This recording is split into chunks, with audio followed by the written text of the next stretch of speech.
Chapter 1372.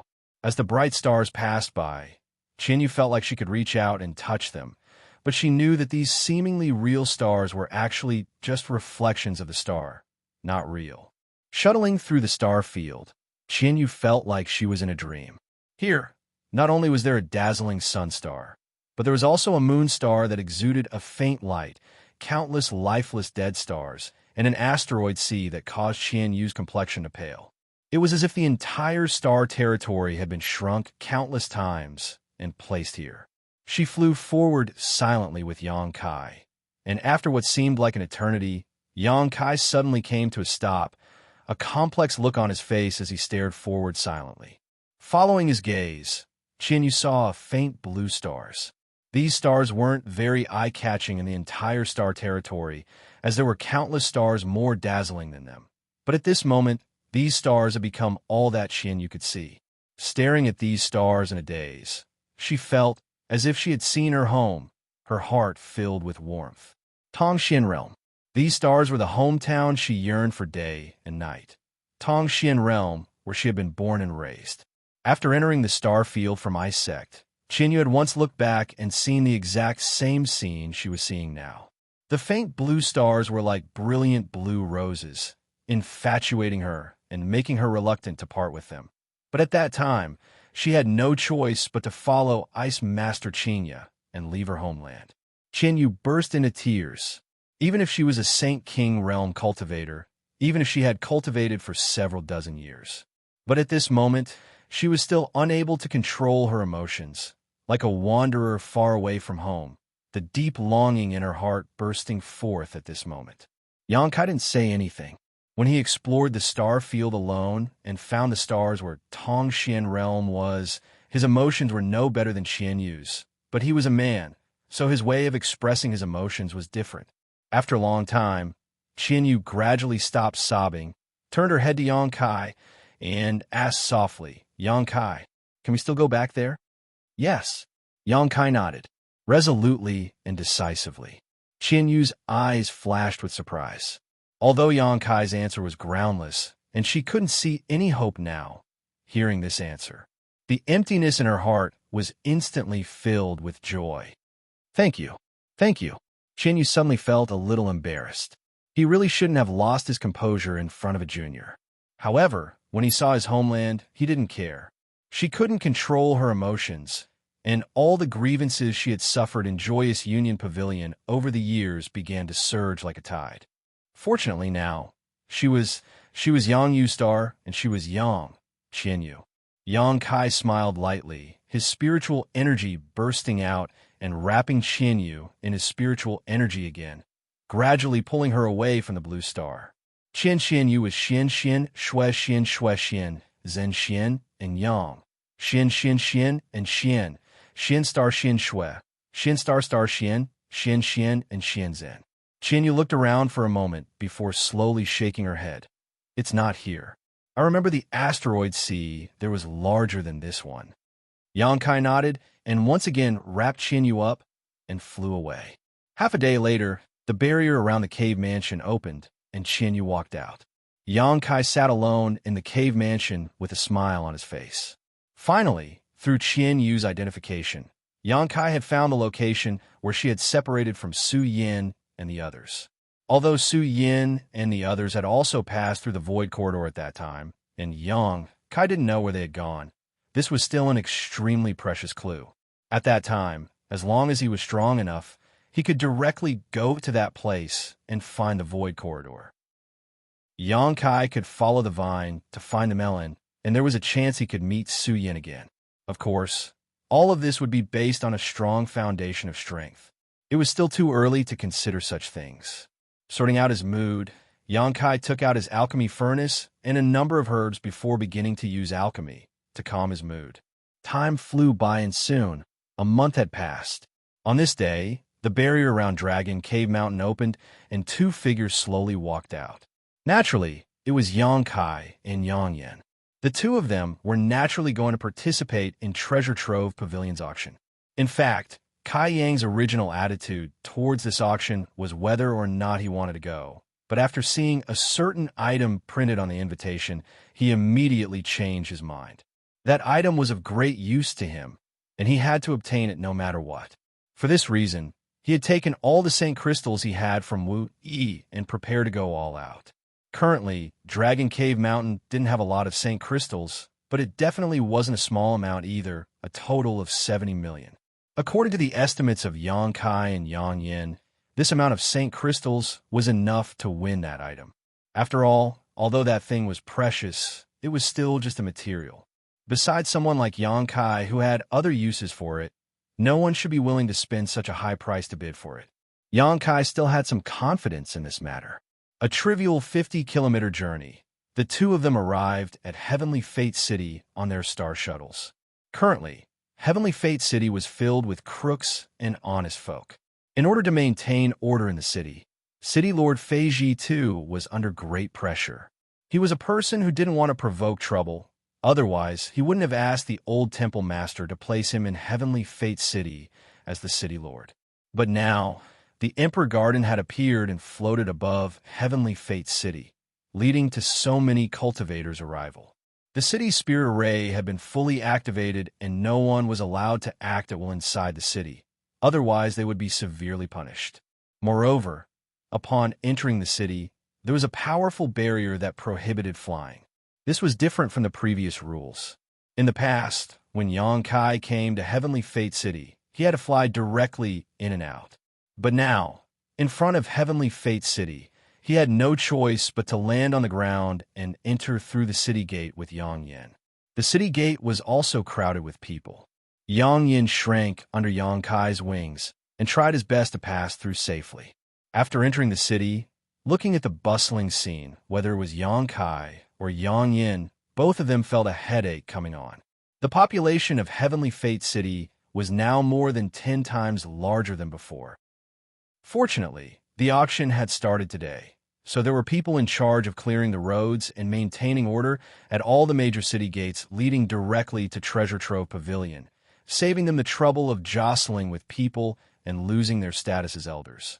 Finding the reception area, Xianxia took out the golden invitation and showed it to the cultivator in charge of receiving them.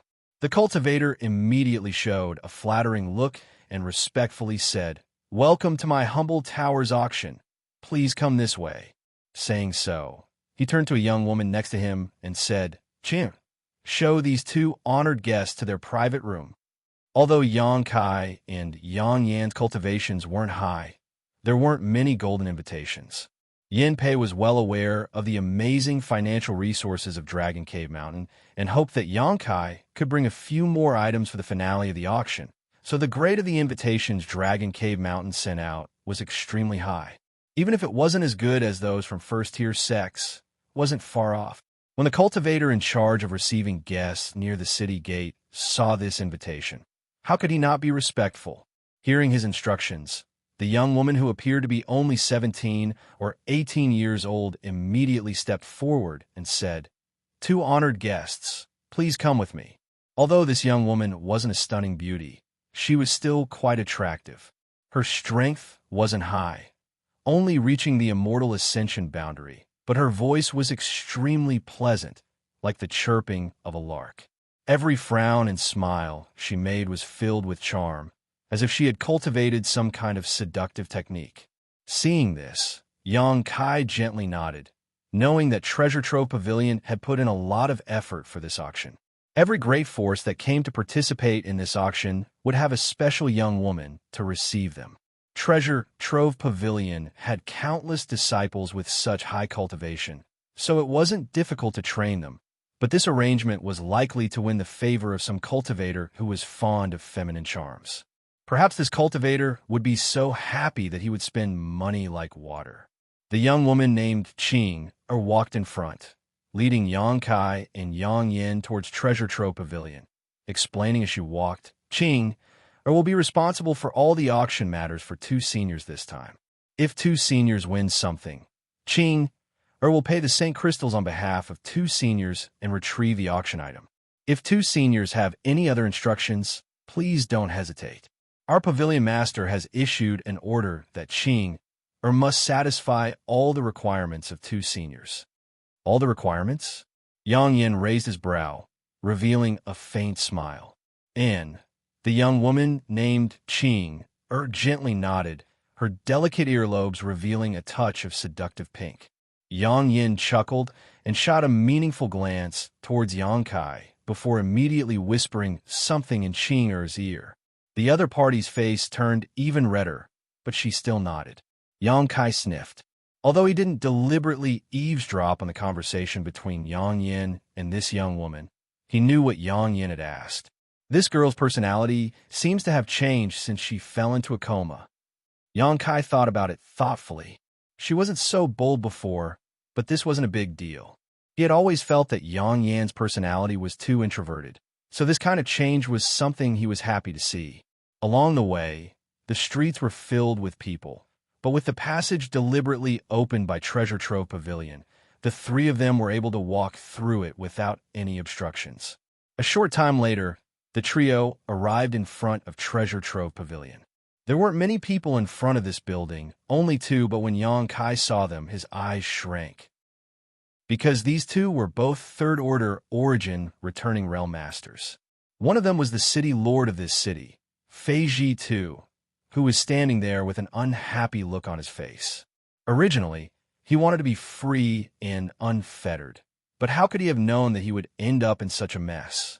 As a result, he had no choice but to stand here and deter all the guests. It would be strange if his complexion was good, only slightly better than the person next to him. The one with an even darker face was naturally Yin Pei. Not only was old Blackface's face dark, but his heart was even darker. All the things he auctioned were sold for sky-high prices. The last time he auctioned off an origin condensing pill with pill veins, the price had broken through the hundreds of millions mark, creating a miracle. Chapter 1373. The Masters of Shadowed Star's great forces had a love-hate relationship with old Blackface Yin Pei.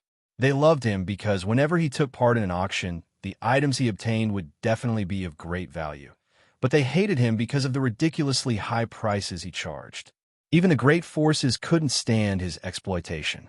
With two third-order origin returning realm masters standing here, it was obvious how much importance Treasure Trove Pavilion attached to this auction.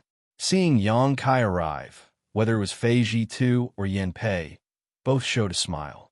When Qing, who was leading the way, saw this, she couldn't help feeling stunned. She hadn't expected that the identity of this young man she was receiving would be so extraordinary that even great Elder Kwang Lao showed a rare smile, causing her to feel even happier. For Qing, the more distinguished Yang Kai's identity was, the more rewards she could receive. If her luck was good, and she was chosen by Yang Kai, she wouldn't have to worry about cultivation resources in the future. After all, those who came with golden invitations certainly wouldn't lack Saint Crystals. Greetings, seniors. Yang Kai's mouth twitched, but he had no choice but to step forward and salute. This was the disadvantage of having low seniority. No matter where one went, they would always be dwarfed. Haha, no need to be so polite. Fei Ji II smiled lightly, stretched out his hand, and an invisible force lifted Yang Kai up, his expression amiable.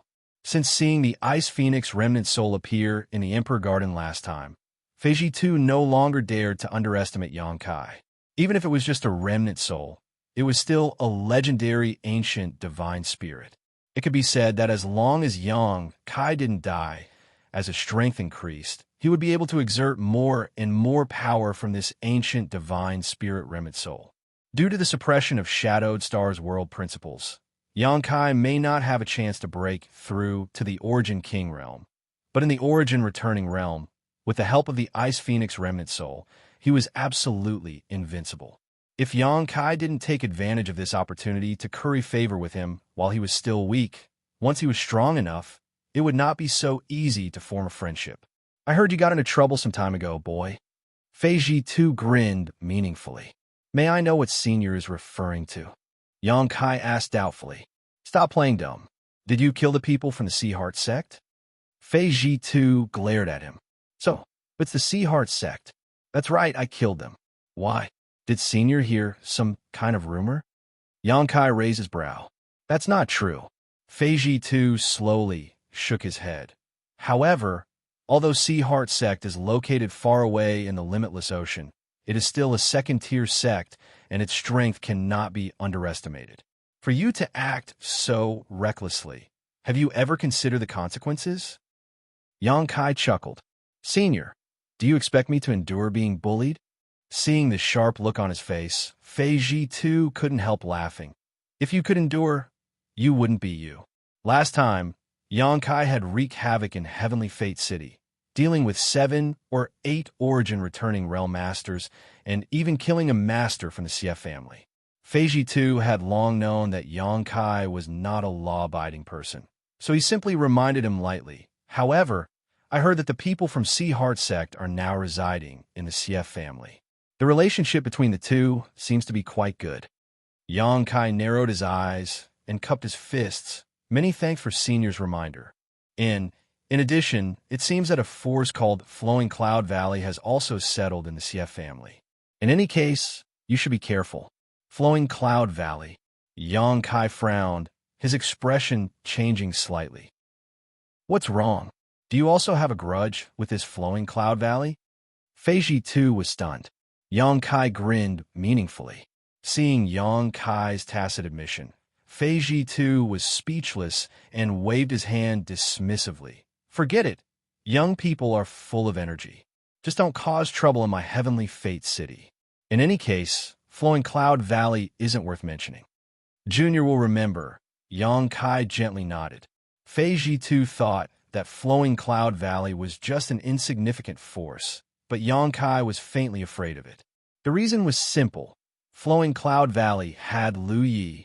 Yang Kai didn't know how he had provoked this Lu Yi, but this person had tried to kill him in the desert with Lu Yin, and although Yang Kai had successfully cut off one of Lu Ye's arms, Lu Yi had still managed to escape. At that time, Yang Kai felt that this Lu Yi was not ordinary. Even an elite like Wei Guchong would not be his opponent. Facing this Lu Yi, Yang Kai faintly felt like he was facing the young man named Lung Qing from Star Emperor Mountain. Both of them gave him a great sense of threat, a feeling Chu Chong Feng and Fong Tianzhong didn't possess. A trivial Flowing Cloud Valley being able to cultivate such a disciple. Even if it was insignificant, Yang Kai didn't dare to underestimate it, so he had deliberately collected information about Flowing Cloud Valley. Now that he heard Feiji too mention it, he naturally thought of Lu Yi. Now that several years had passed, Yang Kai didn't know to what extent Lu Ye's cultivation had progressed. If they were to meet again, it was hard to say who would emerge victorious. However, Yang Kai wasn't afraid of him. After all, his strength had improved greatly over the past few years, and he now had countless means to deal with his enemies. After the conversation between Yang Kai and Feiji Tu ended, Yin Pei couldn't wait to continue. Little friend Yang's participation in this auction really brings light to my humble abode. Haha, Senior is too polite. It is Junior's honor to be able to participate in this auction, Yang Kai said modestly. Yin Pei remained amiable and lowered his voice. Does little friend Yang intend to auction some more things? Although the auction items have already been determined, if little friend Yang wishes to auction them, this old master can open the door for you. This is not a difficult matter for this old master. Senior must be joking. The good things my master has accumulated over the years have all been taken out for auction last time, so there really isn't much left to sell now, Yang Kai casually said. Yang Kai casually spouted some nonsense. In any case, he had been using his non-existent master's name as a cover for himself, and no one could be certain that such a master existed on Dragon Cave Mountain. So Yang Kai didn't feel the slightest psychological burden when he told such a blatant lie. So that's how it is. Yin Pei showed a look of disappointment before suddenly whispering, how about this old master give you a 50% commission? I really don't have anything else, Yang Kai said bitterly. Haha, it seems this old master has forced you into a difficult position. Good, since little friend Yang has come, there's no need to stand outside. Go in and rest for a while. The auction will begin in an hour. Yin Pei no longer insisted and generously allowed Yang Kai to enter. Yang Kai excused himself, and together with Yang Inflammation, walked directly into Treasure Trove Pavilion under the lead of the young girl, Xianxia. Just like the last time Yang Kai saw it, the hall was already filled with cultivators who had come to participate in the auction. Even if there were a few empty seats, there were not many of them. In the middle of the hall, there was a round platform, the place where Treasure Trove Pavilion hosted the auction. The surrounding walls were inlaid with strange stones that emitted beams of light, illuminating the high platform. "Two seniors, please wait a moment." The young girl, Xianxia, entered the hall and said softly before walking to the side and talking with the Treasure Trove Pavilion cultivator. A moment later, she returned with a smile and respectfully handed a wooden token to Yang Kai. "This is the restriction token for your room. Please accept it, senior." Yang Kai took it and glanced over it, quickly discovering that the words B13 were engraved on it. After all, he had participated in such an auction before, so Yang Kai was quite familiar with it and knew that his room number was B13. However, it was quite a coincidence that the last time he participated in this auction, the room number he obtained was C13, but today it was B13. Although the number hadn't changed, the level of his room had obviously risen. Last time, it was because of the Qiantong, but this time, it wasn't because of anyone's prestige, but rather because of Dragon Cave Mountain's own reputation. Considering all this, Yang Kai's lips curled slightly as he put away the token and motioned to the young girl to lead the way. A moment later, in room B13, Yang Kai and Yang Inflammation had taken their seats while Qing served them tea. Besides her, there was no one else in the room.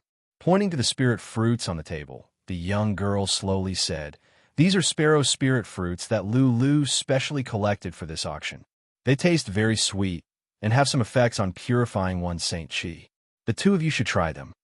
Yang Kai nodded lightly, picked up a fruit, and stuffed it into his mouth, nodding with satisfaction. Seeing his satisfied expression, the young girl boldly asked, "The auction won't begin for an hour. If two seniors don't mind, you can call some people to dance to relieve your boredom." "Oh, is your Treasure Trove Pavilion's hospitality so considerate?" Yang Inflammation asked in surprise. The young girl pursed her lips and smiled. "Not every guest has this right. Only those who are in Class B and above are allowed to do so." Yang Yin swept her eyes over her for a moment before smiling charmingly. "There's no need to call someone over. Seeing how soft your waist is and how light your steps are, you should be quite proficient in this field. How about you dance a song?" "Junior?" The young girl blushed as she looked at Yang Kai timidly. Although her cultivation wasn't high, she could tell that the two guests here were led by Yang Kai, so naturally, she had to obtain his approval first. "Don't make trouble." Yang Kai glared at Yang Inflammation, then looked at the young girl and said, "She's just joking with you. You don't have to take it seriously."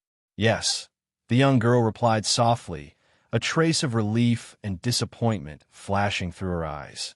Fortunately, the two guests she served seemed to be good, and although the woman liked to tease her, she wasn't a bad person, and this man was obviously an upright person. She was disappointed that she didn't have a chance to perform. Yang Kai observed her expression and could more or less guess what she was thinking, so he immediately said, "The two of us don't have any other requests. Just do your own thing, and when the auction is over, there will be no shortage of benefits for you." The young girl was happy to hear this and said, "Thank you, senior." As if she had already understood the temperament of the two guests, the young girl was quite good at serving them. Unless Yang Kai and Yang Inflammation had something to ask, she never took the initiative to speak, just quietly waiting on the side. During this time, Wei Guchong and Dong Xin'er came once and chatted with Yang Kai for a long time. It wasn't strange that the two of them could find this place, as they only needed to ask Yin Pei a little to find out where Yang Kai was. Chapter 1374. In the auction hall, a middle-aged man dressed as a Confucian scholar slowly walked up to the high platform, the light from the strange stones used for illumination illuminating his body, accentuating his unparalleled temperament. In particular, this person was holding a paper fan in his hand, making him look even more handsome and elegant. This middle-aged Confucian scholar was born with red lips and white teeth, and there were some wrinkles at the corners of his eyes that not only did not make him look old, but instead added a sense of maturity and steadiness to him. At this moment, he gave off a dreamlike feeling. At the very least, many young girls and young women in the hall who were participating in the auction could not help showing an infatuated look, as if they were attracted to him. Many of the cultivator who recognized the identity of this middle-aged man had ugly expressions on their faces. Many whispers and discussions could be heard in hushed voices. Damn, it's actually Little Black Face presiding over this auction. What the hell is Treasure Trove Pavilion doing? It's over, it's over. This time we've fallen into the pit again. I knew Treasure Trove Pavilion was up to no good, but I didn't expect this guy to actually come out. He hasn't made a move for more than 10 years. There were all kinds of discussions, and although these voices were not loud, the cultivation of the cultivator participating in the auction was not low, so naturally they could hear these words clearly. However, the middle-aged Confucian scholar called Little Black Face not only did not get angry, but instead showed a warm smile, as if he did not care about the criticism of these people. On the contrary, the young girls and young women who were infatuated with him swept their beautiful eyes around fiercely, feeling injustice for him. Little Black Face?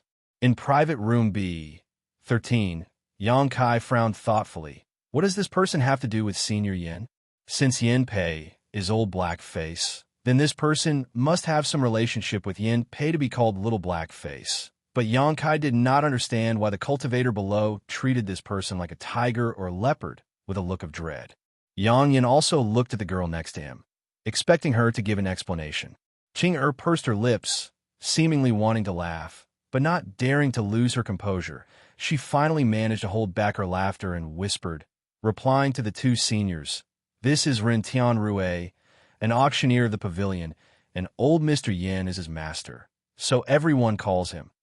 Qing didn't dare to say anything else. It didn't matter if others called him Little Black Face or Old Black Face.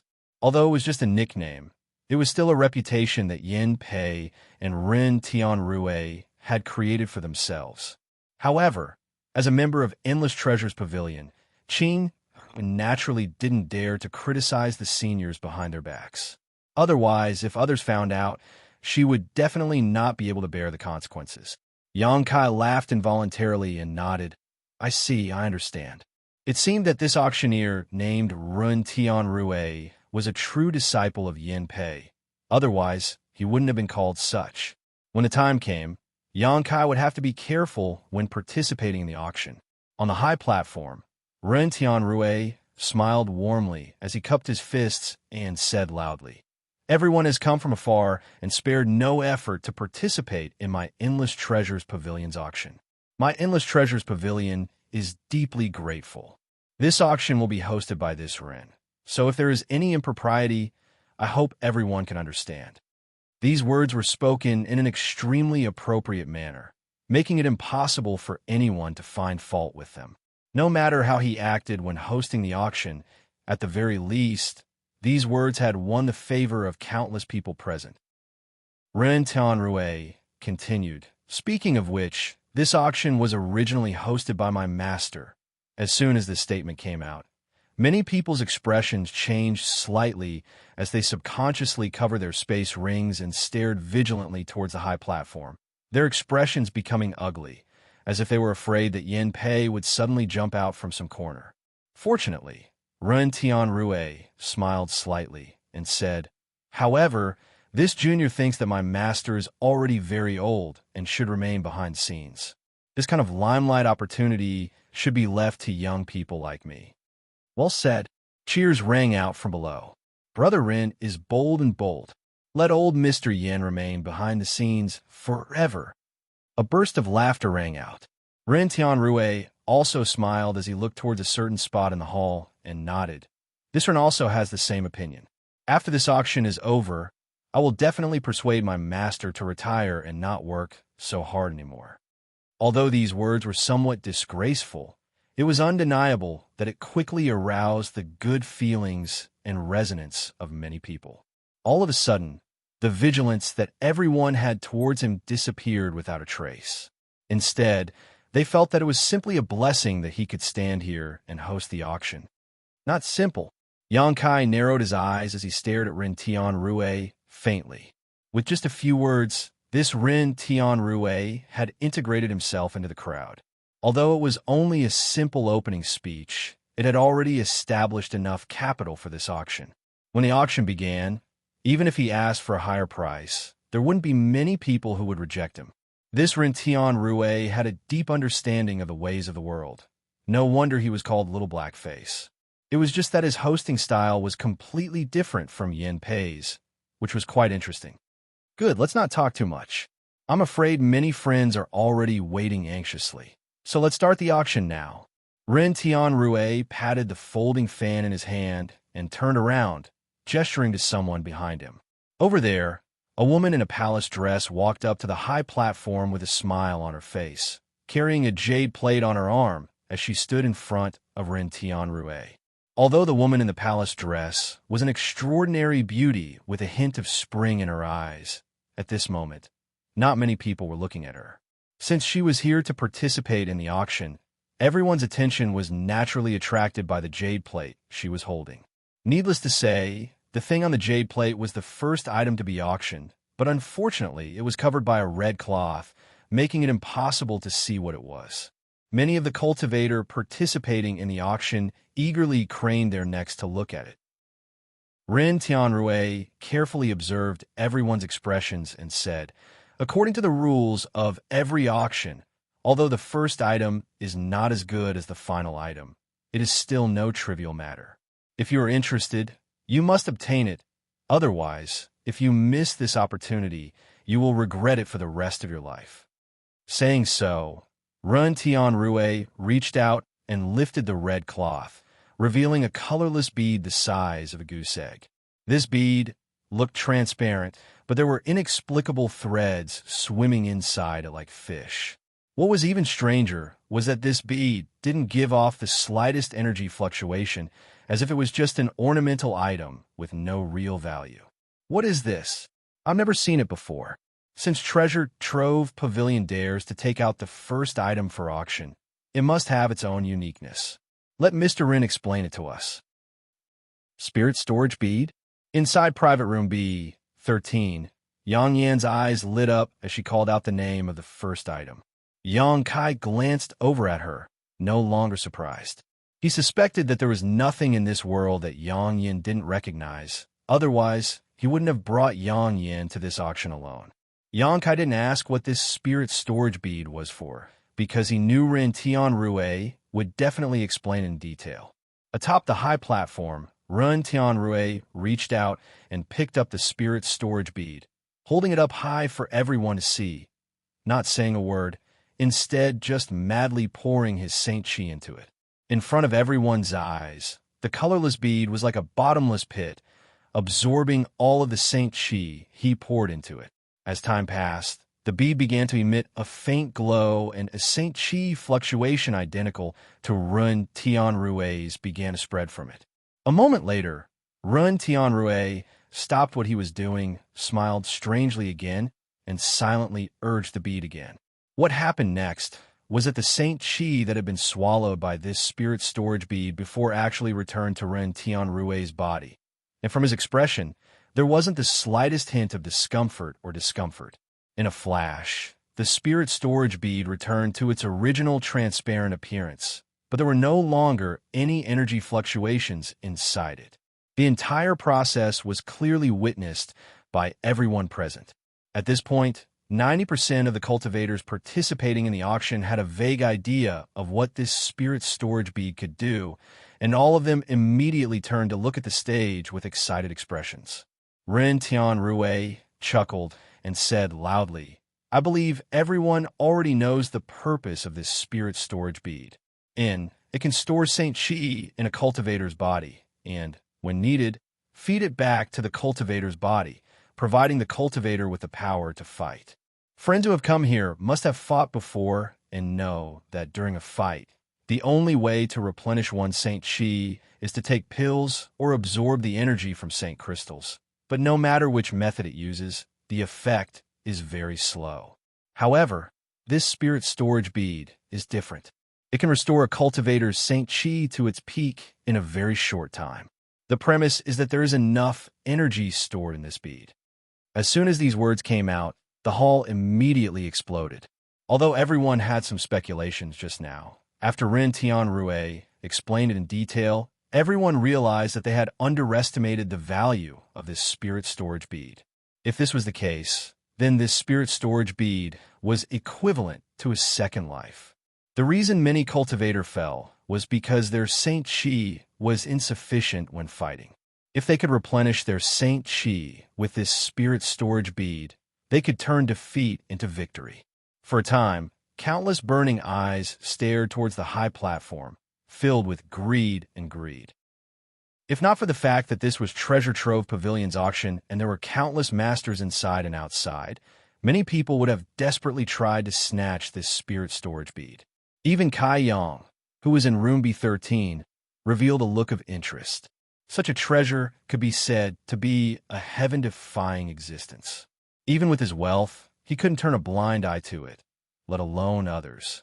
However, this thing was useless to him because Yang Kai never lacked Saint Qi, so this thought only flashed across his mind for a moment before he calmly observed it. After all, such a good thing would definitely fetch a high price when auctioned. Although Yang Kai had brought 70 million Saint Crystals with him, he wasn't sure if he could obtain the item he wanted. If he used up his Saint Crystals now and ran out of funds, the gains would not make up for the losses. Chapter 1375. The change in Ren Kai's expression didn't escape Yang Inflammation's observation. Seeing that Ren Kai seemed to have lost interest in the spirit storage bead, Yang Inflammation smiled and said, "Although this thing is good, there are restrictions on how it can be used. You don't need to feel pity about it." "Oh, what kind of restrictions?" Yang Kai asked curiously. Although this thing is good, Nephew Ren doesn't need to boast so much. What are the restrictions on how this bead can be used? You might as well tell me all about them." Before Yang Inflammation could answer, though, Yang Kai heard a majestic voice from one of the rooms. It seems that Yang Inflammation isn't the only one who knows about this spirit storage bead, Yang Kai thought to himself. Ren Tianrui looked over and smiled lightly, cupping his fists and saying, "So, it is Thunder Typhoon Sect's Senior Chong." Senior's insight is quite profound. Although this spirit storage bead is convenient to use, it does have some restrictions. Even if Senior didn't ask, Junior was prepared to explain them in detail, so as not to allow the friends who came to participate in the auction to buy it. My Treasure Trove Pavilion still has that much credibility. Hearing this, the cultivator surnamed Chung snorted lightly, declining to comment. As for whether he believed the other party's words or not, only the heavens knew. Many people secretly estimated that if no one questioned him, Ren Tianrui would definitely not explain the restrictions. At most, he would send someone to quietly inform the owner of the spirit storage bead after the auction was over. That would be the best he could do. This wasn't the first time Treasure Trove Pavilion had done such a thing. "Who is that?" Yang Kai looked in the direction of the voice and asked the girl. Although Qing Er's cultivation wasn't high, she was still a native of Shadowed Star. Naturally, she had some guesses about the identity of the speaker, so when she heard Yang Kai's question, a trace of surprise flashed across her beautiful eyes, seemingly wondering why Yang Kai would ask such a question, quickly replying, "If Junior's guess is correct, it should be Senior Chung Pengxian of Thunder Typhoon Sect. After all, he is the only master with this surname in Thunder Typhoon Sect." Yang Kai gently nodded, satisfied with her answer. At the same time, Ren Tianrui explained the limitations of the spirit storage bead. However, this spirit storage bead was something that the Endless Treasures Pavilion had unintentionally purchased from a small, run-down family clan. According to the person who sold this item, the amount of Saint Qi stored in this spirit storage bead was limited to a certain extent, roughly equivalent to the total amount of Saint Qi in the body of a third-order Saint King cultivator. In other words, it was unable to accept Saint Qi beyond that of a third-order Saint King cultivator. It would immediately escape. This kind of restriction was not a big problem. For a cultivator at the Saint King realm, this restriction made no difference. For an origin-returning realm cultivator, all they had to do was pay attention to it. As long as he didn't store too much Saint Qi in the spirit storage bead, he could still use it. It was just that in a moment of crisis, the Saint Chi he received back was unable to restore him to his peak state. Overall, this restriction was not a big deal. However, the second restriction greatly reduced the value of the spirit storage bead. This was an artifact, one that should have been refined by an ancient cultivator. This bead had been used many times, but according to the appraisal of the Treasure Trove Pavilion's artifact masters, this bead could only be used 3 or 5 times at most before it was completely damaged and could no longer be used. Hearing this, the passion in the eyes of many cultivators was immediately extinguished. To them, although 3 to 5 times was quite a lot, spending a lot of money to buy such an item was of no help to improve their strength, so they could only calm down. Besides these 2 restrictions, there is nothing else to pay attention to about this bead. Ren Tianrui didn't seem to care whether this auction item could sell for a high price or not, simply smiling and shouting. The base price of this bead is 500,000 Saint crystals, and each increase must be no less than 10,000. Everyone please. Speaking of which, such a base price was not high for the purpose of this spirit storage bead. After all, this was the first item to be auctioned, so Treasure Trove Pavilion intended to sell it well. However, this figure of 500,000 instantly caused 90% of the cultivator in the hall to shut down.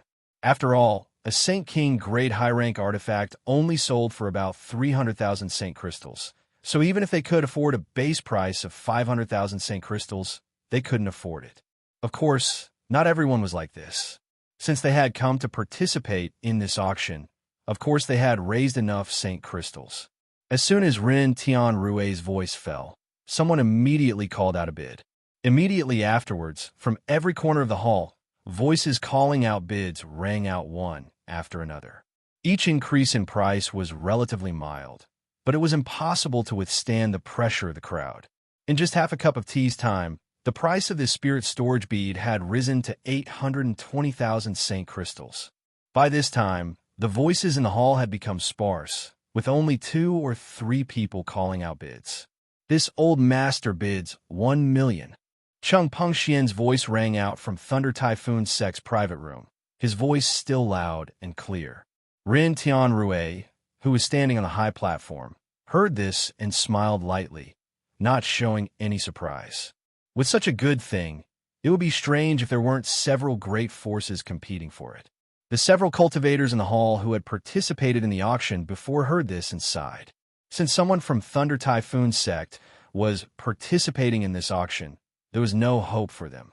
All of them silently cursed Cheng Pengxian for not bidding earlier. If they had known he was going to participate in this auction, why would they have wasted so much effort? How unlucky. Everyone even had the urge to kill. Haha, old Ghost Cheng, you're already a third-order origin returning realm master. How could you possibly need this spirit storage bead?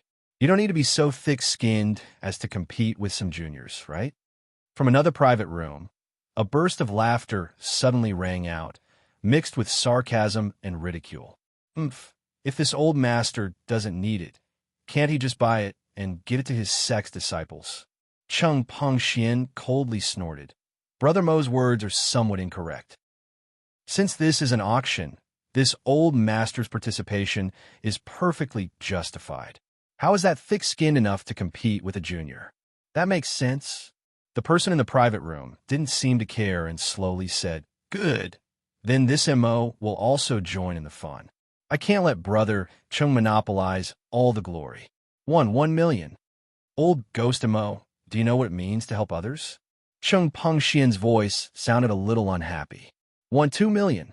Brother Cheng also said that this is an auction, so naturally the highest bidder wins. 5 million. Since that's the case, let's wait and see. 2 million. It was as if the two of them were old rivals. Their words were sharp, and neither of them was willing to back down.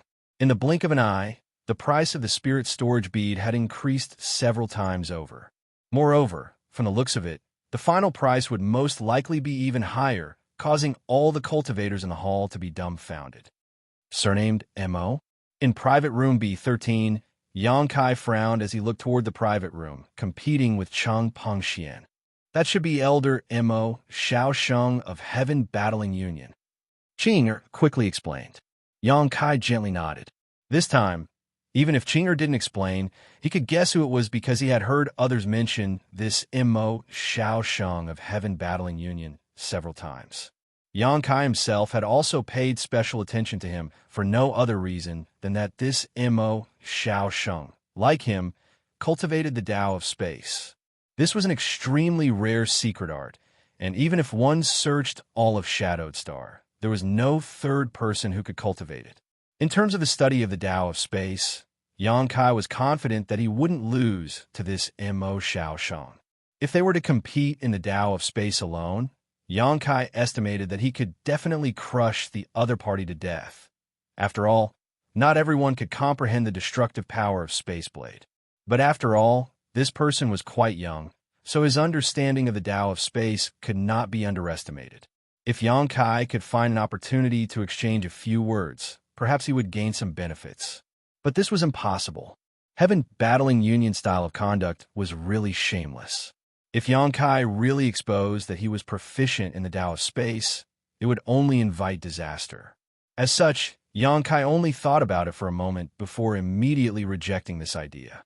At this time, Ren Tianrui, who was sitting on the high platform below, had opened his folding fan and was fanning himself gently.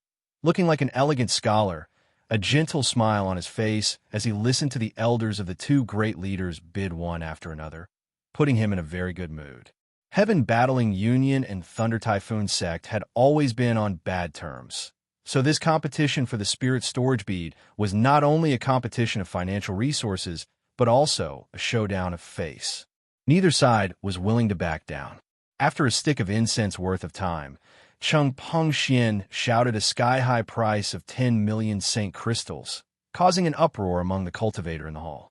In all fairness, although the Spirit Storage Bead was very good, the price of 10 million Saint Crystals was really unexpected.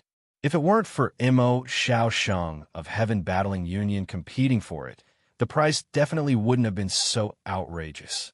At this point, whether it was Cheng Pengxian or Immo Xiaosheng, both of them were secretly annoyed. The two of them naturally knew that this kind of competition would only benefit Treasure Trove Pavilion, but now that they were riding a tiger, they could only grit their teeth and swallow their grievances. 10 million Saint Crystals wasn't much for these two great forces, but it wasn't a number that could be wasted casually. One had to know that such a sum of Saint Crystals was enough for many disciples to cultivate for a lifetime, but this Spirit Storage Bead could only be used by one person. The two Third Order Origin returning Realm Masters both cursed each other in their hearts as they grit their teeth and bid. After the price of 10 million Saint Crystals was bid, Heaven Battling Union fell silent, as if Immo Xiaosheng was weighing the gains and losses, deciding whether to continue bidding. At that moment, though, a voice suddenly rang out. 10.01 million. In an instant, almost everyone's eyes gathered on the bidder, but what surprised everyone was that the one who made this bid was not sitting in one of the private rooms, but instead a young cultivator in the hall. His cultivation wasn't too high, only Third Order Saint King, and the clothes he wore were quite ordinary. It could be said that such a cultivator could be found anywhere on Shadowed Star, and from the fact that he could only sit in this hall to participate in this auction, it was obvious that his background wasn't high. Otherwise, he wouldn't have been crowded here. However, the price he shouted was truly shocking, and what was even more admirable was this person's courage and boldness. One had to know that the one who participated in this competition just now was an elder from one of Thunder Typhoon Sect's great forces, and at this critical juncture, no one dared to provoke him. But this young man had actually taken action. Chapter 1376. This young man's bid was also extremely subtle, only adding 10,000 to the base 10 million, as if he didn't want to break the rules of Treasure Trove Pavilion's auction.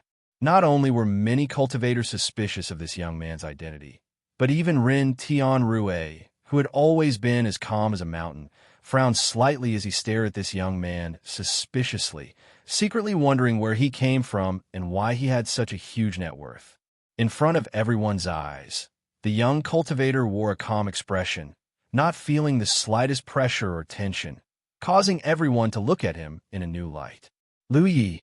Inside room B13, Yang Kai's eyes narrowed as he stared at the young man who had just bid in the hall, a look of disbelief filling his eyes.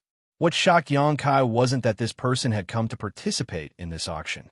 Although Flowing Cloud Valley wasn't a great force, it was still a sect. As the young master of Flowing Cloud Valley, Lu Yi was naturally qualified to enter Treasure Trove Pavilion, but he wasn't as lucky as Yang Kai to have his own room and could only squeeze into the hall. What shocked Yang Kai was Lu Ye's arm. Looking at it at this moment, both of Lu Ye's arms were intact, without a single one missing. How was this possible? Yang Kai exclaimed at his heart. He clearly remembered that when Lu Yin was competing with this Lu Yi for the red candlestick in the desert, he had cut off one of his arms. Although the other party had managed to escape in the end, Yang Kai still remembered the scene vividly. But now, Lu Ye's severed arm had somehow grown back, and judging from the color of his arm, it wasn't a prosthetic arm. It was clearly a real arm. How'd he do it? Yang Kai was stunned on the spot. Regrowing a severed limb was something that only existed in legends. Not to mention that Lu Yi was a trivial Saint King realm cultivator. Even an Origin King couldn't achieve this. Yang Kai suddenly discovered that he had somewhat underestimated this Lu Ye's strangeness. Just from the fact that he was able to regrow his severed arm, it was clear this person had a great secret. This person, just as Yang Kai was puzzled, Yang Yin suddenly frowned and pointed at Lu Yi below, a thoughtful look in her beautiful eyes. What's wrong? Yang Kai turned to look at her. I don't know why, but I find him very annoying. Yang Inflammation slowly shook her head, her pretty face full of suspicion. But this is the first time I've seen him. You just called him Lu Yi. Do you have any grudges with him? Yes, but I don't know why, but this man wanted to kill me in the Lu Yin desert. Yang Kai snorted. The grudge between him and Lu Yi was indeed inexplicable. The other party had attacked him for no reason, and it was the kind that wouldn't stop until one of them was dead. Yang Kai asked himself before going to the Lu Yin desert. He had never dealt with Lu Yi. Even in the Lu Yin desert, it was the first time they met. Be careful of this man. He seems to be very dangerous, Yang Inflammation warned. I understand. Even if Yang Inflammation didn't say anything, Yang Kai was well aware of this. However, where did Lu Yi get so many Saint Crystals to bid on this spirit storage bead? As far as Yang Kai knew, Flowing Cloud Valley could only be regarded as a low-level sect, barely comparable to some small families. Even their sect master was only a first-order origin returning realm cultivator with no more than 300 to 400 disciples. The territory they occupied wasn't very rich, and they didn't have any Saint Crystal mines. So how could he afford 10 million Saint Crystals? Haha, Brother Ching also said that he wanted to show his sincerity. Since this little friend wants this spirit storage bead so badly, this MO will give up. Just as Yang Kai was feeling suspicious, MO Xiao Sheng's hearty laughter came from Heaven Battling Union's private room. Immediately afterwards, Chung Pengxian's loud voice rang out. Humph, old ghost MO, don't try to make it sound so nice, but since you've given up, this Chung won't either.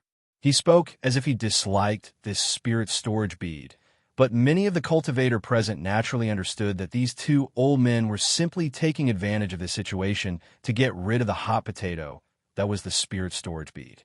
It could be said that the price of 10.01 million Saint Crystals was just right. Not only had he earned a small favor from these two old men, but he had also won the spirit storage bead, killing two birds with one stone. Considering all this, many people felt regret. If they had known earlier, they would have offered the same price. Although more than 10 million Saint Crystals wasn't a small amount, if they could take advantage of this opportunity to make friends with the elders of the two great forces, they wouldn't have had to pay too much. However, even if they understood, if they were given the choice again, they might not have the courage to bid at this juncture. If they were to flatter the wrong person, wouldn't they be asking for trouble? This young man was quite decisive. Many people couldn't help admiring him. Ren Tianrui stood on the high platform and called out the price 3 times, but no one else increased it. So the spirit storage bead was purchased by Lu Yi for 10. 1 million Saint crystals. Immediately after, someone led Lu Yi to the auction house's back hall to hand over the Saint crystals and spirit storage bead. The auction continued, and with the first item being auctioned off, the atmosphere in the auction venue became much livelier. The items Treasure Trove Pavilion had put up for auction this time were indeed quite good, and every item that appeared caused many cultivators to frantically bid for them, causing the price to rise steadily. Ren Tianrui stood on the high platform, waving the folding fan in his hand, looking as gentle and elegant as ever. But he, who is also known as Little Black Face, had quietly sold each item for a high price that exceeded its original value, while the other cultivator participating in the auction were completely unaware of this. Ren Tianrui's methods were so brilliant that they couldn't help admiring him. The items sold at this auction were of great use to cultivators, including artifacts, pills, secret arts, secret techniques, spirit grasses, ores, and many others. Xianxia didn't make a move this whole time and simply sat in room B13, listening to Yang Yan's comments on the auction items while enjoying Qing Er's massage and patting, feeling extremely comfortable. Although these items were good, he had no use for them, and with Dragon Cave Mountain's current cooperation with Shadow Moon Hall, it wasn't too difficult to obtain these items. Overall, the first half of the auction was uneventful. Most of the items being auctioned were things that could be bought with Saint crystals, and most of the bidders were the cultivator in the hall. The masters in the various rooms rarely made a move unless they really encountered some items they were interested in. But in the second half of the auction, the masters in the various rooms finally made a move. The items being auctioned were not something the cultivator in the hall could compete for. Surprisingly, the young man who won the first auction item made a series of bids, displaying his huge financial resources. Under everyone's incredulous gazes, he won several items in succession, paying more than 40 million Saint crystals in total. Lu Ye's actions naturally shocked Xianxia, but soon, Xianxia's mouth curled into a sarcastic smile. Without a powerful sect to back him up, Lu Yi was constantly showing off his wealth. This was no different from looking for trouble. Sitting in his room, Xianxia could feel the divine senses of many masters constantly sweeping towards Lu Yi. It seemed that after the auction was over, someone would definitely want to have a good chat with him.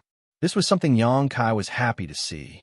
No matter why Lu Yi was targeting him, since he had made a move against him, he was his enemy.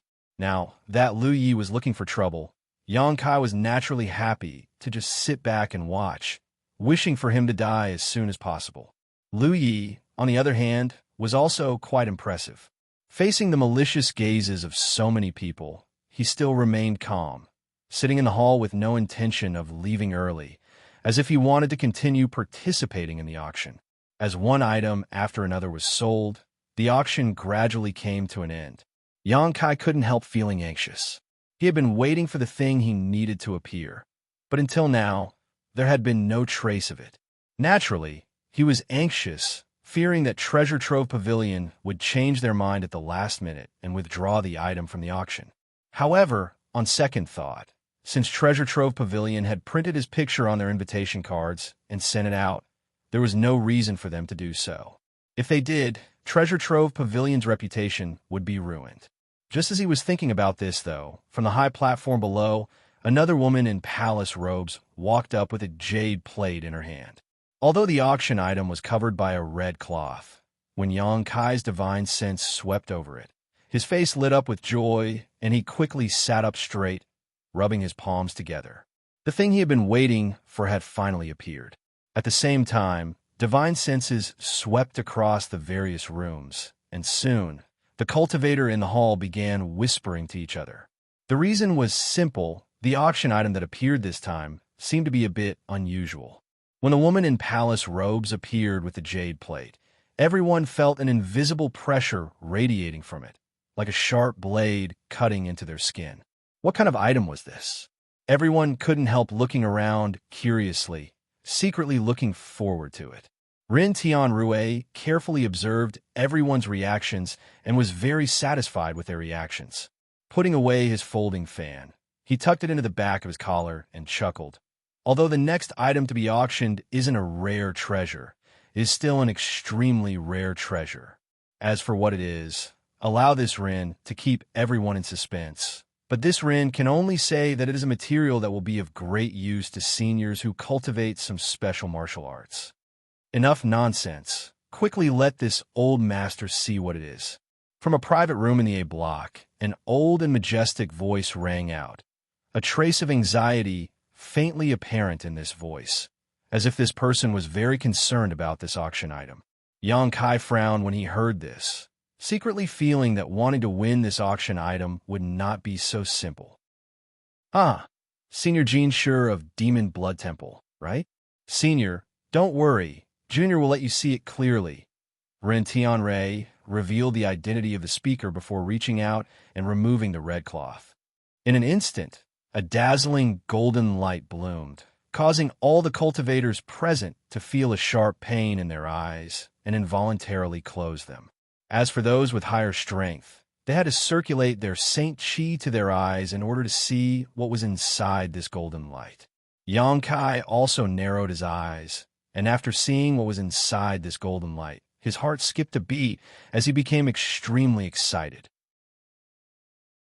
Chapter 1377.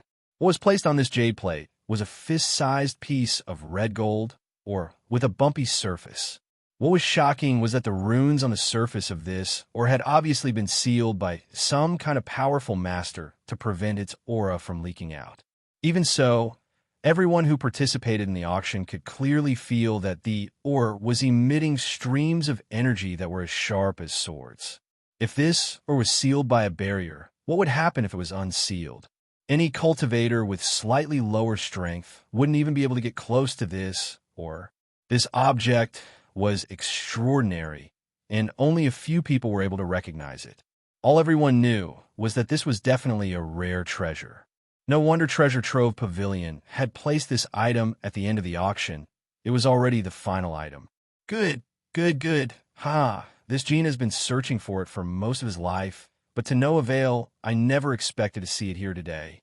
Treasure Trove Pavilion's reputation for gathering treasures from all over the world is well-deserved. Inside Demon Blood Temple's a block private room, the master named Xianxia laughed heartily, seemingly very satisfied with this and determined to obtain it. You want this? Inside room B13, Yang Yin glanced at Xianxia suspiciously. Xianxia's mood was obviously quite excited. So how could Yang Yin not understand what he was thinking? Xianxia nodded gently. Yang Yin nodded, but didn't ask Xianxia what he wanted this thing for. When a young girl Qing heard this, a touch of joy appeared on her brow, but soon she worriedly said, "But Senior, Elder Jean of Demon Blood Temple also seems to want it. It's an auction. The highest bidder wins." Xianxia grinned. He had brought 70 million Saint Crystals this time, so he wasn't afraid of losing to Xianxia. After all, in the previous auctions, Demon Blood Temple had already bid several times, so the cost wasn't small. Qing nodded docilely and said, "Then I wish Senior a great victory." "Thank you for your kind words." Xianxia grinned. He naturally knew why this little girl was so nervous. It was because if he participated in the auction and successfully bought the item, then she would receive some rewards from the Endless Treasures Pavilion. This reward was directly proportional to the price he paid. Previously, he had been biding his time and didn't buy anything, so the girl naturally didn't receive any rewards. But if he bought this item, then the reward from the Endless Treasures Pavilion would definitely last her for a long time. This matter was also mentioned by Qing herself. Xianxia didn't deliberately inquire about it. The little girl served him very well and attentively. Xianxia naturally didn't mind letting her get some benefits. Forgive this old man's poor eyesight, but what the hell is this thing? Old Ghost Jean, why did you lose your composure like this? From another private room, a strange voice called out. Listening to the meaning of his words, it seemed he didn't recognize this It wasn't that this person was ignorant, but rather that in the star territory, all kinds of materials were as numerous as the hairs on an ox, and this was extremely rare. The only reason Xianxia knew about it was because he cultivated a special secret art that required this kind of so he had paid special attention to it. Only a freak like Yang Yun would know about all kinds of materials, but such people were in the minority. Haha, Senior Jin's excitement is inevitable. After all, this profound gold is of great benefit to Senior Jin's golden cicada extreme demon art. With this profound gold, Senior Jin's secret art will surely reach the grand accomplishment stage. Ren Tianrui said casually, as if he was afraid that others didn't know about Xianxia's background. Profound gold. The person who spoke before seemed to remember something when he heard this name and couldn't help exclaiming, "Little brat run, if you want to auction it off, why bother bringing up this old master's golden cicada extreme demon art?" Xianxia was annoyed. He naturally understood Ren Tianrui's malicious intentions. If this were any other place, he would definitely have taught him a lesson. But in the end, this was Endless Treasure's pavilion, so even if he was angry, he had no choice but to suppress his anger. However, after being reminded by the other party, Xianxia knew that it would be much more difficult to obtain this profound gold. After all, Demon Blood Temple had many enemies, and none of them would just sit back and watch him obtain this profound gold. "Senior, please calm your anger. Junior spoke too much." Ren Tianrui seemed to realize that he had said something wrong and hurriedly bowed. However, the words spoken were like spilled water. How could they be taken back? Hidden behind Ren Tianrui's fearful appearance, a trace of pride flashed across the depths of his eyes.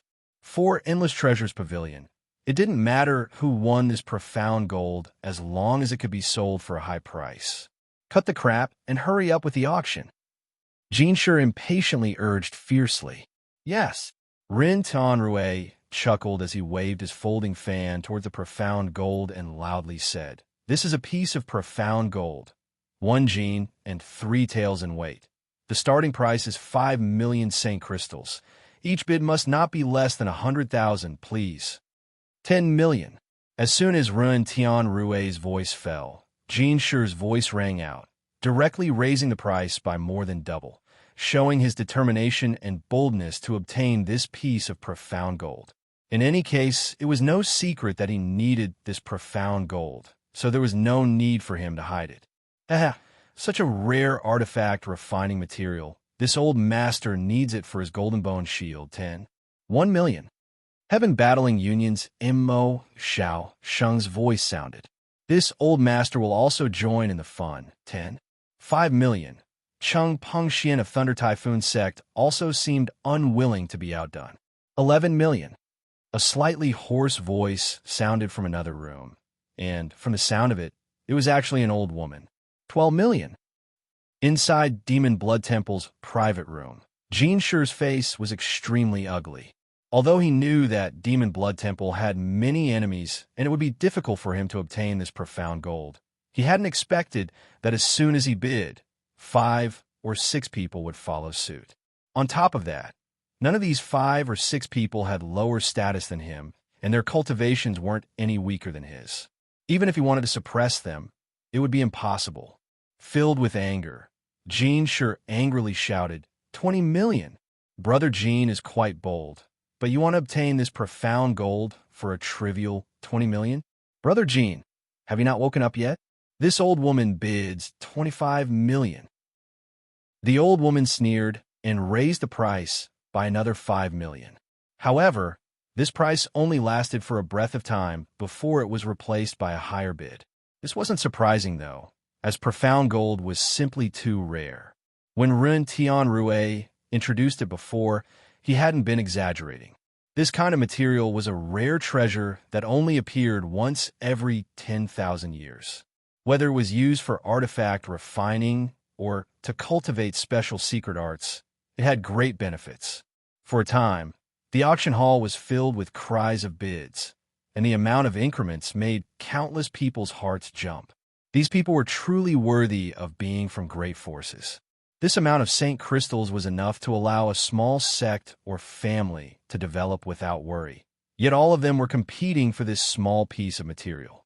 Inside B13's private room, Yang Kai remained silent and didn't participate in the competition because he knew that the current price wasn't the final price yet, so he simply didn't want to waste his energy and simply waited for his competitors to withdraw.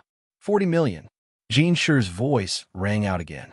The auction of this profound gold had brought the entire auction to a close, but it was far from over. After shouting out this price, Xianxia said, "Everyone, this profound gold is indeed of great use to this gene. If you are willing to part with it, this gene will certainly remember it and personally thank you in the future." Up until now, no one was willing to withdraw, causing Xianxia's heart to beat rapidly. Seeing the price rise steadily and faintly surpassing his expectations, he had no choice but to speak up. As soon as this statement came out, the bidding from Heaven Battling Union and Thunder Typhoon Sect really stopped, as if Cheng Pengxian and Mo Xiaosheng were weighing the pros and cons. After a while, Mo Xiaosheng chuckled and declared, "Since Brother Jean has said so, this Mo will give up.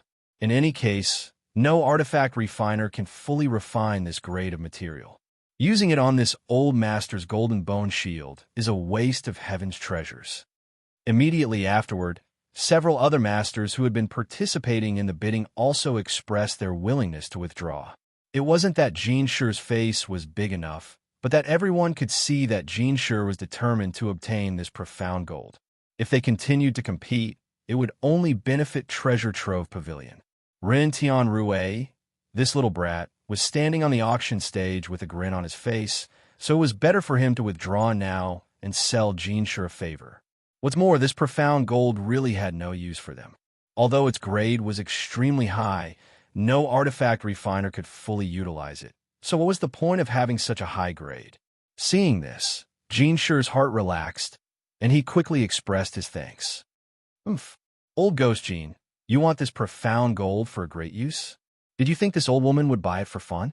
41 million. The old woman's voice sounded again, not giving Xianxia any face. "Old woman phone, what do you want this profound gold for? If you don't explain clearly, this old master won't let you off." Xianxia was furious. Everyone else was easy to talk to, but this old woman phone was the only one who wanted to compete with him. Unable to tolerate this any longer, he immediately exploded. "Do you think this old woman is afraid of you?" Old woman phone didn't seem to have a good temper either, so when she heard this threat, she immediately retorted. Inside the 2A block private rooms, the auras of the Third Order Origin returning realm masters fluctuated wildly, as if they were ready to fight at any moment. "Two guests, this is Treasure Trove Pavilion. Please restrain yourselves." From a void, a faint voice inexplicably sounded. Hearing this voice, both Old Woman Phone and Xianxia's complexion changed slightly, as if they had thought of something and really did restrain their auras. The cultivator in the hall gasped for breath, a look of lingering fear on his face. Ren Tianrui, who was standing on a high platform, couldn't help wiping his cold sweat. Although Treasure Trove Pavilion's auctions had never had any problems, if these two really fought here, it wouldn't be easy to resolve. After thinking about it for a moment, Ren Tianrui said, "Senior Jean, please don't be angry. Since Senior Phone is participating in this auction, she must have some use for it." "What use?" Xianxia coldly snorted, obviously not believing this claim so easily.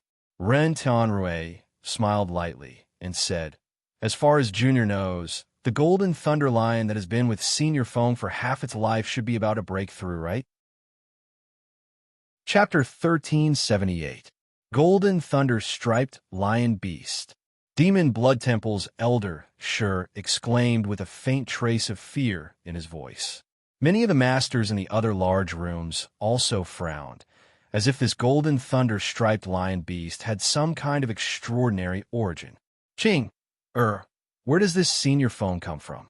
What level of monster beast is this golden thunder striped lion beast? Do you know?" Xianxia looked at the young girl standing next to him and asked. Ching smiled and whispered, replying to Senior, "This Senior Phone is an elder of Myriad Beast Mountain, and this golden thunder-striped lion beast is her natal monster beast. It is said that this golden thunder-striped lion beast is an ancient variant, a ninth-order monster beast. In terms of strength, It is roughly equivalent to a second-order origin returning realm master.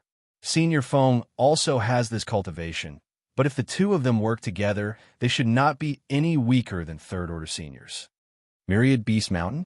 Xianxia raised his brow. He had long known that there was a great force on Shadowed Star that controlled and enslaved monster beasts. It was none other than Myriad Beast Mountain. When he was in the Lu Yin Desert, he had met a disciple from Myriad Beast Mountain. This sect seemed to be quite close to Color Glass sect, and there was a lot of friction between the two great forces. As for the natal monster beast Qing, mentioned, Xianxia had also heard about it. Myriad Beast Mountain's cultivation method was somewhat different from other cultivators. Every Myriad Beast Mountain disciple had their own natal monster beast, and their own strength would increase along with that of the monster beast. If the monster beast advanced as its master, the cultivator would also receive great help and could even take advantage of this opportunity to break through their own shackles. According to Qing, this old woman Feng was already a second-order origin returning realm cultivator. So if her golden thunder-striped lion beast obtained the assistance of this profound gold, it was very likely that its strength would soar, and as its master, she would be able to break through to the third-order origin returning realm. At that time, with one person and one beast working together, even an ordinary third-order origin returning realm master would not be her opponent.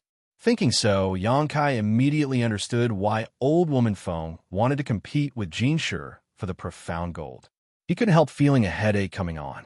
Whether it was old woman Feng or Xianxia, both of them had a great need for profound gold. If he wanted to make them give up, he could only rely on financial pressure. Brat Run, your treasure trove pavilion doesn't just gather all the treasures in the world. When did you become responsible for gathering information? Old woman Feng's voice contained a trace of anger, obviously because Ren Tianrui had pointed out the reason why she needed profound gold. Standing on a high platform, Ren Tianrui gave a hollow laugh and didn't dare to say anything. Even if that's the case, I won't give up so easily. Your beast needs profound gold, but I need even more. 42 million. Before old woman Feng could raise the price, a chuckle suddenly came from the other side of the room, full of temptation. This junior will also join in the fun. 43 million. Xianxia's expression froze for a moment before the corners of his mouth curled up slightly, revealing a strange grin. This couldn't be helped, though, as he recognized the voice of this bidder as Yin Su Dai of Color Glass Sect. It wasn't surprising for her to be here. When Dai Yuan came to Dragon Cave Mountain last time, she had told Xianxia that Yin Su Dai was the leader of Color Glass Sect's monitoring of the Emperor Garden. However, since she dared to bid now, it was likely she had been instructed by the elders of her sect. After all, Color Glass Sect and Myriad Beast Mountain had always been on bad terms. So naturally, they wouldn't just sit back and watch old woman Feng obtain the profound gold and increase her strength. This is a good opportunity. Xianxia had been considering when to bid without attracting too much attention, but Yin Su Dai's bid had actually helped him. Considering all this, he followed up without hesitation, 50 million. The auction hall immediately became noisy. Inside the private room, the young girl Qing's beautiful eyes flashed as she stared towards Xianxia, seemingly not having expected Xianxia's financial resources to be so strong. Two unfamiliar voices joined the bidding, causing the already tense atmosphere to become even more treacherous. Good. Old woman Feng ground her teeth and coldly snorted. Interesting, no matter what kind of cat or dog it is, it dares to compete with this old woman. Aren't you afraid that you won't be able to keep your life? The threat in her tone was so strong that Ren Tianrui, who was standing on the high platform, wore a cold expression. Treasure Trove Pavilion had held many auctions in the past, and although each time there would be masters who would become enraged over competing for the items being auctioned, some even fighting afterwards, resulting in many of them dying, no one had ever dared to make such a threat in public. After all, such words were an insult to the dignity and credibility of Treasure Trove Pavilion. So Ren Tianrui calmly said, Senior Feng, my Treasure Trove Pavilion only wishes to hear such words once.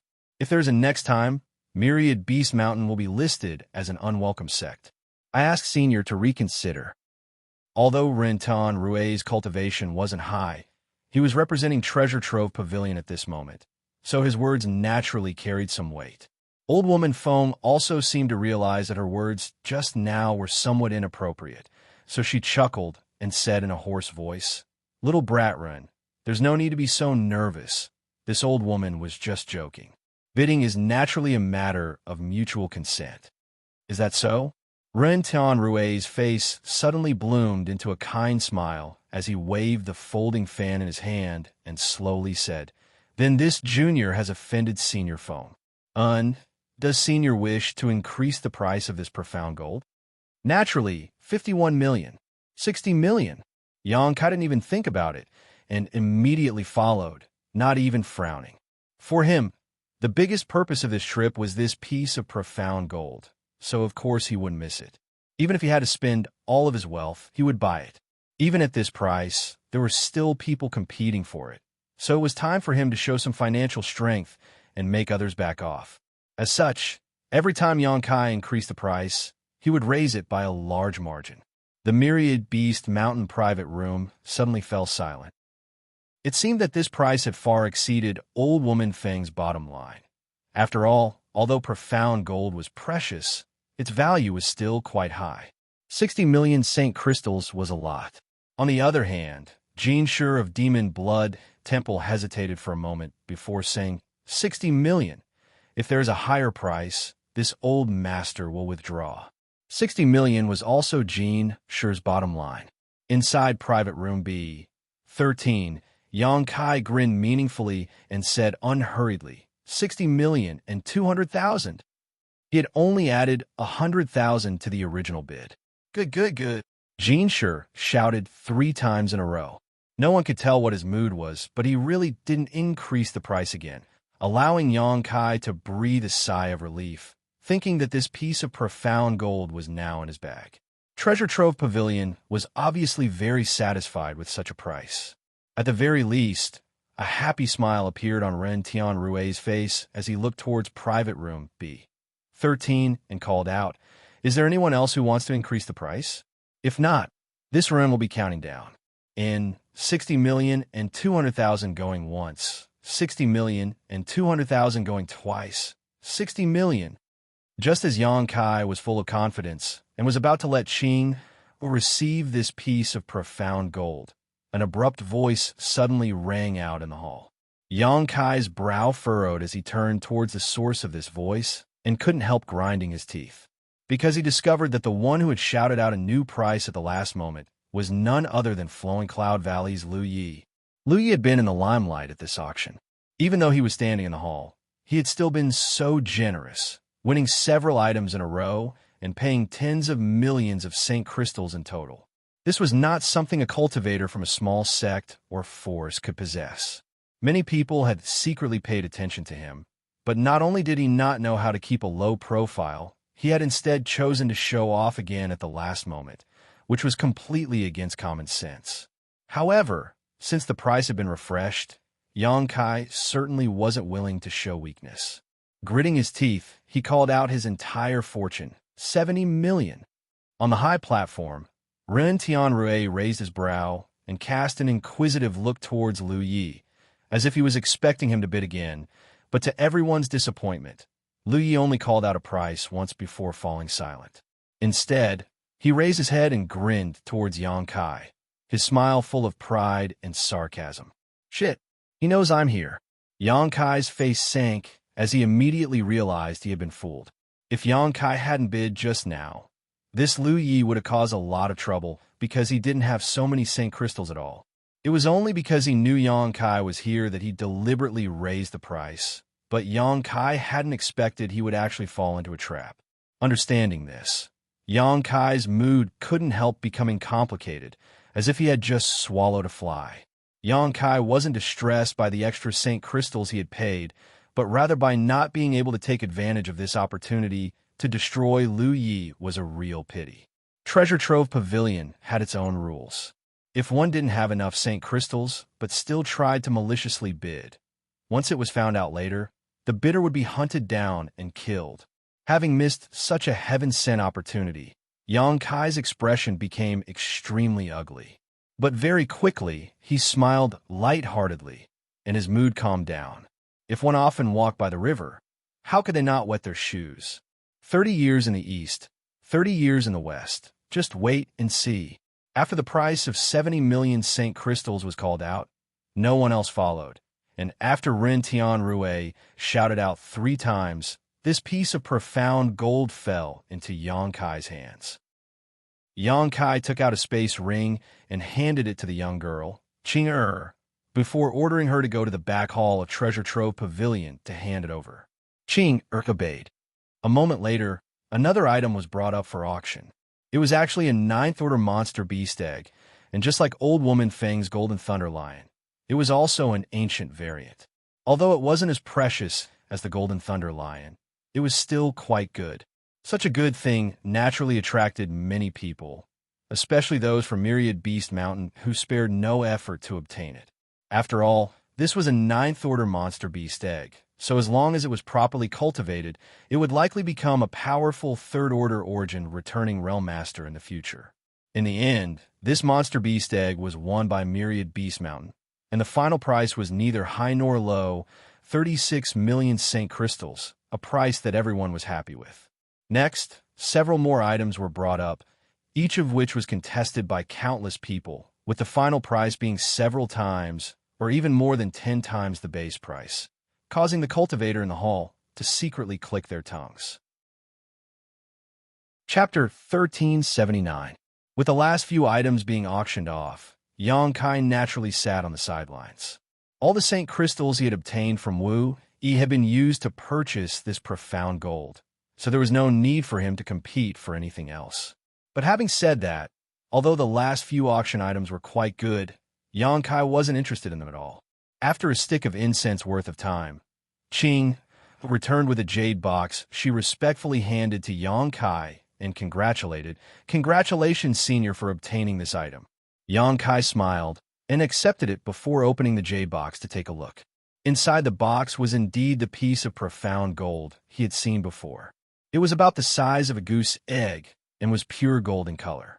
Although it had been sealed by a powerful spirit array, it still couldn't stop the pure metal attribute aura from leaking out. This aura was like a sharp blade that couldn't be underestimated. Describing this piece of profound gold as a sharp blade was the best way to describe it. Yang Kai happily played with it for a while before tossing it into his black book space. The reason he needed this piece of profound gold was naturally to cultivate the body tempering secret art, the 5 elements indestructible sword tempering art. If he wanted to cultivate this body tempering secret art, he needed to find all 5 supreme treasures. Of these 5, Yang Kai already had the Thunderwood, profound Een sunflower water, and Sun's true essence. Now that he had obtained this profound gold, all that was left was the Earth attribute's supreme treasure. Once he found all of them, he could begin cultivating the 5 elements indestructible sword tempering art. Perhaps he could ask Treasure Trove Pavilion to help him keep an eye out for these treasures. After all, this great force specialized in such matters. Thinking so, Yang Kai secretly decided to visit old Sir Yin Pei after the auction was over. Thinking about it, the other party shouldn't refuse as long as Yang Kai could afford it. In a good mood, Yang Kai naturally wouldn't be stingy. With a wave of his hand, he rewarded Qing with a few bottles of pills, an artifact, and many Saint crystals. These pills were refined by Yang Kai himself, so there was no need to mention their quality. The artifact was given to him by Yang Yin, so of course it was an excellent artifact that was suitable for the young girl. Although there weren't many Saint crystals, only a few tens of thousands, for a cultivator like Qing, it was enough to support her cultivation for a long time. Naturally, the other party was moved to tears. From below, Ren Tianrui's slightly excited voice rang out. "Everyone, this auction has come to a successful conclusion. Many thanks to all of you for coming all the way here. Please don't be impatient. Although the auction is over, my Treasure Trove Pavilion has been entrusted by a reclusive master to ask all of you seniors for a favor." "Bratrun, what do you mean by this?" Immediately, an expert from a great force asked. Rin Tian Rue smiled lightly and gestured towards the back, bowing slightly. Everyone followed his gaze and couldn't help grinning. There was no other reason.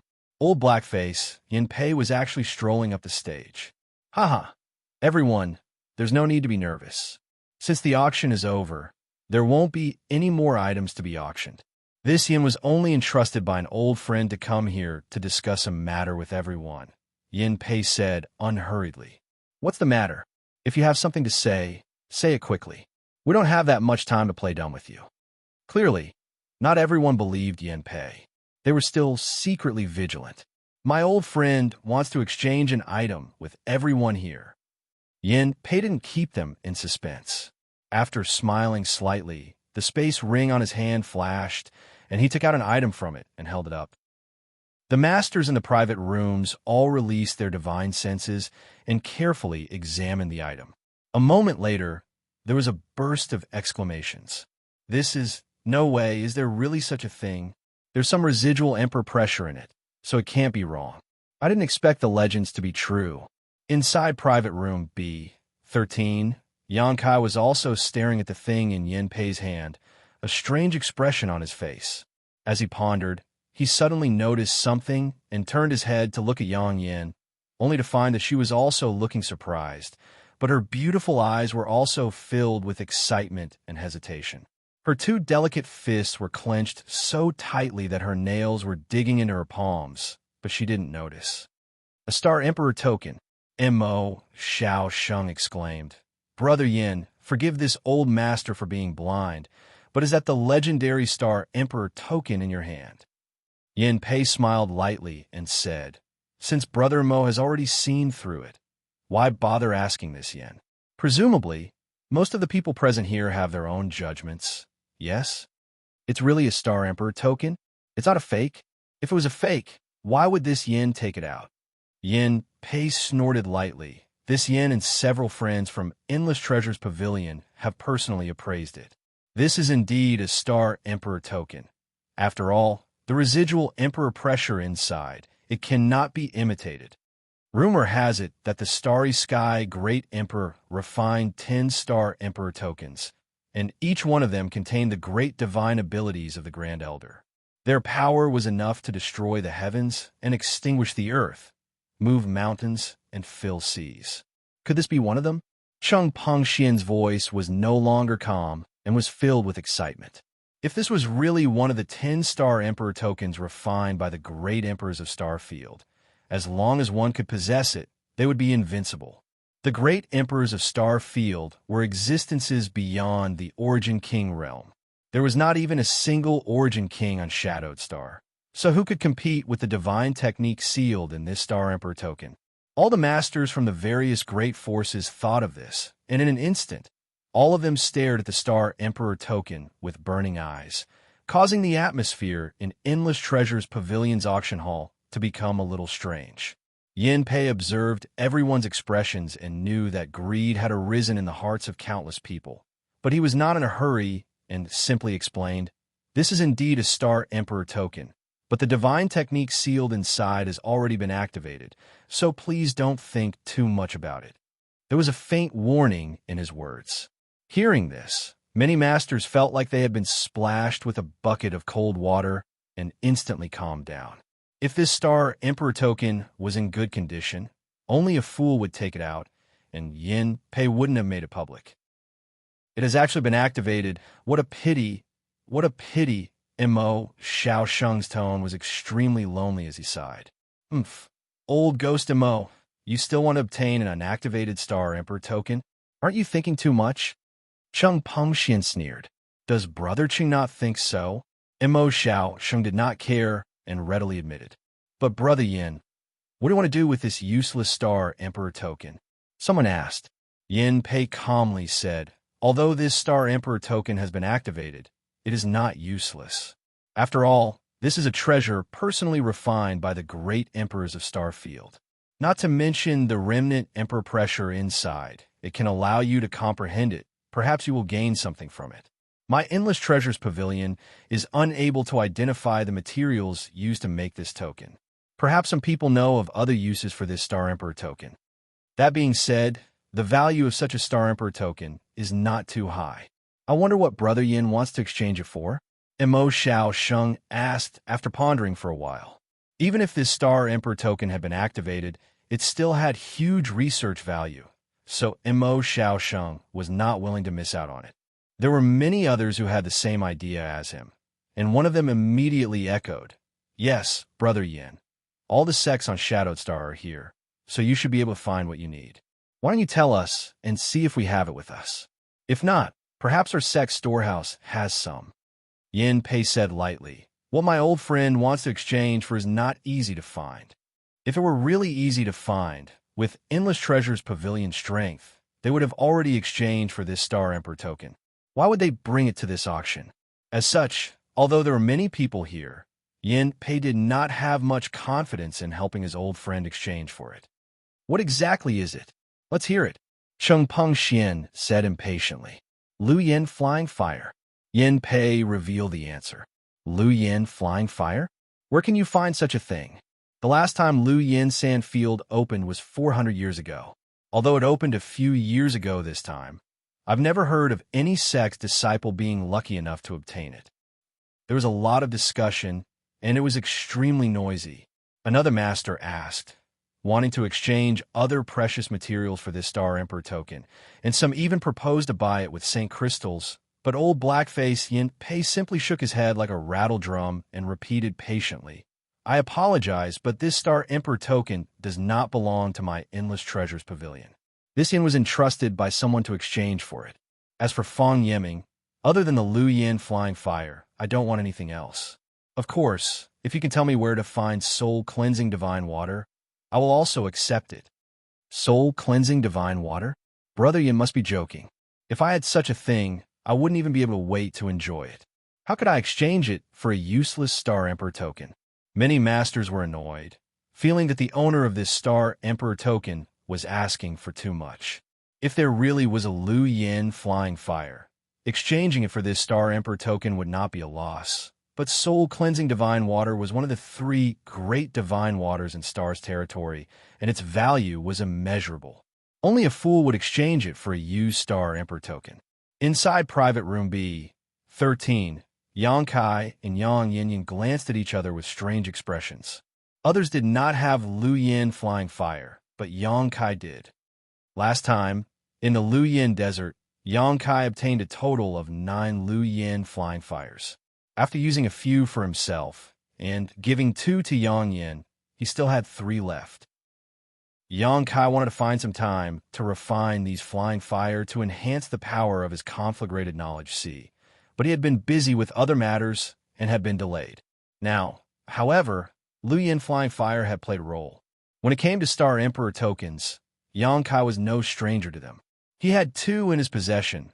One was given to him by the Origin King Realm Master Guei Zhu, and the other was obtained from Lu Yin Desert. However, the one Guei Zhu gave him was intact and had not yet been activated. The one he obtained from Lu Yin Desert was the same as the one in Yin Pei's hand, but the sealed divine technique of the great emperors of Star Field no longer existed. Should I exchange for it? Yang Kai muttered to himself, his expression a little hesitant. He was qualified to exchange for it, but exchanging it for a useless Star Emperor token made him feel that the gains were not worth the losses. "Exchange!" Yin decisively interjected. "Oh, why?" Yang Kai looked at him suspiciously. "I don't know, but I feel that this Star Emperor token definitely has more than just the sealed divine technique of the great emperors. There must be other secrets." The other secrets were also possible. However, if he really wanted to exchange for this Star Emperor token, he did not necessarily need to use Lu Yin Flying Fire. From the other party's request, Yang Kai had some guesses and judgments, but he was not certain. After all, Lu Yin Flying Fire was of great help to enhance his conflagrated knowledge C, so if he could save it, it would naturally be better. Considering all this, Yang Kai nodded lightly, already having a plan in mind. Chapter 1380. On the auction hall's high platform, Yin Pei waited for half an incense stick of time, but seeing that no one was willing to make an offer, he couldn't help showing a look of disappointment. It seems that none of you have any news about Lu Yan's flying fire or soul-cleansing divine water. Very well, I would like to thank all of you again for coming. Saying so, he turned around and left. Although the masters from the various great forces wanted the Star Emperor token, none of them could meet the request of the token's owner, so they could only shake their heads and sigh. After all, they couldn't just snatch it. Not to mention how valuable a useless Star Emperor token was. Treasure Trove Pavilion was not an existence they could casually provoke. In an instant, all the cultivators in the auction hall left one after another. Xianxia glanced around the hall, whether intentionally or unintentionally, only to discover that Lu Yi had disappeared at some point. This guy had slipped away quickly, knowing that he had been too generous this time and had attracted the attention of many people. Continuing to stay here would definitely not be a good thing. Xianxia sneered but didn't care. In any case, the grievances between him and Lu Yi would be settled sooner or later, so there was no need to rush. Standing up, Xianxia turned to the young girl, Qing and said, "Take me to see Senior Yin. I have something to ask of him." "Yes." Qing nodded and didn't ask any more questions, immediately leading the way. Although Xianxia had only made a single bid at this auction, he had demonstrated his extraordinary financial resources. What's more, on the way to Treasure Trove Pavilion, Qing had seen Yin Pei treat Xianxia politely, so she naturally knew that Yin Pei and Xianxia were not strangers. Such a person was naturally qualified to meet with Yin Pei. Just after walking out of private room, B13, Xianxia suddenly felt two subtle divine senses sweep over him, causing him to freeze slightly. Xianxia then continued to follow behind Qing, as if nothing had happened. Although he didn't know who was spying on him, Xianxia had some guesses. It was none other than Old Woman Feng from Myriad Beast Mountain and Xianxia from Demon Blood Temple. At the auction, he had only made a single bid, and the only ones competing with him were these two. It seemed that they still hadn't given up on the profound gold. Xianxia coldly snorted in his heart, but didn't show it on his face. On the other hand, the divine sense that spied on him had merely swept past him, and it didn't have any other intentions. After a short moment, Xianxia had already arrived at a certain room in the rear hall of the Treasure Trove Pavilion, and he sat upright and waited. After about half a cup of tea's worth of time, old black-faced Yin Pei pushed open the door and entered, a smile on his face as he looked at Xianxia and said, "Little friend Yang, greetings, Senior Yin." Xianxia stood up and cupped his fists. "Yes, sit down." Yin Pei nodded before walking over to the chair next to Xianxia and, sitting down, getting straight to the point, "Is there something little friend Yang needs this old master's help with?" Senior Yan's eyes are as sharp as torches.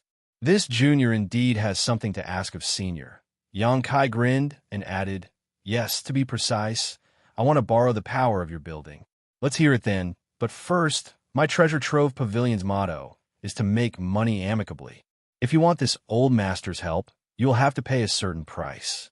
Moreover, Treasure Trove Pavilion and this old master don't accept murdering and robbing business." This junior naturally understands. What junior is requesting does not violate the principles of Treasure Trove Pavilion. "Good."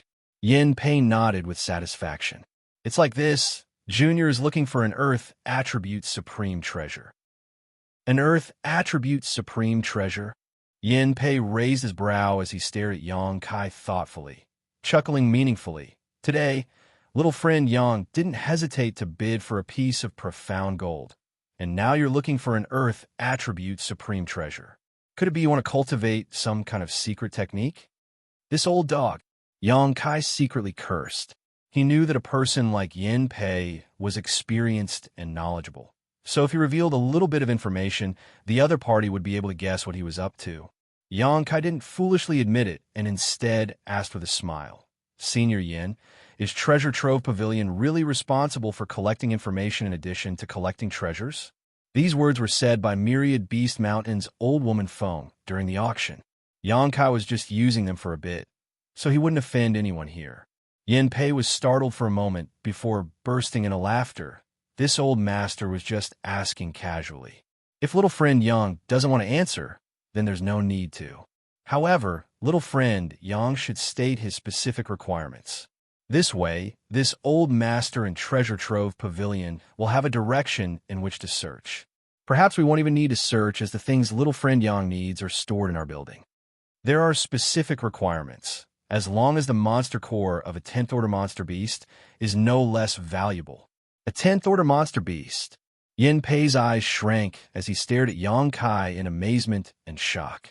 Although he had some guesses, he hadn't expected Yang Kai's requirements to be so high. If this was the case, then the things stored in Treasure Trove Pavilion wouldn't be able to meet the other party's requirements. After all, a 10th order monster beast was equivalent to an Origin King Realm Master. It was impossible for such a thing to exist on Shadowed Star. It's not just a monster core, as long as its value is no less than a 10th order monster beast monster core, Yang Kai added. And it's a bit difficult. This old master can't guarantee anything, but I can say that I will try my best to keep an eye out for you. Of course, little friend Yang shouldn't remain idle. Perhaps little friend Yang's opportunities will allow him to obtain what he wants.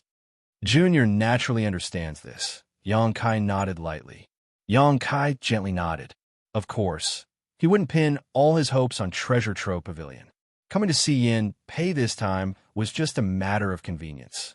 His main purpose here was to obtain the Star Emperor token. Thinking so, Yang Kai changed the subject and said, "Right, Senior Yin, the Star Emperor token you took out just now, what? Do you want to exchange it?"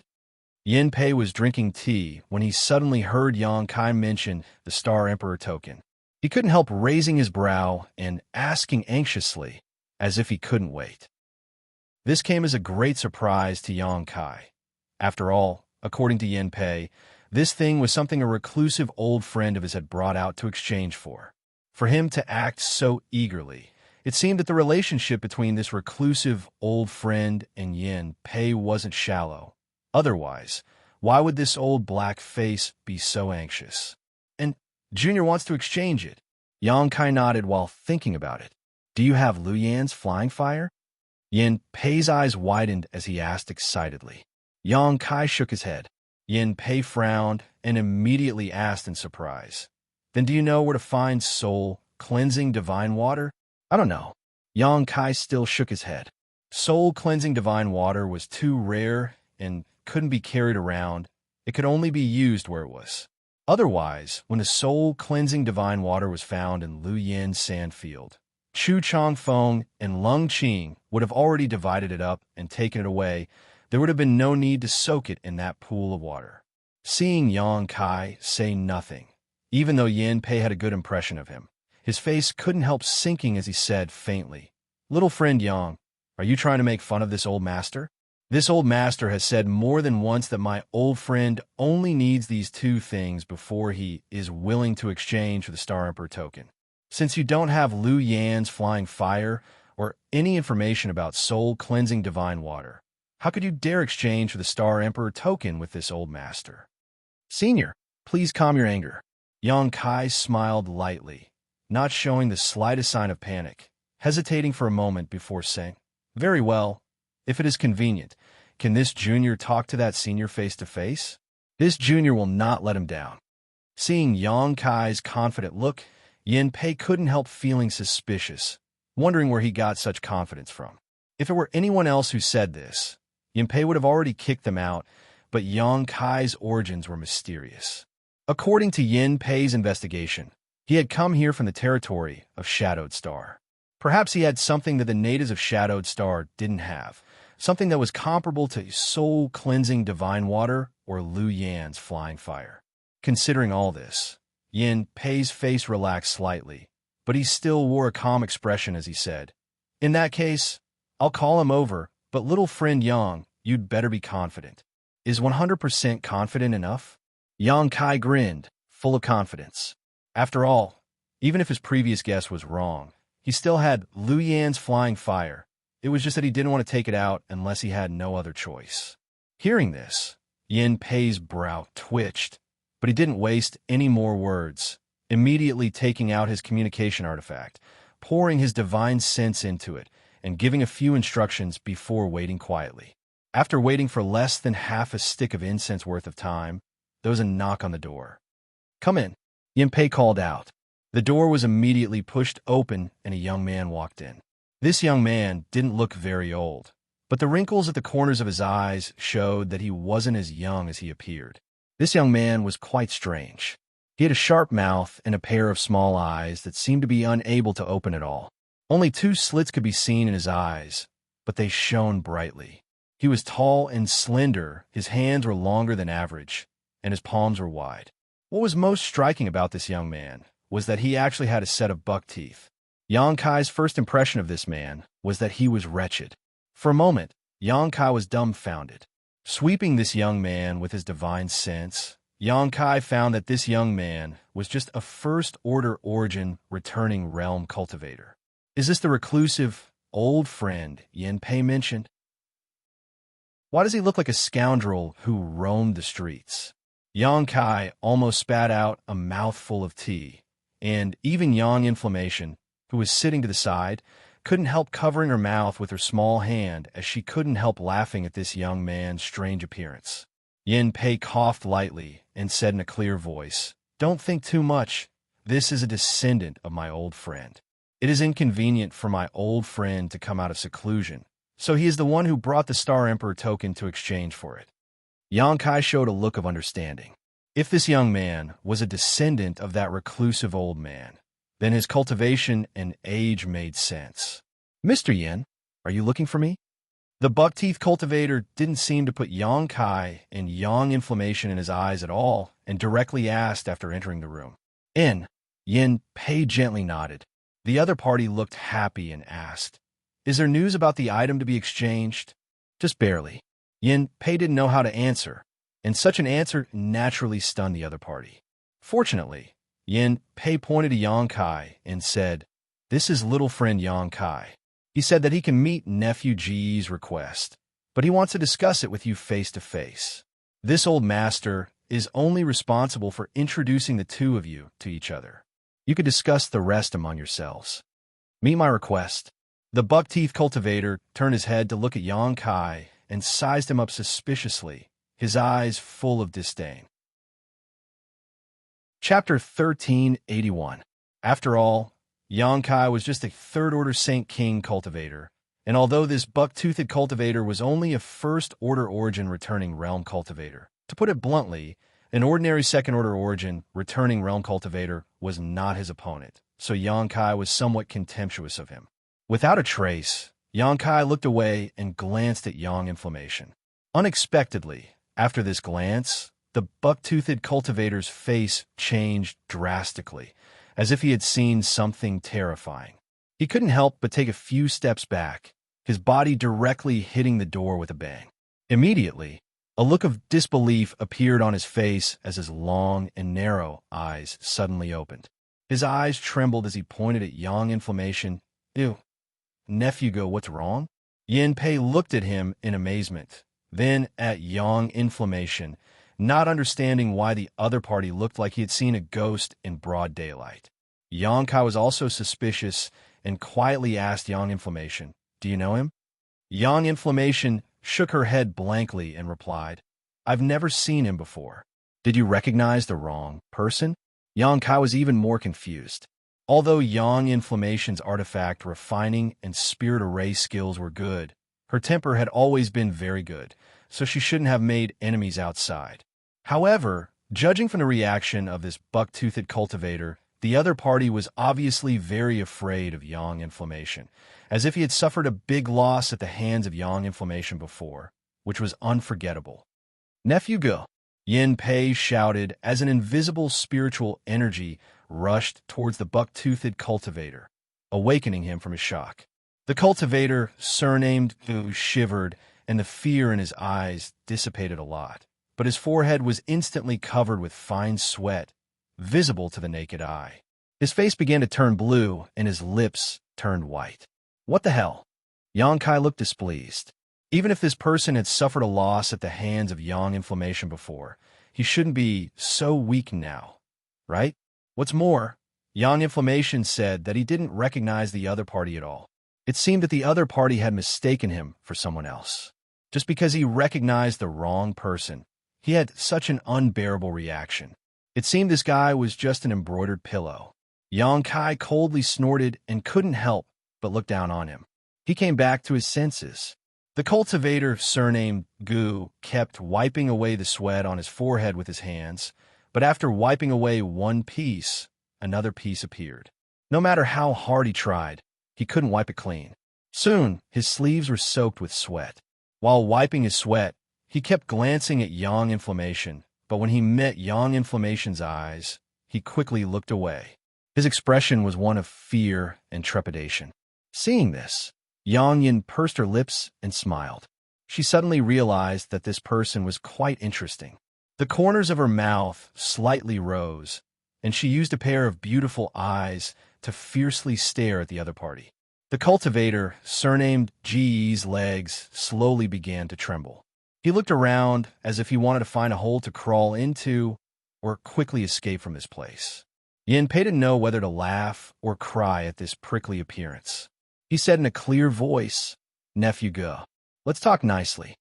The cultivator's surnamed Ji's mouth twitched, as if he wanted to laugh. However, he squeezed out an expression that was uglier than crying. He clasped his fist at Yang Inflammation cautiously and asked in a trembling voice, "May I ask this lady's name?" This sentence seemed to have used up all the strength in his body. After he finished asking, he waited anxiously. The sound of him swallowing his saliva was extremely loud. Yin Pei put a hand to his forehead, speechless. Speaking of which, he had some understanding of this descendant of his old friend. He knew that the other party had been following his old friend in seclusion. Although he didn't have much experience, his cultivation aptitude was a heaven-defying existence.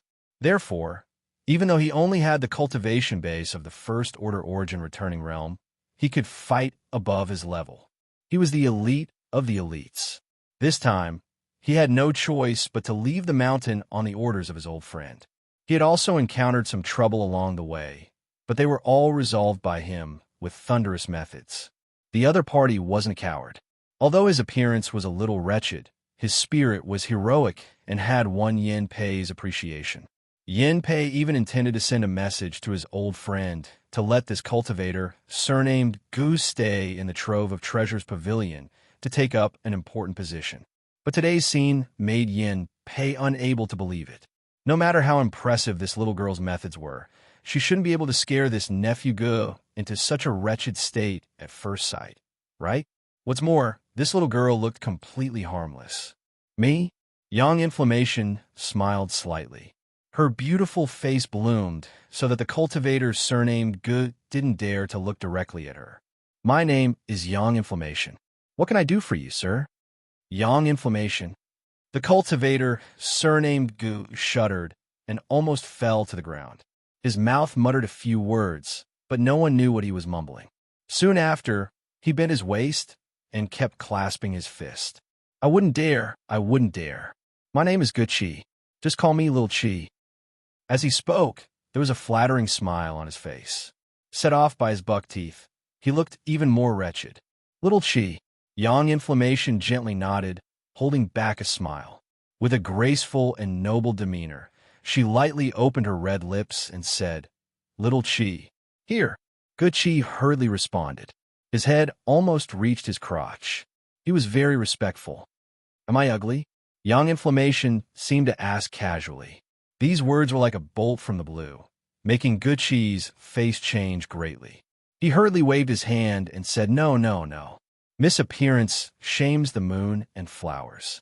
You're a first-class beauty. The word ugly has nothing to do with it. Is that so?" Yang Inflammation raised her eyebrows and shouted sternly, "If that's the case, why do you look like you've seen a ghost? I thought I was too ugly to be seen in public."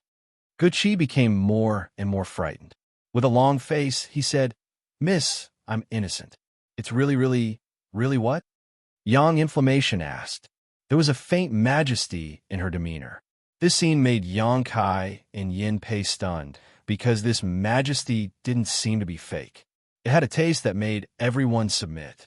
At that moment, even Yin Pei faintly had the illusion that Yang Inflammation was high and mighty. Gucci was even more unbearable. His legs went soft, and he directly knelt on the ground. Fortunately, Yin Pei reacted in time.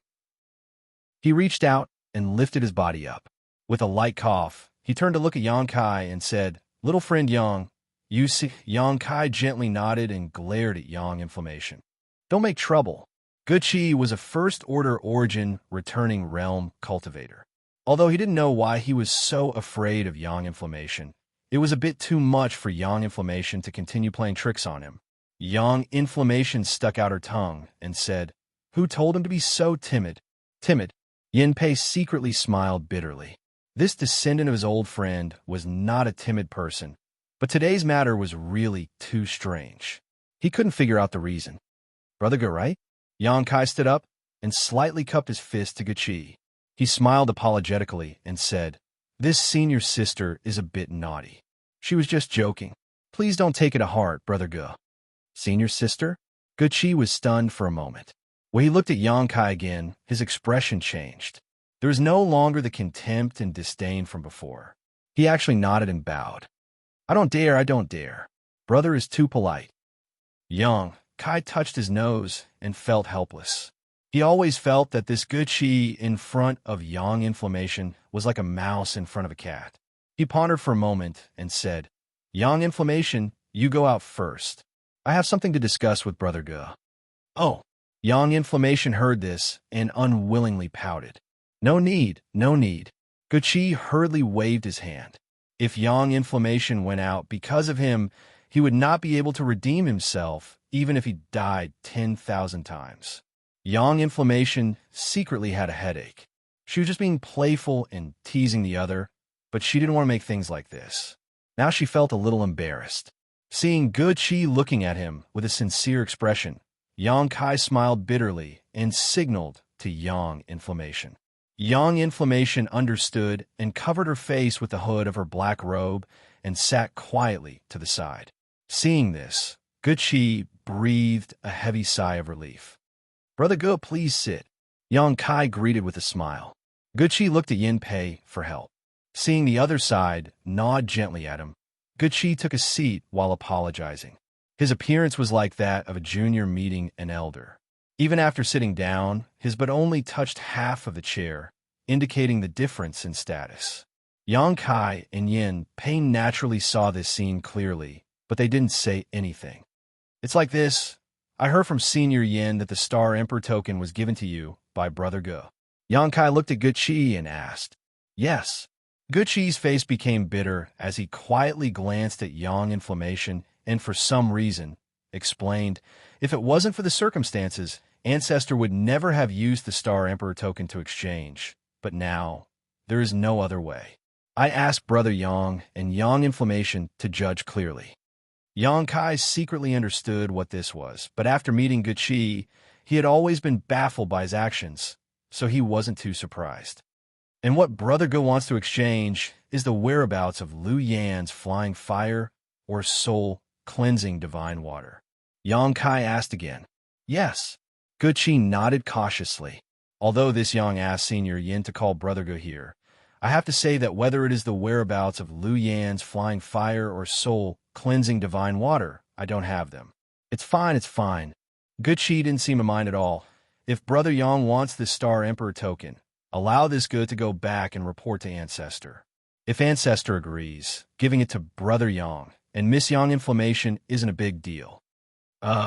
Yang Kai looked stunned for a moment before waving his hand and saying, "This Yang didn't mean that. Although the divine technique sealed inside this Star Emperor token has been activated, it is still something refined by great emperors, so its value is extraordinary. This Yang won't take it for free. If I may ask, is there something wrong with Senior G's knowledge, see?" Hearing Yang Kai's inquiry, Yin Pei's eyes flashed, secretly surprised that he could guess this much. As an old friend of the Hidden Master, Yin Pei naturally knew why the other party had taken out the Star Emperor token to exchange for something this time. What surprised Yang Kai even more was that Guqi readily admitted it without any hesitation, nodding as he said, "What Brother Yang said is correct. Half a year ago, my ancestor was plotted against by a villain, and his knowledge, was poisoned, so he needed a flowing flame, flying fire, and soul-cleansing divine water. According to my ancestor, only these two things could cure his knowledge, sea poison. Chapter 1382. So that's how it is. Xianxia nodded lightly, becoming more and more confident as he reached out and touched his space ring, taking out a jade bottle and handing it to Guqi. Although I don't have Lu Yan's flying fire or soul-cleansing divine water, Brother Go might as well take a look and see if this pill meets Senior G's requirements. After a few words, although Guqi's expression was still a little restrained, his mood had finally stabilized. Glancing suspiciously at Xianxia, he smiled and stretched out his hands to accept the jade bottle.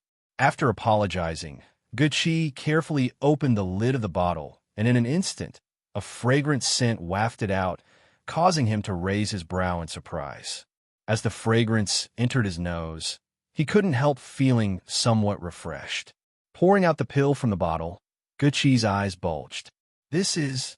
Yin Pei, who was sitting to the side, also straightened up as his eyes stared fixedly at the pill, a look of disbelief filling his face. Although Guqi had been living in seclusion with his elders for many years, as an origin-returning realm cultivator, he still had some ability to discern. As the chief auctioneer of Treasure Trove Pavilion, Yin Pei had auctioned countless valuable items over the years, so his vision was naturally extraordinary. The two of them instantly saw through the extraordinariness of this pill. An origin-grade high-rank pill? Yin Pei called out in horror, disregarding the difference in status, snatching the pill from Guqi's hand and holding it in his palm to examine it carefully. Is it really an origin-grade high-rank pill? Guqi also felt like he was dreaming and asked in disbelief. Yes, it is indeed an origin-grade high-rank pill. This color, this fragrance, and the medicinal efficacies contained inside are clearly at the level of an origin-grade high-rank pill. Yin Pei murmured. One couldn't blame him for losing his composure, as on Shadowed Star, origin-grade high-rank pills were nothing more than a myth. Here, the highest rank an alchemist could reach was origin-grade low rank, and it was impossible for them to advance any further.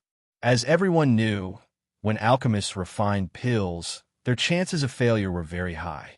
Therefore, even origin-grade low-rank alchemists didn't dare say they could refine origin-grade low-rank pills with 100% certainty. Occasionally, if one was lucky enough, an origin-grade mid-rank pill would appear, but each origin-grade mid-rank pill was a priceless treasure. Even if one was successfully refined, it would be hidden away by the great forces, never to be seen in the outside world. As for the origin-grade high-rank pill, to put it bluntly, no one on Shadowed Star could refine such a pill.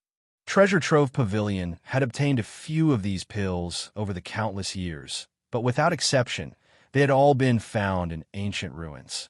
After the flowing time Great Emperor passed away, most of these pills had lost their medicinal efficacies and could no longer be used. Only one of these pills had ever been put up for auction. Yin Pei vaguely remembered that at that time, the great forces of Shadowed Star had all fought over it. That time, Treasure Trove Pavilion's auction had almost ended prematurely. Every time he thought about it, Yin Pei felt a lingering fear. But now, after so many years, another origin-grade high-rank pill had appeared in front of him. No matter what the function of this pill was, its value was immeasurable. However, since Xianxia had taken out this pill at this time, Yin Pei had some guesses about its function. This is a soul-cleansing pill. I wonder if Senior Yin has heard of it. Xianxia smiled lightly before taking a sip of tea. A soul-cleansing pill. It's actually a soul-cleansing pill. Yin Pei breathed a sigh of relief. This is really a good pill for treating the symptoms. Senior Yin, you mean? Guqi looked at Yin Pei worriedly from the side and asked weakly. Take it. Yin Pei put the soul-cleansing pill in his hand into a jade bottle and tossed it to Guqi. This soul-cleansing pill is enough to solve Brother Ji's crisis. Although it's not as effective as soul-cleansing divine water, it's better than the Lu Yin flying fire he needs. Really? Guqi was overjoyed. Why would this old master lie to you? Yin Pei snorted. The reason why Brother Good didn't ask you to exchange for this pill is probably because he thought there was no such thing as an origin-grade high-rank pill in this world. So he settled for the next best thing. Lu Yin flying fire or soul-cleansing divine water, But now that there's such a good pill for his illness, what need is there for those things? Brother G's luck is quite good. Hearing this, Gucci's face filled with joy, and he quickly and carefully put the soul-cleansing pill into a space ring before thanking Xianxia. No need, Brother Gu and I are just taking what we need. Xianxia waved his hand casually. Xianxia smiled and waved his hand. This soul-purifying pill was something he had refined when he was in retreat last time. He had refined a lot of pills last time, but there weren't many origin-grade high-rank pills, only 2 or 3 of them. This soul-purifying pill happened to be one of them. At the auction, Xianxia had heard from Yanpei that the owner of the Star Emperor token wanted to exchange for the whereabouts of Lu Yan's flying fire and soul-cleansing divine water. Xianxia had guessed that there was something wrong with the other party's knowledge C, and if that was the case, this soul-cleansing pill was undoubtedly the best choice. Gucci took the soul-cleansing pill and naturally handed the Star Emperor token to Xianxia. After fiddling with it for a while, Gucci found that it was almost identical to the Star Emperor token he had obtained in Lu Yan's desert last time, so he tossed it into a space ring. After Gucci completed his task, he naturally couldn't wait to leave this place and return his family ancestor, so he could take the soul-cleansing pill. Before leaving, Gucci solemnly cupped his fists and said, "If family ancestor survives this disaster, he will definitely pay you a visit. I hope Sister Yang Yun will not take offense." Saying so, Gucci bowed to Yanpei again and hurried away. Inside the room, Xianxia rubbed his nose and exchanged a glance with Yanpei, both of them wearing confused expressions. Gucci's words before leaving had a deep meaning. He said that his family ancestor was going to visit Yang Yun, not Xianxia, which was quite intriguing. Senior Yin, this brother, little friend, doesn't need to inquire. If that old friend of mine really comes to visit, you will naturally know his origins. If he doesn't, this old master will not tell outsiders what his identity is. However, there's one thing little friend needs to know. Although this old friend of mine has been in seclusion for a long time, he was still a famous character back in the day. Yanpei smiled slightly, appearing very enigmatic before suddenly asking in a low voice, "Right, little friend Yang, the soul-cleansing pill you just took out. How could Xianxia not know what he was thinking?" Quickly shaking his head, he said, "No, that's all." Yanpei obviously didn't believe him so easily and didn't continue to pester him, instead turning a thoughtful look towards Xianxia and asking, "Is this pill something little friend obtained in the past?" "Indeed." Xianxia nodded. "Presumably Senior Yin also knows where I came from, but even in the outside world, origin-grade high-rank pills are rare treasures, so I'm afraid I'll have to disappoint you. So that's how it is." Yanpei breathed a sigh of relief and smiled. "It's fine.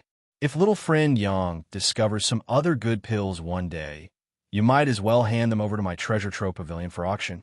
The price will definitely satisfy you." Of course, of course," Xianxia responded casually. Yanpei chuckled and got up. "Good. This old master will do his best to fulfill little friend Yang's request. If I really find some good Earth Attribute Supreme treasures, I will definitely let you know." "Many thanks, Senior." Xianxia also stood up, then this junior will take his leave. Coming out of Treasure Trove Pavilion, Xianxia had a heavy look on his face as he glanced over at Yang Inflammation from time to time, secretly wondering what this woman had done before meeting him and why Gucci had been so nervous and cautious when he saw her. He had no clue. Yang Inflammation was a very mysterious person, and the more he came into contact with her, the more he couldn't see through her. However, there was one thing Xianxia was sure of, and that was that Yang Inflammation had no malicious intentions towards him. "Xianxia, it seems that someone is watching us." After leaving Heavenly Fate City, Yang Inflammation suddenly whispered. "Oh!" Hearing this, Xianxia immediately released his divine sense, and soon noticed that there were indeed people hiding nearby, but their cultivations weren't very high. The one leading them was only a member of the First Order Origin Returning Realm, and it didn't seem like they were from the same group. However, although these people had ill intentions, they didn't show any murderous intent. Xianxia pondered for a moment and immediately understood who was watching them, so he smiled lightly and said, "Don't worry about them. This is Heavenly Fate City. They won't dare to make a move here. Let's go back first." Saying so, he and Yang Inflammation used their movement skills to fly towards Dragon Cave Mountain. A moment later, the two arrived in front of the mountain defending array. Landing, Yang Kai ordered, "You go back first, I'll talk to these people." Yang Inflammation nodded and didn't say much before walking straight inside. The mountain defending array couldn't stop Yang Inflammation in the slightest, allowing her to walk straight in, her figure disappearing in an instant. After Yang Inflammation left, Yang Kai turned around, the corners of his mouth rising slightly as he called out loudly, "You've all followed me here. Why don't you show yourselves?" The surroundings were quiet and there was no movement. Yang Kai wasn't surprised and simply smiled. "Since you won't show yourselves, I'll go in. If fate wills it, we'll meet again." Seeing that Yang Kai was really about to leave, the cultivator hiding nearby finally couldn't hold back. On the left, a ripple spread out and a group of 5 or 6 people strangely appeared, while on the right, several figures of the cultivator also appeared. As soon as the two groups of people appeared, they glared at each other fiercely, as if they were ready to jump at each other's throats. The group of people on the left had some traces of demonic chi on them, and their clothes were embroidered with patterns of birds, fish, insects, and beasts. Needless to say, these people were from Myriad Beast Mountain. Only the disciples of Myriad Beast Mountain, who dealt with Monster Beast all day long, would be contaminated with demonic chi. As for the group on the right, although their cultivations were the same as those on the left, the fluctuations of their vitality were obviously higher, and there was a faint smell of blood on their bodies. People from Demon Blood Temple. Yang Kai's gaze fell on a certain person in the group on the right, and raised his brow, cupping his fists and smiling. "Brother Deng, long time no see." The man smiled bitterly and showed a helpless look before returning the courtesy. "Brother Yang, you're still as elegant as ever."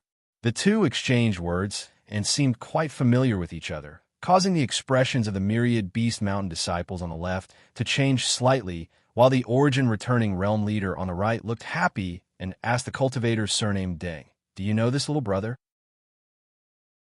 Chapter 1383. In hearing his elder's question, the cultivator, surnamed Deng, nodded helplessly. "Oh." The Origin returning realm cultivator looked overjoyed. "Since you know each other, things will be easier. Deng Ning, tell this little brother that Elder Xianxia needs that piece of profound gold. See if he is willing to part with it." This Demon Blood Temple disciple was none other than Deng Ning, whom Yang Kai had met before. When he left Luyan's desert, Yang Kai happened to encounter him being chased by 2 of his fellow sect disciples. At that time, Yang Kai had lent him a hand. The Demon Blood Thread secret technique was obtained from Deng Ning and had helped Yang Kai a great deal. Later, Deng Ning returned the favor and led Yang Kai to use the space array there, allowing Yang Kai to teleport to another city and return to Heavenly Fate City. From this relationship alone, Yang Kai had a good impression of Deng Ning. Although the Demon Blood Temple disciple Yang Kai came from wasn't very good, it was definitely not a problem to have a private relationship with him. However, Yang Kai hadn't expected that Deng Ning would also come to Heavenly Fate City this time and follow him with the other disciples of Demon Blood Temple. Yang Kai knew that Deng Ning had no choice but to follow him, so of course he didn't blame him. What's more, although Yang Kai had a friendship with Deng Ning, it wasn't deep, so there was nothing to worry about. Nodding, Deng Ning looked at Yang Kai helplessly, but before he could speak, Yang Kai raised his hand and said, "Brother Deng, there is no need to say anything more. Since this profound gold was obtained by me, it is absolutely impossible for me to hand it over. I'm afraid I will have to disappoint everyone. Please return." The Origin returning realm cultivator from Demon Blood Temple's face sank and was about to say something. On the other side, a burly man from Myriad Beast Mountain laughed. "Little boy, don't be so ruthless.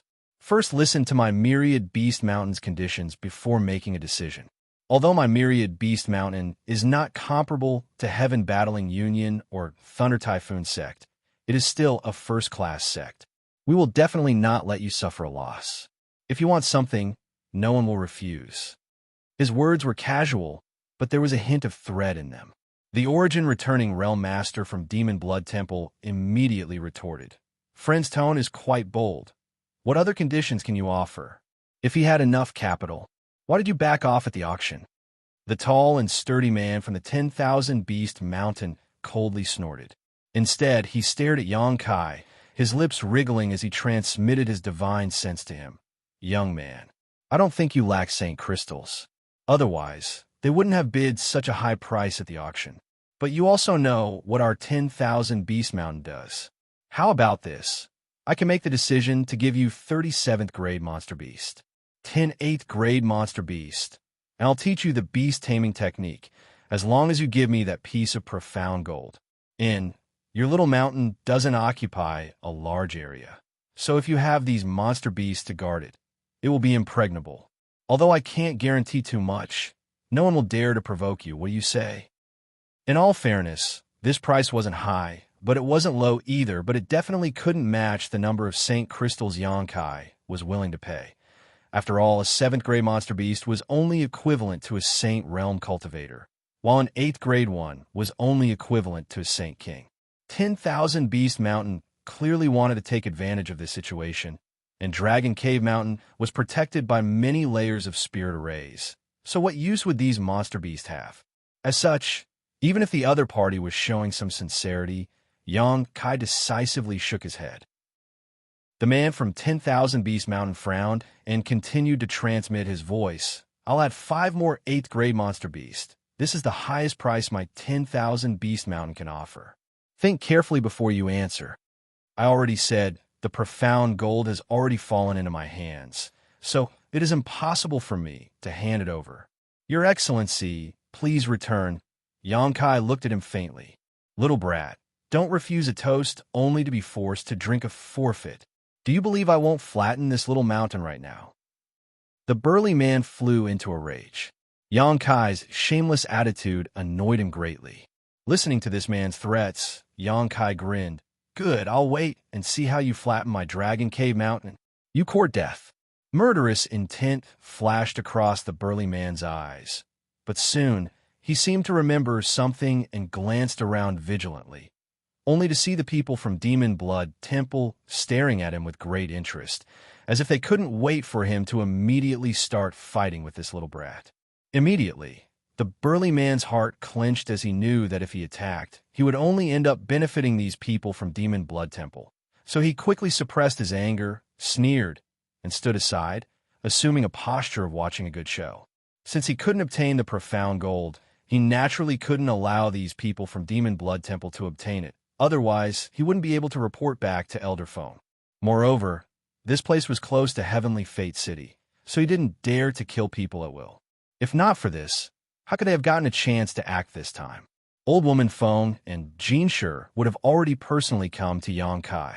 It was because they were in Heavenly Fate City's territory and didn't want to be accused of bullying the weak that these 2 third-order origin returning realm masters sent their respective disciples to discuss the profound gold with Xianxia, hoping that Xianxia will be tactful and hand over the profound gold. The origin returning realm master from Demon Blood Temple saw the people from Myriad Beast Mountain looking at him and didn't try to hide anything, loudly declaring, I don't know what price this friend from Myriad Beast Mountain is offering you, but my Demon Blood Temple is willing to pay you 20 outstanding beauties. What does little brat think of this proposal? Saying so, he looked at Xianxia confidently, as if he felt that no one could refuse such an offer. When the people from Myriad Beast Mountain heard this, all of their expressions changed greatly, the burly man even sucking in a breath of cold air. 20 blood slaves? Your noble temple is truly generous. After saying so, he glanced over at Xianxia somewhat uneasily, fearing that he would immediately agree. After all, the temptation of 20 blood slaves was too great for ordinary people to refuse. If Demon Blood Temple was willing to give him such benefits, he would immediately betray Myriad Beast Mountain and join Demon Blood Temple. Haha, compared with Elder Xianxia's secret art. What are 20 blood slaves? The leader of the Demon Blood Temple group smiled lightly as he looked at Xianxia and said, Blood Slave can only be cultivated by my demon blood temple on Shadowed Star. But if some special ceremony is performed, the Blood Slave will completely obey your orders, loyal to you until death.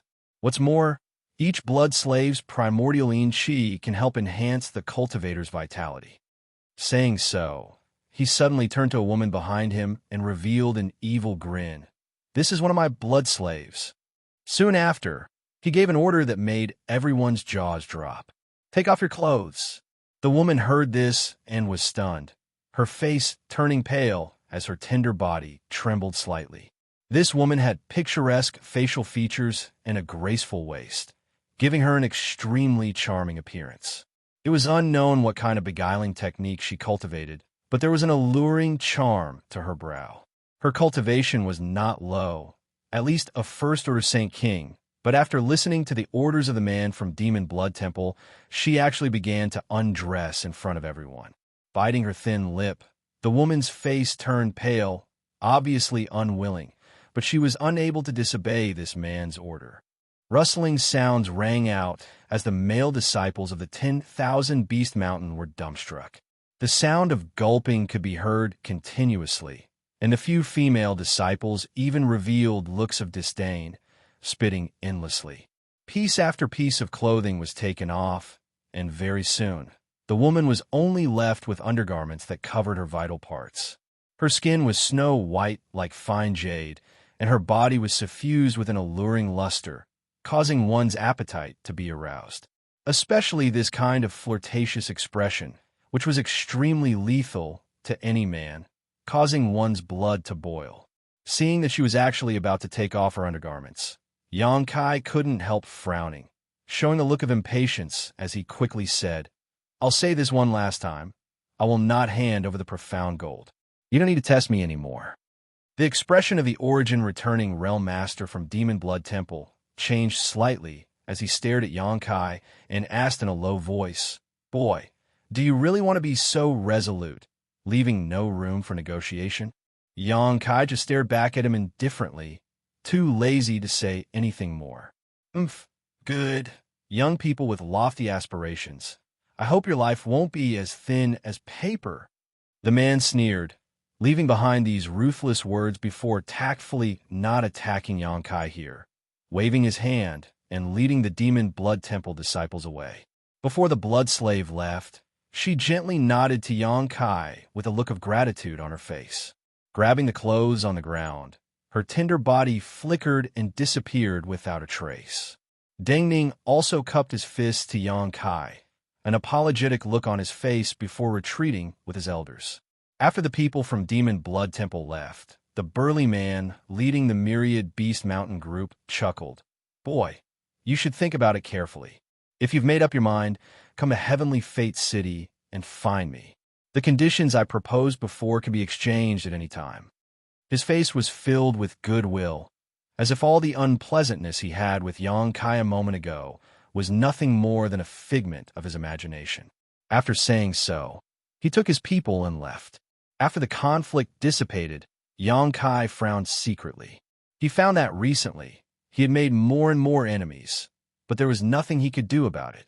The profound gold was indeed of great use to him, so he couldn't easily hand it over.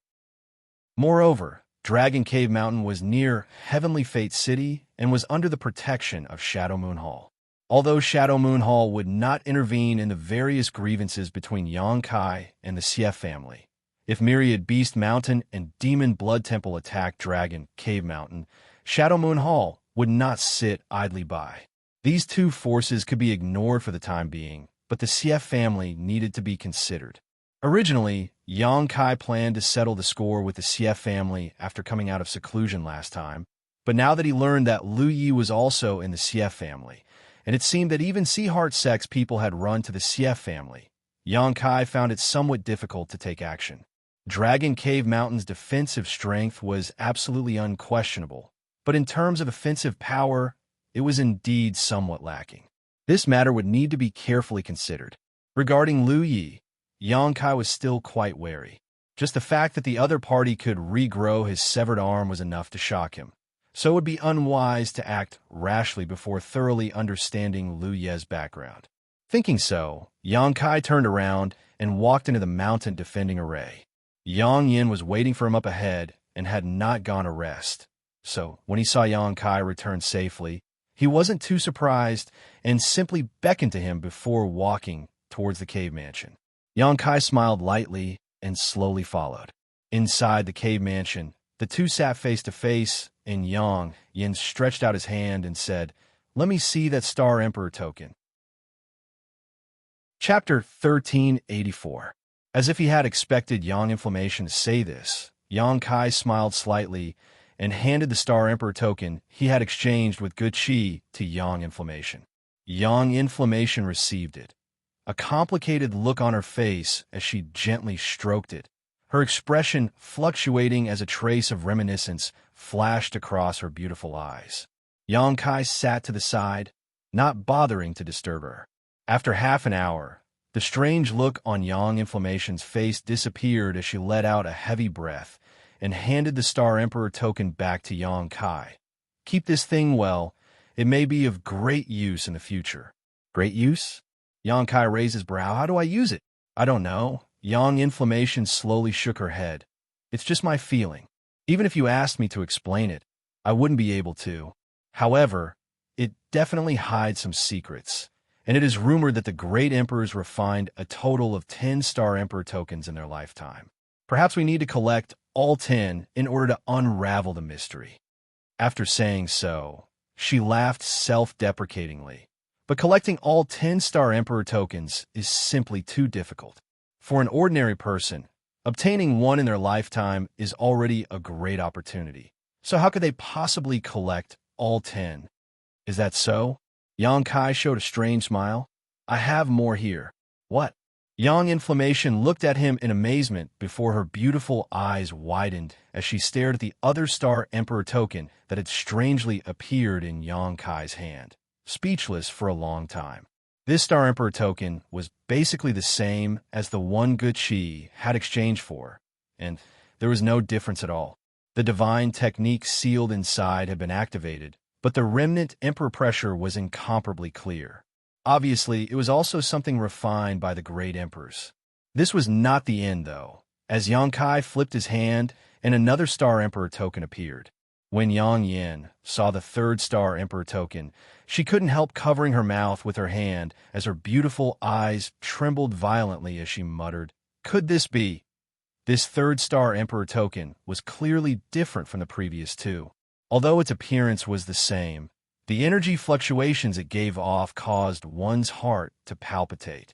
Yang Inflammation was experienced and knowledgeable, so how could he not see through its hidden mysteries? "And this is an intact Star Emperor token." Yang Kai smiled lightly and tossed it to Yang Yin. Yang Inflammation took it in a flurry. Then, something unexpected happened. When the intact Star Emperor token was grasped by Yang Yin, a rippling aura was visible to the naked eye, and at the same time, a crisp bird cry rang out from the Star Emperor token. This bird cry was similar to that of a sparrow, but it was extremely loud and clear. At the same time, a cyan, slender bird pattern with long feathers on its tail flashed across the Star Emperor token before disappearing. Immediately afterwards, the Saint Qi fluctuations in Yang Inflammation's body resonated with the energy contained in the Star Emperor token, and both of them floated up involuntarily. With a loud, sizzling sound, the aura inside the cave mansion became chaotic, and a coercion that caused Yang Kai to pale suddenly descended from the sky. Yang Kai didn't understand what was going on at all, and hurriedly summoned his purple shield while circulating his Saint Qi to protect himself. Only then did he release his divine sense to investigate the situation of Yang Inflammation. After a brief investigation, Yang Kai was surprised. He found that Yang Inflammation didn't show any signs of abnormality and instead seemed to be receiving some kind of message from the Star Emperor token. Her beautiful eyes were closed, her eyelashes trembled, and her brow furrowed from time to time. This scene didn't last long, only a dozen breaths of time.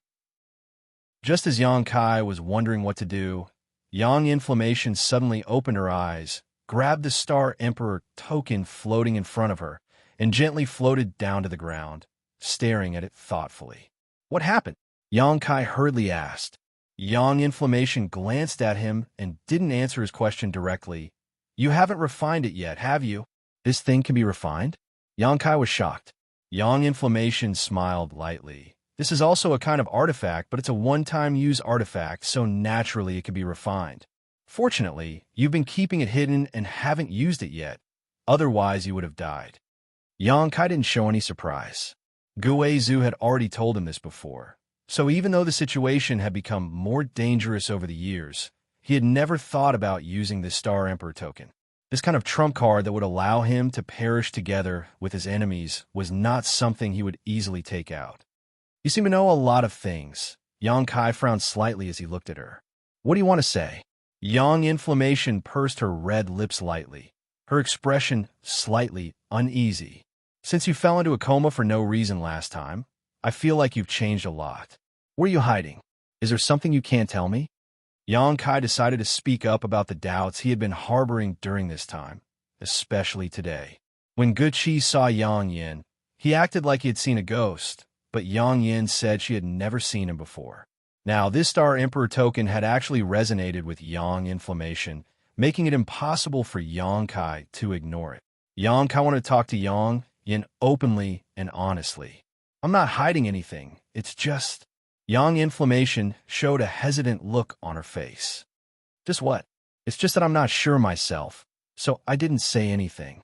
When I'm sure, I'll tell you, okay?" Yang Inflammation looked at him pleadingly.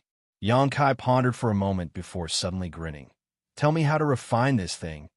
I've studied it a few times before, but I've come up with nothing." Seeing that Yang Kai didn't continue to ask, Yang Inflammation breathed a sigh of relief and smiled happily. "I only just found out," he. Saying so, Yang Inflammation condensed a wisp of sword-like Saint Chi at his fingertips and quickly cut a small wound on his wrist. Red blood immediately flowed out, and Yang Inflammation placed the Star Emperor token on the wound. Yang Kai heard a bone-chilling sound, as if a hungry ghost was devouring flesh and blood, and the blood that flowed out of Yang Yan's wrist was absorbed by the Star Emperor token. In the blink of an eye, the Star Emperor token had become as red as blood. After doing all this, Yang Inflammation seemed to be a little tired and tossed the Star Emperor token back to Yang Kai before sitting down cross-legged. "That's it?"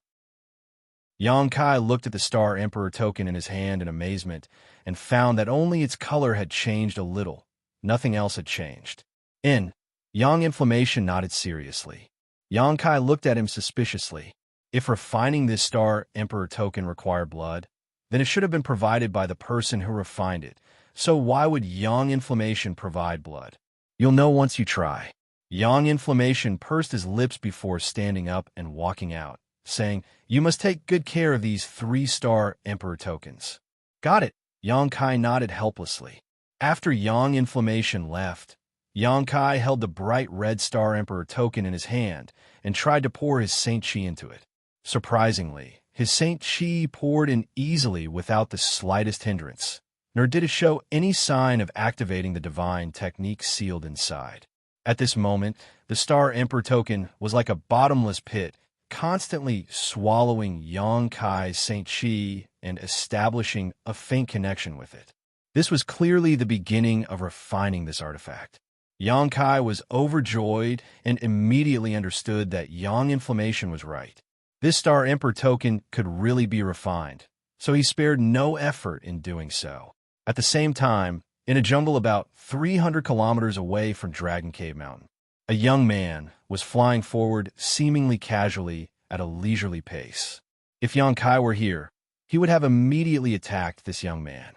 The reason was simple. This young man was none other than Flowing Cloud Valley's Lu Yi, the one Yang Kai hated to the core. Looking at the direction he was flying, it was obvious he was returning to the Xie family. Lu Yi's lips curled slightly as a light smile appeared on his face.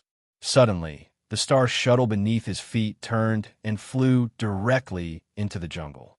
A moment later, he gently landed on the ground and stood there with his hands behind his back. The surroundings were quiet, with only the sound of a gentle breeze blowing through the branches and leaves. What's wrong? Didn't all of you lie in ambush here, specifically to wait for this Lu? Now that this Lu is here, why don't all of you show yourselves? Lu Yi tilted his head and glanced at the thick trees on either side. No one answered, nor did anyone show up, as if Lu Yi was the only one here. However, Lu Yi's expression remained firm as he sneered. A group of cowards, actually daring to ambush this Lu? Good, since you don't want to show yourself. Don't blame this Lu for being impolite. Brat, your eyesight isn't bad. You were actually able to see through our concealment technique. What a pity. What a pity. Your life has come to an end. A loud and clear voice rang out. In the next moment, several people suddenly jumped down from a large tree. Immediately afterwards, there was a rustling sound as people appeared all around, all of them staring towards Lu Yi with malicious intent.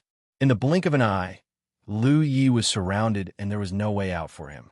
In the auction just now, Lu Yi had been extremely generous with his money, so naturally, he had attracted the attention of countless people. Although he had quietly withdrawn from the auction at the last moment, many people were still secretly following him. Knowing that he was returning to the Xie family, these people had set up an ambush in this jungle in advance, waiting for him to show up. Sure enough, Lu Yi really did pass by here, but what these people with malicious intentions did not expect was that Lu Yi would be so bold, daring to walk right into the trap despite knowing that there was an ambush. The man who spoke just now was a first-order origin returning realm cultivator with a short stature and a large bump on his forehead. His appearance was extremely ugly, and as he stared at Lu Yi, a malicious grin appeared on his face as he nodded. Not bad. Not bad. Your courage is extraordinary. I haven't seen such a brave little brat in many years. Brother Chung, why are you wasting time with him? Just hurry up and do it. On the other side, an elderly man with 3 strands of long beard impatiently urged. Although on the surface, this elderly man was much older than the cultivator surnamed Chung.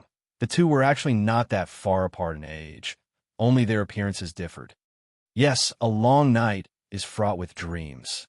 This boy is quite rich, so his harvest will definitely not be small. What's the hurry? The cultivator surnamed Chung coldly snorted. Naturally, we must act, but how should we distribute this treasure? Shouldn't we discuss it first? There were a total of 3 groups, 3 origin returning realm masters, 1 Saint King, and 1 Saint Realm Master, totaling about 15 to 16 people. Chapter 1385. Now that they had the upper hand, none of the 3 groups put a trivial Lu Yi in their eyes. After all, under the investigation of their divine senses, they could tell he was just a third-order Saint King.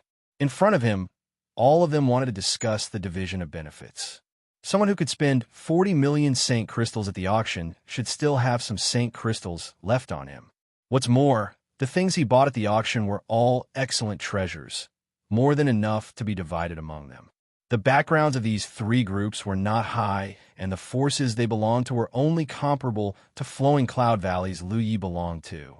All of them were small forces, otherwise they wouldn't have resorted to killing and robbing. A cultivator from a big force was generally more self-disciplined due to the strict rules of their sect. With such a big fat sheep in front of them, anyone who looked at it would drool, feeling that their group was stronger and deserved a bigger share. In an instant, the 3 origin returning realm masters began to quarrel, spittle flying everywhere, none of them willing to back down.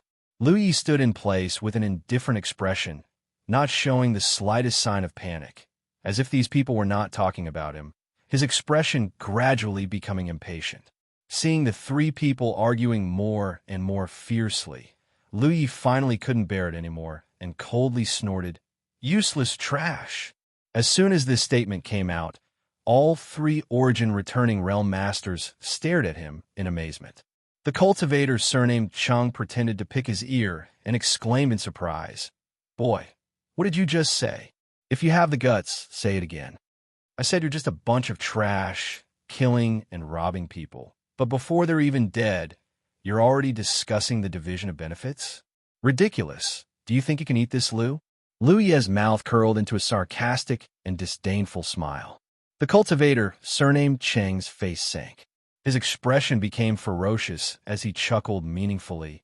"Two friends, this little brat is tired of living. Since he wants to die, we might as well grant him his wish first. Then we can sit down and have a good discussion." The other two were also stimulated by Lu Ye's arrogant words, so naturally, there was no reason for them to disagree. The cultivator surnamed Cheng sneered, waved his hand, and shouted, "Chop him into mincemeat.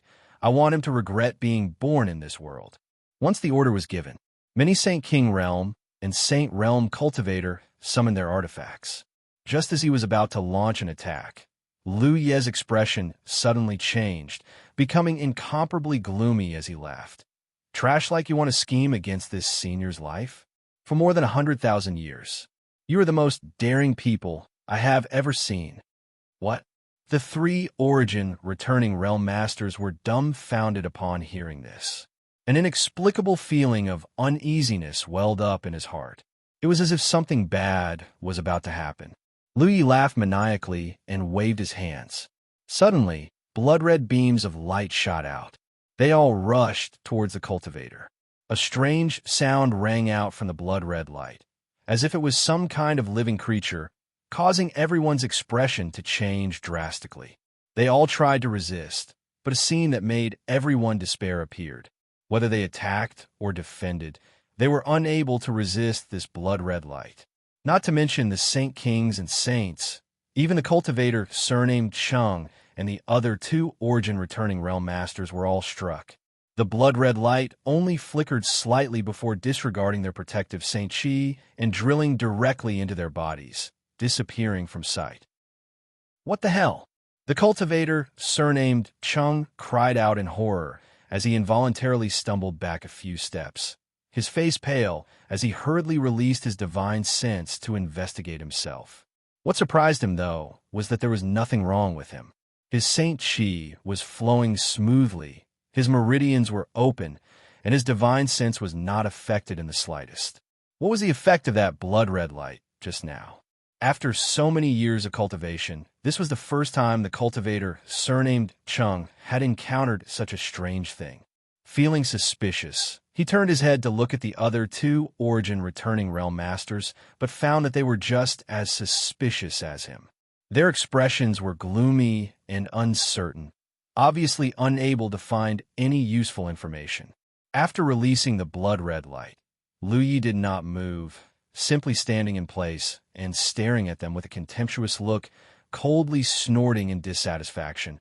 "I thought I would be able to draw out a lot of useful people, but I didn't expect that only 3 wastes would show up. Fine, at least you are of some use. From now on, you will obey this senior's orders. Draw out." The cultivator, surnamed Cheng, listened to his words and frowned slightly. After pondering for a while, his expression changed drastically. "You've deliberately acted so generously at the auction just to attract people to rob you?" The other two Origin returning realm masters heard this and instantly understood the whole story and could not help looking at Lu Yi with some fear. No matter what this person wanted to do, this intention alone was enough to make them suspicious. What's more, no one knew what that blood-red light just now was. "You're not qualified to ask. If you obey this senior's orders, I can spare your life. Otherwise." "Otherwise what?" The cultivator, surnamed Cheng, obviously did not want to sit still and wait for death. Or rather, he did not believe that the blood-red light had any mysterious effect. After all, he was not feeling any discomfort right now. Maybe the other party is just deliberately mystifying things. He comforted himself. Otherwise, the end will be very miserable. Lu Yi grinned wickedly. As soon as his voice fell, the cultivator, surnamed Cheng, suddenly grabbed his head with both hands and screamed loudly. His screams sounded like he was being cut by 1,000 knives, causing everyone to be shocked. In just 3 breaths of time, the cultivator, surnamed Cheng's clothes were soaked with sweat. His whole body was bent like a shrimp as he let out a beast-like roar from the depths of his throat. His skin was red, as if he would explode at any moment. "What did you do to Brother Cheng? What was that thing just now?" The other Origin returning realm master's eyes trembled as he asked in shock.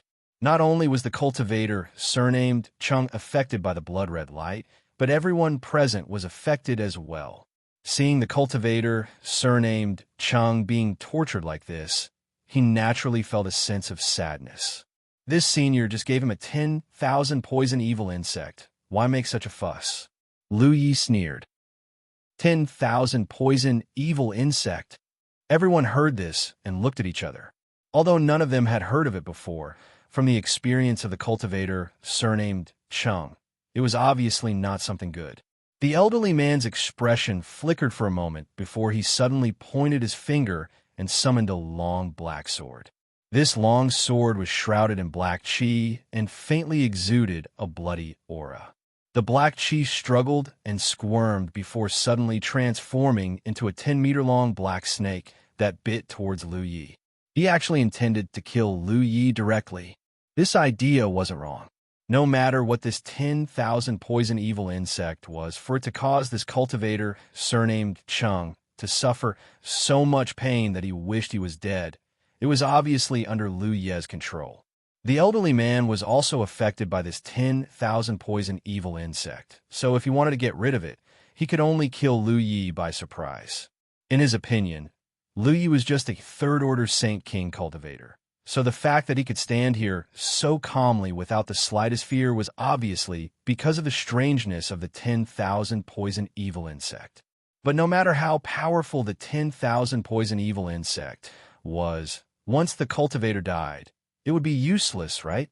The elderly man was also a decisive person, so as soon as he thought of this, he immediately took action. There was no prior warning, and his attack was extremely ruthless, directly summoning his most powerful artifact. The black snake rushed towards Lu Yi in an instant, causing the elderly man's mouth to curl into a cruel smile as he secretly cheered in his heart. But in the next moment, his eyes bulged, because Lu Yi had actually stretched out his hand and grabbed the black snake, seemingly moving slowly but actually grabbing it in the palm of his hand. The black snake struggled and squirmed, trying to break free from Lu Yi's grasp, but no matter how hard it tried, it was unable to do so. How was this possible? The elderly man's face changed drastically.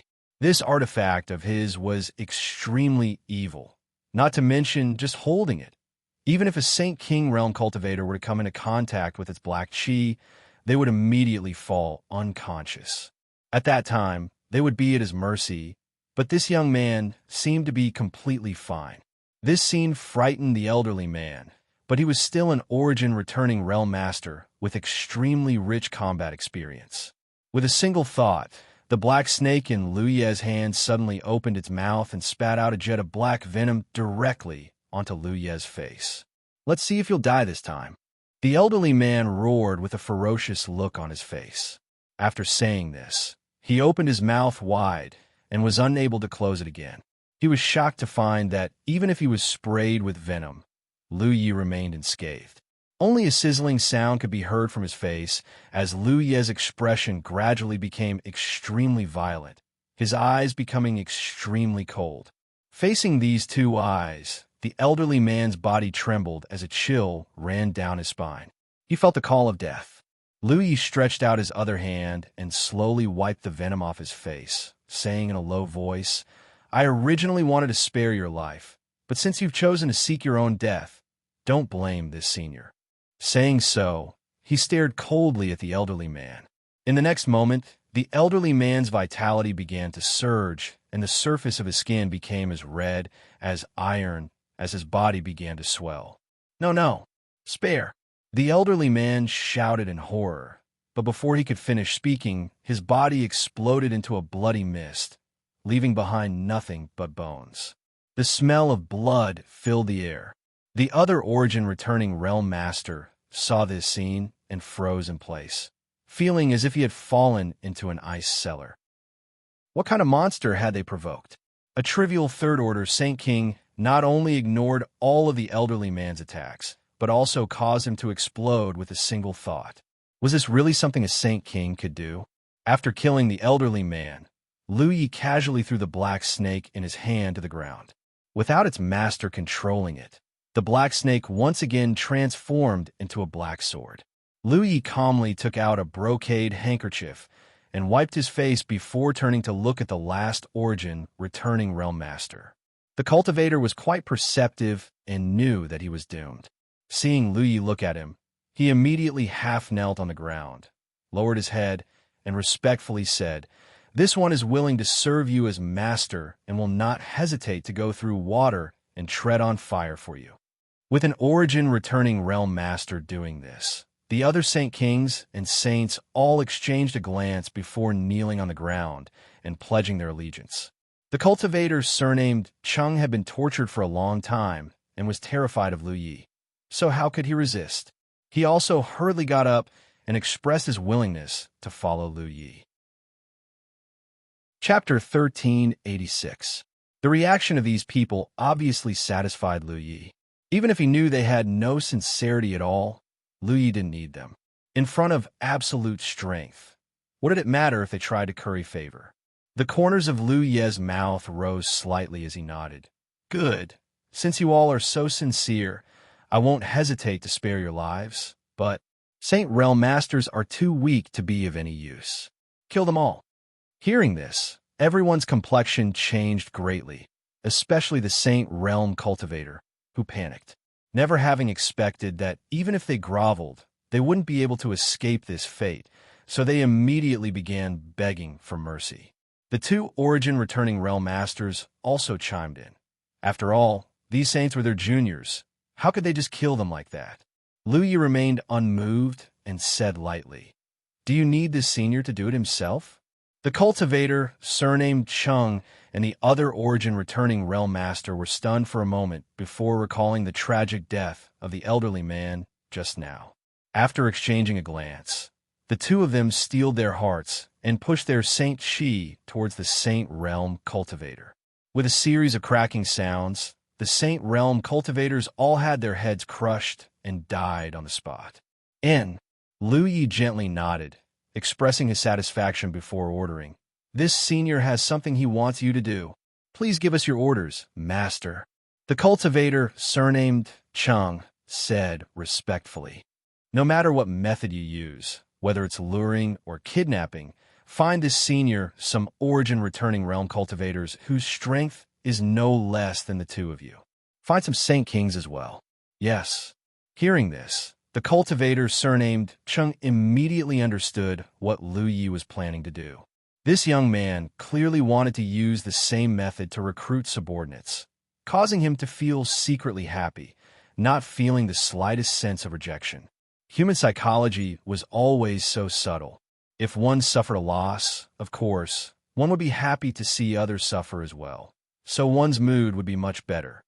"But master, where should we take these people?" "The Xie family."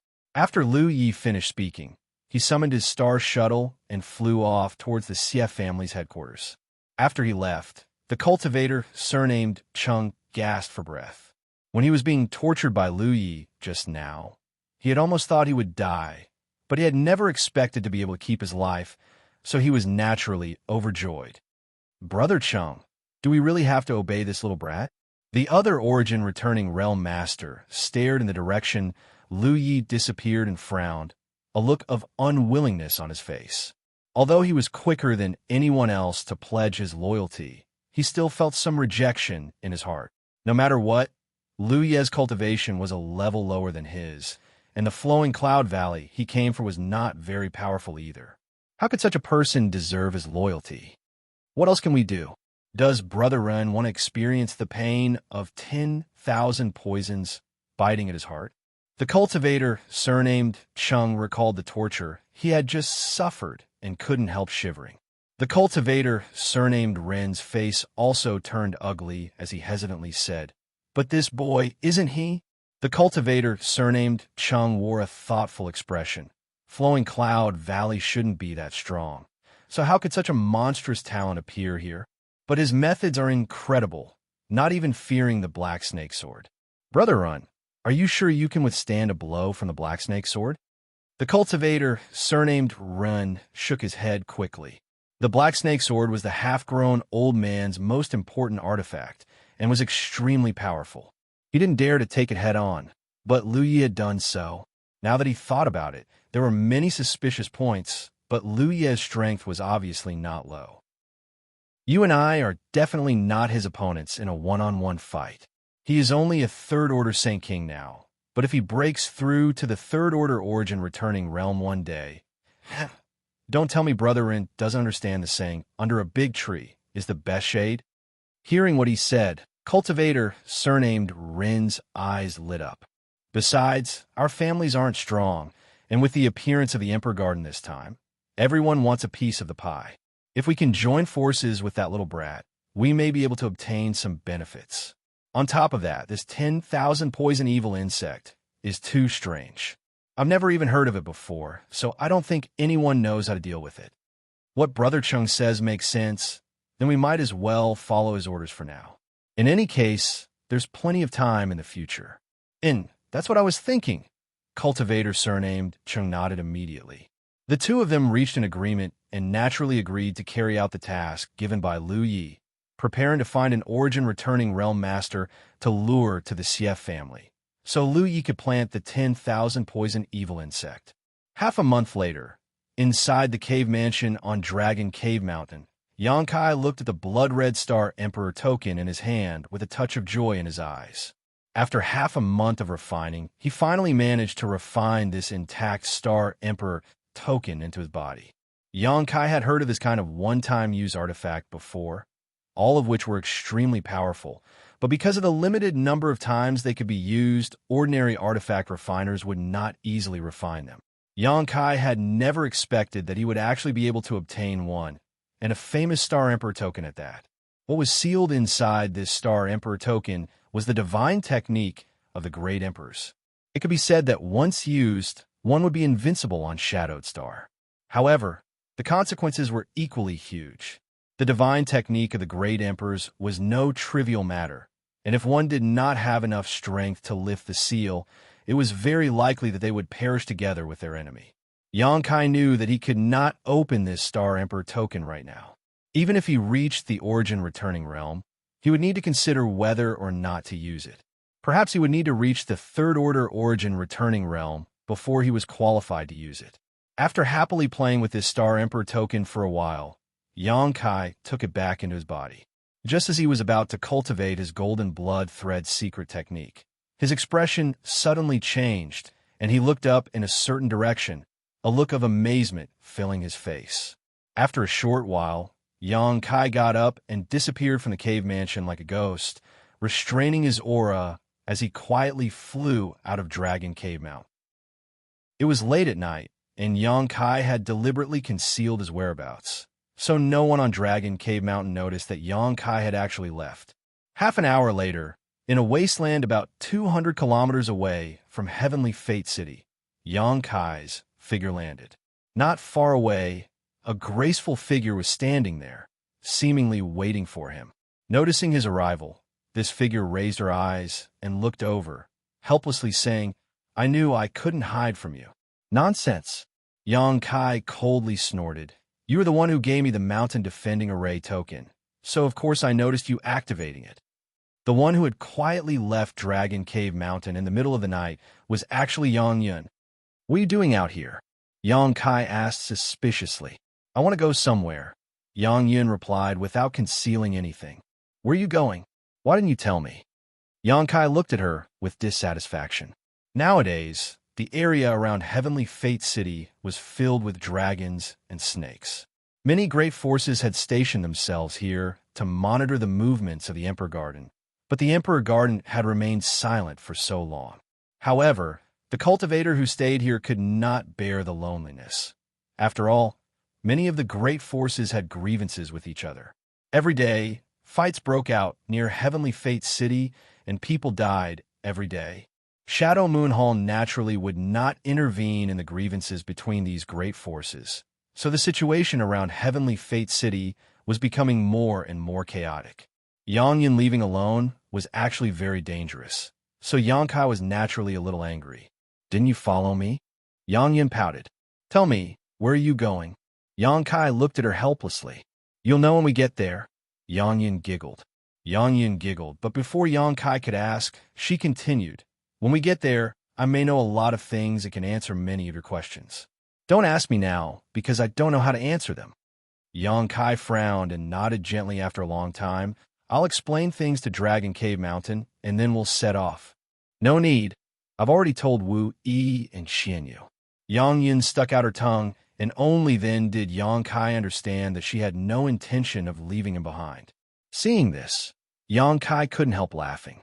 Yang Yun wiped her space ring and took out a long shuttle-like artifact before gently tossing it forward. In an instant, a brilliant light burst forth, and this long shuttle artifact grew in size, becoming 10 meters tall and 10 meters long in the blink of an eye, floating quietly in front of them like a shark. This is... Yongkai stared dumbfounded. This is my improved flight-type artifact, the Flying Shark Battle Shuttle. This is my first time using it, so it should be quite good. Yang Yun smiled lightly before pouring her Saint Chi into the Flying Shark Battle Shuttle. With a soft sound, an entrance suddenly appeared on the shuttle. Yang Yun flew in lightly, waved to Yongkai, turned around, and disappeared inside. Yongkai couldn't help feeling amazed as he circled around the Flying Shark Battle Shuttle several times before following in. Entering the interior, Yongkai was stunned again, because from the outside, this so-called Flying Shark Battle Shuttle was only 10 meters long, but after entering, he discovered that there was actually a whole new world inside. There were several rooms, and although this space wasn't large, it was definitely not small either. Yongkai also felt a familiar wave of power lingering around. Space Force. After a brief investigation, Yongkai found traces of Yang Yun and walked straight in that direction, entering a room full of various spirit arrays. The entire room was filled with dense spirit chi. Pieces of round objects that looked like Saint crystals were placed in grooves. They were densely packed together and were innumerable. Saint crystal sources. These were the Saint crystal sources that could only be condensed by the stone mongoose, and their grade was even higher than high-rank Saint crystals. At this moment, Yang Yin was fiddling with something in front of Spirit Array. Yongkai leaned over to take a look and found that the Spirit Array in front of him actually showed a clear path with flashing points of light that were somewhat similar to a star. Yang Yun skillfully chose a point of light, and in the next moment, Yongkai noticed that the Flying Shark Battle Shuttle flickered slightly before shooting forward like a bolt of lightning. Releasing his divine sense to investigate, Yongkai's face paled. He found that the flying speed of this Flying Shark Battle Shuttle was several times faster than that of a star shuttle, reaching a terrifying level. You asked me to pour my space force into those things some time ago in order to refine this thing. Yongkai showed a look of surprise as he looked around. And you can even refine this kind of thing? Yongkai was really shocked this time. Chapter 1387. One had to know that the grade of starships on Shadowed Star was not high, and there were very few of them. Only a few great sects could possess them. The last starship the Haiku family sent to Shadowed Star territory was rented from Shadow Moon Hall at a high price. For this reason, the Haiku family had paid a huge price at that time. It was not a simple matter to refine a battleship. It was very likely that it would require hundreds or even more refiners to work together for many years before it could be completed. But Yang Inflammation had actually achieved this with his own strength. Although it was small, it was still a starship. What's wrong with this? I can refine even bigger ones. Yang Inflammation said smugly. If he had a tail, it would have already flown to the sky. Yongkai was dumbfounded, suddenly feeling his mouth go dry as he stared at her expectantly. Why was Shadowed Star isolated from the outside world and unable to communicate with the other stars in its territory? It was nothing more than its location being too remote. It would take several years to travel from the nearest living star, and along the way, there were many dangers and thorns. With the artifact refining level of Shadowed Star starships, it was impossible for them to support such a long distance and dangerous flight. If there was an Origin King grade starship, or even an Origin grade high-rank starship, the cultivator on Shadowed Star would be able to restore contact with the outside world. Yongkai had been stranded on Shadowed Star for a long time, so he knew that there were only two ways to leave Shadowed Star. The first was to rely on his own cultivation to ignore the various dangers in Shadowed Star's territory and cross the Long Star Road with his own strength. The second was to rely on a high-grade starship. However, neither of these two options could be easily achieved, without even mentioning the constraints of Shadowed Star's world principles, which prevented a cultivator from breaking through to the Origin King realm. A starship that could withstand the various dangers in Shadowed Star's territory was simply impossible to produce. But now, Young Inflammation had taken out one. The Flying Shark Battle Shuttle was definitely a powerful artifact that could support long-distance voyages within Shadowed Star's territory. This gave him hope of leaving Shadowed Star. He suddenly felt that the distance between him and the woman he had been thinking about all this time had suddenly narrowed. Before he received any news about Su Yan, Yang Kai had not thought much about it. But after learning that Su Yan was living to this day's territory, he dreamed of finding her. There was also Xian Ning Chong, who lived on Tong Xian realm. Yang Kai wanted to go back and see how she was. Yang Inflammation to say, Yang Inflammation to you, to Yang Inflammation stars, to Yang Inflammation Yang, Yang Yang's Yang twos, to me, to you, to me, to you, to you, to you, to you, to Yang Inflammation stars, but it still needs some improvements. Come. Yang stars. Our Dragon Cave Mountain has an underground secret vault? Yang Kai was even more stunned. Yang Yin chuckled lightly. You've been in retreat all day, so of course you don't know. Yang Kai blushed with shame. Speaking of which, although he was the sect master of Dragon Cave Mountain, he never cared about its affairs.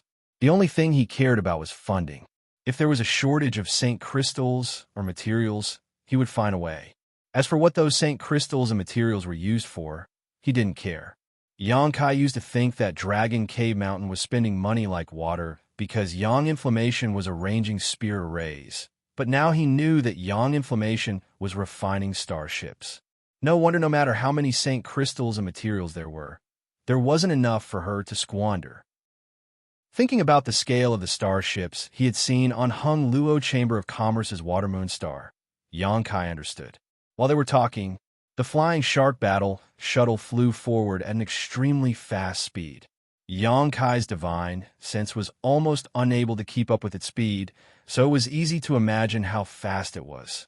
I want to do an experiment. If something goes wrong, remember to save me. Yang Inflammation suddenly said inexplicably. What? Yang Kai was taken aback, unable to recover from his daze. Yang Inflammation smiled strangely as he suddenly poured his Saint Chi into a complex spirit array in front of him. Immediately after, a loud buzzing sound rang out in this room as all the Saint crystal sources inserted into the grooves gave off a dazzling light. Immediately afterward, a frightening energy fluctuation gathered in one place. Yang Kai's face filled with shock as he turned his head to look at the Saint crystal sources, only to find that all the Saint crystal sources had dimmed in an instant, as if all the energy inside them had been sucked dry. Quickly calculating the sum of these energies in his mind, even Kai Yang, who had a strong mental fortitude, couldn't help but pale. Asterisk Hong.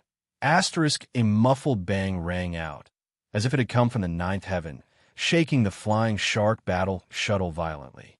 In the next moment, Yang Kai saw a bright and dazzling pillar of energy shoot out from a certain part of the Flying Shark Battle Shuttle and bombard the void. The void was like a snowflake under the scorching sun and quickly melted, transforming into a chaotic vortex that slowly rotated and emitted strong space force fluctuations. A void corridor. Yang Kai's eyes narrowed. Yang Inflammation had already controlled the Flying Shark Battle Shuttle to rush towards the void corridor. Yang Kai didn't even have time to stop her, only able to hear her giggling like a silver bell. A familiar feeling suddenly descended from the sky. It was the unique feeling of weightlessness that one would experience when passing through a void corridor or using a space array. This feeling came quickly and went quickly. After everything stabilized, Yang Kai found himself and Yang Inflammation in a strange place, while the Flying Shark Battle Shuttle slowly emerged from a huge vortex. Not having the time to be shocked, Yang Kai quickly released his divine sense to investigate his surroundings. But in the next moment, his face sank. because not far in front of him, there were two groups of people fighting. Their strength wasn't very high, with the leaders being first or second-order Saint Kings while the rest were all saints. The number of people in the two groups added together was about 30 to 40. In the middle of the two groups, there were several corpses lying on the ground, all of them extremely gruesome to look at. Not far away, there was also the corpse of an 8th-order monster beast, Wind Flame Fox. At a glance, it was obvious that these two groups were fighting over this dead monster beast. It was very likely that the two sides had joined forces to kill the monster beast, but in the end, because of unequal distribution of the spoils, there was a conflict. This situation was so common that Xianxia was able to guess the situation with just a sweep of his divine sense. Aya! Yang Yin let out a soft cry, a look of embarrassment appearing on his face, as if he hadn't expected that the flying shark battle shuttle's first attempt to shatter space and perform a long-distance transmission would be witnessed by so many people. After all, it was still late at night, so who would have thought there would be so many people in this desolate wilderness? What are you doing? Hurry up and leave. Is it fun to be stared at like a monkey? Xianxia glared at her fiercely. Yang Yin immediately recovered, stretched out his hand, and tapped the array plate in front of him. With a hum, the flying shark battle shuttle turned into a stream of light and disappeared. Below them, the two parties who were fighting fiercely were all stunned. Brother, what was that? A woman dressed like a young woman approached a Saint King realm cultivator and asked with trembling eyes. She didn't look very young, but she had maintained herself very well and still retained her charm. It was obvious that she must have been a beauty when she was young, but at this moment, her pretty face was filled with panic, obviously frightened by what had just happened. Brother doesn't know. The Saint King realm man shook his head blankly. It wasn't that they were shallow, but rather that the scene just now was too shocking. A void vortex had appeared out of thin air, and then a shark-like creature had emerged from it. Even if an origin-returning realm master was here, they would likely be frightened, let alone people like them. But from the looks of it, it should be a starship, right? The man muttered again. Is there such a small starship? The young woman obviously had some doubts. Little sister was fortunate enough to see Thunder Typhoon's Sec starship set sail many years ago. That one was several dozen times larger than the one just now. Just as the two were talking, though, a scream rang out. The man and the young woman's expression went cold as they turned their heads to look, quickly discovering that one of their cultivators had been seriously injured by an enemy while he was absent-minded, bleeding profusely as he cried out in pain. The man flew into a rage. Sue Old Third, you actually dared to launch a sneak attack. Shameless. Saying so, Xianxia once again activated his artifact and sent it flying towards the other side. The original silence was instantly broken as the two groups once again clashed. As for what they had just witnessed, in the face of this blood feud, it had long been forgotten. Above a certain grassland 1,000 kilometers away, the flying shark battle shuttle came to a stop quietly. Inside the starship, the shock on Xianxia's face had yet to fade while Yang Yin was quickly replacing the Saint Crystal sources. Xianxia had never expected that this flying shark battle shuttle could actually shatter space. Although the consumption was enormous, consuming all the energy contained in over 100 Saint Crystal sources at once, this was still an unimaginable feat. Moreover, the distance the flying shark battle shuttle could cross when shattering space was much greater than when he tore space himself. At the very least, Xianxia could no longer detect its original position with his divine sense. A moment later, Yang Yin finished replacing the Saint Crystal sources and once again urged the flying shark battle shuttle to fly forward. How far can you travel by shattering space like this? Xianxia asked. Just now, it should be 100,000 kilometers, Yang Yin replied casually, his brow wrinkling slightly, seemingly a little dissatisfied. 100,000 kilometers. Xianxia sucked in a breath of cold air. And the consumption is too great, and the exact position isn't easy to determine. After all, I was only using the principles of space arrays, so it seems I'll have to make some improvements. Yang Yin rubbed his chin thoughtfully.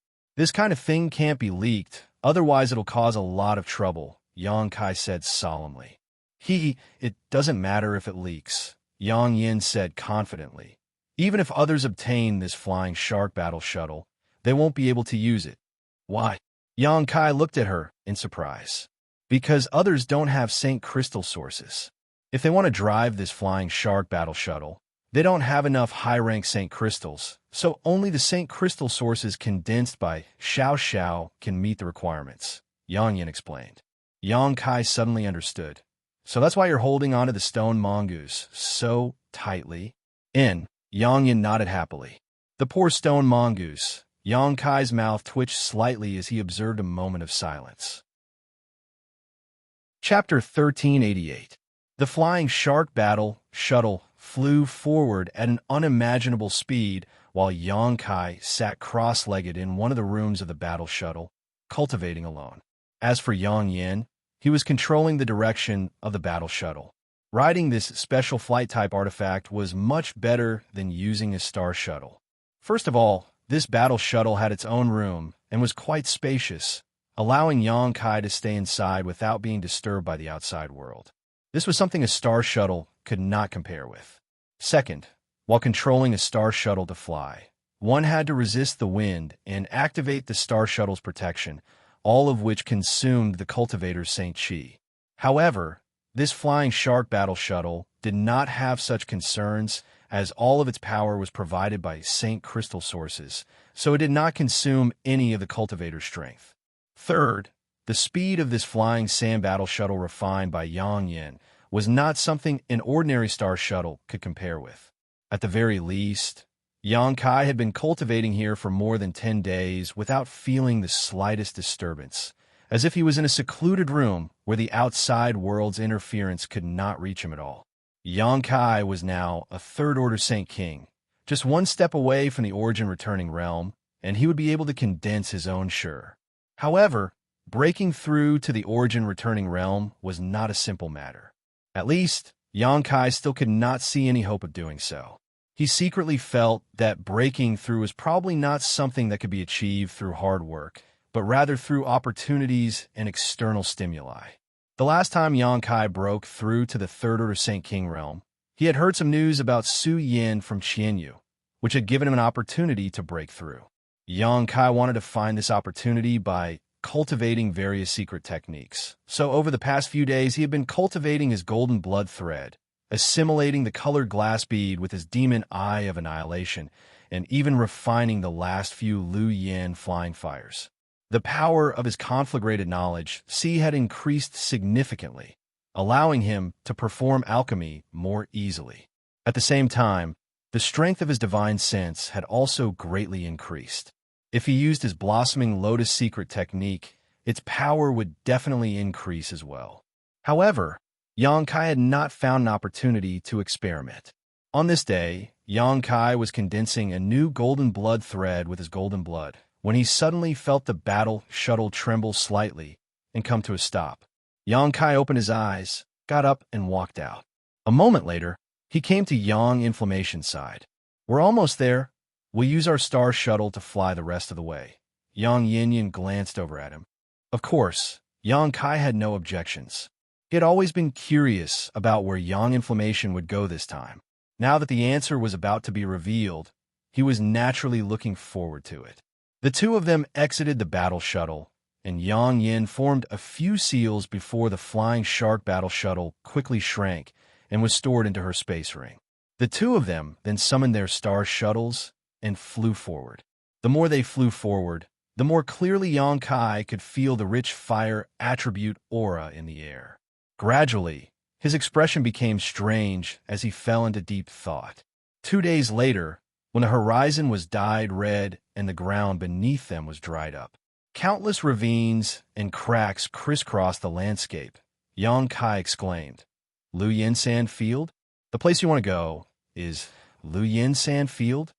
Yang Kai naturally remembered this familiar scene clearly. On all of Shadowed Star, it was likely that only the area around Lu Yin Sandfield had such a harsh environment.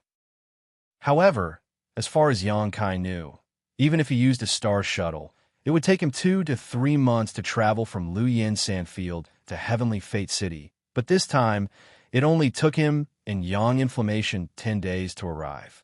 It was obvious how terrifying the speed of the flying shark battle shuttle was. Faced with Yang Kai's inquiry, Yang Inflammation didn't answer and instead stared blankly at the fiery red sky in front of her, a complex look flashing across her beautiful eyes, as if she was recalling something, but at the same time, there was also a trace of fear. As they approached, this expression became more and more obvious, as if she was afraid of something, her face turning slightly pale. Yang Kai stepped forward and gently held her hand.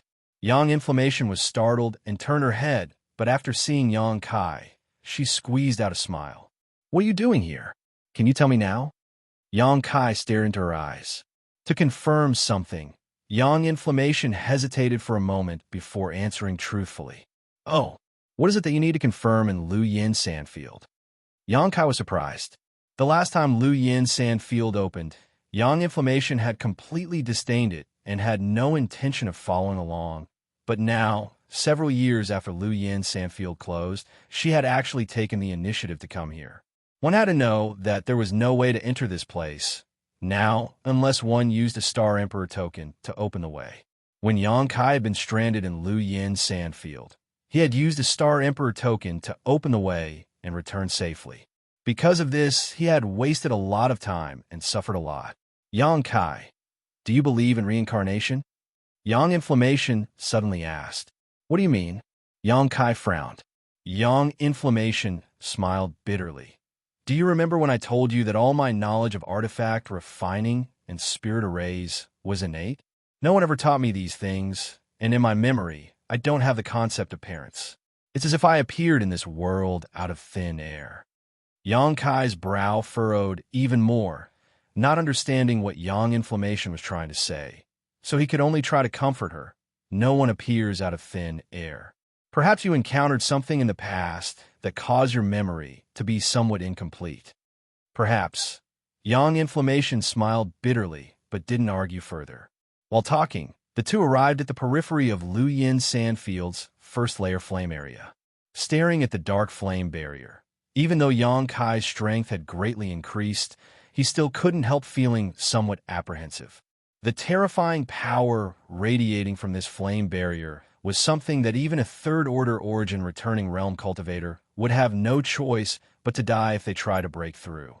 Yang Kai didn't know if it was an illusion or not, but when Yang Inflammation arrived here, the flames seemed to have become even more intense. "In my many years of dreamland, I often dreamed that I had become another person. This person rebukes the heavens and earth, covers the heavens with one hand, and is an overlord." Yang Inflammation stared ahead, not showing the slightest trace of panic, simply muttering to herself softly. "Do you think you are this person?" Yang Kai looked at her serious face and wanted to laugh, but couldn't, faintly feeling that something was wrong. "I didn't think so before, but since the Emperor Garden appeared, these ethereal dreams have become more realistic. Sometimes, when I am meditating or refining something, these inexplicable scenes will appear. Combined with my experiences over the past few years, I can't help but think so," Yang Kai explained. "I've never thought so before." "You came here to prove this point?" Yang Kai finally sorted out his thoughts and asked curiously, "How do you prove it? What's so special about this place?" "It's simple." Yang Inflammation smiled, and her tender body flickered, instantly disappearing from where she stood and rushing straight towards Lu Yin Sand. It was unknown what kind of exquisite movement skill she used, but Yang Kai was unable to stop her. Yang Kai's face changed drastically as he turned his head to look towards Lu Yin Sand, only to see Yang Inflammation's figure disappear into the flame barrier. Hurriedly taking out a Star Emperor token, Yang Kai was about to use its power to chase after her when the flame barrier suddenly roared and squirmed violently. An unimaginable resistance emerged from the other side and, like a giant invisible hand, pushed Yang Kai several thousand meters away. Yang Inflammation's intrusion was like sprinkling a handful of salt in a hot oil, causing Lu Yin Sand's first-layer flame area to thoroughly boil. The heavens and earth buzzed, and the already crimson-red sky became as red as blood.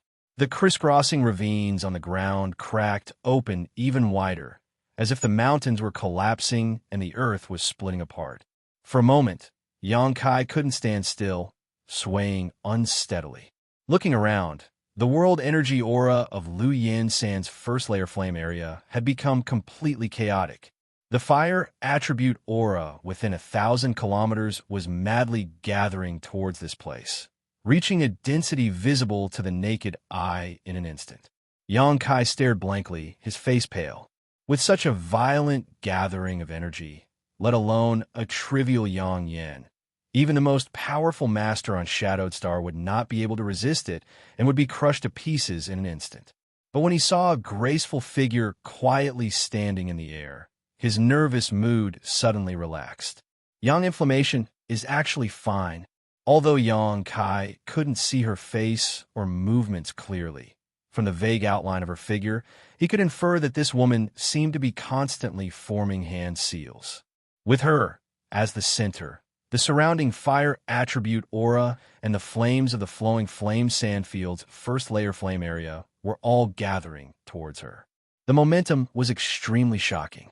Such a massive change in the heavens and earth naturally attracted the attention of many people. Even the cultivators who were tens of thousands of kilometers away could clearly feel it.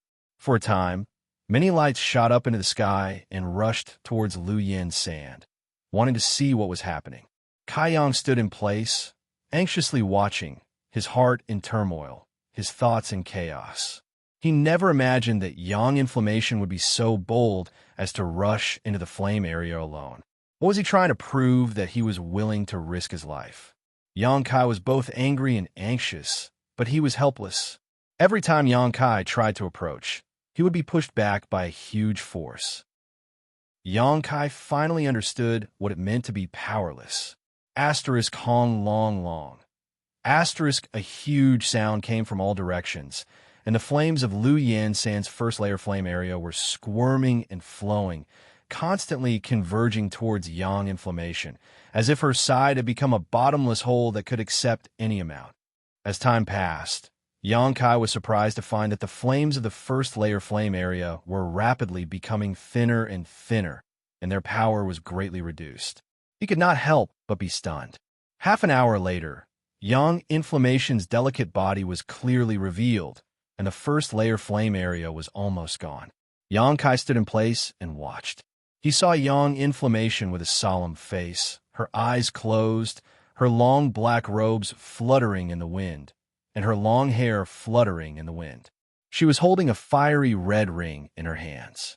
The ring was about the size of a collar, but it exuded a terrifying fire attribute energy fluctuation. All the fire attribute aura and the flames of the flame area were pouring into the ring and being swallowed by it. Chapter 1389. Yang Kai had never seen this ring before and was certain that Yang Inflammation did not have such an artifact before. This artifact seemed to have appeared out of thin air, and Yang Kai was unable to identify its grade at a glance, which greatly surprised him. One had to know that even if it was an Origin grade high-rank artifact, Yang Kai could still identify it with his eyesight. So could this ring be an Origin King grade artifact?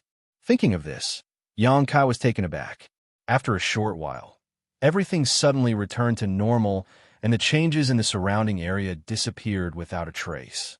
However, the flowing flame sandfield's first layer flame area, which caused all cultivators on Shadowed Star to tremble in fear upon hearing its name, no longer existed. In its place, only a dry, dark red earth remained, a shocking sight to behold. Yang Inflammation slowly opened her eyes, and Yang Kai was about to open his mouth to call out to her, when he suddenly found a strange look in her beautiful eyes, causing him to freeze in place and stare at her with narrowed eyes. Yang Inflammation played with the ring in her hand for a moment before a smile appeared at the corner of her mouth, as if she had just regained something precious and was extremely happy. Immediately, she stretched out her white arm and put the ring on her wrist. With a flash of light, the ring quickly shrank and fit perfectly on her white wrist. Yang Inflammation shook it happily as a look of satisfaction appeared on her face. Yang Kai, standing midair, she suddenly raised her head and called out. Xianxia did not respond and instead stared at her more carefully because at this moment, Yang Inflammation, although her appearance had not changed, gave him a completely unfamiliar feeling, as if she had become a completely different person, which made him feel a little uneasy. Although he did not know why Yang Inflammation had undergone such a change, he was certain it was related to what had just happened. Compared to why the first layer flame area of Luyin Sandfield had disappeared, Xianxia was more interested in what had happened to Yang Inflammation. Yang Inflammation did not care about his silence, and instead stroked her hair behind her ear and said softly, "I know who I am." "Who are you?" Xianxia asked loudly. "I am one of Starfield's great emperors." A trace of pride flashed across Yang Inflammation's face as she raised her slender neck slightly, releasing a graceful and noble aura. This kind of temperament shouldn't have appeared on such a timid woman, but at this moment, it was incomparably natural, as if Yang Yin was born with this temperament, causing others to involuntarily feel a sense of inferiority. Even an Origin King Realm Master did not necessarily have such a temperament. Xianxia's eyes narrowed as he nodded lightly, his mouth twitching slightly before his figure and disappearing from where he stood. When he reappeared, he was already in front of Yang Inflammation. With a soft thump, Yang Inflammation exclaimed as she covered her forehead with both hands, her beautiful eyes filled with a layer of mist as she stared at Xianxia aggrievedly. Her graceful and noble temperament seemed to have been instantly defeated by this finger and disappeared without a trace. "You're one of Starfield's great emperors, right?" Xianxia grit his teeth as he looked at her, stretched out his hand, pinched Yang Inflammation's cheek, and pulled fiercely to the side. "What are you doing?" Yang Inflammation seemed to be dumbfounded as her mouth was pulled out of shape, making it difficult for her to speak clearly. "What do you think I'm doing?"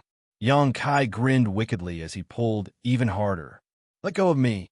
Yang Inflammation cried out as she glared at Xianxia with her beautiful eyes.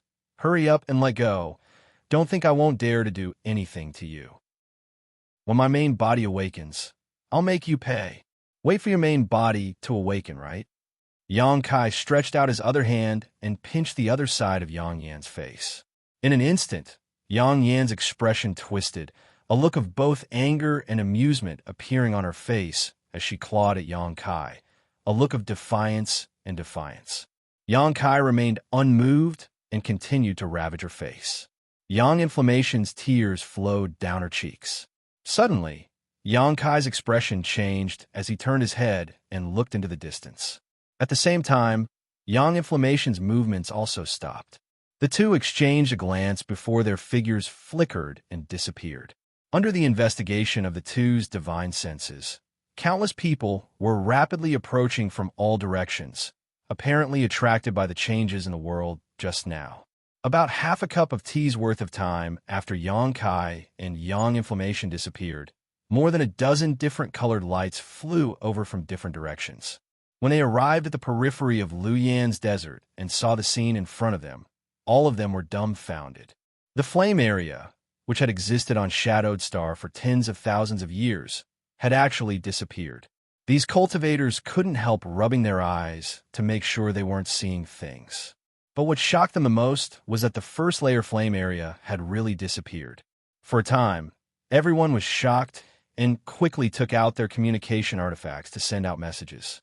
As time passed, more and more cultivator arrived, all of them looking around blankly. After over 100 cultivators had gathered here, everyone had a simple discussion and decided to explore further. After all, the first layer flame area had disappeared, which meant that the second layer treasure area was now unimpeded. If they entered, they might be able to obtain a great harvest. But to their disappointment, after several days of searching, none of them managed to find anything in the treasure area of the second layer. The spirit grasses and herbs that should have been here had all disappeared along with the flame area. No one knew where they had gone. While these people were breaking into the second layer treasure area, Xianxia and Yang Inflammation had already reached the towering mountain range of the fourth layer. Being able to reach this place was not because Xianxia used a Star Emperor token, but because Yang Inflammation had opened the way ahead. The third layer flame area was much more powerful than the first layer flame area, But when yang inflammation passed by, the heat waves and flames all parted on their own, as if they had a mind of their own, not daring to obstruct his path. The two of them went all the way and did not encounter any danger.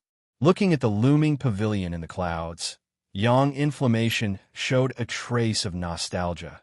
That is the ruins of the Supreme Mystery Sect. The ruins of the Supreme Mystery Sect? Yang Kai raised his eyebrows, turned to look at her, and asked, "Does it have anything to do with you?"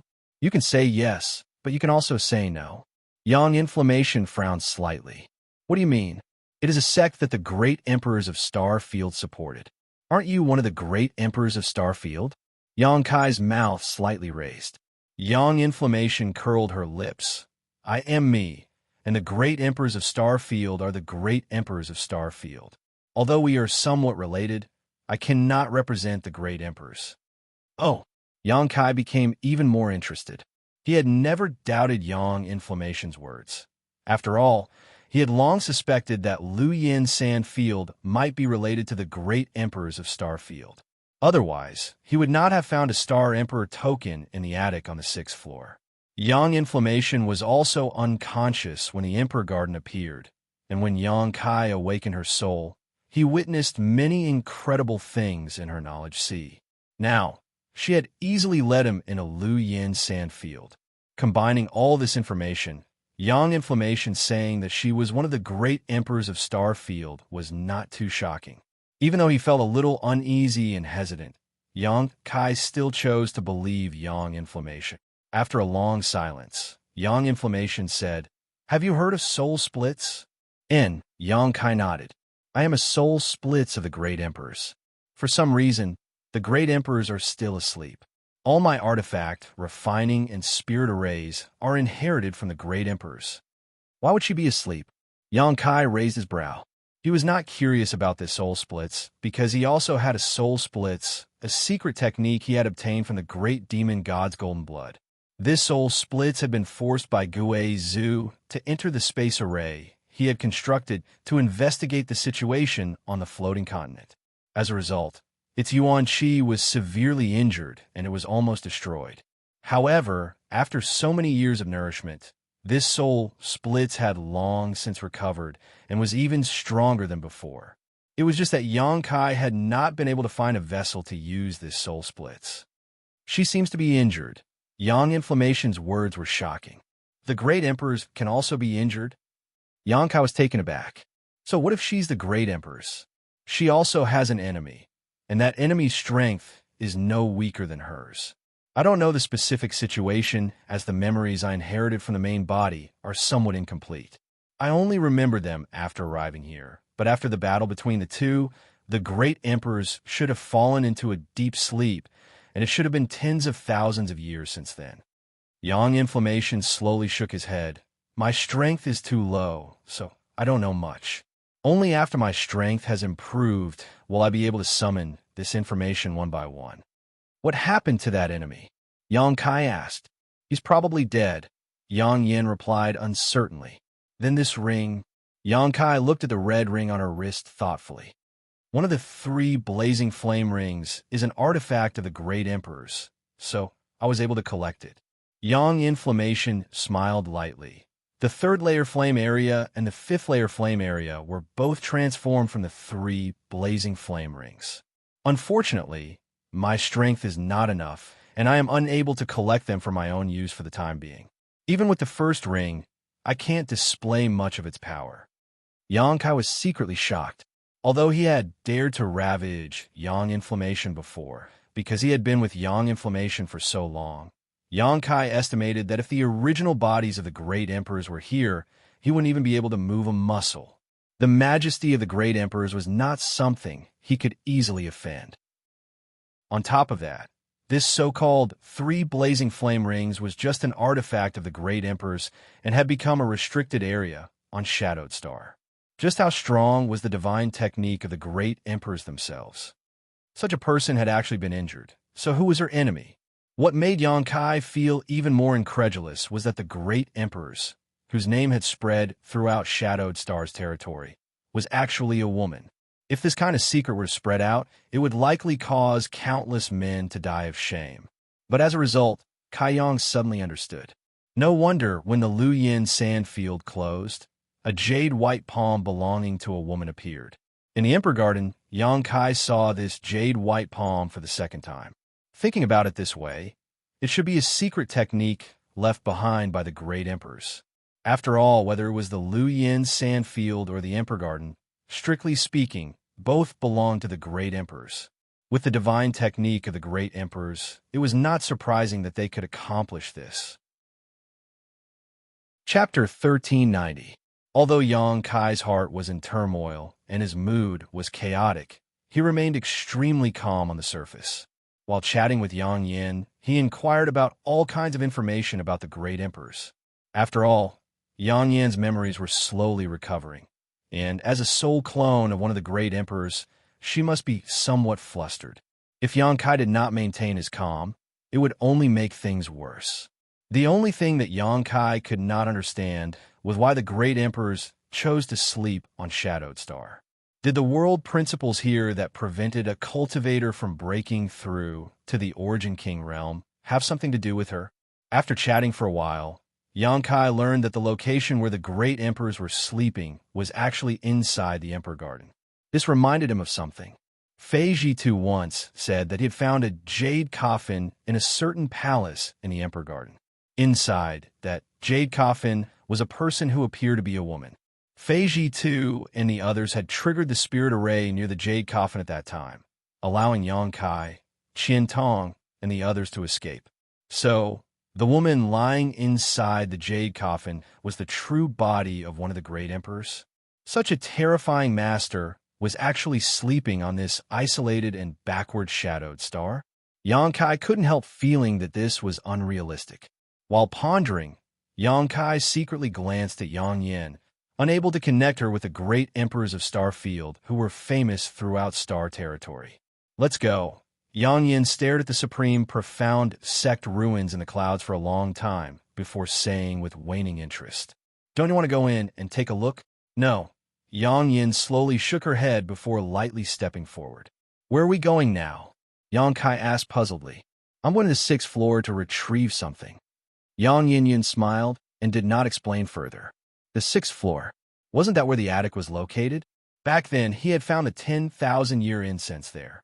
From the looks of it, the 10,000-year incense was probably something owned by the great emperors back then. In other words, it was the Yang inflammation. Yang Kai sniffled. There was nothing awkward about it. After all, to him, Yang inflammation was basically his, so there was no need to be too distant. The speed of the two was not fast, but with Yang inflammation leading the way, any danger in this Lu Yin sandy ground was avoided. The two of them quickly arrived at the 5th layer of the flame area. Just like when he had passed through the 3rd level, the omnipresent heat wave seemed to have a life of its own as it automatically parted to the sides, revealing a path that led directly to the 6th level. A soft cry came from Yang Kai's body as the Firebird artifact spirit appeared on its own. Flapping its wings, it hovered above Yang Kai's head and transmitted a vague message. Yang Kai smiled lightly, understanding its intentions, but he didn't stop it, instead just waving his hand and letting it do as it pleased. The artifact spirit cried out happily and immediately turned into a flame, flying off into the distance and disappearing in the blink of an eye. Looking at the direction it was heading, it was surprisingly heading towards the location of the Earth Lung Fire Vein. The Earth Lung Fire Vein was the birthplace of this artifact spirit. Although it had stayed there for tens of thousands of years, due to the limitations of its growth, it could not continue to absorb more power from the Earth Lung Fire Vein. But now, it was different from before. After being baptized and integrated with several wisps of Sun's true fire, the Firebird artifact spirit was much stronger than when Yang Kai first obtained it. Now that it wanted to go to the Earth Lung Fire Vein, it obviously wanted to devour the pure fire energy there to strengthen itself. How could Yang Kai stop such a good thing? After half a day, the two of them passed through the 5th layer flame area and arrived in front of the exquisite loft hidden in the bamboo forest. Looking at this simple loft, Yang Yan's beautiful eyes flashed with nostalgia, as if she was reminiscing about something. Yang Kai did not say anything to disturb her, and instead came to a stop in front of the bamboo forest. These bamboos were extremely hard. Yang Kai had spent half a year here in the past, but only managed to cut down 20 of them with a space blade. Now, the cutting marks were as fresh as new, and everything that had happened in the past was still vivid in his mind. This is black golden bamboo. Although it is an excellent material for refining sword-type artifacts, compared to its other function, it is not worth mentioning, so don't touch it. Yang Yan's voice came from not far away. Its other function? Yang Kai was stunned when he heard this. He had experienced the hardness of this bamboo and naturally knew that it was not an ordinary artifact refining material. After black golden bamboo blooms, the black golden bamboo rice it produces is the purest source of energy in the world and can be consumed by any cultivator, allowing them to improve their cultivation without any side effects. Yang Kai's expression froze. Is there such a thing? Why would I lie to you? Yang Yin shot him a disdainful look. Then when will it bloom and produce black golden bamboo rice? Yang Kai asked impatiently. Soon, probably within 10 or 20 years. Yang Yin smiled, naturally knowing what he was thinking. 10 or 20 years. Yang Kai's expression became extremely ugly. Who knew what would happen 10 or 20 years from now? Perhaps by that time, he would no longer be on Shadowed Star. Chuckling lightly, Yang Yin no longer paid any attention to Yang Kai and stepped into the loft. Yang Kai sighed bitterly and hurriedly followed. After entering the first floor of the loft, the first thing that caught his eye was a picture scroll hanging right in front of him. There was no other pattern on this picture scroll, only the back of a woman. When Yang Kai first came here, he had also studied this picture scroll, but no matter how he probed it, he could not find anything special about it. This picture scroll seemed to be a common item in the market and did not give off any energy fluctuations. At that time, Yang Kai only felt that this back was vaguely familiar, as if he had seen it somewhere before. Now that he looked at it again, he suddenly understood. This back was exactly the same as Yang Yan's. It was just that because Yang Yan always wore a large black robe all year round, Yang Kai had never thought of it. But at this moment, Yang Yan was standing in front of the picture scroll and staring at it blankly. So when he compared the two, he naturally understood what was going on at a glance. Just as he was thinking this, the picture scroll seemed to be blown by a breeze and swayed slightly, followed by an incredible scene. The back of the woman in the picture actually slowly turned around and stared straight at Yang Yan with a smile on her face. Yang Kai stared at all this in amazement and was stunned for a moment. After the woman in the picture turned around, Yang Yan's appearance was clearly the same as Yang Yan's. The only difference was that the two of them were wearing different clothes at this moment. Yang Yan was wearing a black robe, while the woman in the picture was wearing a white robe, giving her a pure and beautiful appearance. This strange scene looked as if Yang Yan was standing in front of a mirror, making Yang Kai's hair stand on end. What shocked him even more was that the woman in the picture actually glanced at him, as if she had her own life and consciousness. If Yang Kai had a little doubt about Yang Yan's identity before, then at this moment, all of his doubts were gone. Not to mention anything else, just the strangeness of this picture scroll made Yang Kai unable to speculate. One person, one portrait, stared at each other for a long time before Yang Yan suddenly sighed softly. Since I have awakened, you don't have to stay here. Come out. You've worked hard these past few years. I am you, and you are me. Why be so estranged? A voice identical to Yang Yan's came out from the picture scroll. Immediately, the woman in the picture smiled, and with a shake of her tender body, she turned into a stream of light and disappeared into Yang Yan's head. Yang Yan's tender body trembled, and a trace of pain appeared on her face, but she soon calmed down and closed her eyes, seemingly sensing something. Yang Kai didn't say anything to disturb her. On this trip to the Luyin Desert with Yang Yan, everything he saw and heard was beyond his scope of understanding. The methods of the great emperors were not something a cultivator of his level could come into contact with. After the portrait of the great emperor disappeared, the painting began to burn without any fire. In a flash, it disappeared from this world. Yang Yin was still sensing with her eyes closed, and Yang Kai didn't say anything to disturb her, just waiting quietly to the side. About 2 hours later, Yang Yin suddenly exhaled softly, slowly opened her beautiful eyes, turned around, and smiled at Yang Kai. Although he still couldn't see through Yang Yan's cultivation, Yang Kai felt that after receiving the portrait, Yang Yan's aura had changed and seemed to have become stronger. This is a hidden chess piece left behind by the great empress. If I hadn't appeared in time, she would have played a role, Yang Yan explained softly. What role? The role of awakening the great emperors. Yang Yin replied slowly. You should be glad you aren't a woman. If you were, your body would have already been possessed when you entered this place.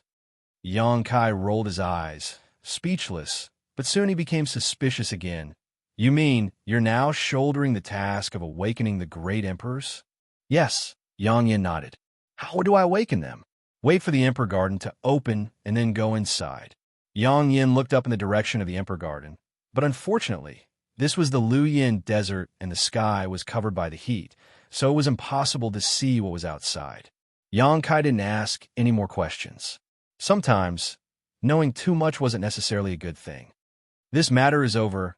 Let's go back, Yang Yin said with satisfaction. Good. Wait a moment, Yang Kai nodded, at the same time sending out an order in his mind before standing in place and waiting. A moment later, a streak of fiery light flew over from afar. It was the Firebird artifact spirit that had left Yang Kai before. In the blink of an eye, the artifact spirit rushed in front of Yang Kai, its body covered in raging flames. It seemed that although it hadn't been there for long, the artifact spirit had still obtained many benefits from the earth-lung fire vein. After being summoned back by Yang Kai, the artifact spirit still seemed somewhat reluctant to part with him and kept chirping. Yang Kai waved his hand, and the artifact spirit obediently entered his body. Only then did the two walk out side by side. In order to avoid being seen, the two of them were extremely careful when they went out. Fortunately, the appearance of the Emperor Garden had attracted the attention of most cultivators, so there weren't too many people who rushed to the Luyin Desert to investigate the situation. After concealing themselves for a while, the two of them finally left the Luyin Desert unscathed. After leaving this forbidden zone, Yang Yin immediately summoned his flying shark battle shuttle and flew off in the direction of Heavenly Fate City. Chapter 1391. In the blink of an eye, more than 20 days passed. On this day, 1,000 kilometers outside of Heavenly Fate City, the figures of a man and a woman appeared. The man had a tall stature, while the woman wore a black robe. Naturally, these two were Yang Kai and Yang Yin. After leaving Luyan's desert, Yang Yin had the flying shark battle shuttle travel through space again. Unfortunately, although the distance this time had not changed, the destination was not satisfactory, causing the two of them to spend a few more days returning. However, this did not matter. In any case, the Emperor Garden was still some time away, so there was no need to rush. On the other hand, Yang Kai suddenly understood why the Emperor Garden was floating above Dragon Cave Mountain, allowing it to be so close to Heavenly Fate City. This was not a coincidence, nor was it because Dragon Cave Mountain had good luck, but because Yang Yin had been there at the time. The Emperor Garden was the courtyard of the great emperors, where the true bodies of the great emperors slept, so naturally, it was inextricably linked to Yang Yin, so it was not difficult to explain why it was floating directly above Dragon Cave Mountain. Of course, this was just Yang Kai's conjecture, and he had not confirmed it with Yang Yin, but it should not be far from the truth. At this moment, Yang Kai seemed to have sensed something and looked up, only to find that the sky in front of him was filled with flashing multicolored lights. Faintly, there seemed to be a strong energy fluctuation coming from them. Yang Yan's figure came to a halt as he and Yang Yin glanced at each other in amazement, their faces immediately becoming gloomy. Looking at the situation over there, it seemed that some kind of battle was taking place, and the location of this battle was actually near Dragon Cave Mountain. Could it be that after he and Yang Yin had only left for a little over a month, someone had already attacked Dragon Cave Mountain? Realizing this, Yang Kai sent out his divine sense, and urged his star shuttle to rush over at full speed, Yang Yin naturally following closely behind. Yang Kai's guess was correct. Now, Dragon Cave Mountain was indeed under siege, and the one leading this attack was the Xie family, who had many grievances with Yang Kai. Because Lu Yi had moved into the Xie family, Yang Kai had been busy with many things recently, so he had not taken the time to deal with his grievances with the Xie family. But now, the other side had actually taken the initiative. At this moment, in front of Dragon Cave Mountain's mountain defending array, a middle-aged man in a purple robe, his face gloomy, his eyes filled with anger, was staring at the flashing lights inside Dragon Cave Mountain's spirit array, the anger in his heart. Xieli, the Xie family's strongest master, was now a second-order origin returning realm master who held a high position in Shadow Moon Hall. But for this operation, he had not hesitated to leave Shadow Moon Hall in order to avenge the death of Xie Hongwen. It was no secret that Xie Hongwen had died at the hands of Yang Kai. Although no one had revealed it, before Xie Hongwen entered Luyan's desert, he had planted a kind of secret technique on his body that Yang Kai had killed. Even if no one knew, this secret technique had been transferred to Xie Hongwen's body. After that, the Xie family's people only needed to do a little investigation to determine who the murderer was. Unfortunately, Yang Kai had Qian Tong as his backer, so Xieli could only wait for an opportunity to strike. An opportunity soon came. When Qian Tong disappeared last time, Xieli naturally wanted to take revenge, so he secretly instructed his subordinates in Heavenly Fate City to seize Dragon Cave Mountain's St. Crystal and seize its cultivator in an attempt to lure out Yang Kai. This plan was very successful and flawless, but who could have known that Yang Kai's strength was so amazing that he single-handedly broke into Heavenly Fate City and killed an origin-returning realm master from the Xie family in front of everyone's eyes. Then, Fei Ji too intervened and allowed Yang Kai to leave. After that, Qian Tong returned safely, so Xieli could only give up for the time being. However, what Xieli did not expect was that Qian Tong would say that Shadow Moon Hall would not intervene in the grievances between the Xie family and Dragon Cave Mountain. This made Xieli overjoyed, but also extremely vigilant, thinking that Qian Tong was trying to lure the snake out of its hole by retreating in order to advance. However, after asking around, Xieli learned that it was actually Yang Kai himself who had made the request, and that Qian Tong was only cooperating with him. Courting death, Xieli was overjoyed. Without Qian Tong and the support of Shadow Moon Hall, how could a trivial Dragon Cave Mountain withstand the bombardment of the Xie family's disciples? As far as Xieli knew, there were only 2 origin-returning realm masters on Dragon Cave Mountain, and one of them was a first-order origin-returning realm cultivator who had just broken through a few years ago. There was even one time when Xieli could not wait to rush to Dragon Cave Mountain in person, wanting to kill Yang Kai for revenge, but after seeing Dragon Cave Mountain's mountain defending array, Xieli realized that he had underestimated this place. He could not see the slightest flaw in this mountain defending array and had sent many of his family's disciples to investigate it. But none of them had succeeded and had even suffered a great deal of losses. Originally, Xieli planned to ask the Kai family and Du family, who were proficient in spirit arrays, to break Dragon Cave Mountain's spirit array, but to his surprise, the Kai family's patriarch refused his invitation and even returned the reward he had offered. After inquiring about it, Xieli learned that Yang Kai had once saved the lives of Kai, He, and Du Cc of the Kai family. So when they heard that someone wanted to attack Dragon Cave Mountain, the 2 of them naturally tried their best to stop him. As rising stars of their families, they naturally had some authority, so it was only under the interference of these 2 that the Kai family and Du family refused Xieli's invitation, much to his annoyance. Fortunately, there was always a way out. Dragon Cave Mountain, relying on the mysteries of its mountain defending array, didn't put the world's heroes in its eyes and acted extremely arrogantly, first offending Sea Heart Sect, a great force from the limitless ocean, then offending Myriad Beast Mountain and Demon Blood Temple. On top of that, Flowing Cloud Valley's young master, Lu Yi, had said that he and Yang Kai were like fire and water, a deep grudge between them. With these forces joining forces, Xieli's confidence soared. Feeling that Dragon Cave Mountain would definitely die without a burial this time, Xianxia immediately gathered the elites of his family and ordered them to leave Shadow Moon Hall and begin attacking Dragon Cave Mountain. This time, there were more than 30 Origin returning Realm Masters.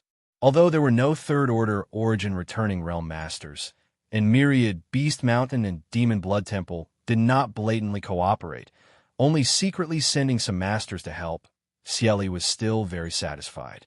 In any case, it was certain that there were no masters in Dragon Cave Mountain. They were only relying on the protection of this mountain defending array. As long as this spirit array was broken, the people inside would be at his mercy. Whenever he thought of Yang Kai kneeling in front of him and begging for mercy, Xianxia felt a burst of joy. The saddest thing in this world was to send off one's own child. When he learned that Xie Hong had died in the Luyin Desert, only the heavens knew how sad he had been. After investigating and discovering that Yang Kai was the murderer, Xianxia had been unable to sleep or eat in peace for the past few years whenever he thought about how Yang Kai was still free and unfettered in this world. Unable to cultivate, Xianxia had practically become his heart demon. Although he was no longer young, Xianxia's violent temper had not changed in the slightest over the years. Of course, he had to avenge his son's death, but he also had to plunder Dragon Cave Mountain's wealth. The amazing heritage Dragon Cave Mountain had displayed in recent years was extremely tempting. The materials purchased from Shadow Moon Hall alone were worth hundreds of millions of Saint Crystals. Xianxia even suspected that there was a rich Saint Crystal lode under Dragon Cave Mountain. Otherwise, how could they have obtained so many Saint Crystals? On top of that, if this attack on Dragon Cave Mountain was successful, the Xie family would have the lion's share of the benefits. Myriad Beast Mountain and Demon Blood Temple had already announced that they would not ask for anything else but the piece of profound gold in Yang Kai's hands. As for who would obtain in the end, these two forces would discuss it carefully, and there was no need for the Xie family to worry about it. With such good conditions, Xianxia naturally agreed without hesitation.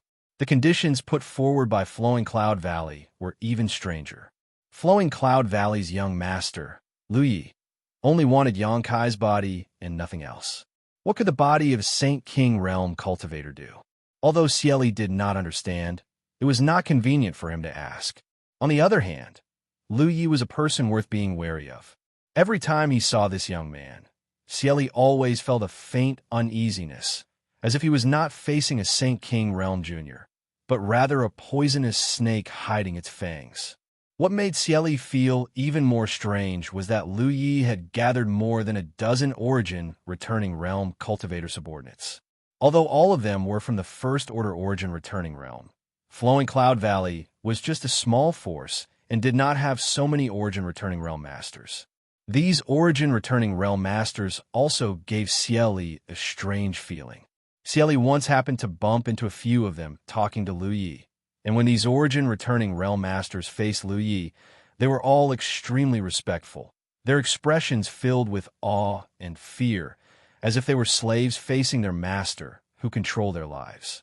All kinds of distracting thoughts flashed through Xianxia's mind, but he slowly shook his head and stopped thinking about them.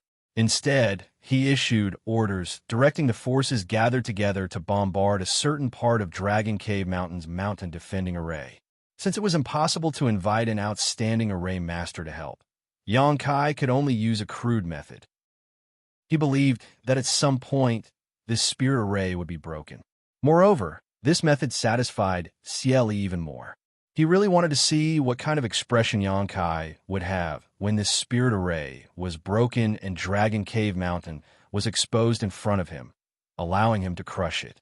It had been 2 days since the spontaneous attack began. During these 2 days, the more than 30 Origin returning Realm Masters were already panting from exhaustion, not to mention the Saint King Realm Masters. They had consumed countless Saint Crystals and pills to supplement their Saint Chi. This mountain-protecting Grand Array was much stronger than Xianxia had imagined. After 2 days of fierce attacks, it had only caused the light curtain's color to fade a little. It hadn't reached the point where it could be broken. Inside Dragon Cave Mountain, there was also no sign of any counterattack, as if everyone inside had died. A variety of artifacts of different shapes and sizes bloomed with colorful lights and unleashed their full power, attacking a certain part of the light curtain one after another. All the cultivators present were secretly shocked, but at the same time, they couldn't help but hold back their anger. They had never seen such a sturdy array formation before. It was best to describe it as impregnable. All of a sudden, the clouds and mist behind the grand formation roiled, and several figures appeared from within. Cieli raised his brow and raised his hand, motioning for everyone to stop. In the next moment, everyone put away their artifacts and looked towards the source of the sound, only to see two picturesque women standing side by side. Behind these two women were three old men, all of whom, judging from their auras, were First-Order Origin returning realm cultivators. Chapter 1392. Cieli's eyes were cold as he swept his eyes over the two women in front of him, a sneer appearing on his face. On the other hand, most of the cultivators' eyes were filled with malicious intent. Some of the more lecherous ones were even leering at the two women, gazing at their beautiful figures, as if they were already in the bag, and only needed to wait for the spirit array to be broken before they could seize them and humiliate them wantonly. The two women looked indifferent, not showing the slightest fear. Cieli recognized the identities of these two women at a glance. In order to deal with Dragon Cave Mountain, he had naturally investigated the details of this place. One of the two women was called Wuxia, a disciple of the local Haiku family who later left her family to join Dragon Cave Mountain. The other was called Xianxia, who seemed to have been brought back by Xianxia from somewhere. Their cultivations were not worth mentioning. A Second-Order Saint King and a First-Order Saint King were not enough to enter Cieli's eyes. As for the three old men standing behind them, two of them were definitely Xianxia and Howen. These two were also foreign elders of the Haiku family. During Lu Yan's trip to the desert, these two had actually obtained some kind of opportunity that allowed them to break through to the Origin returning realm and later join Dragon Cave Mountain. As for the last person, Cieli glanced over suspiciously, but after seeing the other party's face, he asked in surprise, "Brother Ning, why are you here?" This white-haired old man was none other than Ning Xianxia, who had gone to the Emperor Garden with Xianxia. After returning from the Emperor Garden last time and receiving Xianxia's promise, Ning Xianxia had been collecting artifact refining materials in order to come to Dragon Cave Mountain to borrow Xianxia's Firebird artifact spirit to repair his Origin Great artifact. It was not easy for Ning Xianxia to gather so many materials. Ning Xianxia had hurriedly rushed here, but how could he have known that Xianxia had not yet returned? In desperation, Ning Xianxia could only temporarily wait inside the mountain. Before he had even warmed his seat, the CF family had already begun attacking Dragon Cave Mountain. Ning Xianxia fell into an awkward situation for a while. It was not appropriate to continue staying here. Once Dragon Cave Mountain's mountain defending array was broken, he would definitely be caught in the crossfire. Leaving now was also not an option, as that would appear too heartless.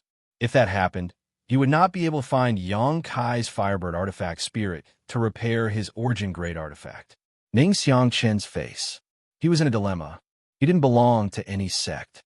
He didn't have a clan, either. He had relied on himself to cultivate to his current level. Every step he took was filled with obstacles. He had escaped death countless times. The path of cultivation was full of thorns. When Master Grimm of the Shadow Moon Hall was still alive, if an artifact was damaged, it would be repaired by Grandmaster Green. The Grandmaster was approachable and easy to talk to. Over the years, Ning Xianxia had received a lot of care from the Grandmaster. But other than Master Green, he no longer knew any other Origin Great artifact refiners. Otherwise, how could he have asked Xianxia for help? Ning Xianxia stayed on Dragon Cave Mountain for 2 days, uneasily, while the cultivator outside bombarded the mountain for 2 days. But during these 2 days, he discovered something very strange. That was, the cultivator inside Dragon Cave Mountain, even the face of heavy encirclement, did not show the slightest sign of panic. Instead, they continued to carry out their duties, busying themselves with their cultivation, as if the movements and enemies outside did not exist. If one or two cultivator behaved like this, it could be explained away as having good mental fortitude. But if everyone behaved like this, it was a bit strange. This was especially true for the leaders, Wu Yi and Xianxia. These two women were calmer than anyone else these days, even drinking tea and chatting happily from time to time. Did they not know how to write the word death? Xianxia was both shocked and impressed. Compared with his anxious mood, the performance of these juniors couldn't be any better. The mountain-defending array of Dragon Cave Mountain, after being attacked by more than 30 origin-returning realm masters and more than 200 Saint Kings for 2 days, was actually still impregnable. This was what truly impressed Xianxia. This small mountain was not simple. Just this protective mountain array alone was not something that an ordinary person could set up. Recalling the many performances of Xianxia in the Emperor Garden, Xianxia grit his teeth and decided to take a risk. That was to stay and fight side by side with Dragon Cave Mountain. All kinds of signs indicated that this small mountain was not a soft persimmon that could be pinched at will. It was very likely that it was hiding some kind of powerful trump card that could save them from danger. Of course, Xianxia making this choice was not because of a sense of chivalry, but rather a gamble he had made after careful consideration. Xianxia was betting that Dragon Cave Mountain would survive this current crisis. Once it did, he would be able to legitimately borrow the Firebird artifact spirit from Xianxia. Otherwise, if he owed him a favor, Xianxia would feel uneasy. At this moment, following Wu Yi and Xianxia out to meet the enemy was Xianxia's own request. Hearing Xie Li's question, Xianxia chuckled. "Brother Xie, long time no see. I heard brother Xie left Shadow Moon Hall. Why ask when you already know the answer, brother Ning?" Xie Li coldly snorted. The other party was just a cultivator without any sect, so even if he was an origin-returning realm master, Xie Li didn't put him in his eyes. It was just that the two of them had known each other for a long time, so they had exchanged a few words. "Since Brother Ning is here, this Xie has a proposal that I wonder if Brother Ning would consider." "Oh, what kind of proposal does Brother Xie have?" Xianxia frowned. Xie Li's eyes swept over Qianyu and Wu Yi before sending a divine sense message.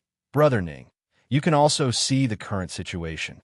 Facing the joint forces of so many friends, this little mountain is nothing more than a mantis trying to stop a chariot.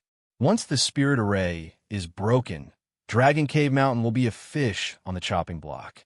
I don't know what benefits Dragon Cave Mountain has offered you, but this Xie is willing to pay double the price as long as you can capture these two women and hand them over to me.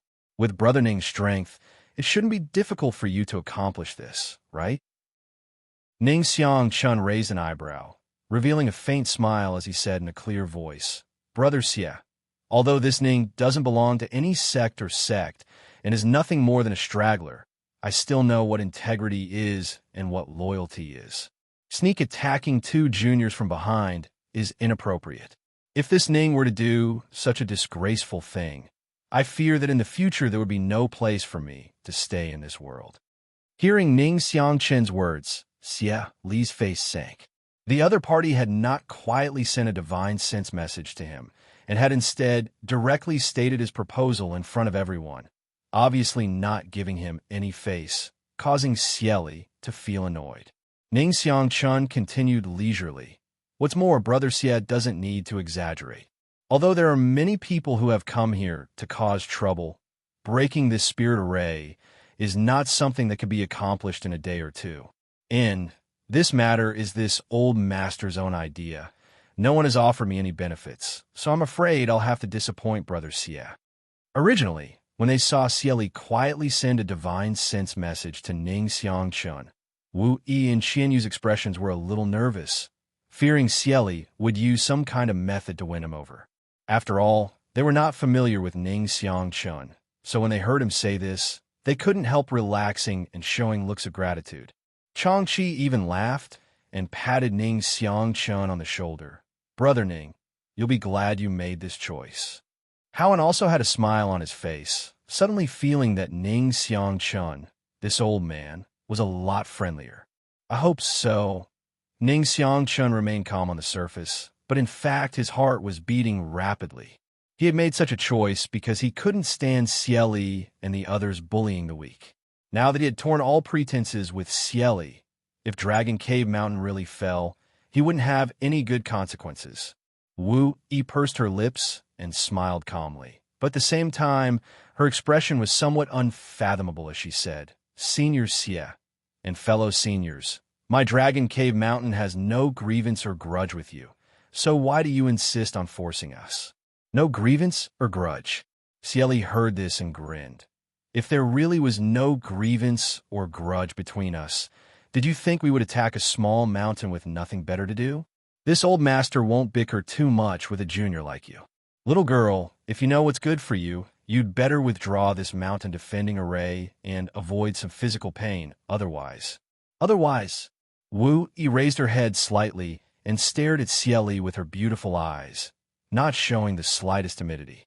Xieli coldly snorted, "Once this spirit array is broken, I'll skin all of you alive." Senior's tone is quite bold. Aren't you afraid the wind will cut your tongue? Wu Yi still smiled calmly, but her words were filled with sarcasm, her beautiful eyes flashing as she swept her eyes over the many enemies who were glaring at her and shouted, "Since that's the case, Junior will also advise seniors to leave now.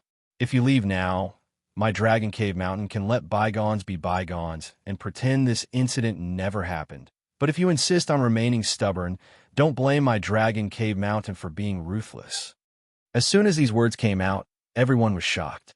Many of the Origin returning realm masters who had come to help stared at Wu Yi like she was an idiot, their hearts filled with anger.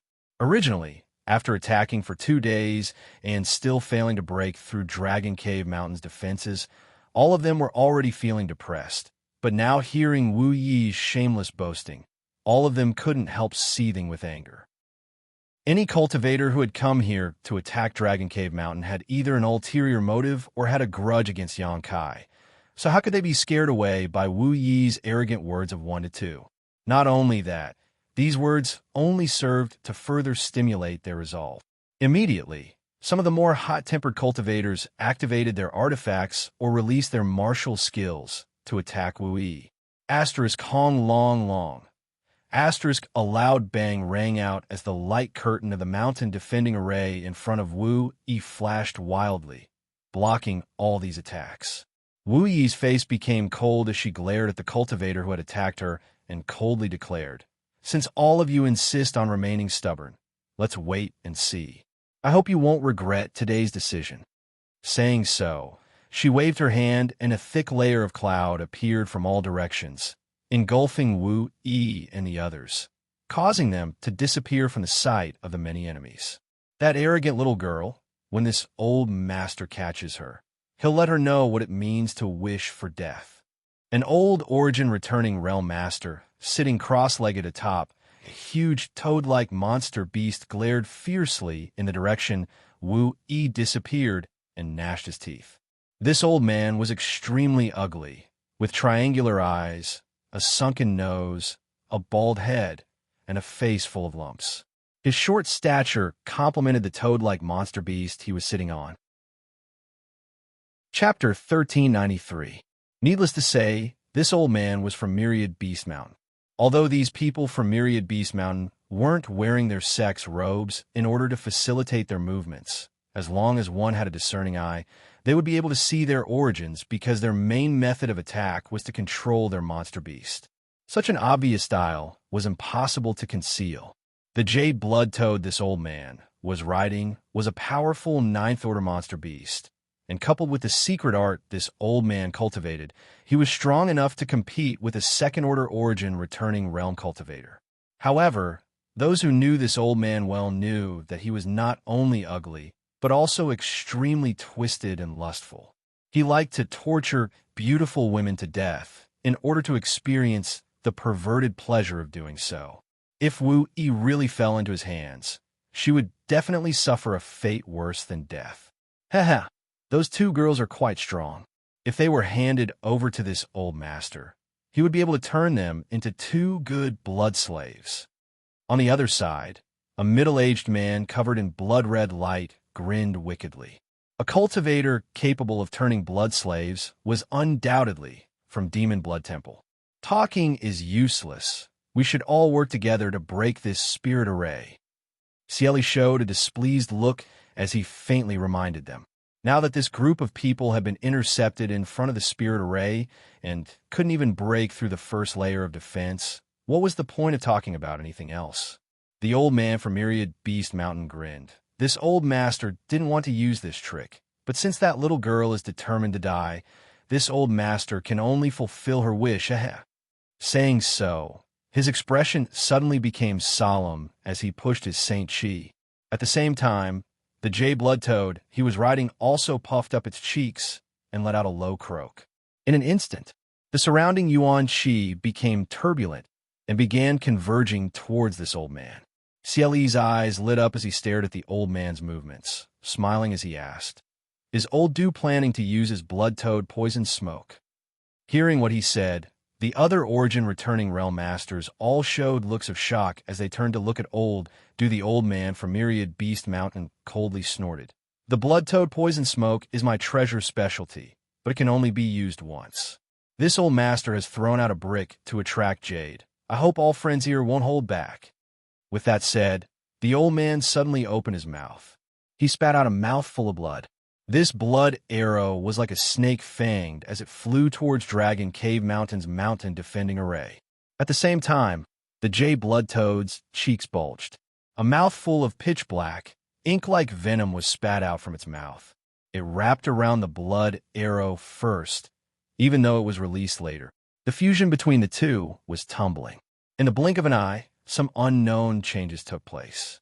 The venom and blood arrows turned into a black mist in the blink of an eye and bombarded the light screen of the formation.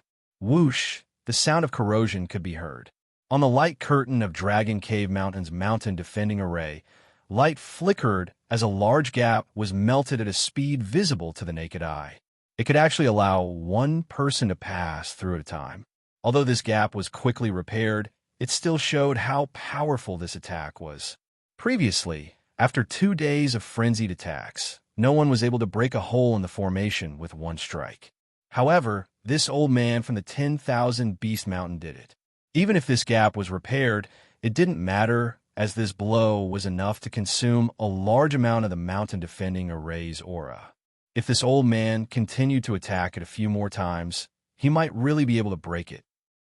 After using this attack, the old man's face became slightly pale, and the Jay Blood Toad he was riding also became slightly withered. The old man didn't say a word as he simply took out a jade bottle from his space ring, poured out a blood-red pill, and tossed it forward. The Jay Blood Toad flicked its scarlet tongue and swallowed this pill, its green eyes flashing a look of enjoyment. This blood-red pill was undoubtedly a great supplement for the Jade Blood Toad. Old Du's methods are good, Cieli laughed. He was secretly shocked, but also overjoyed. Since that's the case, this Xia won't hold back. Saying so, Yongkai suddenly summoned a small dagger-like artifact. This artifact shone with a silver luster and was filled with spirituality. White rainbow dagger. When the old man saw this dagger, he suddenly exclaimed, a look of surprise appearing on his face as he muttered, "I didn't expect that this spirit array-breaking artifact would be obtained by Brother Xia." Brother Xia's opportunities are not small. The other Origin returning realm masters also stared at this white rainbow dagger with greedy looks, seemingly having a great origin. Cieli chuckled and said lightly, "It's not an opportunity, I just happened to obtain it." Saying so, he began pouring his Saint Chi into the white rainbow dagger with a solemn expression. How could the others believe his words? As far as everyone knew, this white rainbow dagger was an artifact specifically used to break spirit arrays and barriers, and its grade was extremely high, reaching the Origin grade mid-rank. Such a grade might not be much in the territory of the Star Territory, but on Shadowed Star, it was extremely valuable. After all, the rarer an object was, the more valuable it was. Moreover, this white rainbow dagger should be a family heirloom of some small family. As for why it had fallen into Cieli's hands, no one knew. It was likely that Xieli had used some kind of method to snatch this white rainbow dagger from that small family. However, this had nothing to do with them, so although everyone disdained Xieli's character, none of them said anything. During this moment, Xieli activated the white rainbow dagger, and the small dagger transformed into a white rainbow in front of him before disappearing in a flash. When it reappeared in the next moment, it had strangely appeared inside Dragon Cave Mountain's mountain defending array. With a whoosh, the white rainbow dagger flew out from inside and penetrated the spirit array without any hindrance. Although it seemed to have no effect, everyone understood that the spirituality of this spirit array had been greatly worn away. The reason why the white rainbow dagger was called an array-breaking artifact was because it contained some of the mysteries of space, allowing it to break through the barriers of space and attack directly from inside the spirit array. Such an artifact was impossible to refine with the current level of artifact refining on Shadowed Star, so it was a treasure left behind from ancient times. Sure enough, after Xieli activated the white rainbow dagger a few times, the light of the mountain defending array dimmed slightly. Seeing this, Demon Blood Temple, Sea Heart Sect, and the other Origin returning Realm Masters recruited by Lu Yi all rubbed their palms together and used methods they normally wouldn't use lightly to attack the mountain defending array. No cultivator who had broken through to the Origin returning realm was weak. All of them had experienced countless life or death battles, tempering themselves through countless adventures, so it was only natural for them to have some hidden treasures and methods. If they didn't use these treasures and methods now, when would they? More than 30 Origin returning Realm Masters attacking together was a spectacular scene. Even if a Third Order Origin returning Realm Master were to come here, they would have no choice but to retreat. Seeing this, the other Saint Kings also joined in to help, and for a time, the morale of the allied forces soared. Under such a fierce attack, the mountain defending array began to tremble, as if it would collapse at any moment, a scene that made everyone even more excited. At the same time, in Heavenly Fate City, 50 kilometers away from Dragon Cave Mountain, Qiantong and Feiji too were sitting opposite each other in a loft, both of them holding wine glasses in their hands and raising them to their lips, but both of them seemed to be lost in thought, forgetting to drink. Behind Qiantong, Wei Guchong and Dong Xiner stood with anxious looks on their faces. Feeling the violent energy fluctuations coming from Dragon Cave Mountain, Wei Guchong finally couldn't bear it and said, "Elder, let this disciple go." Although Dong Xiner didn't say anything, anyone could see the anxiety and worry in her beautiful eyes. Qiantong smiled lightly, put down the wine glass in his hand, and glanced at Wei Guchong. "What can you do if you go? Although this disciple has only broken through to the Origin returning realm not long ago, he can still help Brother Yang. It's better than just watching from the sidelines," Wei Guchong said in a deep voice. Qiantong raised his brow and said with a faint smile, "Do you think it's improper for this old master to just sit back and drink and be merry? Disciple wouldn't dare. If you think so, then admit it. What's there to be afraid of?" Qiantong didn't care.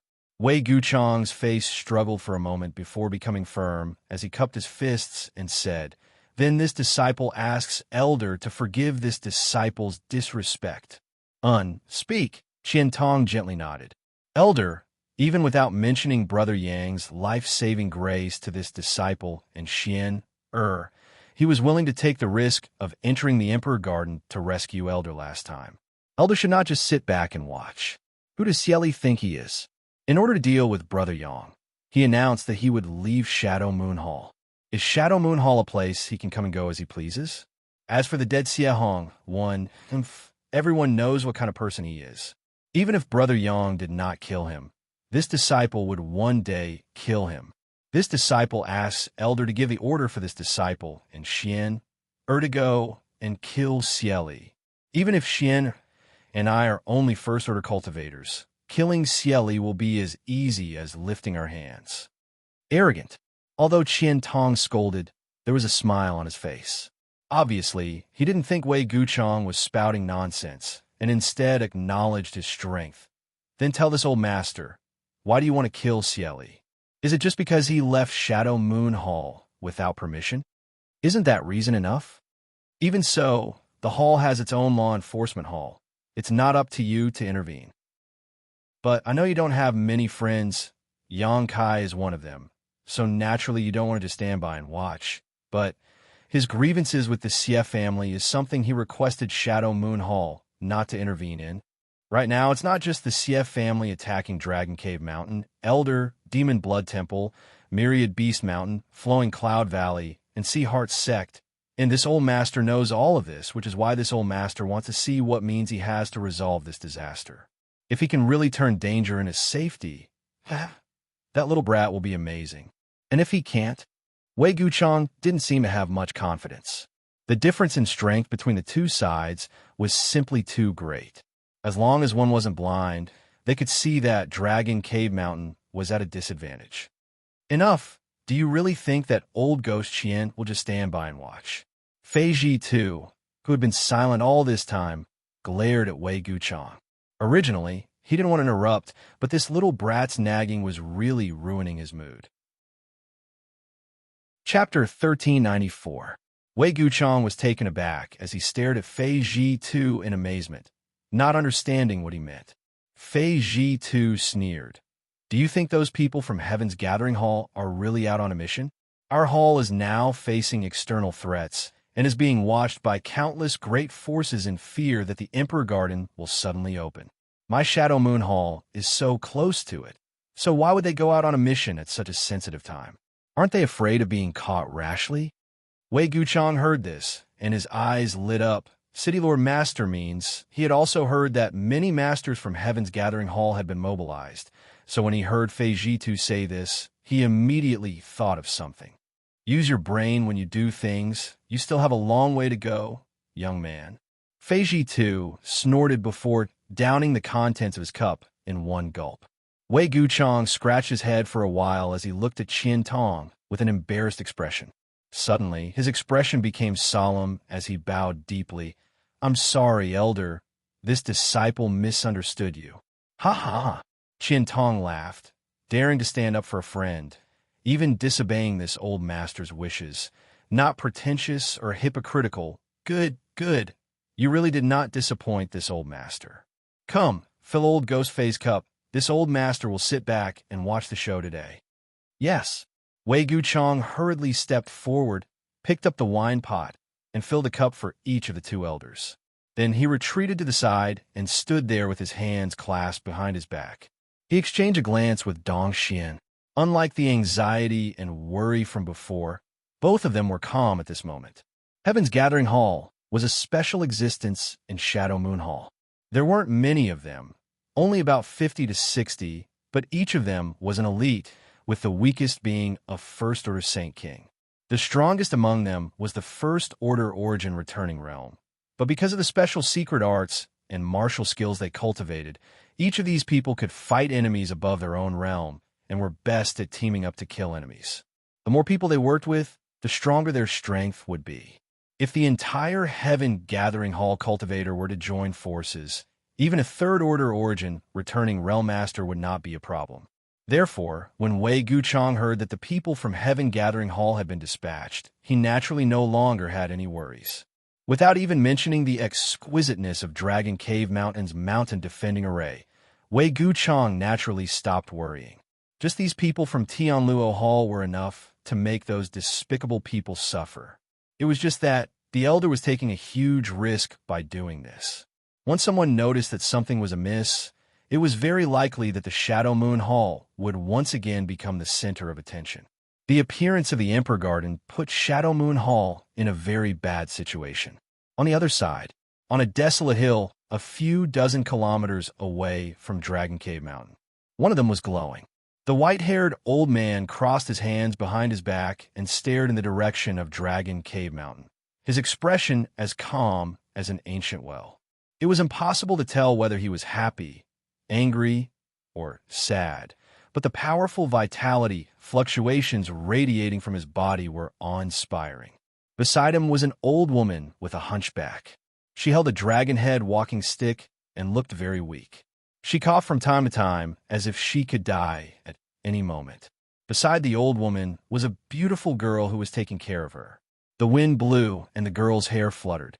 The image of the old woman and the girl formed a stark contrast in this place. The old man was Demon Blood Temple's Elder Shur, while the old woman was Myriad Beast Mountain's Old Woman Feng.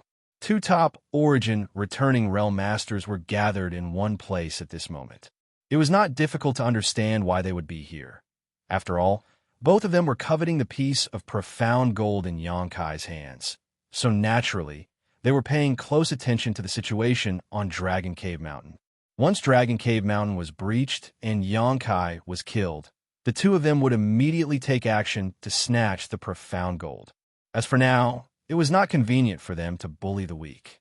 After all, this was still Shadow Moon Hall's territory, so if they really took action, it was difficult to guarantee that Shadow Moon Hall would not take advantage of this situation.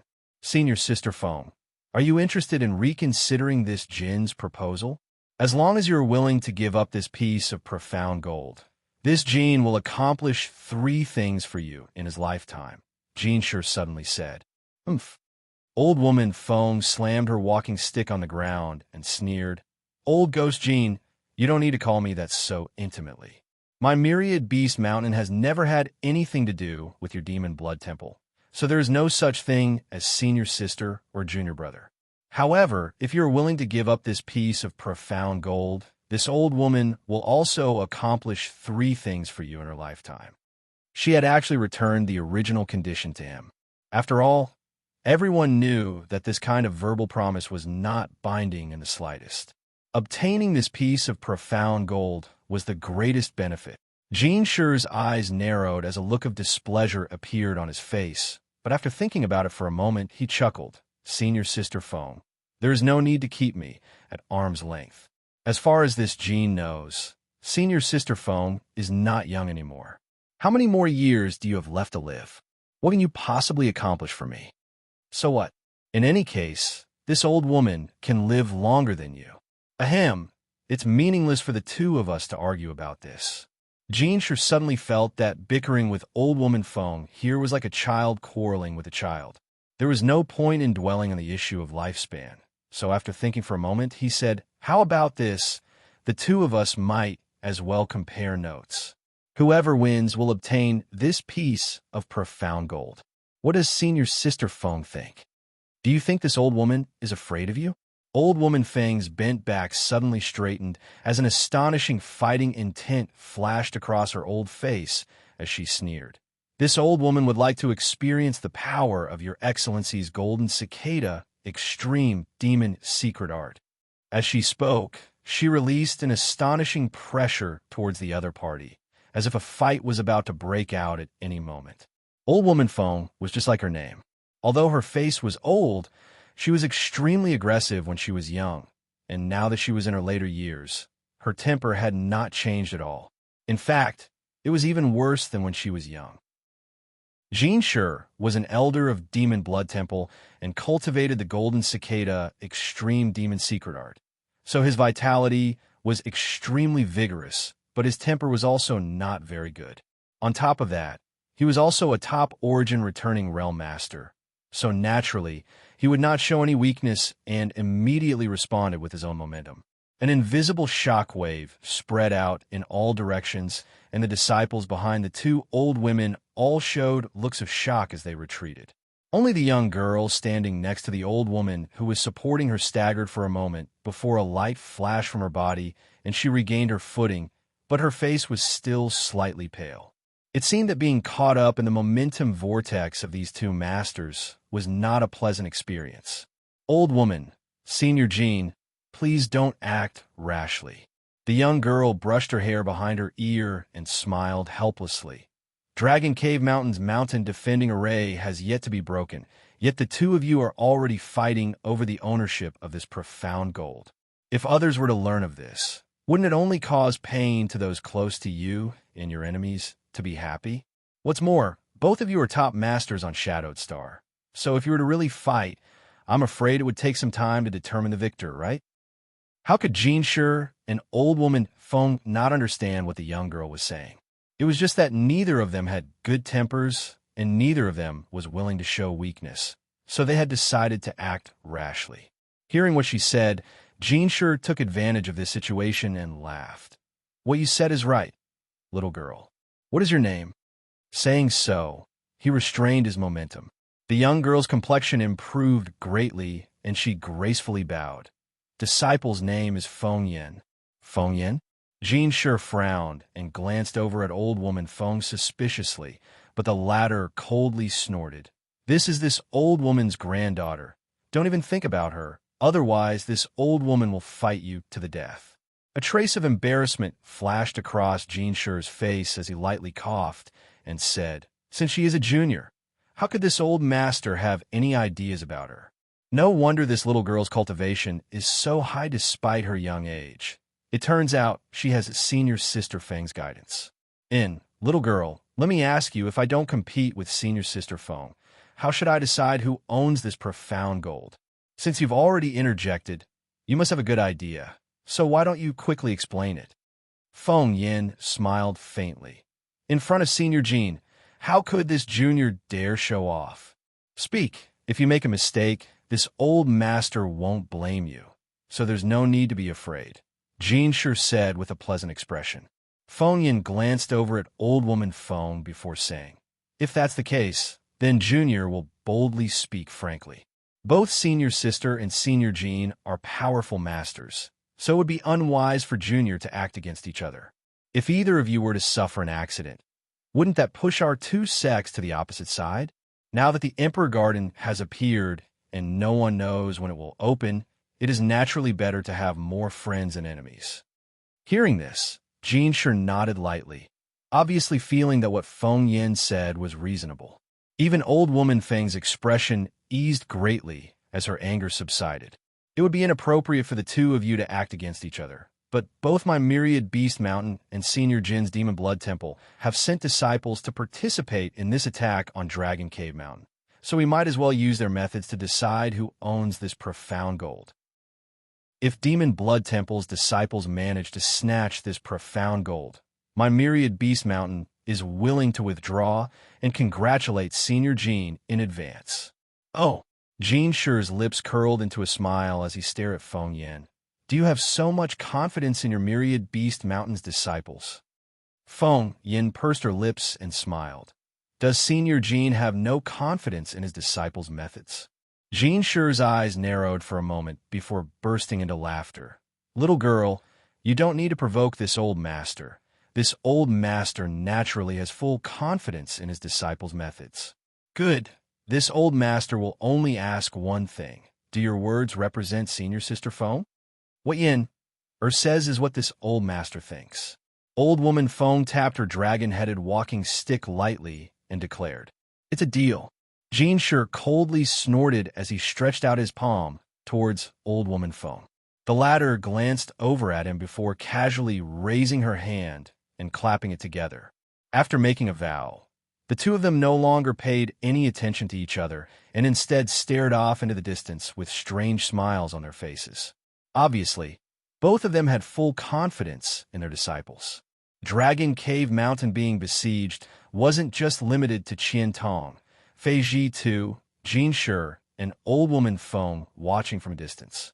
At this moment, in all directions of Dragon Cave Mountain, at high points several dozen kilometers away, there were a number of people scattered about, all of them staring towards Dragon Cave Mountain and pointing towards it from time to time. Treasure Trove Pavilion's auction had only ended a short time ago, so the masters who had come to participate had not yet left. They wanted to take this opportunity to observe the Emperor Garden's movements, but there had been no movement from the Emperor Garden so far. Waiting here for the Emperor Garden to open was quite boring, so now that such a good show had happened, no matter who it was, they were all willing to watch it for entertainment. Chapter 1395. In particular, the sturdiness and strangeness of Dragon Cave Mountain's mountain defending array was of particular concern to these masters. Needless to say, Thunder Typhoon Sect and Heaven Battling Union, Twin Heart Valley, Grand Fire Temple, Floating Mist Palace, Clear Sky Sect, Flame Shield Union, and other great forces on Shadowed Star all coveted Dragon Cave Mountain's mountain defending array. How could a mere mountain have such a strong defensive array? Who was the person who set up this array? No one cared whether Dragon Cave Mountain would survive or not, but everyone cared about who had arranged this spirit array. If they could rescue this person at a critical moment, they might be able to win him over to their side. Everyone had their own unspoken plans in their hearts, but all of them tacitly chose to sit back and watch, allowing the Xie family to take the lead and lead several great forces to attack Dragon Cave Mountain. At the same time, inside Dragon Cave Mountain, Wu Yi and Xianxia retreated to the back of the mountain defending array, their faces slightly pale. Just now, when the two of them went out side by side to negotiate, although they were calm and composed and didn't show the slightest sign of weakness, anyone who saw so many experts gather here would feel uncertain in their heart. When had the two women ever seen such a big lineup? Especially now, at this critical moment, neither Yang Kai nor Yang Yin was present. If not for Wu Yi's thorough understanding of Dragon Cave Mountain Spirit Array, she would likely have already been discouraged. In terms of familiarity with the many spirit arrays covering Dragon Cave Mountain, besides Yang Yin who had arranged them, Wu Yi was second. Even Yang Kai was not as familiar with them as she was. After all, when Yang Yin was arranging the spirit array, Wu Yi had been there to assist him, so she knew just how dangerous the 100-kilometer radius around Dragon Cave Mountain was. As such, even though she was feeling uneasy, her mood remained stable as she retreated to the back of the spirit array and issued a series of orders. However, relying on the spirit array alone was definitely not enough. No matter how strong the spirit array was, if it could only take a beating and not fight back, it would eventually be broken. The only thing Wu Yi could do now was to contact Yang Kai and Yang Yin immediately. As long as either one of them was present, Dragon Cave Mountain could turn from defense to attack. However, Wu Yi had no idea where the two of them had gone or when they would return. Just as he was feeling anxious, though, Qianyu's expression suddenly changed, and she quickly took out her communication artifact and released her divine sense. A moment later, a look of joy appeared on her face as she said, "Yang Kai and the others have returned." Really? Wu Yi was overjoyed and asked in a trembling voice, as if she had found a life-saving straw while drowning. And it was a message from Kai Yang. Were they? Wu Yi looked around but was unable to find any trace of Yang Kai. Hiding outside, Yang Kai said that there were too many people outside, so it would be difficult to sneak in without anyone noticing, so he didn't come in. But what? However, he told you to remove the mountain protecting Grand Formation and then let everyone hide in the Shi Mansion. He ordered consecrated Chang and consecrated how to wait for an opportunity to meet the enemy. He and Yang Yin will also find an opportunity to make a move. So that's how it is. Wu Yi showed a contemplative expression while everyone else also wore indifferent expressions. Only Ning Xianxia, who had only been here for 2 days, wore a dumbfounded expression. Has that young boy gone crazy? Why would he issue such an outrageous order? Although he had not been on Dragon Cave Mountain for long, Ning Xianxia was well aware of the strength and number of cultivators here. There were only a few dozen of them, and their cultivations varied from Saint King Realm, Saint Realm, and even Transcendent Realm cultivators. The only ones he could rely on were Changqi and Haoan, the two First Order Origin returning realm cultivators. On the other hand, the other side had more than 30 Origin returning realm masters, many of whom were Second Order Origin realm masters, and more than 200 Saint Kings. In this situation, if they relied on the mountain protecting Grand Array to defend, they might be able to buy some time, but once it was removed, wouldn't that be the same as striking a stone with an egg? Even if Yang Kai's combat strength was incredible, he was only one person. So, with Changqi and Haoan, what could they possibly accomplish? Ning Xianxia couldn't figure it out and was about to ask when he suddenly saw Wu Yi smile and say calmly, "Since that's the case, let's do as he says. It's time to let these shameless bastards see the fangs of our Dragon Cave Mountain." She spoke resolutely, not putting the people outside in her eyes at all, as if Yang Kai's order alone had given her great confidence. Ning Xianxia almost bit off his own tongue. Qianyu nodded and immediately began to issue orders for everyone to hide inside Yang Kai's cave mansion. This cave mansion was the most heavily guarded place on Dragon Cave Mountain and had the most spirit arrays. Unless one had a token to open it, it would be even more difficult to break through than a mountain protecting Grand Array. As soon as Xianxia gave the order, Wu knew what he wanted to do. Of course, she would not refute Xianxia's decision and simply follow it. One by one, the cultivator hurriedly rushed over after receiving Qianyu's order and hid inside the cave mansion. In the blink of an eye, only Changqi, Haoan, Qianyu, Wu Yi, and Ning Xiangchun remained outside. At this moment, Wu Yi frowned slightly as she glanced over at Ning Xiangchun. Even with her intelligence, she didn't know what to do with Ning Xiangchun at this moment.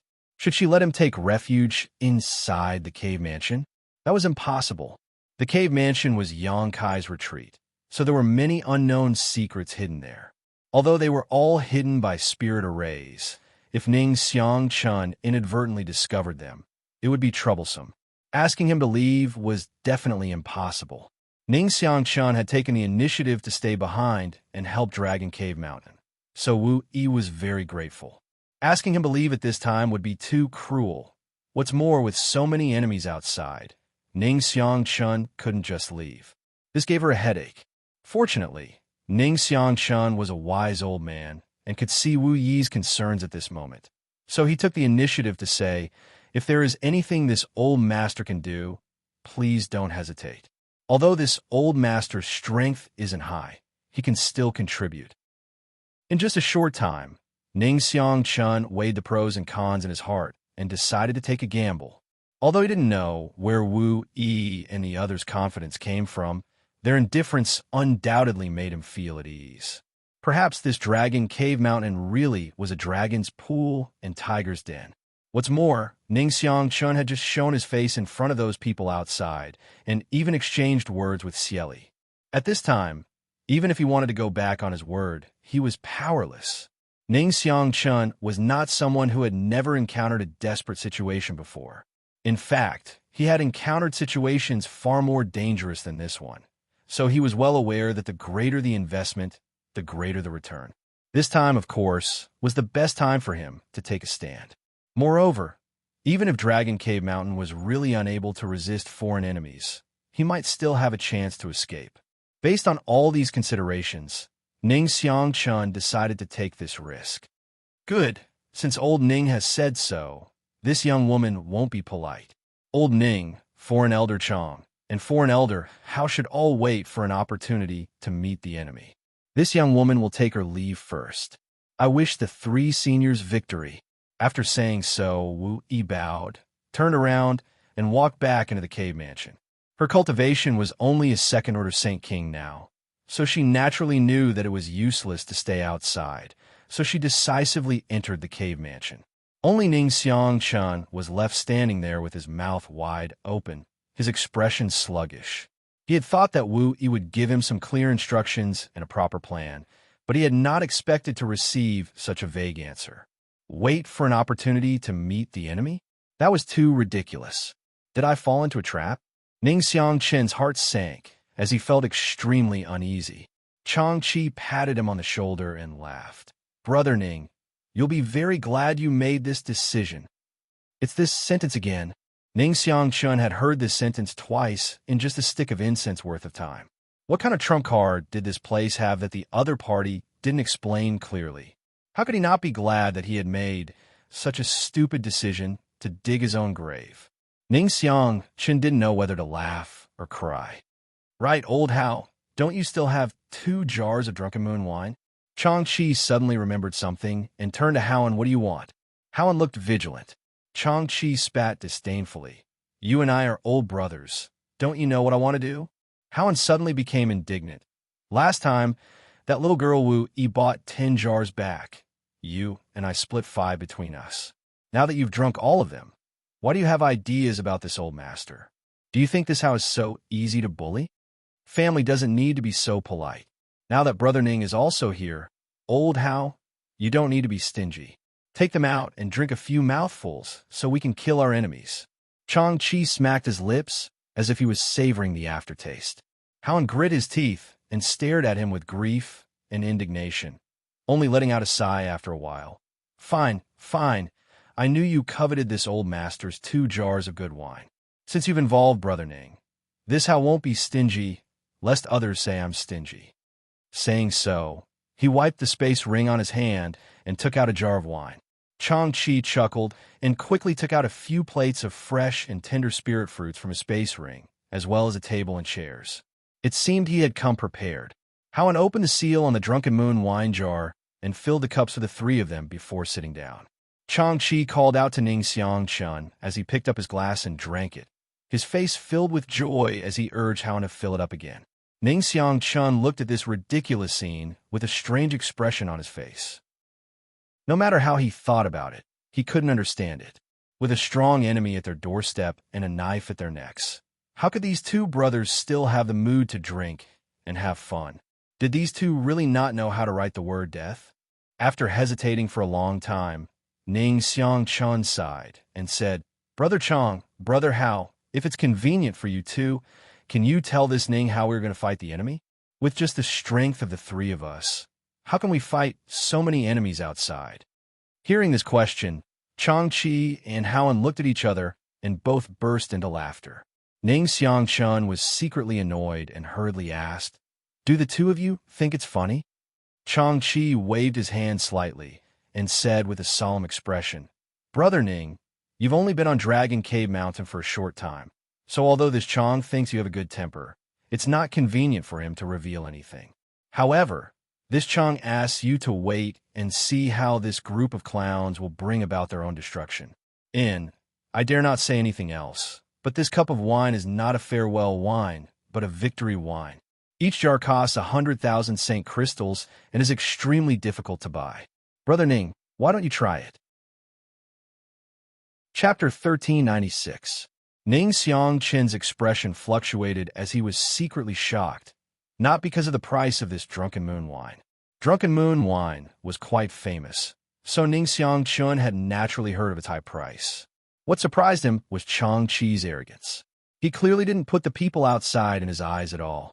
After a moment of hesitation, Ning Xianxia grit his teeth, steeled his heart, sat down, and snorted, Good. Then this old master will take a look and see whether you're seeking your own death or inviting your master into a trap. If it's the former, don't blame this old master for running away when the time comes. Xianxia and Howin looked at each other and nodded with a smile. As you wish. Saying so, they filled Ning Xianxia's cup with wine.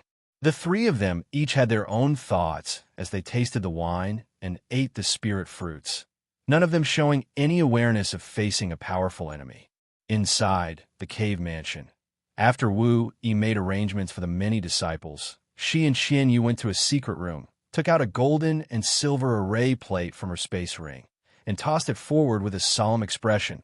Elder Sister Xianyu, this is the array plate that controls all of Dragon Cave Mountain spirit arrays.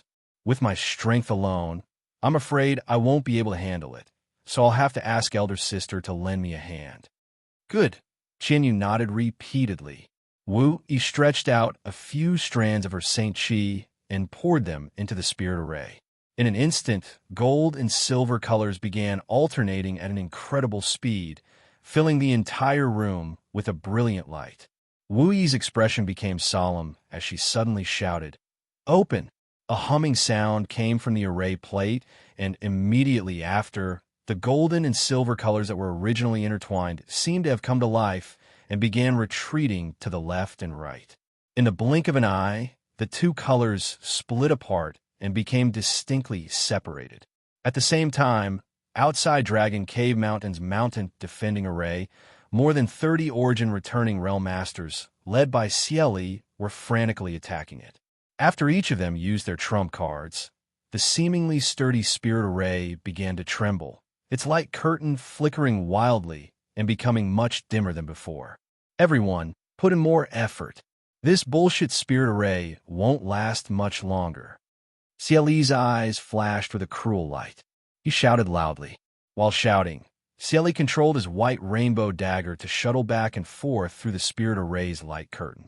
There was no need for him to remind them, as the other Origin returning realm masters who were participating in the attack could also see it. I'm afraid it won't even take half a day. The formation that was blocking their path would be broken. For a moment, everyone was excited. Spurred on, Xianxia poured his Saint Qi into his artifact. Multicolored rays of light shone brightly, and rumbling sounds could be heard incessantly. At this moment, accompanied by a strange buzzing sound, the light curtain of Dragon Cave Mountain's mountain defending array suddenly faded at an extremely fast speed before disappearing. The attacks of more than 30 Origin returning Realm Masters hit nothing but empty air, creating a series of deep fissures in the ground. Broke it. The old man from Myriad Beast Mountain, atop the J Blood Toad, raised his brow and revealed a look of surprise. Just now, he had clearly sensed that the other party's spirit array would be able to support itself for some time, but it had suddenly disappeared. This surprised him greatly, and he wondered if something had happened. I don't think so. They retreated on their own accord. The middle-aged man from Demon Blood Temple, who was wrapped in a blood-red light, narrowed his eyes as he stared towards the interior of Dragon Cave Mountain, a look of vigilance appearing on his face. It seems they also know that stubbornness won't end well, so they decided to withdraw their spirit array. Do they think they can escape this calamity by doing so? Someone shouted. Naturally, this statement was not accepted by everyone, but since the other party had withdrawn their spirit array, they must have made some kind of backup plan. Now that the fog inside Dragon Cave Mountain was tumbling, one's divine sense was greatly restricted, and it was impossible to see the situation inside with the naked eye, so no one dared to act rashly. For a time, everyone stood in place, exchanging glances with one another. A bunch of cowards.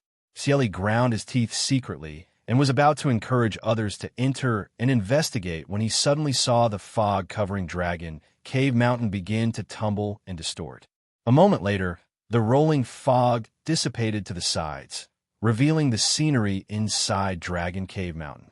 Today's Dragon Cave Mountain was filled with magnificent pavilions, surrounded by mountains and rivers. The scenery was quite good, and the world energy aura inside was extremely rich. It was no longer the barren mountain it once was. However, what shocked everyone was that not many people had come to meet the enemy. The surrounding area was quiet, with only 3 old men at the Origin returning realm sitting around a table, drinking and enjoying themselves. This rampant scene was imprinted on everyone's eyes, causing everyone's expression to become gloomy. These old men clearly did not put them in their eyes at all. Otherwise, how could they have the leisure to drink here? Even at death's door, you're still trying to act mysterious. Xieli coldly snorted as he continued to use his divine sense to investigate Dragon Cave Mountain. Although there was nothing wrong with this place, he still felt an inexplicable sense of fear, as if as soon as he stepped into this small mountain, he would step into the gates of hell. This feeling made him extremely uncomfortable, and when he turned his head to look at the others, he found that everyone was feeling the same way, their expressions dignified. However, in this situation, it could be said that an arrow had been knocked on the string and had no choice but to release it. Although Xieli did not inquire carefully, he knew that there were many pairs of eyes staring at him right now. If he and the others were treated like this, they would no longer have the face to see anyone in the future. Thinking so, Xieli's expression became firm as he loudly declared, "Everyone, the spirit array has been broken. If we don't act now, when will we?" Saying so, he waved his hand and immediately sent out more than 20 Saint Kings from the Xie family, using their movement skills to rush towards Dragon Cave Mountain. Although these 20 or so Saint Kings were not necessarily opponents of the 3 Origin returning Realm Masters, using them to test the depths of Dragon Cave Mountain was the best option. Xieli had such a plan in mind, so when these 20 people flew out, he stared at them intently. Since the Xie family had taken the lead, the people from Demon Blood Temple and Myriad Beast Mountain were naturally not to be outdone. Lu Yi, who was hiding in the crowd, also quietly issued an order. In an instant, more than 60 Saint Kings split up and approached Changqi's group of 3. Perceiving the number of enemies approaching, Ning Xiangqian's hand trembled, and he almost spilled the wine in his cup to the ground. Although he was an origin-returning realm master, he was not confident he could face the siege of so many Saint Kings. Xianxia observed Ning Xiangqian's expression and chuckled. "Brother Ning, don't be impatient. It's not time for us to act yet." Brother Ning can rest assured. How echoed from the side, not even bothering to look at the Saint Kings. Ning Xiangqian, on the other hand, did not have such good mental fortitude. Seeing these enemies approaching, he secretly pushed his Saint Qi, preparing to take action at a moment's notice. But in the next moment, these menacing Saint Kings all cried out in alarm, their faces filled with shock and confusion as their bodies swayed and fell from the sky one by one. For a time, the scene became extremely lively. A flight-restricting array. Ning Xiangqian's eyes almost popped out of their sockets. He had never expected that this tiny dragon cave mountain would actually have a flight-restricting array.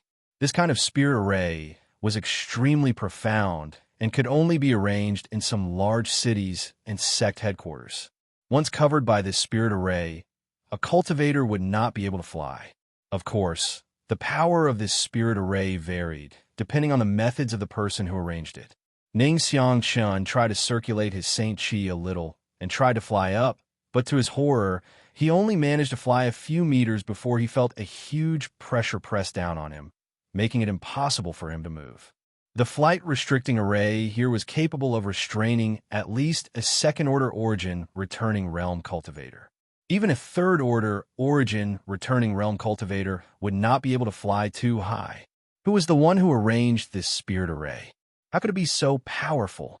Just as Ning Xiangqian was lost in thought, the several dozen Saint Kings fell like raindrops and crashed to the ground, kicking up a cloud of dust. Fortunately, they hadn't flown too high to begin with, and the physiques of Saint King realm cultivators were extraordinary. So even though they had fallen, none of them had suffered any life-threatening injuries. Instead, all of them crawled up from the ground with bitter expressions, their faces filled with resentment. This time, they had lost so much face that they naturally hated Dragon Cave Mountain to the bone. But before they could recover, a sudden change occurred. Suddenly, strange energy fluctuations appeared all around them. These energy fluctuations were extremely well hidden and seemed inconspicuous at first, but in the blink of an eye, a tornado suddenly formed. When it first appeared, it was not very strong, but in the blink of an eye, this tornado became extremely thick and numerous wind blades flew out from it, directly sweeping up a nearby Saint King realm cultivator. A blood-curdling scream rang out. Everyone heard the sound of meat being sliced, which made their hair stand on end. The tornado was dyed red in an instant, and they could vaguely see broken limbs and pieces of flesh floating in the wind. In another place, several ice cones as thick as thighs strangely appeared in midair. With a slight tremble, they shot forward like arrows leaving the bowstring, piercing right through the chests of two absent-minded martial artists, causing a cloud of blood to spray out. In another place, a wash-basin-sized fireball flew about randomly, but once a Saint King realm cultivator was hit by this fireball, they would immediately be incinerated to death. A few unlucky fellows were unable to dodge in time and ended up being caught in the crossfire. There were even more cultivators who inexplicably disappeared from everyone's sight, as if they had never appeared in the first place. But from where they disappeared, heart-wrenching screams rang out. The smell of blood filled the air as the first group of 80 Saint Kings who had rushed into Dragon Cave Mountain failed to even enter. Just as they stepped into the range of Dragon Cave Mountain, they suffered heavy losses. After what seemed like an eternity, of the more than 80 Saint Kings, less than half of them were still alive, and even this small number were like headless flies as they wandered around Dragon Cave Mountain, unable to find a way back. This scene was imprinted in the eyes of the cultivators outside, causing their blood to run cold. Although it looked ridiculous, everyone knew that these people must have fallen into an illusion array. What they saw was completely different from what they saw, so even if it was only a few steps, it was still a chasm between life and death. Chapter 1397. Walking around carelessly would only trigger more spirit arrays, and lead them to their graves even faster. Sure enough, Dragon Cave Mountain was filled with spirit arrays and spirit arrays. More than 80 Saint Kings entered Dragon Cave Mountain in less than half a stick of incense worth of time. None of them survived. Ning Xianxia could hardly believe his eyes. This was more than 80 Saint King realm cultivator. Even if Ning Xianxia encountered such a force, he would have no choice but to temporarily avoid them. But now, Dragon Cave Mountain hadn't even expended a single soldier, and they had all been buried here. So what if it was a dragon's pool or a tiger's den? This small mountain was even more terrifying than a dragon's pool or a tiger's den. However, Ning Xianxia also saw that it was impossible to kill 80 Saint Kings so easily by relying on the power of these spirit arrays. Instead, it was the work of those who arranged these spirit arrays that were simply shocking. The spirit arrays were actually powerful artifacts. Combined with the power of these spirit arrays, the power of these artifacts would be greatly enhanced, which was why these Saint Kings were unable to resist at all. Just how many artifacts were required to arrange so many spirit arrays? Ning Xianxia couldn't imagine.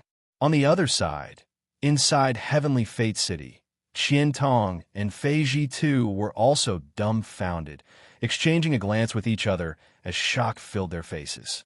Although they knew that Dragon Cave Mountain was filled with spirit arrays and spirit arrays, they never expected them to be so powerful.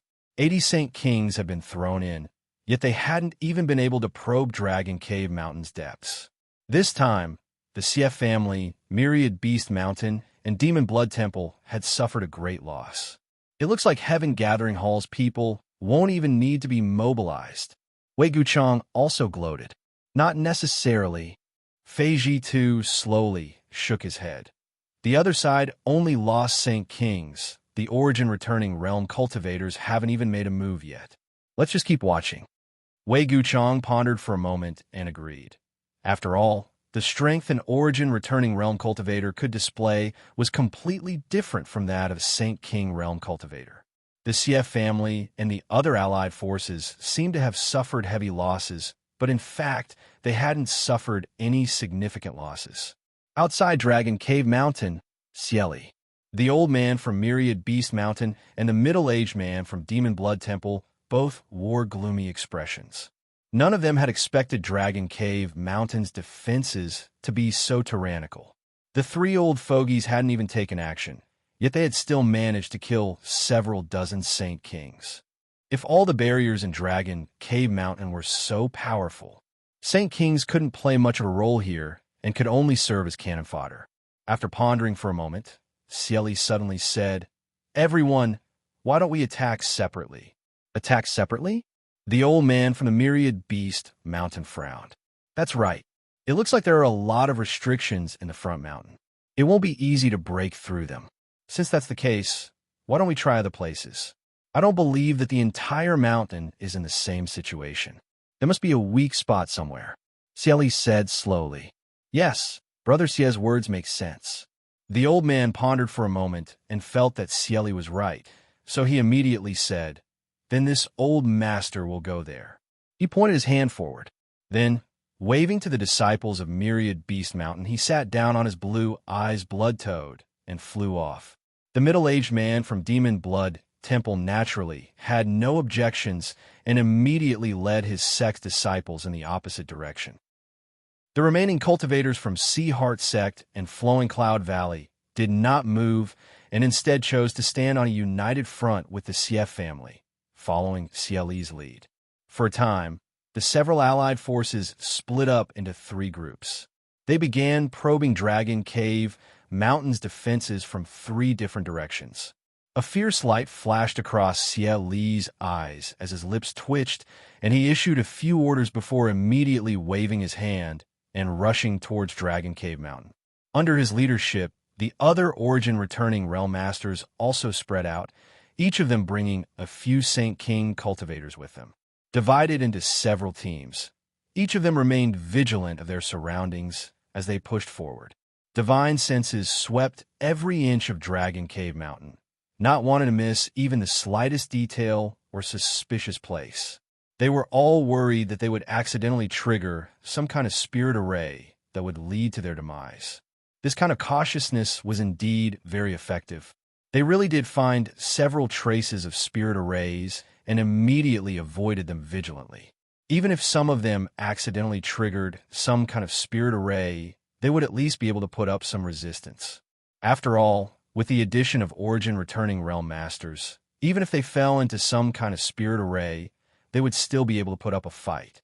What made them even more overjoyed, though, was that the spirit arrays at the front of Dragon Cave Mountain, after playing a magical role just now, seemed to have run out of tricks and their power had been greatly reduced.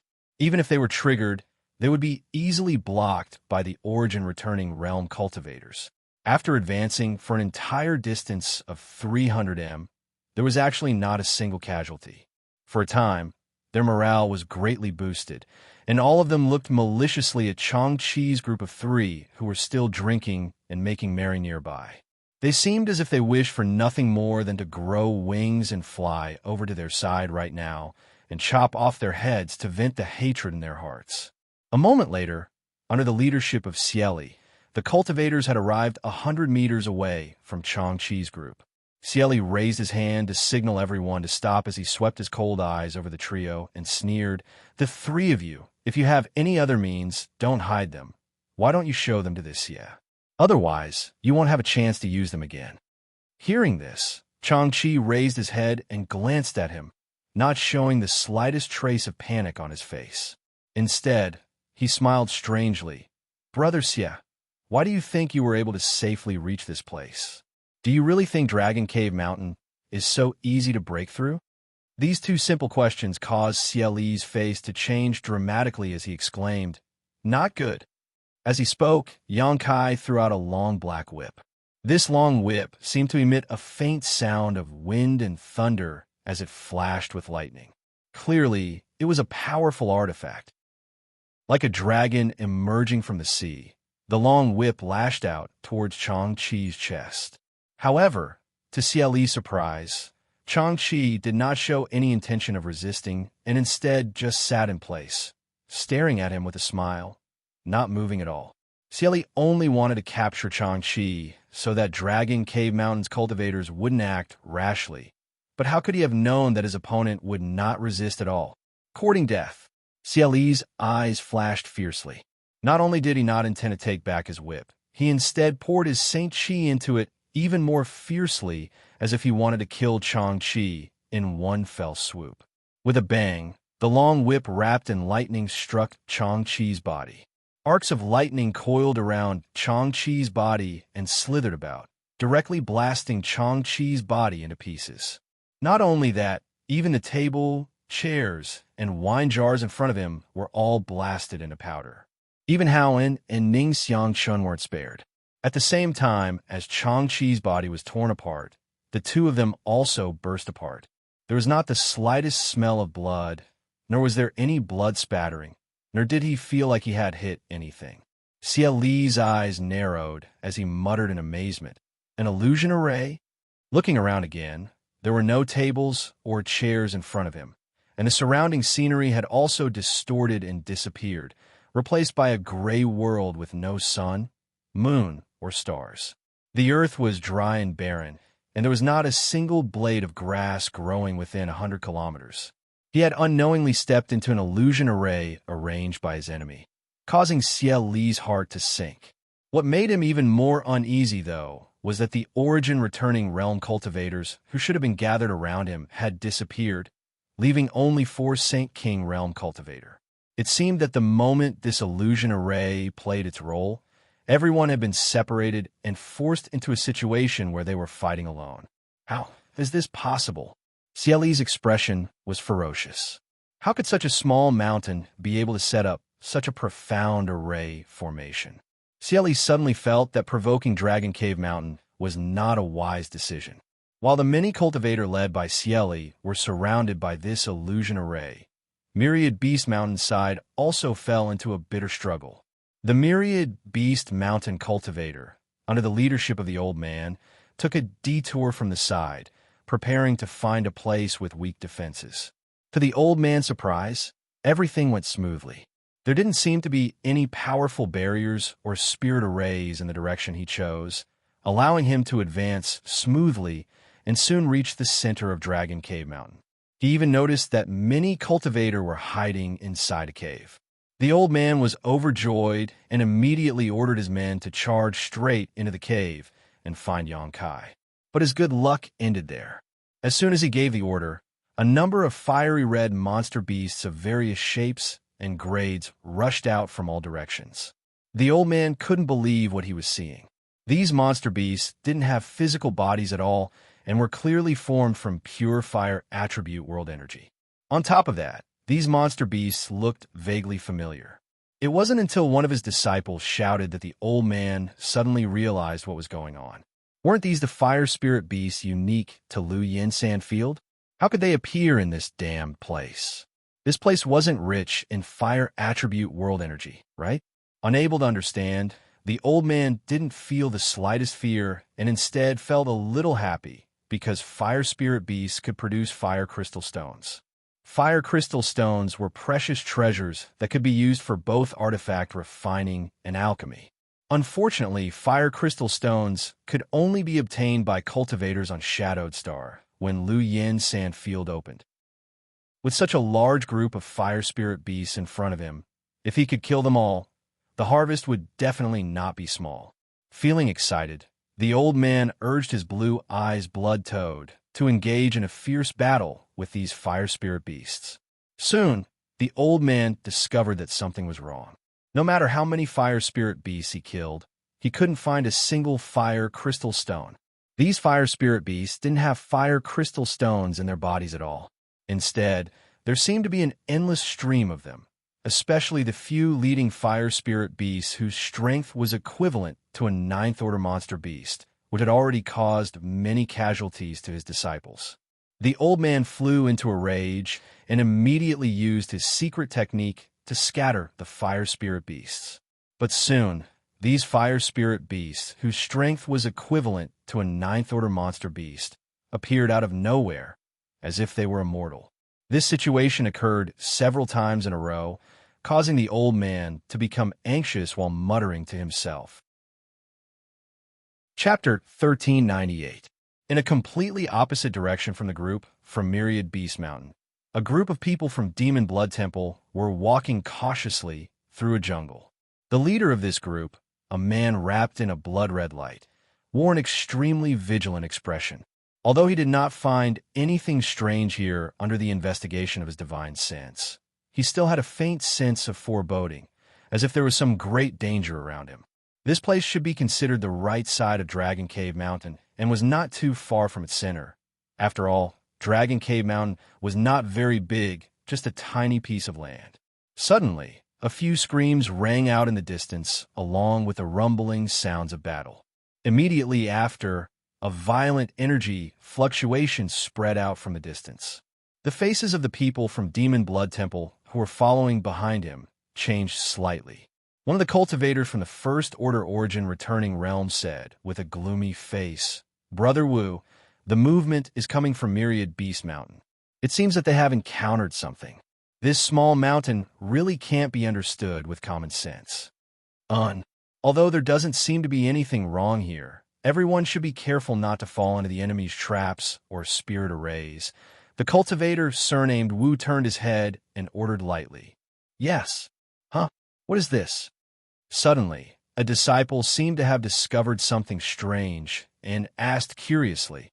But before the cultivator, surnamed Wu, and the other Origin Returning Realm Masters could investigate, a scream of horror rang out. This scream came to an abrupt end, and with a puff, the smell of blood filled the air. Kacha. A creepy chewing sound rang out, and the cultivator, surnamed Wu, and the others turned around in shock to see where the disciple had originally been standing. A strange blood-red, 10-meter-tall plant had appeared. At this moment, this plant had wrapped around a corpse and was constantly wriggling forward, as if it was a mouth that was tasting delicious food. The creepy chewing sound came from this plant. What was even more shocking, though, was that, as this plant chewed, the corpse of the Demon Blood Temple disciple who had died tragically began to shrivel at a speed visible to the naked eye, as if all his flesh and blood essence had been sucked dry. In the blink of an eye, this disciple had become a dried corpse. After the strange plant absorbed the flesh and blood essence, it became even redder. Its entire body became even redder, and its sword-like leaves glowed with a blood-like red light, making people shudder in fear. Xiao, its seemingly very hard leaves actually danced like long whips in an instant, bouncing back several dozen meters. They directly wrapped around another demon blood temple disciple who was standing in place stupidly. The disciple's reaction was not slow. As Xianxia screamed in panic, he hurriedly summoned a dark gold shield-like artifact and placed it in front of him.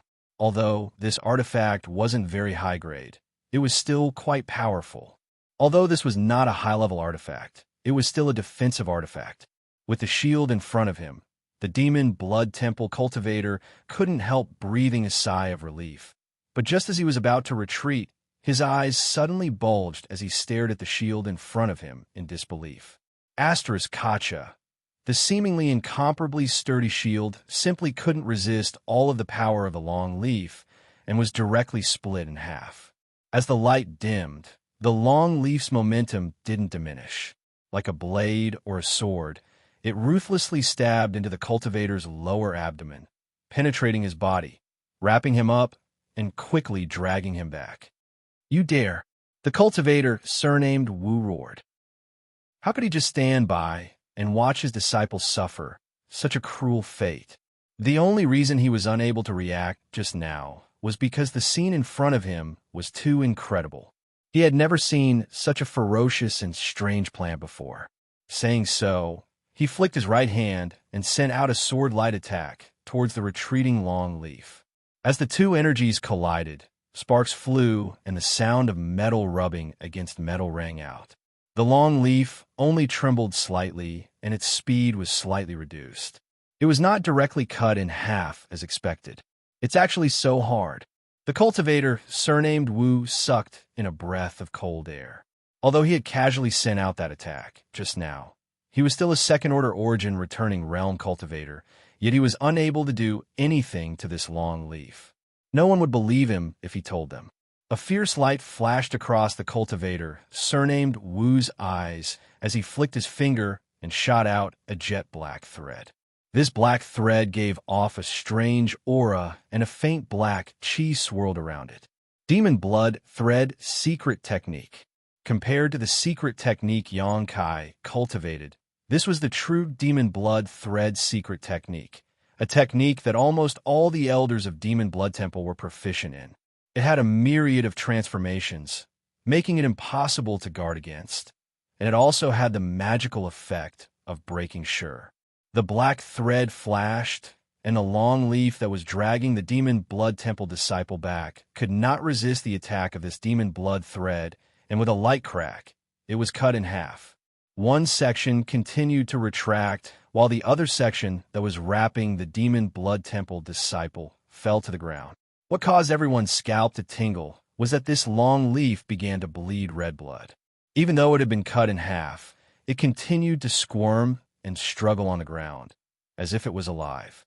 The Demon Blood Temple disciple, who was wrapped in this long leaf, did not manage to escape this fate. Even though the cultivator, surnamed Wu, acted in time and saved him, by the time everyone tried to tear this long leaf apart, they found that all the blood in this disciple's body had been sucked dry. What the hell is this thing?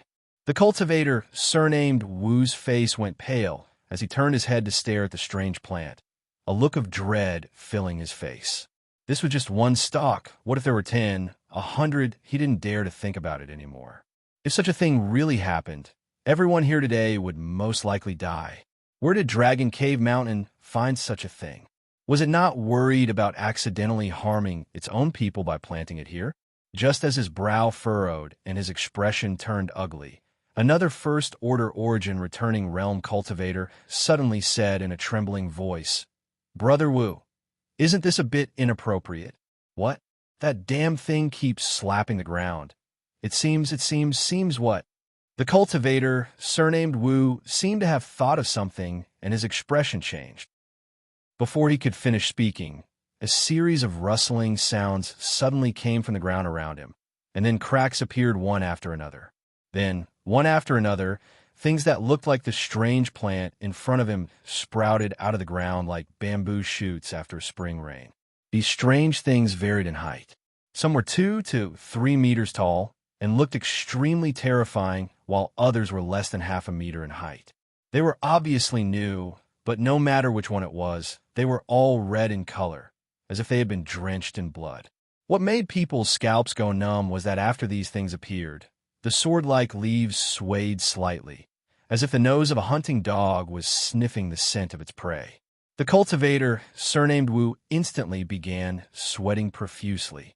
All the Demon Blood Temple disciples were also stunned in place, none of them daring to move. Just now, everyone had witnessed the terrifying power of these strange plants with their own eyes. Their two brothers didn't even have a chance to fight back before dying tragically on the spot. Now, with so many of them suddenly appearing from the ground and surrounding them, who would dare act rashly and commit suicide? However, just because they didn't move didn't mean these strange plants were the same. After swaying slightly for a moment, the leaves of various lengths suddenly shot out in all directions like arrows, each of them accurately locking onto a Demon Blood Temple disciple. "Dodge!" The man surnamed Wu shouted as he pushed his Saint Chi to the brim and slashed out with the demon blood thread in his hand, directly cutting a leaf in half. At the same time, his figure flickered and he disappeared from where he stood, dodging to the side. However, not everyone had the same strength as him. The Saint King Realm cultivator was extremely unlucky. In just the first wave of attacks, 5 or 6 Saint King Realm cultivator died, tragically on the spot, their blood spilling out onto the ground, but disappearing after a short while, as if even the spilled blood was absorbed by these strange plants. After absorbing this blood, these strange plants became more and more violent, their leaves dancing wildly, directly turning the surrounding 1,000-meter area into a bloody killing field. Accompanied by a series of screams, one cultivator after another fell, dying on the spot.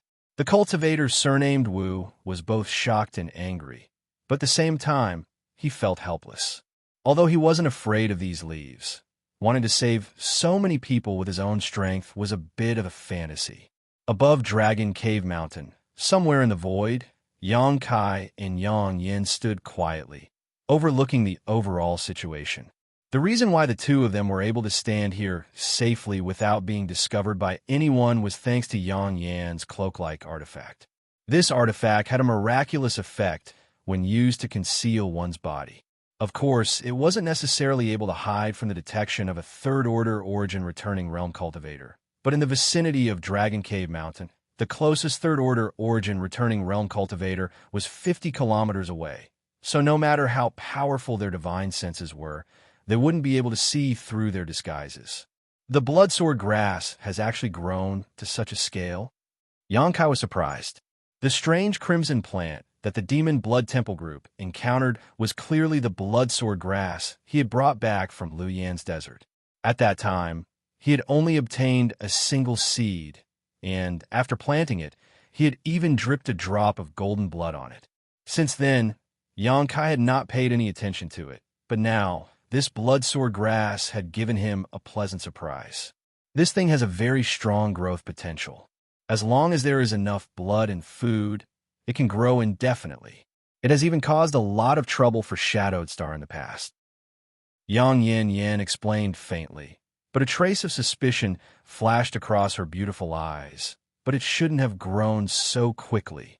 We haven't provided much blood and food to it these past few years, which is quite strange.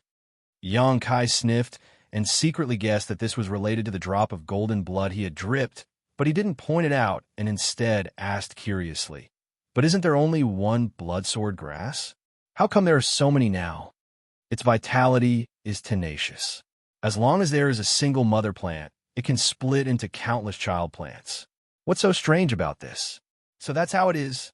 Yang Kai nodded lightly before glancing over at the myriad Beast Mountain group on the other side who were still engaged in a fierce battle with the Fire Spirit Beast and grinned. Regroup, it's time to beat the dog.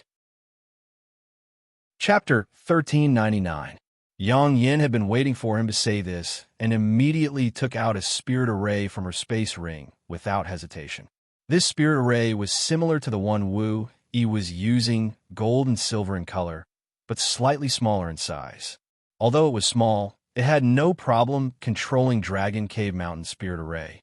Pouring a few strands of Saint Qi into it, a humming sound immediately rang out from the Spirit Array, and immediately after, the gold and silver colors converged towards its center and soon merged into one. At the same time, Dragon Cave Mountain, which was originally clear at a glance, was once again obscured by clouds as the mountain defending array flickered once more and enveloped the entire mountain. I'll go back first. Wu Yi isn't very proficient in controlling the spirit array, Yang Yin said. Yang Kai gently nodded. Yang Yin immediately rushed down. As soon as she left, Yang Kai's figure was instantly exposed, a scene that shocked all the masters who were staring at this place. Yang Kai swept his eyes around coldly. Although he could not see anyone, he knew that Dragon Cave Mountain had attracted the attention of too many masters at this moment. Most of these people were just here to watch the fun, while only a few had anything to do with Dragon Cave Mountain being besieged. Sneering meaningfully, Yang Kai's figure flickered and rushed into Dragon Cave Mountain. This little brat, he opened the mountain defending array again. Does he want to wipe out all those people in one fell swoop? Inside Heavenly Fate City, Fei Ji too looked confused. Qian Tong was also confused. His appetite isn't that big, is it? The two of them looked at each other in dismay, not knowing how to explain the scene in front of them. On the other side, Xianxia and Old Woman Feng also had doubts, but they had confidence in their subordinates, so there was nothing for them to worry about. On the other hand, Feng Yin, who had been supporting Old Woman Feng, had a strange look on her face as she stared towards Dragon Cave Mountain with great interest. She wanted to know what the final result of this battle would be. You don't know the immensity of heaven and earth. Over on Colored Glass Sec's side, a beautiful young woman in palace robes slowly shook her head, a look of disappointment flashing across her eyes. Originally, when she saw Dragon Cave Mountain spirit arrays, she had a whole new level of respect for them. But after gaining a small advantage, Dragon Cave Mountain became so arrogant that they even opened their mountain defending array again in an attempt to wipe out all of them. It was truly disappointing. Opening the formation without an absolute advantage was not like catching a turtle in a jar, but cutting off one's own path of survival. Behind the young woman stood two women. One of them had a look of joy and schadenfreude on her face, while the other had a worried look on her face. Her pretty face was pale. These two women were about the same age and had similar figures, but their appearances were worlds apart. One was enchanting and charming, while the other was extremely ugly. These two were Colored Glass Sec's Yin Su Dai and Dai Yuan. The young woman who had spoken earlier was the daughter of Colored Glass Sec's Sect Master, Gong Ao Fu, and Yin Su Dai's master. Honor Master, what do you think of Dragon Cave Mountain's fate this time? Although Yin Su Dai was asking her honored master for advice, her beautiful eyes were actually looking towards Dai Yuan. She had once suffered a big loss at the hands of Yang Kai, so naturally, she hated him to the bone. Now that she saw Dragon Cave Mountain's fate, she was naturally overjoyed, especially when she saw Dai Yuan worry about Dragon Cave Mountain. Why bother asking me about such an obvious thing? Gong Ao Fu coldly snorted. Honor Master means that Dragon Cave Mountain won't be able to overcome this obstacle. Yin Su Dai giggled. From the very beginning, the decision of those involved in Dragon Cave Mountain was wrong. Gong Ao Fu slowly shook her head, not answering directly. With the strength of such a small mountain, trying to compete with behemoths like Myriad Beast Mountain and Demon Blood Temple is clearly the same as striking a stone with an egg. Even if this small mountain has many spirit arrays and they are lucky enough to win. So what? Xianxia and Old Woman Feng are still here. Will they just stand by and watch Dragon Cave Mountain strut around? If they take action, won't they have no choice but to submit in the end? So that's how it is. Insu Dai showed a look of enlightenment as she glanced over at Dai Yuan proudly. But the latter simply bit her red lip and remained silent. With a chuckle, Insu Dai continued. Honor Master means that if Dragon Cave Mountain knows what's good for them, they shouldn't provoke Myriad Beast Mountain and Demon Blood Temple. Gong Ao Fu neither admitted nor denied this, simply saying leisurely, this is the way of the world. Whoever's fist is bigger can speak. But Honored Master, if Senior Xianxia and Senior Feng really take action, Shadow Moon Hall will not sit idly by, and Elder Qian Tong will definitely not stand idly by. Dai Yuan suddenly interjected with a serious expression. Shadow Moon Hall? Gong Ao Fu glanced over at Dai Yuan faintly and chuckled. Even so, what of it? With Xianxia and Old Woman Feng's means, if they want to deal with Dragon Cave Mountain, it would only take a few breaths of time. Even if Qian Tong takes action, who could possibly stop them? By the time they die, do you think Shadow Moon Hall will become enemies with Myriad Beast Mountain and Demon Blood Temple over a group of dead people? Dai Yuan heard this, and her tender body trembled. Gong Ao Fu frowned and looked at her suspiciously. Yuan are you feeling unwell? Before Dai Yuan could answer, though, Insu Dai chuckled and said, Honor Master, Senior Sister is just worried about Dragon Cave Mountain. There is no reason for her to feel unwell. Why are you worried about Dragon Cave Mountain? Gong Ao Fu looked at Dai Yuan puzzledly and asked, Do you know the people there? Honor Master, have you forgotten? Didn't two people come to the sect to visit Senior Sister a while ago? Naturally, I remember that. The ones who came were a man and a woman, right? Could it be that the man and woman are... Gong Ao Fu suddenly realized something, as if she had thought of something. The man is called Yang Kai and the woman is called Yang Inflammation. They are the people in charge of Dragon Cave Mountain and seem to have a very good relationship with Senior Sister. Insu Dai replied with a smile. Gong Ao Fu frowned as she turned to Dai Yuan and asked, Yuan is that true? Yes. Dai Yuan nodded heavily. Oh, no wonder you look so worried. But even if you are worried, you must remember not to draw fire to yourself. This time, if Dragon Cave Mountain were lose, it would be fine, but if it were win, it would not be so easy to resolve. When the time comes, it may involve several great forces, so my color glass sect must not wade in these muddy waters. But Honored Master, Junior Brother Yang saved my life, Dai Yuan said anxiously. So what? Gong Ao Fu glared at her. Just look at his style of conduct, and you can tell he is a brainless person who only knows how to brag. It is best not to make friends with such a person, otherwise, sooner or later you will suffer loss. Su Dai. Yes, Honored Master. Insu Dai responded quickly. Your Senior Sister is in a bad mood, so accompany her properly and make sure she doesn't do anything stupid. Yes. Insu Dai raised her eyes and looked at Dai Yuan with a smile on her face, looking harmless to humans and animals. But in her heart, she was overjoyed. Honor Master's meaning was very clear. She was to monitor her Senior Sister and not let her go to Dragon Cave Mountain to participate in this matter. Seeing Dai Yuan's anxious yet helpless expression, Insu Dai felt happier than if she had just picked up a few million Saint Crystals. Although her cultivation had now reached the First Order Origin Returning Realm, which was higher than Dai Yuan's, because of the secret art Dai Yuan cultivated, she was an indispensable talent in the sect. So Insu Dai still felt uncomfortable in her heart. She dreamed that one day she would be able to squeeze Dai Yuan out of Colored Glass sect and enjoy her Honored Master's favor alone. Inside Dragon Cave Mountain, Ning Xianxia stared blankly at the enemy in front of him who had the same cultivation as him, as if he was in a dream.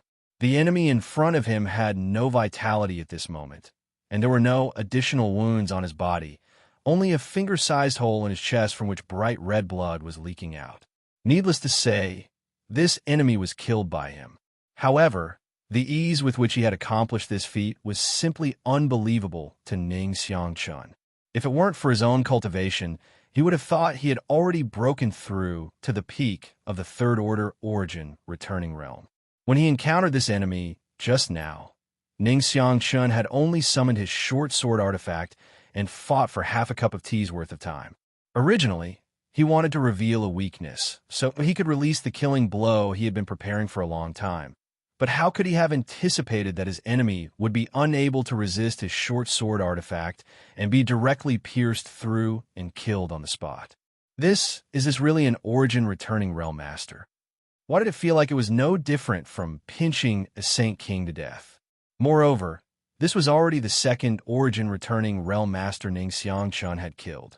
In the past, when he encountered opponents of the same cultivation level, when did he not fight until the sky turned dark and the earth turned dark?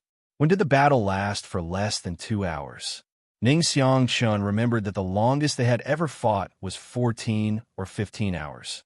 In the end, both of them were exhausted of their Saint Chi, so they agreed to fight again another day before stopping. But now, he had killed 2 opponents in the same realm in less than a cup of tea's worth of time. His enemy's eyes were wide open, as if they had seen something unbelievable before they died. Although Xianxia didn't quite understand what was wrong with his enemy and why they were acting so abnormally, he knew that there was definitely some kind of profound mystery hidden here that allowed him to kill them so easily. This hidden mystery should have something to do with the Spirit Array.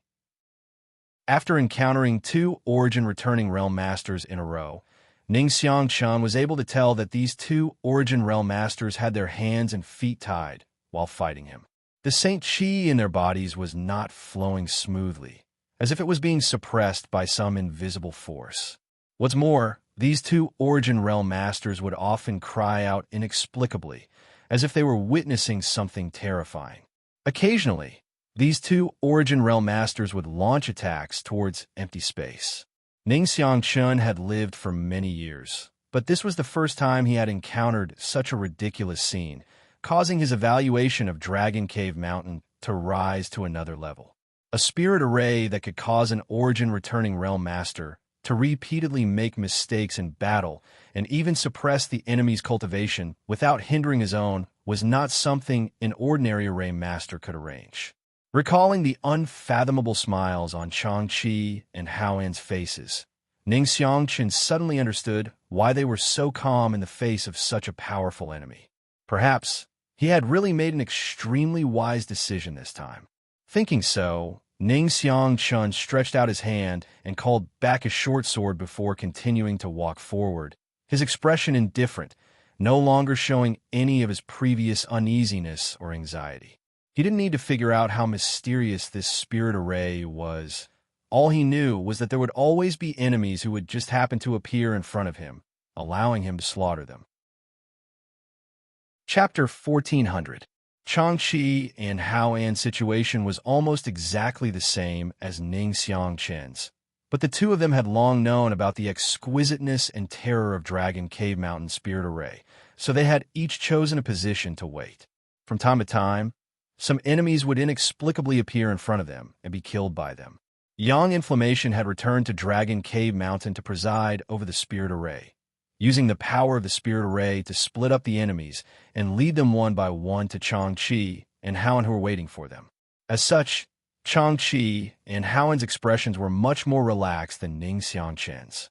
Needless to say, the Saint King's cultivations weren't high enough, and after falling into the Spirit Array, the circulation of their Saint Chi was suppressed, so they couldn't last more than 3 breaths of time against Xianxia and Haoan.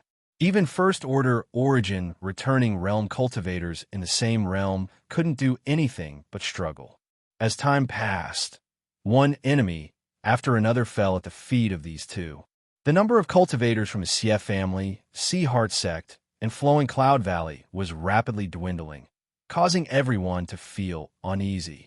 From time to time, screams would ring out in their ears, making this place seem like an Azura's domain, causing them to tremble with fear. They all wished they had never come here in the first place, secretly making up their minds that if they could escape this time, they would never return to Dragon Cave Mountain again.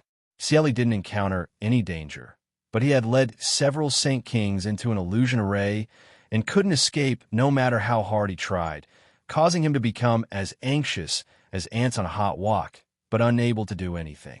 The spirit array arranged by Yang Inflammation was not within the territory of any cultivator on Shadowed Star, so it was naturally a piece of cake to trap them. On the left side of Dragon Cave Mountain, the old man from Myriad Beast Mountain was leading his many disciples.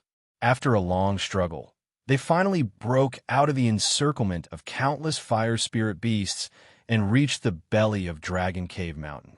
Looking at the exquisite buildings and large open spaces not far away, the survivors of the 10,000 Beast Mountain were so excited that their bodies trembled. Mustering all their strength, they rushed over. After a short while, everyone finally arrived at a safe place, and they looked back with lingering fear in their hearts. They noticed that the inexhaustible fire spirit beasts didn't pursue them after leaving a certain range, and they all dissipated, and they couldn't help but breathe a sigh of relief. The old man rode on the blue-eyed bloodtoad. His long and narrow eyes swept the surroundings, and when he discovered that only 7 or 8 people had escaped the calamity and were following closely by his side, his heart couldn't help but turn cold. Previously, there were as many as 30 to 40 people by his side, but now, there were only so few left. Even these 7 or 8 people were all injured.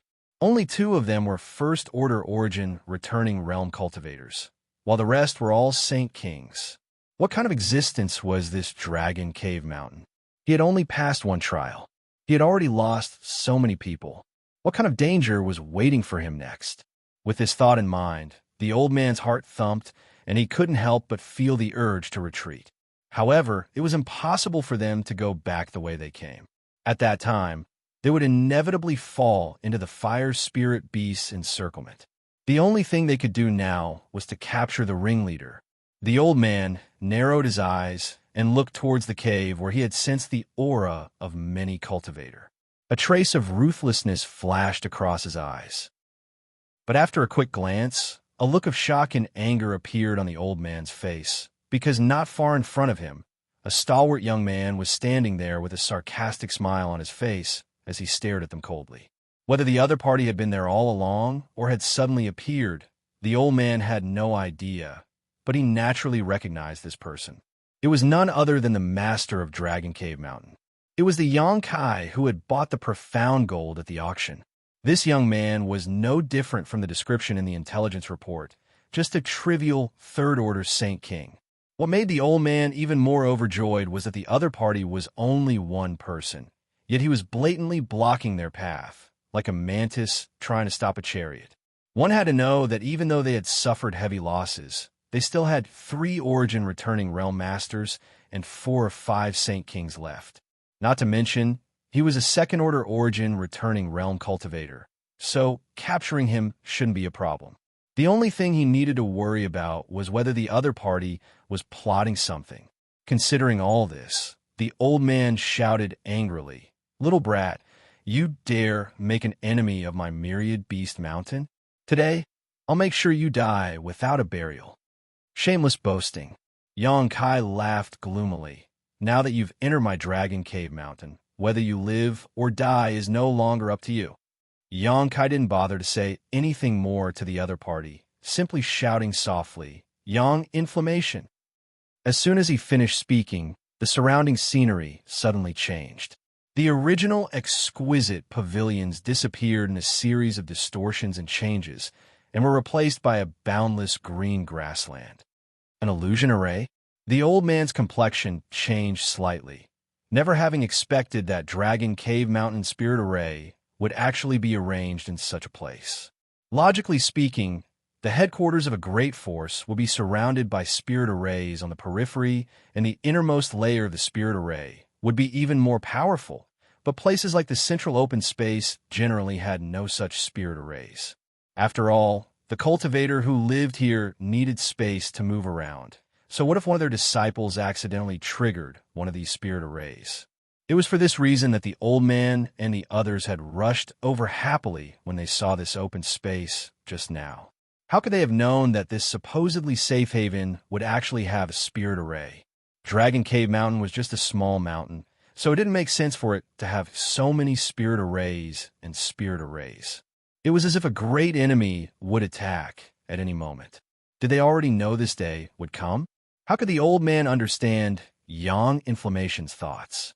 The reason why Dragon Cave Mountain had so many spirit arrays was because Yongkai wanted to awaken the knowledge of spirit arrays and artifact refining hidden in his mind. Only by constantly arranging spirit arrays would Yang Yin be able to learn more about these spirit arrays. In short, Dragon Cave Mountain spirit arrays couldn't be understood by common sense. After falling into the illusion array, the old man didn't panic because his strength wasn't weak. Instead, he just grinned wildly. Trying to kill this old master with a trivial illusion array? You're looking down on me too much. I never said I would use an illusion array to kill you. Yongkai smiled mysteriously. Then what do you want to do? If you have any means, don't hold back. The old man smiled proudly. Today this old master will show you the gap between you and me. Good, don't worry. I'll be right back. Yongkai nodded lightly, and after saying so, his figure quickly faded and disappeared from the old man's field of vision. Want to run? The old man flew into a rage, and with a wave of his divine sense, he sent out a scarlet beam of light towards Yongkai. However, his actions were too slow, and Yongkai's figure dissipated, followed by the scarlet beam of light. The old man's face became gloomy to the extreme. Yongkai really managed to escape. This illusion array is not simple. How the other party managed to escape from his field of vision and divine sense was something the old man had no clue about. But what was the other party trying to do? Suddenly, a thought flashed across the old man's mind, and he turned his head to look around, his face instantly going pale. The 2 Origin returning realm masters and 4 or 5 Saint Kings who were originally with him had all disappeared at this moment, as if he was the only one trapped by this illusion array. Thinking about what Yongkai had just said, the old man immediately understood what he was trying to do. Feeling both shocked and angry, the old man let out a hysterical roar as he took out a one-handed axe, poured his Saint Chi into it, and chopped towards the void in an attempt to break free from this illusion. He had never dabbled in spirit arrays before, so naturally, he did not know how to break this illusion array, so he could only use the most crude method possible. The grade of this one-handed axe artifact was definitely not low, most likely an Origin grade mid-rank artifact. Although Shadowed Stars artifact refiners were unable to refine such artifacts, they could still be obtained from ancient ruins, so even if they were rare, they were not impossible to find. After pouring his Saint Chi into the axe, a giant pitch-black beam of light several dozen meters in length shot out from it and slammed into the void, creating a loud humming sound. However, such an attack was obviously not enough to break this illusion array, not to mention that this spirit array was being operated by Yang Yin. After 3 or 5 slashes, the old man consumed a lot of his Saint Chi, but failed to accomplish anything. The old man's face became gloomy as he stopped what he was doing and waited vigilantly. He believed that this enemy would appear again. Sure enough, after about the time it would take to drink a cup of tea, a faint phantom suddenly appeared in the void in front of him. Immediately, this phantom gradually solidified and Yongkai's figure was revealed. The old man's gaze instantly landed on the young man's face and clothes. There were many fresh bloodstains on the young man's face, which seemed to have been splattered on. There was also a faint demonic chi in the blood. As a cultivator from Myriad Beast Mountain, the old man was naturally familiar with this aura. This was the smell of the monster beast's blood. Only a cultivator from Myriad Beast Mountain would have a monster beast by his side. What did you do to my disciples? The old man stared at Yongkai with an ugly expression and asked in a deep voice. Why ask when you already know the answer? Since I've returned, what do you think happened to them? Yongkai sneered. It was just 2 First Order Origin returning realm cultivators and 4 or 5 Saint Kings. In Dragon Cave Mountain's territory, Yongkai could easily deal with them. After all, when he was just a Second Order Saint King, Yongkai was able to kill a First Order Origin returning realm cultivator, and now that he had the support of Yang Yan's spirit array, he was in a perfect position. If something unexpected happened, all his years of cultivation would have been in vain. Although he had some faint speculations in his heart, after Yongkai admitted it personally, The old man grit his teeth and nodded. Good, good. Since you dare to slaughter my disciples, my myriad beast mountain will not rest until you are dead. Having said so, the old man's face calmed down. Seeing this, Xianxia was surprised. He had not expected that this old man would be able to calm his anger at this point. It seemed that his temperament was quite good, and he was not a soft persimmon that could be easily pinched. Raising his vigilance, Xianxia maintained an extremely arrogant expression on his face. What happens to Myriad Beast Mountain in the future is none of your business. But old man, there will be no future for you, because you will die here today.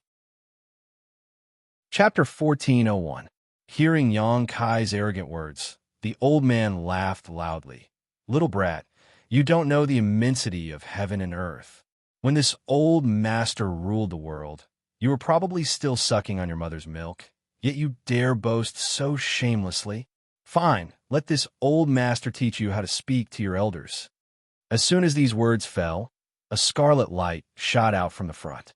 Xianxia's eyes narrowed as he instinctively sensed danger approaching, but he clearly didn't see any signs of the old man taking action, so he didn't know where this attack had come from.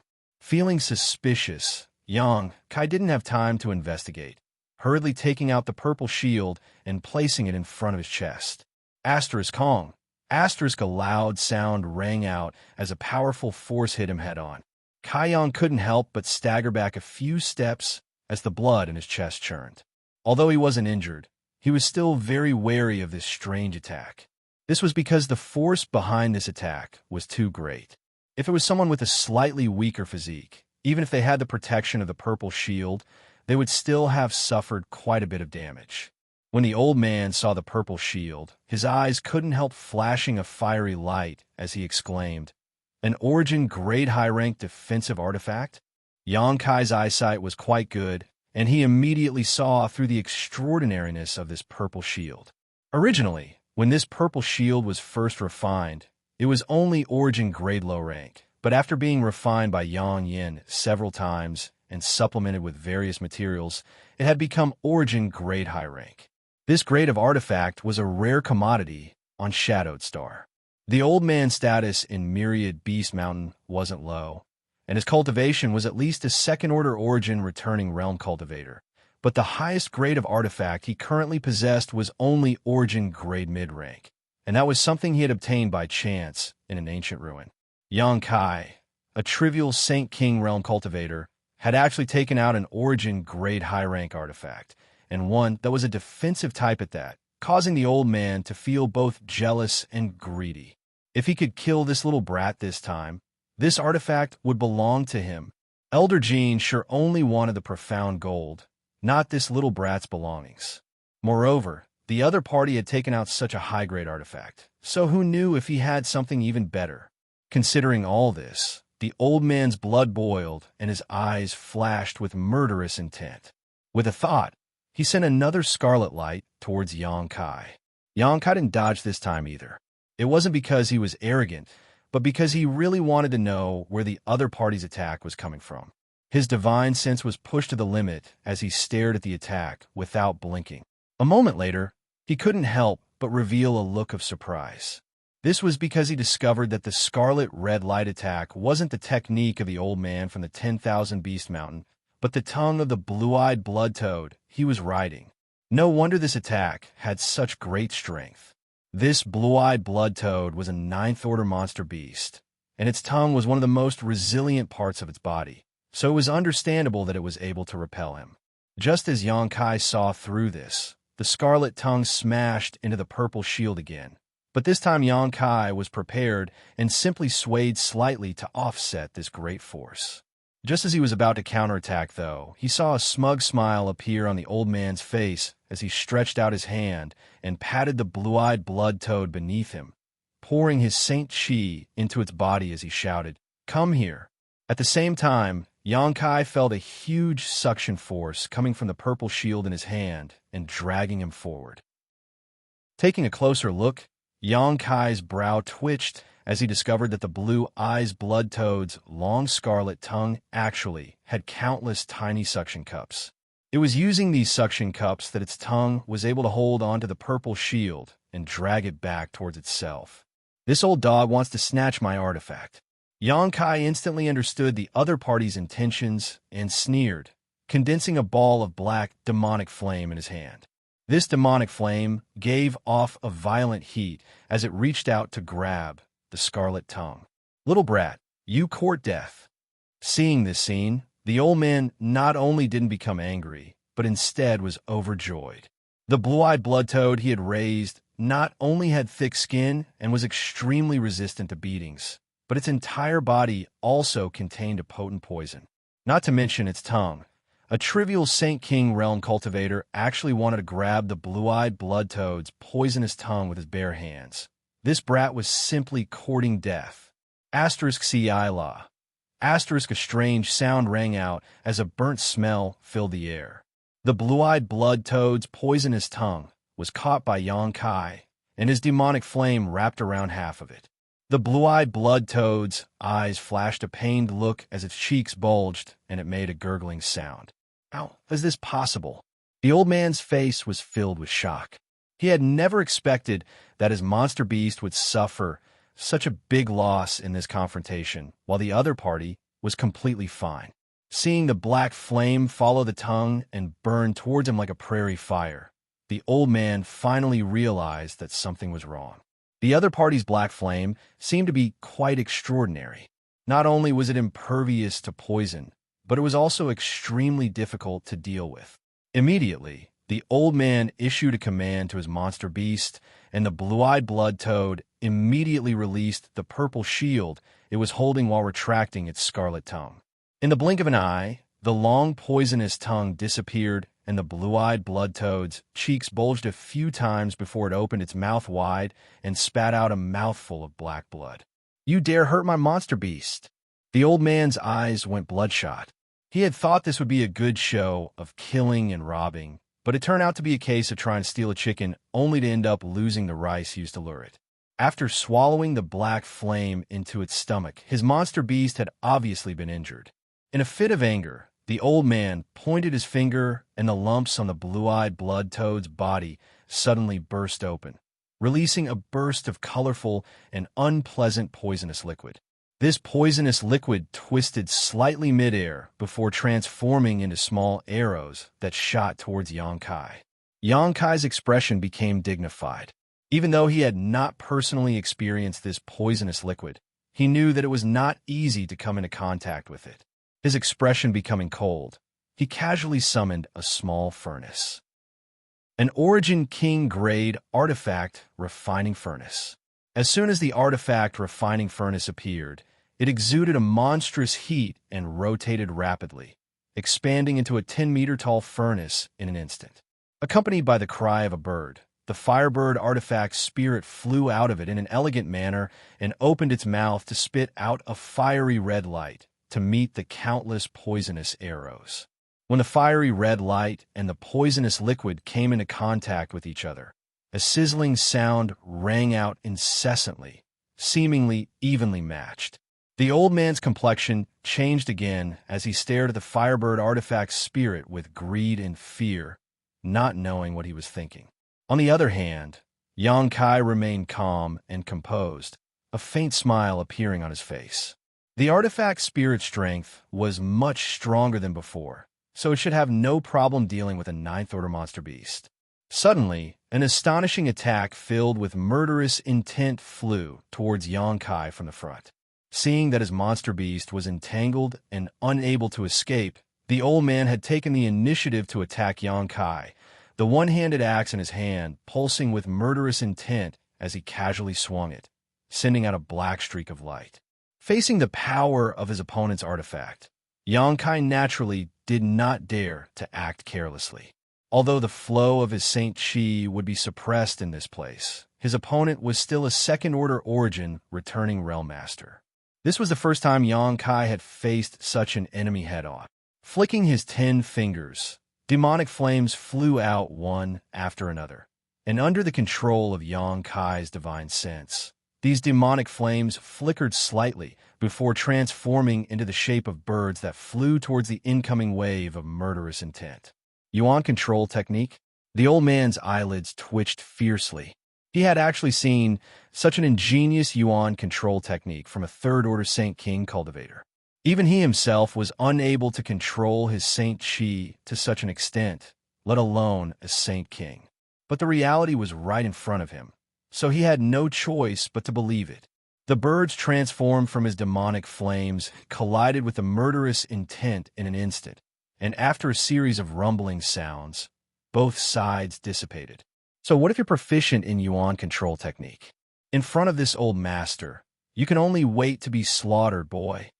The old man's face turned gloomy as he roared, sending out an invisible force with him as the center, directly enveloping Xianxia. A stagnant feeling spread out, making it difficult for this old man to even move his fingers. Sure.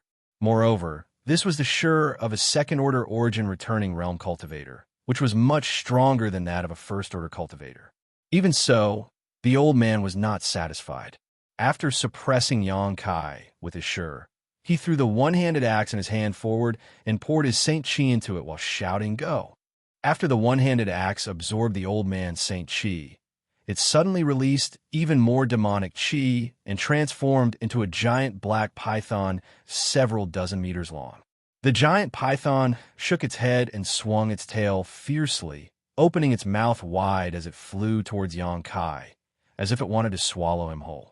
The old man grinned ferociously. As a second-order origin returning realm cultivator, he actually had to use his full strength to deal with a mere third-order Saint King, a fact that annoyed him greatly, but compared to the wealth this little brat possessed, this time's effort was worth it. With a look of confidence on his face, the old man was ready to watch Xianxia's body shatter. Several golden lights suddenly flickered, filling the entire sky. Under the cutting of these golden lights, the old man felt as if countless pebbles had been thrown into the calm surface of a lake. Very soon, his aura became chaotic, and he was no longer able to suppress his opponent in the slightest. This little brat can even break the sure of an origin returning realm master. On top of that, these golden lights looked vaguely familiar, but the old man couldn't remember where he had seen them before. This old man couldn't be blamed for his ignorance, though, as Xianxia's golden blood thread was very different from Demon Blood Temple's demon blood thread. Although they both originated from the same source, Demon Blood Temple's demon blood threads didn't have Xianxia's unique advantages.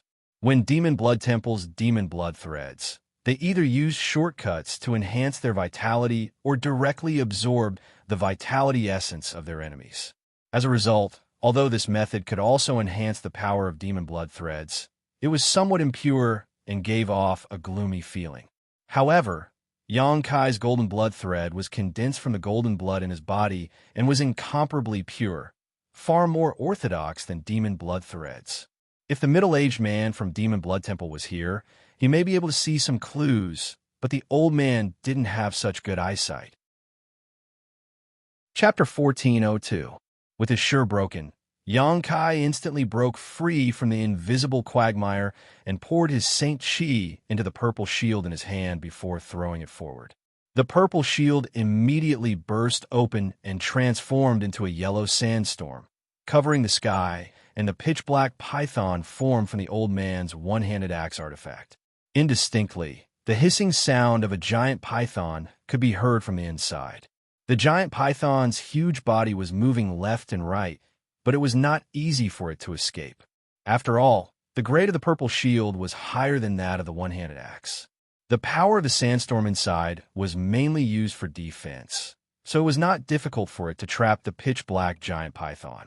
Artifacts did not fight on their own, so the entanglement between the purple shield and the one-handed axe was completely a divine sense confrontation between Xianxia and the old man, a contest between the strength of their divine senses and the exquisiteness of their artifacts.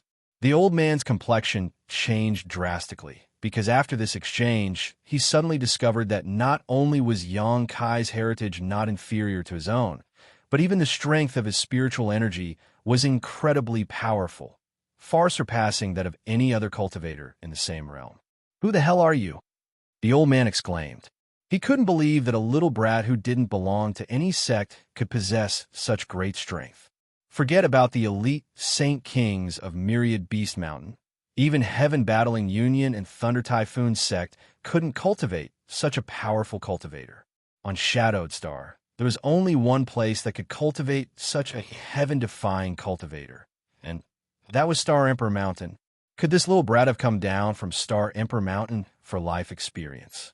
Recalling all the information he had gathered about Xianxia, the old man's heart thumped heavily. If not for this, how could he have so many methods to restrain the old man at every turn? You talk too much nonsense. Xianxia had no intention of answering him. Just now, he had been forced into a passive defensive situation, not because he lacked strength, but because this was the first time he had fought against a cultivator of this level. Even if he had the advantage of time and place, he didn't dare act rashly, so he wanted to test his opponent's strength. Now that the result had been decided, he naturally had to take the offensive. As soon as these words left his mouth, a long sword covered in demonic flames appeared in Xianxia's hand. This long sword was completely condensed from Saint Qi and was pitch black in color, as if it could swallow all the light in its surroundings. Raising the sword high, Xianxia slashed out fiercely. A several dozen meter long sword Qi pierced through the air like a rainbow as it flew towards the old man. Feeling the lethality contained in this sword wave, the old man let out a strange cry and hurriedly dodged to the side. But before he could regain his footing, another sword wave swept towards him, as if the other party didn't care about wasting his Saint Qi at all. The old man's soul almost flew out of his body. This time, there was no way he could dodge, so he grit his teeth and took out a small square shield from his space ring. Opening his mouth, he spat out a mouthful of blood onto it, causing the small square shield to spin rapidly. As it spun, a very sturdy golden rune-like phantom emerged from it and blocked the old man's path. Every cultivator had at least one defensive artifact, and the old man was no exception. After all, there were some attacks he couldn't easily resist. This small square shield was the old man's defensive artifact, and although it was only Origin Grade low rank, it was still the masterpiece of the Origin Grade artifact refiner who worshipped Myriad Beast Mountain. The old man was usually reluctant to use it, treating it as a precious treasure. But now, he had no choice but to take it out. Asterisk Hong. Asterisk, a loud bang rang out as the several dozen meter long sword wave slammed into the shield. The rune-like phantom flickered slightly, but it still managed to protect the old man's path. The old man's body shook, and he was forced back a few steps. But a look of joy appeared on his face because the sword wave had been completely blocked by his artifact, making him very satisfied with the strength of his defensive artifact. But in the next moment, the joy on his face stiffened and his eyes bulged. He saw streaks of sword light flying towards him one after another. Each streak was over 100 feet long, and each streak was as black as ink. Each streak was rolling with scorching black flames, and they almost occupied half of the sky. The old man's heart turned cold. Is this little brat sick? What kind of cultivator would squander his Saint Qi like this in the middle of a battle? Isn't he afraid he won't be able to continue fighting? No matter what realm a cultivator was, they would always carefully calculate every bit of their strength during a battle. After all, no one could guarantee that this battle would not be a protracted one. If the battle dragged on for too long, and their Saint Qi was exhausted, wouldn't they be at the mercy of their foes? Although the old man had not seen Xianxia launch a desperate attack like this before, he had only seen a few of them. The few times he had seen such a situation, it was always when the enemy knew they had no hope of surviving and tried to drag him down with them. Unfortunately, in the end, no one had succeeded and all of them had been killed by him. This little brat seems to want to fight me to the death. Is he crazy? All kinds of distracting thoughts flashed across the old man's mind. Having just suffered a blow, the old man's body had been greatly shaken, but at this moment, he had no time to think about anything else. All he could do was desperately pour his Saint Qi into the small shield in his hand and pray that it would be able to protect him. The golden figure shone brightly, dazzling everyone's eyes. The next moment, rumbling sounds of collisions rang out as the old man's body was constantly pushed back by the powerful force. The sword Qi bombarded the shield, shattering it one after another, but they continued to surge forward in an endless stream. Asterisk Kacha. Asterisk, a crisp sound rang out, causing the old man's face to go pale instantly. Looking over, he discovered that the golden phantom in front of him had actually cracked open a small crack. This small crack quickly spread out, and in the blink of an eye, it was like a spider's web had appeared. No matter how strong one's defense was, it could not withstand endless attacks. Even Dragon Cave Mountain's mountain defending array could not escape this iron law. So how could a trivial origin-grade low-rank small shield be able to withstand it? Not good. The old man exclaimed in his heart as he hurriedly threw the shield in his hand forward while quickly dodging to the side. At this critical moment, he could only abandon this small shield that he regarded as a precious treasure. This small shield did not have the special power contained in Xianxia's purple shield. With a bang, without the old man's Saint Qi pouring into it, the small shield, no matter how high grade it was nothing more than a dead object. After being swept by Xianxia's sword waves, the small shield was instantly burned to ashes by his demonic flames. However, this brief moment of resistance allowed the old man to escape and retreat 300 meters away. Staring coldly at the place where the old man was standing, Xianxia clenched his left hand and condensed a black spear into his hand. "Go!" Xianxia shouted, and the black spear trembled slightly before suddenly disappearing from its original position. When it reappeared, it was already above the old man's head and piercing towards him. The heaven-punishing spear of the 9 Heavens Divine Skills was one of the 9 Heavens Divine Skills that Xianxia was now proficient in using, so its power was quite extraordinary. The old man had not yet recovered from the thrill just now, so now that he was in danger again, his heart filled with both shock and anger.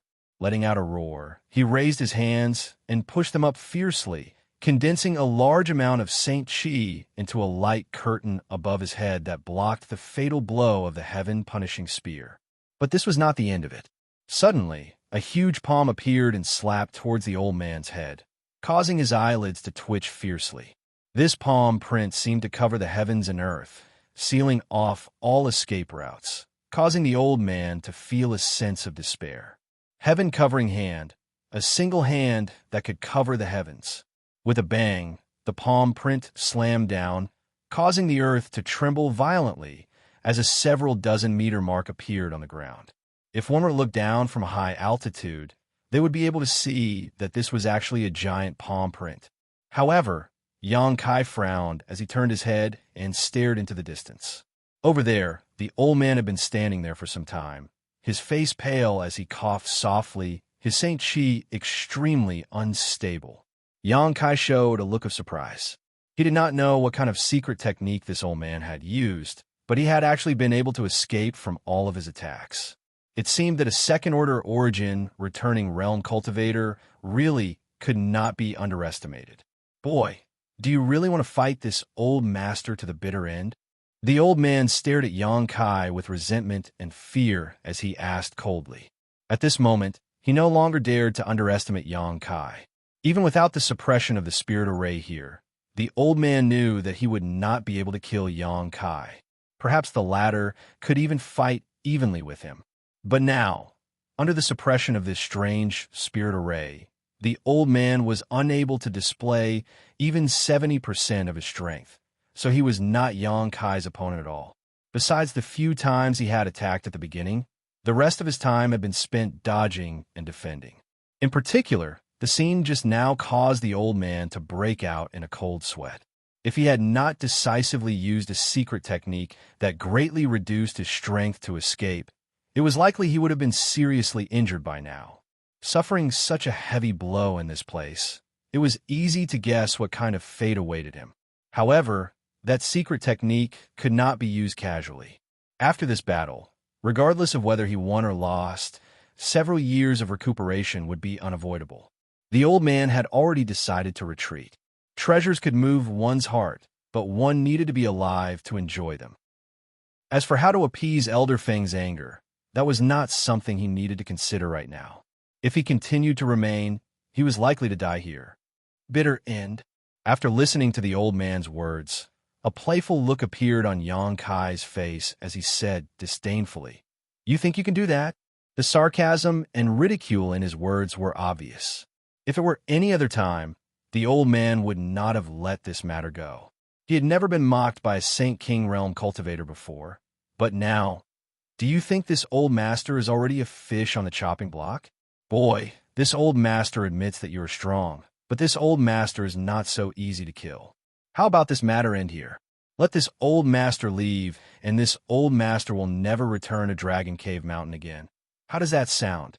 Do you think you have the qualifications to negotiate with me? Yang Kai grinned and said coldly, "So what if I treat you like a fish on the chopping block?" Chapter 14:03. Little Brat, where it's possible to make mistakes. If you really want to go all out against this old master, be careful your teeth don't break. The old man shouted fiercely. "Oh, then I'd like to see just how many of my teeth you can break with your body." Yang Kai's eyes flashed fiercely as he showed no intention of backing down. The enemy had already invaded his home, so how could Yang Kai compromise and let him leave safely? Yang Kai had already made up his mind to kill all those who had intruded into Dragon Cave Mountain. Kind people were bullied, kind horses were ridden, and it was time for Dragon Cave Mountain to show its fangs. Hearing Yang Kai's answer, the old man's eyes flashed a fierce light as he grit his teeth and asked, "Do you really want to act so ruthlessly?" Yang Kai didn't say anything and instead raised the sword in his hand and sent out another sword wave, telling the old man his answer with his actions. "You forced me to do this." The old man's face suddenly became fierce as he stood in place, not even bothering to evade, seemingly not afraid of this sword wave at all. Yang Kai raised his brow and his expression became dignified. He didn't think that this old man was seeking death. From the old man's words just now and his current expression, it was obvious he still had some kind of trump card he hadn't used yet. Since he dared to act so arrogantly, he must be confident he could block this blow. Thinking so, Yang Kai no longer hesitated, and with a flick of his finger, he sent out a space blade towards the old man. Yang Kai didn't intend to let the old man use his trump card and was only prepared to use his space blade to end the battle. With the black sword wave in front and the space blade behind, the old man didn't notice at all, but he still stood in place without moving and instead took out a jade box from his space blade. Opening the jade box, Yang Kai saw a blood-red pill the size of a longan. The old man picked up this pill, threw it directly into his mouth, and swallowed it with a gudong sound. Yang Kai didn't know if it was an illusion, but when the old man swallowed this pill, Yang Kai clearly saw a look of nostalgia and struggle appear in his eyes. At the same time, the pitch-black sword ray had already arrived 10 meters in front of him and was about to hit him. But right at this moment, a behemoth suddenly descended from the sky, accompanied by a loud bang and the earth trembling. This behemoth blocked the old man's path. Whoosh! The sword light bombarded the gigantic creature's body, emitting an ear-piercing sound, as well as a painful gurgling sound. Blue-eyed blood toad. At this critical moment, the old man actually summoned his blue-eyed blood toad back. Although this monster beast was at the 9th order, in terms of strength, it was not as strong as the Firebird artifact spirit. Its only advantage was its thick skin and thick flesh. In the short time it had been fighting with the Firebird artifact spirit, the blue-eyed blood toad's entire body was covered in wounds from head to toe. Large blisters had replaced the original lumps on its body, and a large amount of colorful venom was flowing out from its wounds, giving off a nauseating smell. Even so, the blue-eyed blood toad still hadn't died. If it had been any other 9th order monster beast, it would likely have died by now. The blue-eyed blood toad was already riddled with scars, but after being struck by Yang Kai's sword light, a long gash appeared on its body, one that was so deep that one could almost see its white bones. However, the old man didn't seem to care about this at all, as if this monster beast wasn't the one he had kept in captivity for many years. Stretching out his hand, he patted the blue-eyed blood toad's back and desperately poured his Saint Chi into it. Silently, the space blade that followed closely behind the sword light arrived, instantly creating a crescent-shaped gash on the blue-eyed blood toad's abdomen. Any target struck by this space blade would be banished to the void, so the wounds inflicted by this space blade could not be healed. Although the power of Yang Kai's space blade was not small, the strength of the blue-eyed blood toad's body was also not to be underestimated. This attack barely managed to penetrate its body before the power of the space blade dissipated. Seeing this, Yang Kai felt slightly regretful. If his space blade had been able to advance another 2 meters, it may have been able to kill this old man in one fell swoop. But it was obviously pointless to consider such matters now. No matter how thick the blue-eyed blood toad's skin was, it would undoubtedly die after suffering such a serious injury. As its owner, the old man seemed to have suffered a backlash and was desperately pushing his Xianxia when he involuntarily coughed up a mouthful of blood. Immediately turning to stare at the blue-eyed blood toad in shock, his eyes filled with horror. Perceiving that the vitality of the monster beast he was connected to was rapidly dissipating, the old man pushed his Xianxia even more violently, causing the blue-eyed blood toad's body to swell rapidly and soon become round and rolling, as if it would burst at any moment. Yang Kai's eyes narrowed as he sent a command to the Firebird artifact spirit in his mind. Accompanied by a crisp bird cry, the Firebird artifact spirit flew towards the old man. Before the artifact spirit could reach him, though, a loud explosion rang out and the blue-eyed blood toad exploded into a bloody mist, leaving behind nothing but a colorful poisonous mist and venom. The artifact spirit was frightened by this and hurriedly flew up into the sky. However, the old man simply stood there with a ferocious look on his face, enjoying the baptism of the poisonous mist and venom. It was unknown what kind of secret art or secret technique he had used to absorb all the poisonous mist and venom into his body. At the same time, the old man waved his hand and grabbed the blue-eyed blood toad's monster core, tossed it directly into his mouth, and began chewing on it. A series of unforeseen events had happened in the blink of an eye, leaving Kai Yang dumbstruck. After absorbing the blood mist and swallowing the monster core of the blue-eyed blood toad, the old man's appearance also underwent a terrifying change. Lumps of flesh began to appear on his exposed skin, and from these lumps of flesh, a foul stench constantly flowed out, making him look exactly the same as the blue-eyed blood toad from before. This old man's appearance was already quite ugly to begin with, but now his appearance was even worse. Not only that, but his 2 eyes also seemed to have turned blue, as if they contained some kind of mysterious power. The most ridiculous thing was that his cheeks had also swelled up like the blue-eyed blood toad's, making him look quite comical.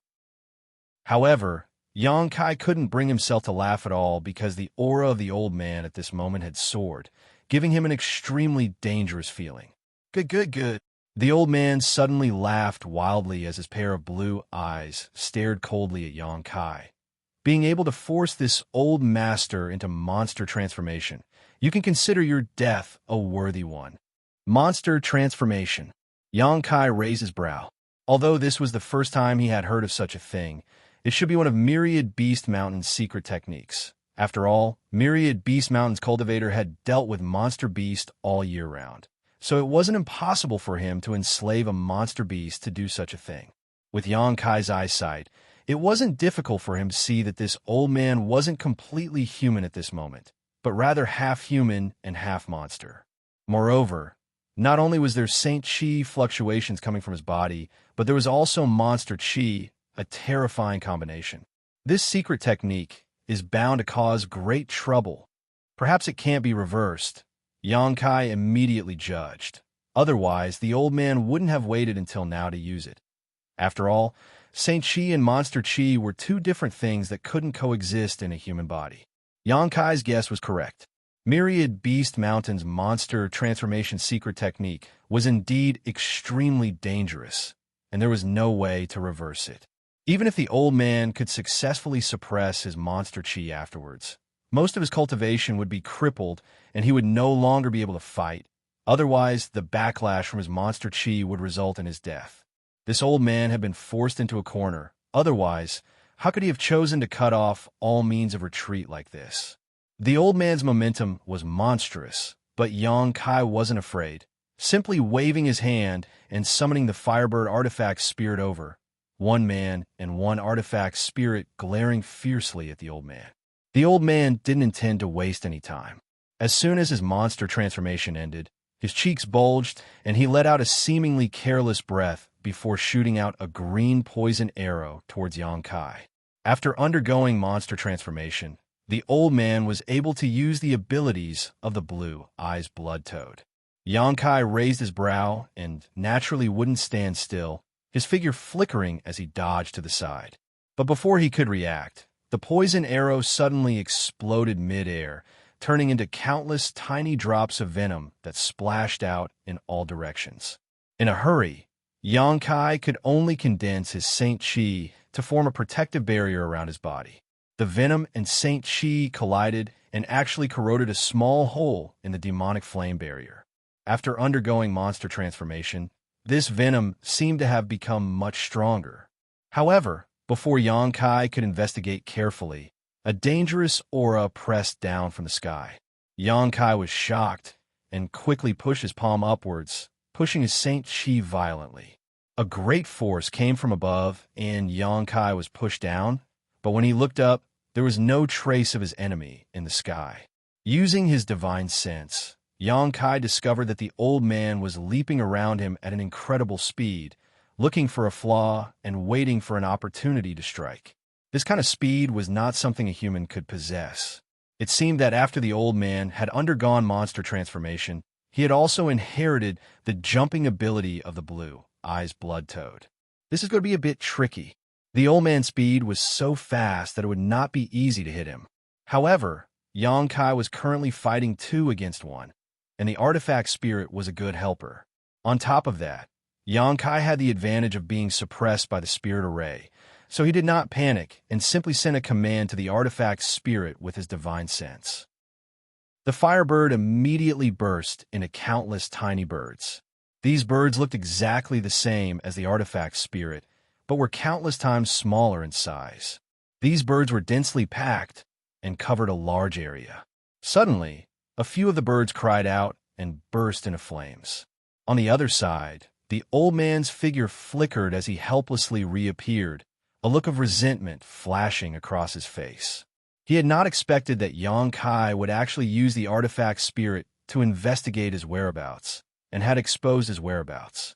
Several golden threads suddenly shot out from the front, transforming into a golden light that enveloped the old man. These golden threads gave off an extremely sharp aura, and once one was cut by them, their fate would definitely not be good. The old man's complexion changed as his eyes flashed a brilliant blue light as he glared towards Xianxia. An invisible force burst out from his knowledge sea and rushed straight into Xianxia's mind. Soul poison. After undergoing monster transformation, the old man's knowledge sea had also undergone a mutation, allowing him to use powerful methods such as soul poison. Once one was infected by this soul poison, they would become like maggots in one's bones and become extremely difficult to expel. Using this soul poison in battle was even more difficult to defend against. Chapter 1404. Seeing the old man staring at him recklessly, Xianxia didn't panic and instead rejoiced, his left eye suddenly becoming as deep as the sea as a golden pupil appeared. Demon Eye of Annihilation. This pure golden pupil was thin and long, giving off an intimidating aura that made it impossible to resist, as if this eye had become the ruler of heaven and earth. Furthermore, there was also some inexplicable multicolored light lingering around this golden pupil. Colored glass, divine light. After refining the colored glass bead given to him by Dai Yuan, Xianxia had fused some of its power with it. Although the colored glass divine light had not yet fully integrated with the demon eye of annihilation, Xianxia was now able to use its power. The demon eye of annihilation was great demon god's innate divine technique. It was not something he had obtained through hard work, but was instead something he was born with. As such, although great demon god was only a saint king at the time of his death, in Xianxia's hands, the demon eye of annihilation was able to display even more tyrannical power. An invisible vortex vaguely appeared in the golden eye, and a tyrannical suction force emerged from it. The old man was shocked. At this moment, he felt his soul become turbulent, and he could not help but have the illusion that it was about to be sucked away.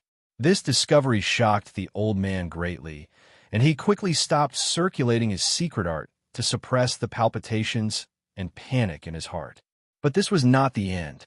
The inexplicable glow lingering around the golden pupil gave off a strange force at this moment, and under the influence of this force, the old man suddenly found that his soul, which had just stabilized, became turbulent again. Not only that, but this time, even his body seemed to be somewhat out of control. The demon eye of annihilation had the effect of swallowing the essence of a cultivator's soul, and Xianxia had relied on it to comprehend the heavenly way and martial Tao that surpassed his own realm in advance. As such, no matter how fast one's cultivation speed was, there would be no flaws in their state of mind. On top of that, the colored glass divine light had the power to restrain one's soul and suppress all 5 elements. So when these 2 effects were superimposed, it was not to be underestimated. However, Xianxia's current strength wasn't very high, so fighting a master like this old man across realms would be less effective. Not to mention, this old man had already undergone monster transformation and was far more difficult to deal with than an ordinary second-order origin returning realm master. As such, in just a breath's time, the old man managed to break free from the dual suppression of the demon eye of annihilation and colored glass divine light. However, it was enough. During this brief moment, Xianxia had already sent out more than a dozen space blades towards the old man. By the time the old man's eyes regained their clarity and he regained his freedom, the pitch-black blade-like attack had already reached him. The old man's soul almost left his body as he let out a roar and summoned 2 thick light curtains around his body. One of these light curtains was condensed from his own Saint Qi, while the other was condensed from the blue eyes blood toad's monster Qi.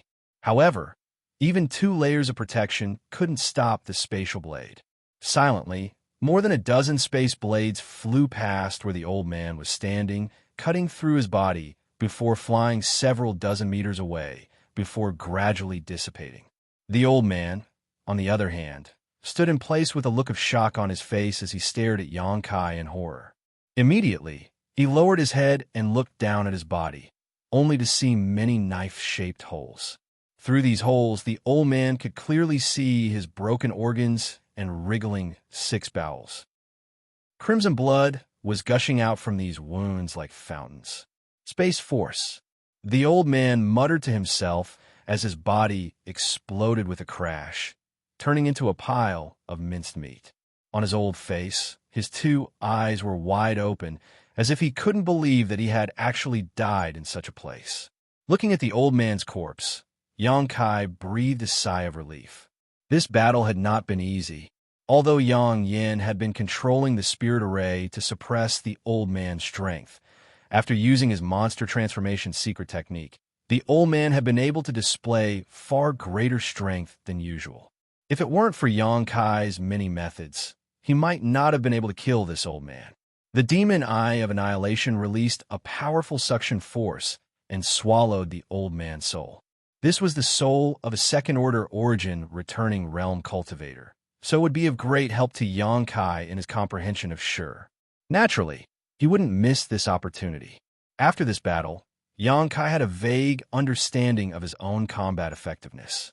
At his current level, he had no problem confronting a second-order origin returning realm cultivator head-on, but whether or not he could kill one would depend on the other party's ability. As for a third-order origin returning realm cultivator, Xianxia seemed to be struggling, but without actually fighting, he couldn't make any judgments. On the other side, without the control of the old man's divine sense, the black python transformed from his one-handed axe artifact reverted back to its original form and fell to the ground. Xianxia waved his hand and took back his purple shield before picking up the one-handed axe and playing with it for a moment before tossing it into his space ring. Standing in place and silently investigating for a moment, Xianxia quickly understood the current situation on Dragon Cave Mountain.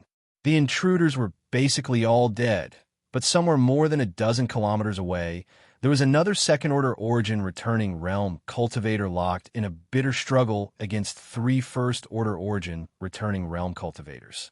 Through the auras of these people, Xianxia quickly determined that the enemy should be a master from Demon Blood Temple. As for the three first-order origin returning realm cultivators, needless to say, they were obviously Xianxia, Haoan, and Xianxia.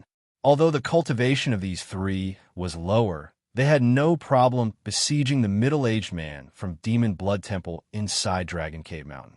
Xianxia also perceived that the situation was one-sided, so it was only a matter of time before the enemy was defeated and died. Xianxia wading into these muddy waters and standing on Dragon Cave Mountain side was beyond Xianxia's expectations. After all, Xianxia didn't have much of a friendship with this senior and had only spoken with him a few times during his trip to the Emperor Garden. Although Xianxia knew that Xiangqian's purpose in making friends with him was to borrow his Firebird artifact spirit, Xianxia didn't find it objectionable.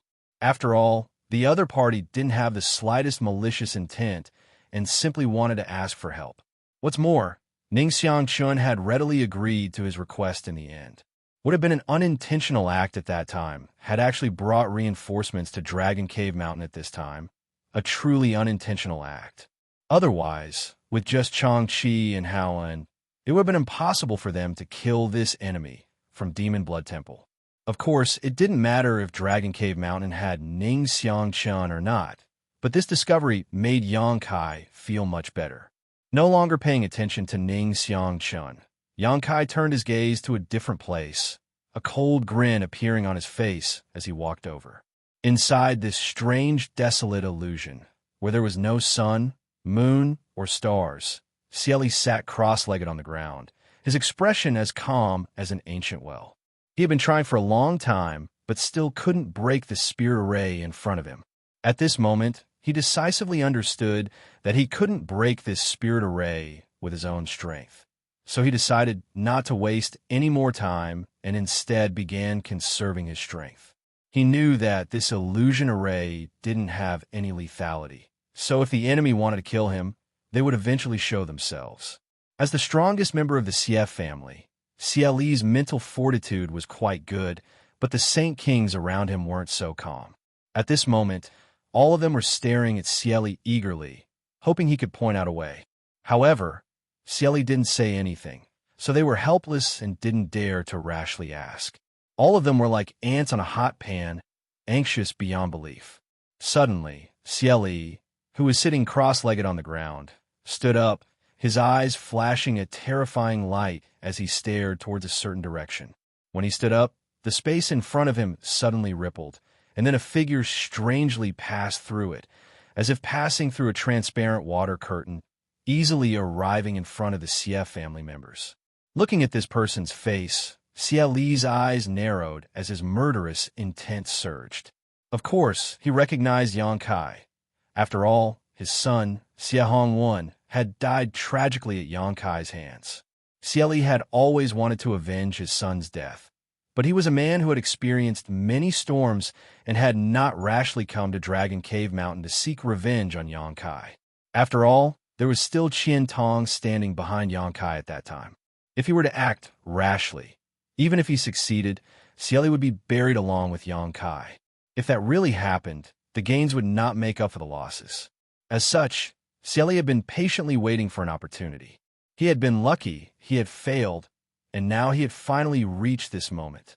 Now that he had met his enemy, it was only natural that he would become enraged.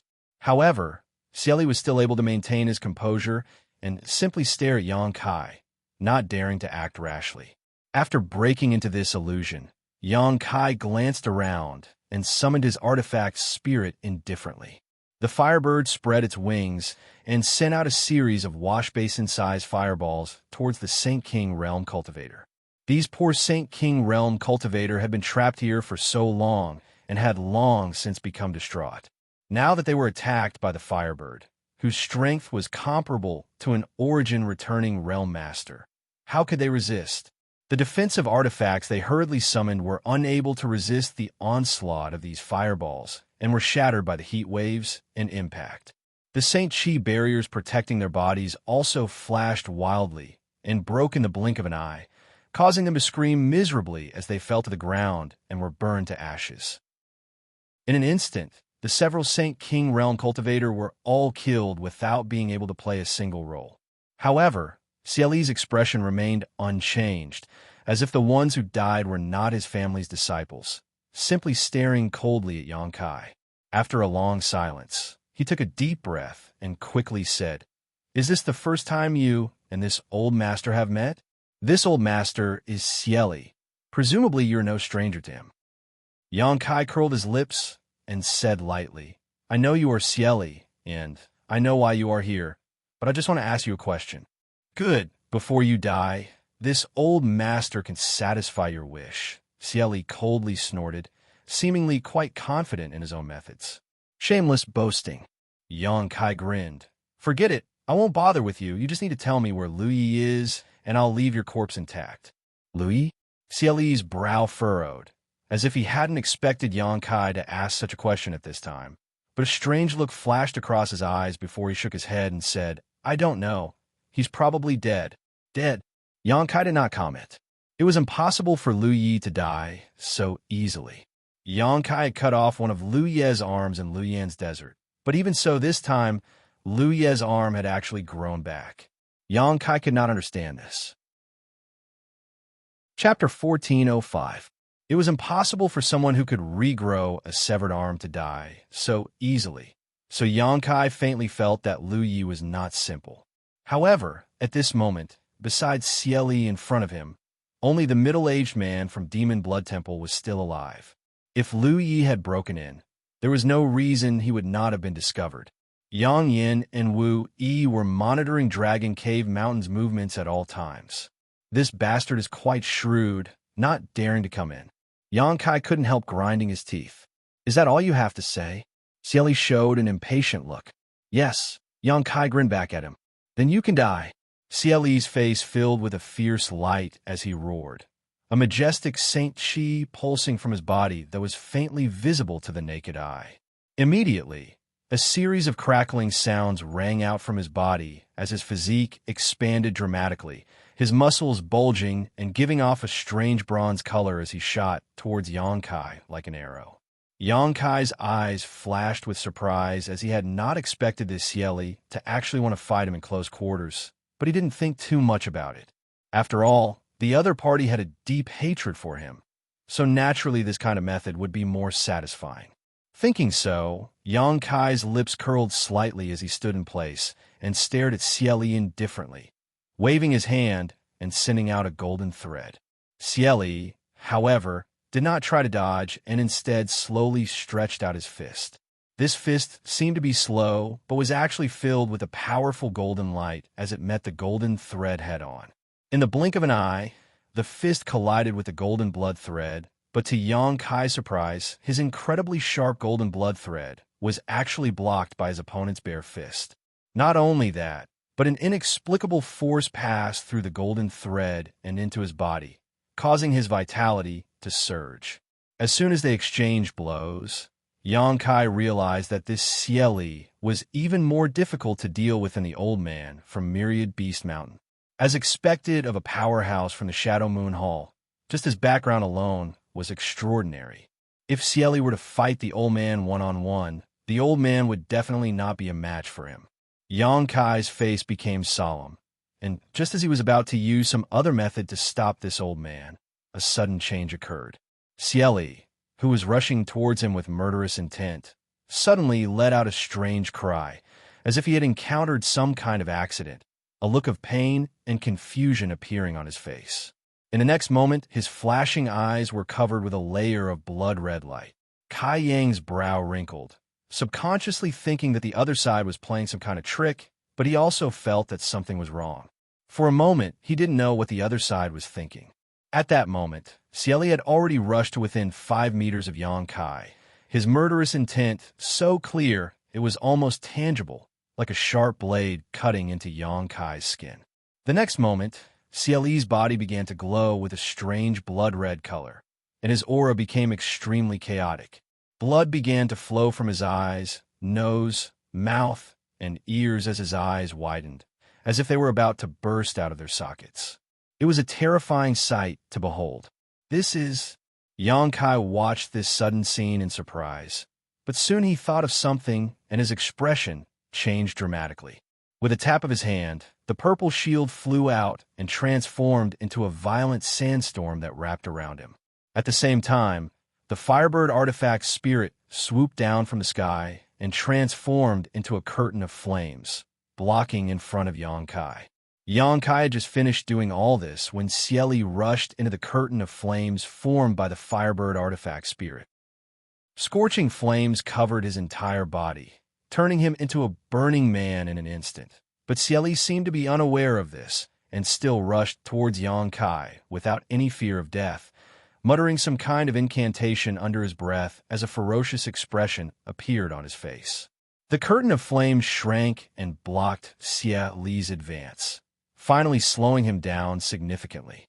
Xieli's body also reached its limit at this moment as his skin began to crack and blood began to seep out, drying under the scorching heat. A loud bang rang out as Xieli's physical body and the massive amount of Saint Qi contained in his body suddenly burst apart. An unimaginable shockwave spread out from where he stood, sending sand and stones flying everywhere as the heavens and earth seemed to shatter. The surrounding space flashed wildly as the illusion arrays arranged here were unable to withstand the impact of this energy and only lasted a few breaths of time before collapsing, revealing the original scenery of this place.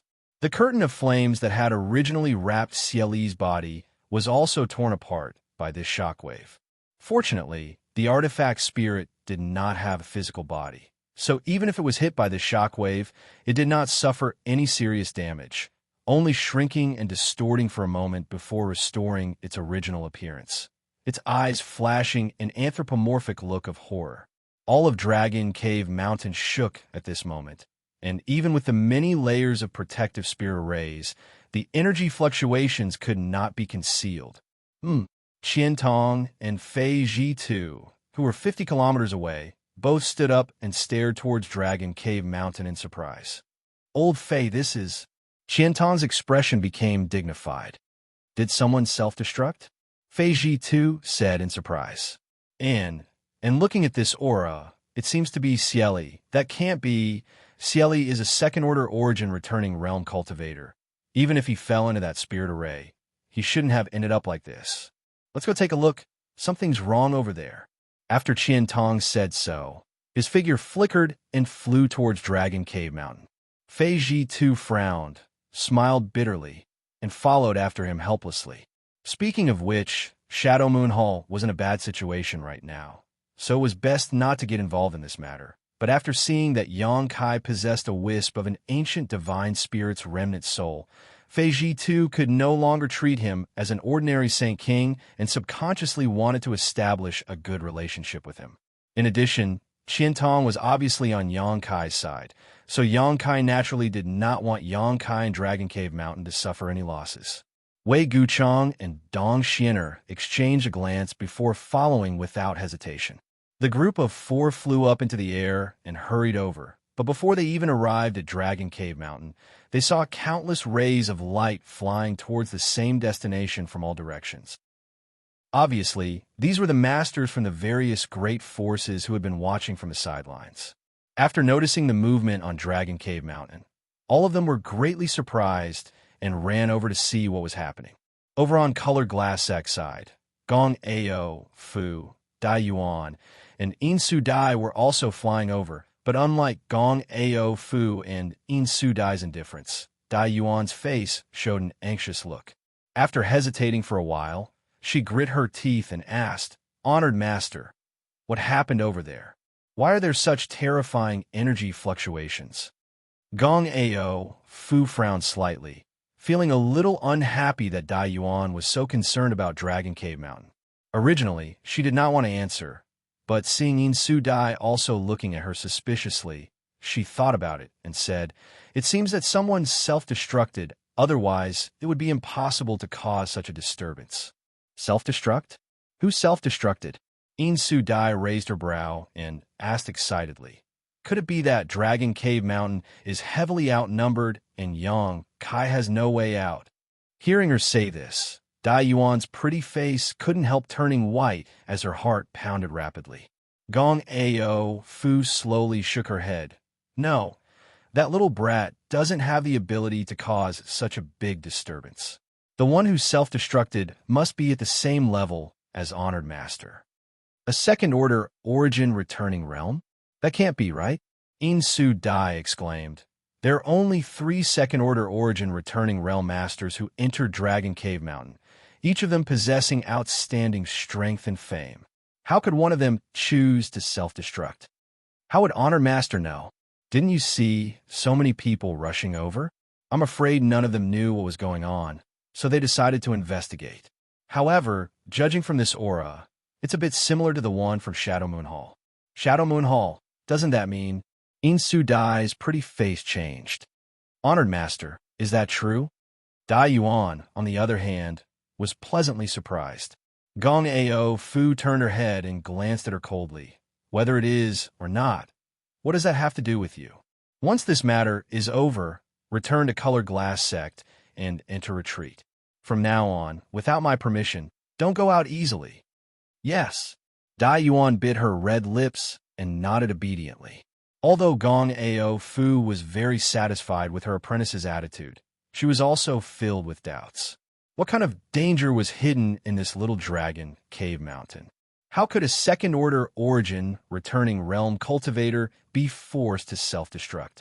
At the same time, inside Dragon Cave Mountain's cave mansion, Yang Yan's complexion changed drastically. Even though she was hiding inside the cave mansion, she could clearly feel the violent energy fluctuations outside. At this moment, the entire cave mansion was filled with rubble, so Yang Kai was almost at the center of this dangerous situation, and she couldn't tell if he was all right. Quickly pouring her Saint Chi into the gold and silver spirit array in front of her, Yang Yin breathed a sigh of relief after detecting Yang Kai's aura. Yang Kai wasn't dead, but his aura was a bit chaotic. Just as she was about to carefully investigate Yang Kai's situation, Wu Yi exclaimed, "Elder Sister Yang Yin, there are many masters approaching our Dragon Cave Mountain. What should we do?" Yang Yin Yan's beautiful eyes narrowed as she stared at the spirit array. Sure enough, she found that many light spots were rapidly approaching Dragon Cave Mountain. Many of these lights were extremely bright, obviously the reaction of a third-order origin returning realm cultivator. Roughly counting, there were at least a dozen of them, and that wasn't all of them. So many. Yang Yin Yan's face sank. With so many masters approaching, even if the Shadow Moon Hall wanted to intervene, it wouldn't be able to help. Although Qiantong had a good relationship with Yang Kai, he couldn't become an enemy of so many people and would only drag Yang Yin down with him. After pondering for a moment, Yang Yan's expression became cold as she shouted, "Activate all the spirit arrays and barriers. Kill anyone who dares trespass on Dragon Cave Mountain." Wu Yi froze for a moment before nodding immediately, her hands forming a series of seals as she poured her Saint Chi into the spirit array. Soon, all of Dragon Cave Mountain was covered in a thick fog, and the sounds of wind blowing could be heard. "Qinyu, take them to the basement," Yang Yin Yin said coldly. "Are we going to use that?" Qinyu heard this, and her beautiful eyes lit up. Yang Yin Yin smiled bitterly. "I hope not, but it's better to be prepared early. You helped me refine it, so you know what to do now." "I know." Qinyu nodded lightly and immediately walked out. A moment later, all the cultivator hiding in the cave mansion came out and followed Qinyu towards a certain part of Dragon Cave Mountain. "Xiao Xiao," Yang Yin Yin called out softly. In the next moment, a little guy that looked like a stone puppet appeared in front of her silently and strangely, its pair of round eyes staring curiously at Yang Yin. "You go too." Yang Yin Yin waved her hand, and the stone mongoose's figure flickered and disappeared again. Chapter 1406. Yang Kai's brow furrowed as he stood somewhere on Dragon Cave Mountain, his body dripping with blood as he stared blankly into the distance with a strange look on his face. In the ground in front of him, there was a huge crater with countless pieces of flesh scattered around it, making for a terrifying sight. This was obviously the result of Xie Li's self-destruction. However, Yang Kai couldn't believe what he had just seen. Why would Xie Li choose to self-destruct? Even if there was a great hatred between them, Xie Li wasn't the kind of person who would sacrifice his own life for revenge. What's more, the battle between them had only just begun, so how could Xie Li not have any confidence in defeating him? Only those who were forced into a dead end would choose such an extreme method to die together with their enemy. Otherwise, if the enemy didn't die after they self-destructed, wouldn't that just cause pain to those close to them and pleasure to those close to them? Yang Kai subconsciously suspected that Xie Li was playing some kind of trick and thought that everything just now was an illusion. However, the huge crater in front of him and the ferocious energy shockwave just now were clearly the result of a cultivator of that level self-destructing, so it couldn't be faked. Using his divine sense, Yang Kai found that Xie Li's aura was nowhere to be seen. He had really disappeared. Is he crazy? While Yang Kai cursed in his heart, a trace of fear flashed across his eyes. A second-order origin returning realm master had self-destructed just a few dozen meters away, and the terrifying shockwave had swept out. If Yang Kai hadn't sensed something was wrong and prepared in advance, he would likely have been dragged to the grave this time. The 2 layers of protection provided by the Firebird artifact spirit and the purple shield managed to reduce the power of his opponent's self-destruction by about 60%. But even so, when the shockwave hit him, Yang Kai felt like a small boat sailing in the middle of a storm, in danger of capsizing at any moment. Fortunately, his physique was strong and his golden blood had a powerful restorative ability. At the critical moment, he had torn open a void crack and swallowed most of the shockwaves into it. At this moment, his appearance was a bit distressed, but it wasn't a big deal. In other words, Xie Li had died in vain. However, Yang Kai was still frowning. He wasn't excited at all. He vaguely felt that something was wrong. Unless Xie Li's brain was rusty, there was no way he would make such a stupid choice. Xie Li had always been the deacon of the Shadow Moon Hall. His cultivation realm was high, and such a person was undoubtedly very smart. He would never use self-destruction to launch an attack. Yang Kai could not figure it out. Thinking about the change in Xie Li's expression before he blew himself up, Yang Kai was even more confused. While he was at a loss, a strange change occurred again. In the huge pit, a piece of flesh that belonged to Xie Li after he exploded suddenly wriggled strangely, and then a blood-red light shot out from it. At the same time, 4 or 5 identical blood-red beams of light shot out from all directions. Looking at the location where the Xie family Saint King cultivator who had been killed by Yang Kai had died. As soon as these blood-red beams of light appeared, they rushed towards Yang Kai at an extremely fast speed. By the time Yang Kai discovered them, they had already arrived in front of him. Yang Kai's face changed. Although he didn't know what these blood-red beams of light were, he noticed that they were strange. Stretching out his hand, he summoned a grand heavenly shield in front of him. Immediately, Yang Kai's golden blood threads flickered and cut towards these blood-red beams of light. With a series of whizzing sounds, the sharp golden blood threads cut through these blood-red beams of light hundreds of times in an instant. However, only a slightly weaker beam of light was dissipated, revealing its true form. It looked like a silkworm cocoon, its body cut into countless pieces and dissipated into the air, as if it had never existed. The rest of the beams of light arrived at an even faster speed. Yang Kai's face filled with shock as he hurriedly withdrew, but the speed of these beams of light was undoubtedly faster. In the blink of an eye, they had arrived in front of the grand heavenly shield, but the thick grand heavenly shield was unable to stop their advance. Several blood-red beams of light flashed and rushed into Yang Kai's mind, his spiritual energy defenses unable to block them. Shit! Yang Kai's face sank as he immediately closed his eyes and sent his consciousness into his knowledge sea. The next moment, his soul avatar appeared in his knowledge sea. Looking around, he soon found traces of the intruders. They were exactly the same as the ones he had just seen. They were all blood-red silkworm cocoons that were quietly suspended somewhere above his knowledge sea. When Yang Kai discovered them, They all burst into light and immediately gathered towards the center. In the blink of an eye, these strange silkworm cocoons merged into one. A somewhat familiar aura emerged from his cocoon. Lu Yi. Yang Kai's eyes narrowed. Although he had only fought with Lu Yi once, Yang Kai still remembered his aura, because this person was simply too strange. What Yang Kai hadn't expected was that behind these blood-red beams of light, there were actually traces of Lu Yi. Could it be that Xie Li's self-destruction was also controlled by Lu Yi? Otherwise, how could a second-order origin returning Realm Master choose such an extreme method at the beginning of the battle? One of these blood-red beams of light clearly flew out from a piece of Xie Li's flesh.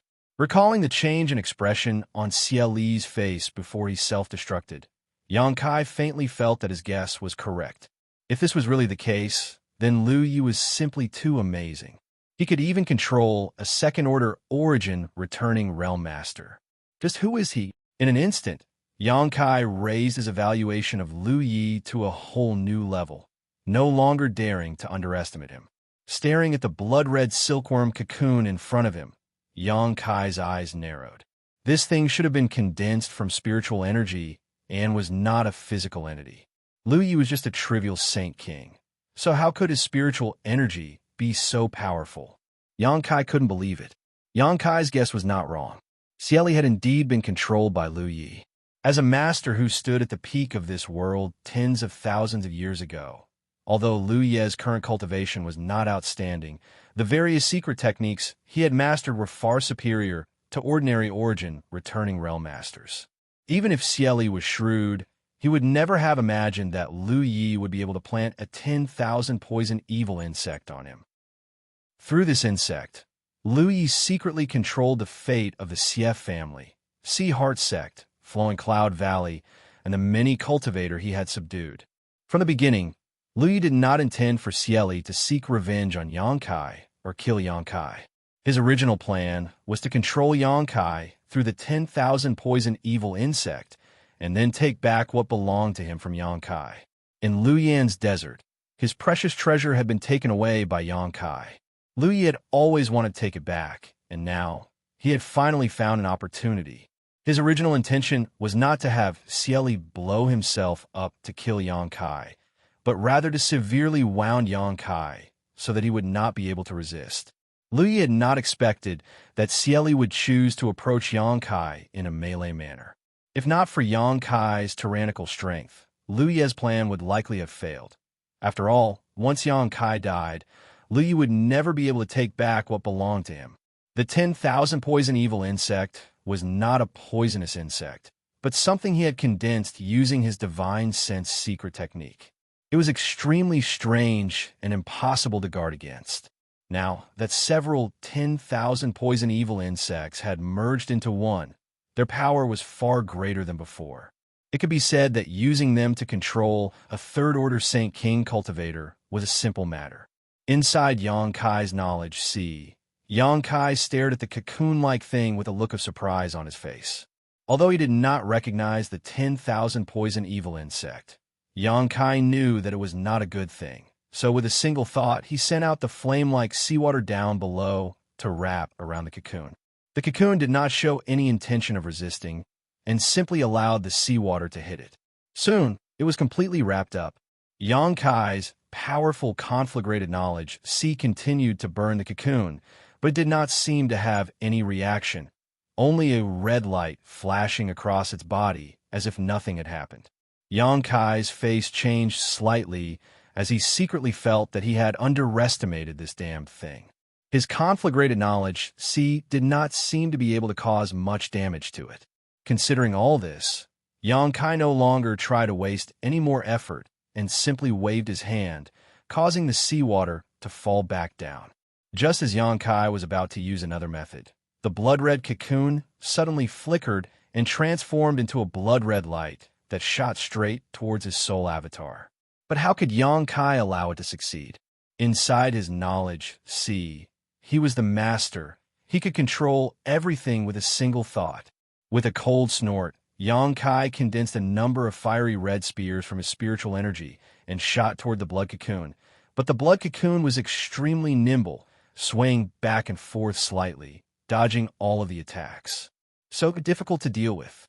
A fierce look flashed across Yang Kai's face as the demon eye of annihilation suspended above his knowledge suddenly opened and shot out a golden beam of light towards the cocoon.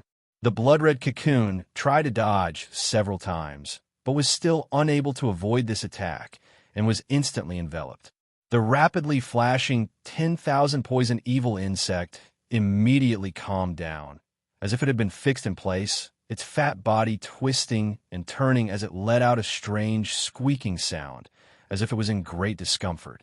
Lu Ye's means were truly amazing, being able to control so many origin-returning realm cultivator with 10,000 poison evil insects. But he had clearly underestimated Yang Kai and actually wanted to use this 10,000 poison evil insect to control Yang Kai.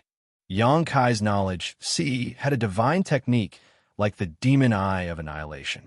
The greatest function of the golden light of annihilation was to purify the spiritual energy of others, so the 10,000 poison evil insect was naturally restrained by it. With a hissing sound, the blood-red mist on the surface of the blood-red cocoon evaporated, and no matter how it struggled, it was unable to escape the golden light. Yang Kai looked on coldly from the sidelines, his expression neither surprised nor happy, but in his heart he was greatly surprised. He didn't know how strange Lu Ye's spiritual energy was, but even after being enveloped by the golden light of annihilation, the blood-red cocoon didn't immediately melt. It seemed that it would take some effort to get rid of it. A long night was fraught with dreams. Yang Kai pondered for a moment before issuing a command in his mind. The next moment, from the seven-colored island in his knowledge sea, a buzzing sound suddenly rang out, as if countless mosquitoes were flying towards him, flapping their wings. At the same time, a black cloud was rapidly approaching. Soul-devouring insects. Chapter 1407. The soul-devouring insects were exotic ancient insects that had been cultivated by Yang Kai to this day and had even been nourished by the profound insect stone, so the power they could display now was incomparable to before. They could now easily devour the spiritual energy of a Saint King realm cultivator and could even cause some interference to an origin-returning realm cultivator. However, Yang Kai rarely used them because Yang Kai could easily kill ordinary enemies while the soul-devouring insects couldn't play much of a role in dealing with powerful enemies, so they were rarely used by Yang Kai. However, this did not mean that the soul-devouring insects were useless. Their power lay in their ability to slaughter enemies on a large scale. But at this moment, they were perfectly suited for this purpose. The soul-devouring insect's favorite thing to devour was spiritual energy, so Lu Yi could only blame his bad luck. The soul secret skills he had condensed from his own secret technique were generally successful in every situation, but this time, they had been completely suppressed by Yang Kai. Both the demon eye of annihilation and the soul-devouring insects were the nemesis of the 10,000 poison evil insect. In the blink of an eye, the swarm of soul-devouring insects arrived in front of Yang Kai. Even under the golden light of annihilation, the blood-red cocoon only struggled slightly. But when the soul-devouring insects appeared, it seemed to have encountered its natural enemy and began trembling. The soul-devouring insects ignored this and rushed towards the 10,000 poison evil insect under Yang Kai's control. Kacha-kacha! The sound of something being gnawed rang out. The soul-devouring insects came quickly and left just as quickly, returning to the seven-colored island a moment later, while the 10,000 poison evil insect, which had been shrouded in the golden light of annihilation, was nowhere to be seen. It had clearly been devoured by the soul-devouring insects. Yang Kai swept his knowledge with his divine sense, and after confirming that there were no hidden dangers, he gently nodded and released his soul avatar. At the same time, more than 200 kilometers away from Dragon Cave Mountain, in a certain room of the Xie family's headquarters, a handsome young man sitting cross-legged in meditation suddenly turned pale and coughed up a mouthful of blood, a look of shock filling his face as he cried out, "How is this possible?" This person was naturally Lu Yi. He was actually quite clever, or rather cautious, so he did not participate in this siege of Dragon Cave Mountain, instead choosing to sit in the Xie family's mansion and wait for news. After all, if the matter was successful, it didn't matter whether he went or not. If it wasn't successful, it wouldn't matter even if he went. With this in mind, Lu Yi waited quietly in the distance from beginning to end. But just now, he felt an inexplicable palpitation. The 10,000 poisons evil insect that he relied on the most was actually killed. Planting this 10,000 poison evil insect on the Xie family's Xieli had cost Lu Yi a lot of thought. After all, Xieli was a second-order origin returning realm master, so it wouldn't be easy to secretly plant something on him. For this, Lu Yi even paid a trace of his origin divine essence. Now that his primordial spirit had disappeared, Lu Yi, as the master, naturally suffered a certain degree of backlash. His injuries were not serious, but they were not light either. He would need at least 1 to 2 months of recuperation. Lu Ye's face instantly became ferocious. What he thought was a foolproof plan had actually gone awry. What's more, from the little bit of information the 10,000 poison evil insect gave him, it was clear that it had been killed by Xianxia. As for what method Xianxia used, Lu Yi had no idea. No matter how powerful his secret technique was, it was impossible for him to monitor the situation in Xianxia's knowledge sea. Good. Lu Yi sneered. This senior has underestimated you. A trivial Saint King was actually able to injure this senior. It seems this senior won't be too lonely in the future. Interesting. After muttering to himself for a while, Lu Ye's expression became gloomy and he coldly snorted. A bunch of wastes, unable to accomplish anything but ruin everything. If this senior hadn't seized this body and recultivated, how could he have needed you? It seems this place isn't suitable for me to stay for long. Saying so, Lu Yi stood up and silently left the Xie family's main altar, casually looking for a direction and disappearing. Although he was the young master of Flowing Cloud Valley, he didn't put this identity in his eyes at all. Since returning to Flowing Cloud Valley after seizing this body, he had subdued everyone in the valley. In order to cultivate his evil secret art, 90% of the sect's disciples had been sacrificed. Even the relatives of Lu Ye's current body had not been spared. Now that Flowing Cloud Valley was basically empty, Lu Yi naturally had no intention of returning. In any case, with his means, Shadowed Star was so big that he could go anywhere he wanted. What he needed to do now was find a good place to restore his cultivation. As for Xianxia, there would come a time when he would seek revenge. Lu Yi still didn't believe that his treasure had been refined by Xianxia. After all, Xianxia's cultivation was too low. Even if an Origin King Realm Master tried to refine that treasure, it would take a few years for them to succeed. Xianxia must have hidden it somewhere. Lu Yi thought so, but he could never have imagined that Xianxia actually possessed a supreme treasure like the soul-warming lotus. Xianxia really didn't have the ability to refine that thing, but the soul-warming lotus had absorbed it. It was precisely because it had absorbed the huge amount of energy from that unknown crystal that the soul-warming lotus had been able to evolve into its final 7-colored form and allowed Xianxia to comprehend the blossoming lotus secret technique. On the other side, Xianxia opened his eyes and released his divine sense to investigate Dragon Cave Mountain. Soon, he noticed that the battle with Xianxia and the others had also ended and that Xianxia and the others were now meditating. The three of them were facing the middle-aged man from Demon Blood Temple. Although the other party was also a second-order origin returning realm master, fighting inside Dragon Cave Mountain had greatly reduced his strength. After being beaten by Xianxia, Haoen, and Ningxiang Chun, as well as being harassed several times by Yang Yan Spirit Array, he had inevitably fallen here. At this point, all the enemies who had broken into Dragon Cave Mountain had been killed without exception. However, Dragon Cave Mountain had only sent out 4 people, 3 from the First Order Origin returning realm, and 1 Third Order Saint King.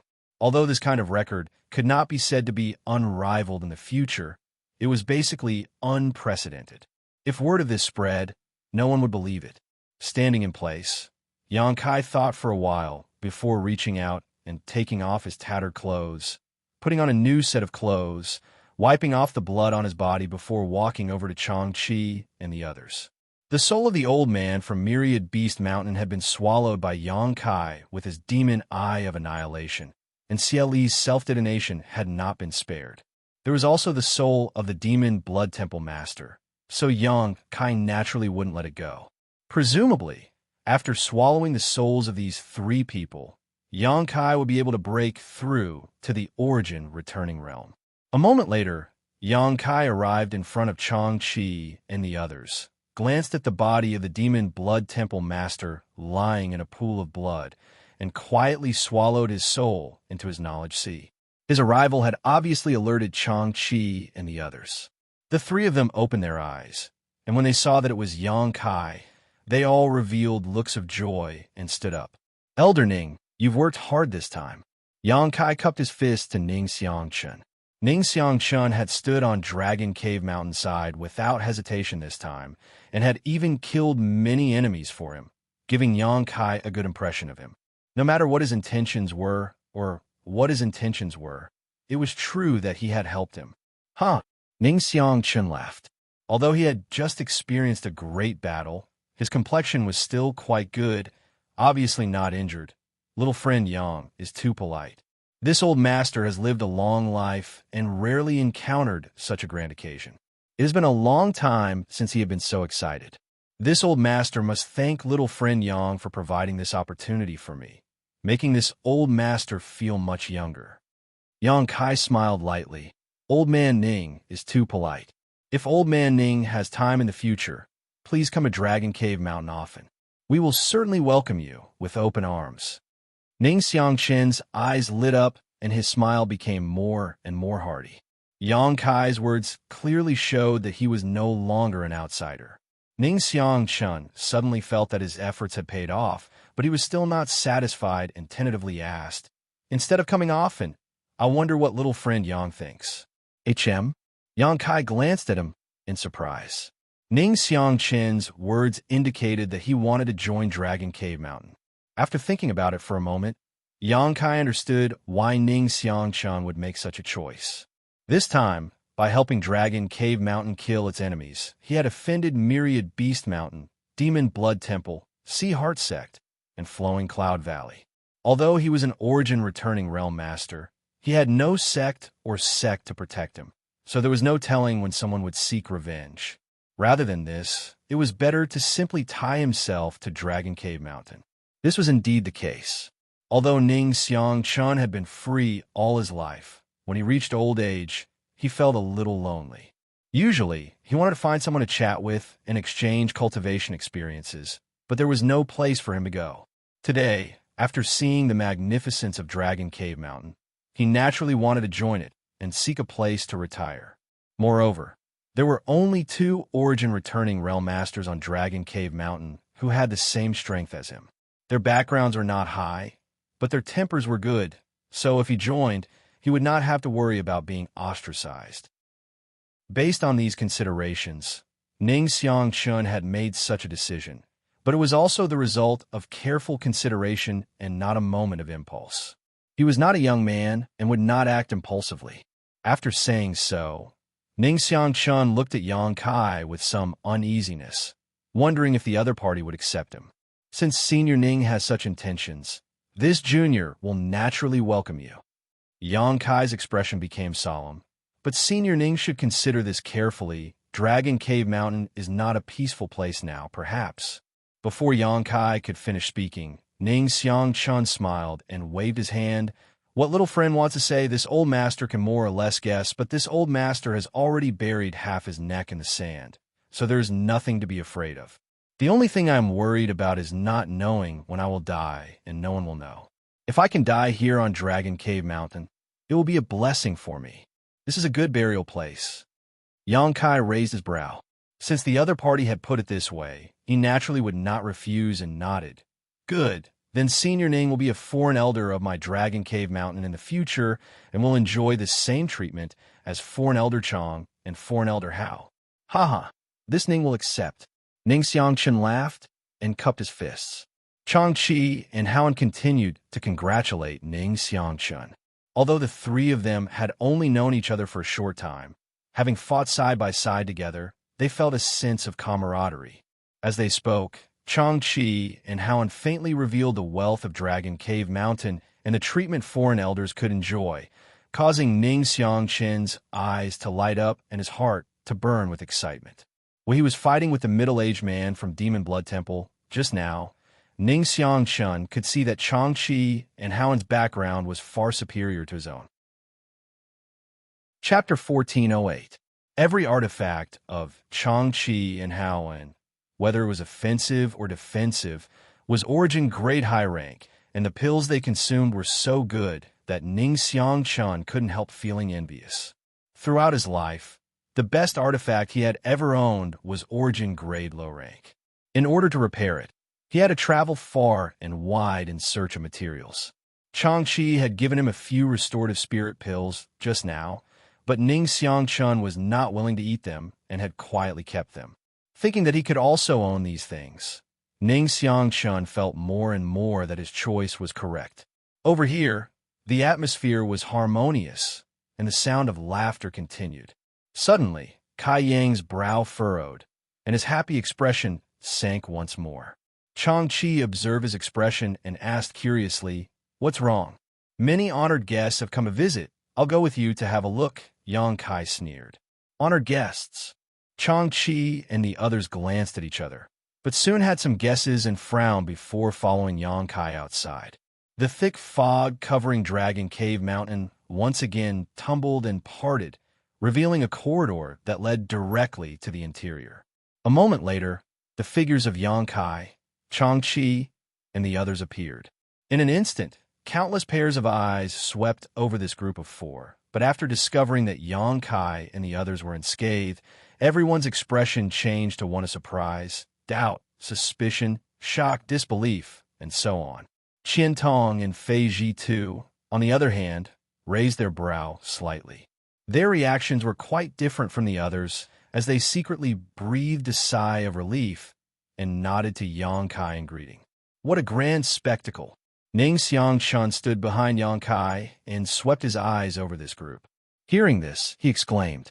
Outside Dragon Cave Mountain's mountain defending array, countless masters had arrived, floating mid-air in twos and threes, all of them casting curious glances towards the interior. Needless to say, Qian Tong and Fei Ji too. Ning Xiangqian also saw Mo Xiaosheng of Heaven Battling Union, Cheng Pengxian of Thunder Typhoon Sect, Jin Shi of Demon Blood Temple, Old Woman Feng of Myriad Beast Mountain, and Gong Ao Fu of Colored Glass Sect. In addition, there are also people from Grand Fire Temple, Clear Sky Sect, Twin Heart Valley, Sea Temple, and many others. Even Yin Pei and Rin Tianrue from Treasure Trove Pavilion were here. These people had brought their own disciples with them. This was a semicircle, surrounding Dragon Cave Mountain.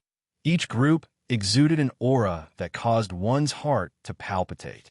There were at least a dozen or so third-order origin returning realm masters in this group. There were countless first and second and first origin realm masters. Dragon Cave Mountains, this place is... Ning Xiangqian sucked in a mouthful of cold air, his heart uneasy. Without even mentioning the strength of the masters who had come here, just the sects they represented more than half of Shadowed Star's first-rate sects. In particular, Jin Shi and Old Woman Feng were glaring furiously at Yang Kai, and anyone could see the monstrous anger in their eyes. After all, many of their sects had participated in the attack on Dragon Cave Mountain this time, especially second-order masters like the Old Man and Middle-Aged Man. Now that Yang Kai had appeared safely while they were nowhere to be seen, it wasn't difficult to guess what their fates had been. However, did Dragon Cave Mountain really have such great ability? Could it have killed all the enemies who had intruded? Not only were Jin Shi and Old Woman Feng suspicious, but everyone else was also pondering this question. However, if those people hadn't died, how could Yang Kai appear here? What exactly happened inside Dragon Cave Mountain's mountain defending array while it was closed? Everyone was confused. Although everyone who had come here was a master, no one dared to underestimate Dragon Cave Mountain anymore. However, When they looked at the mountain-defending array and the layers of spear arrays inside, all of them couldn't help feeling excited.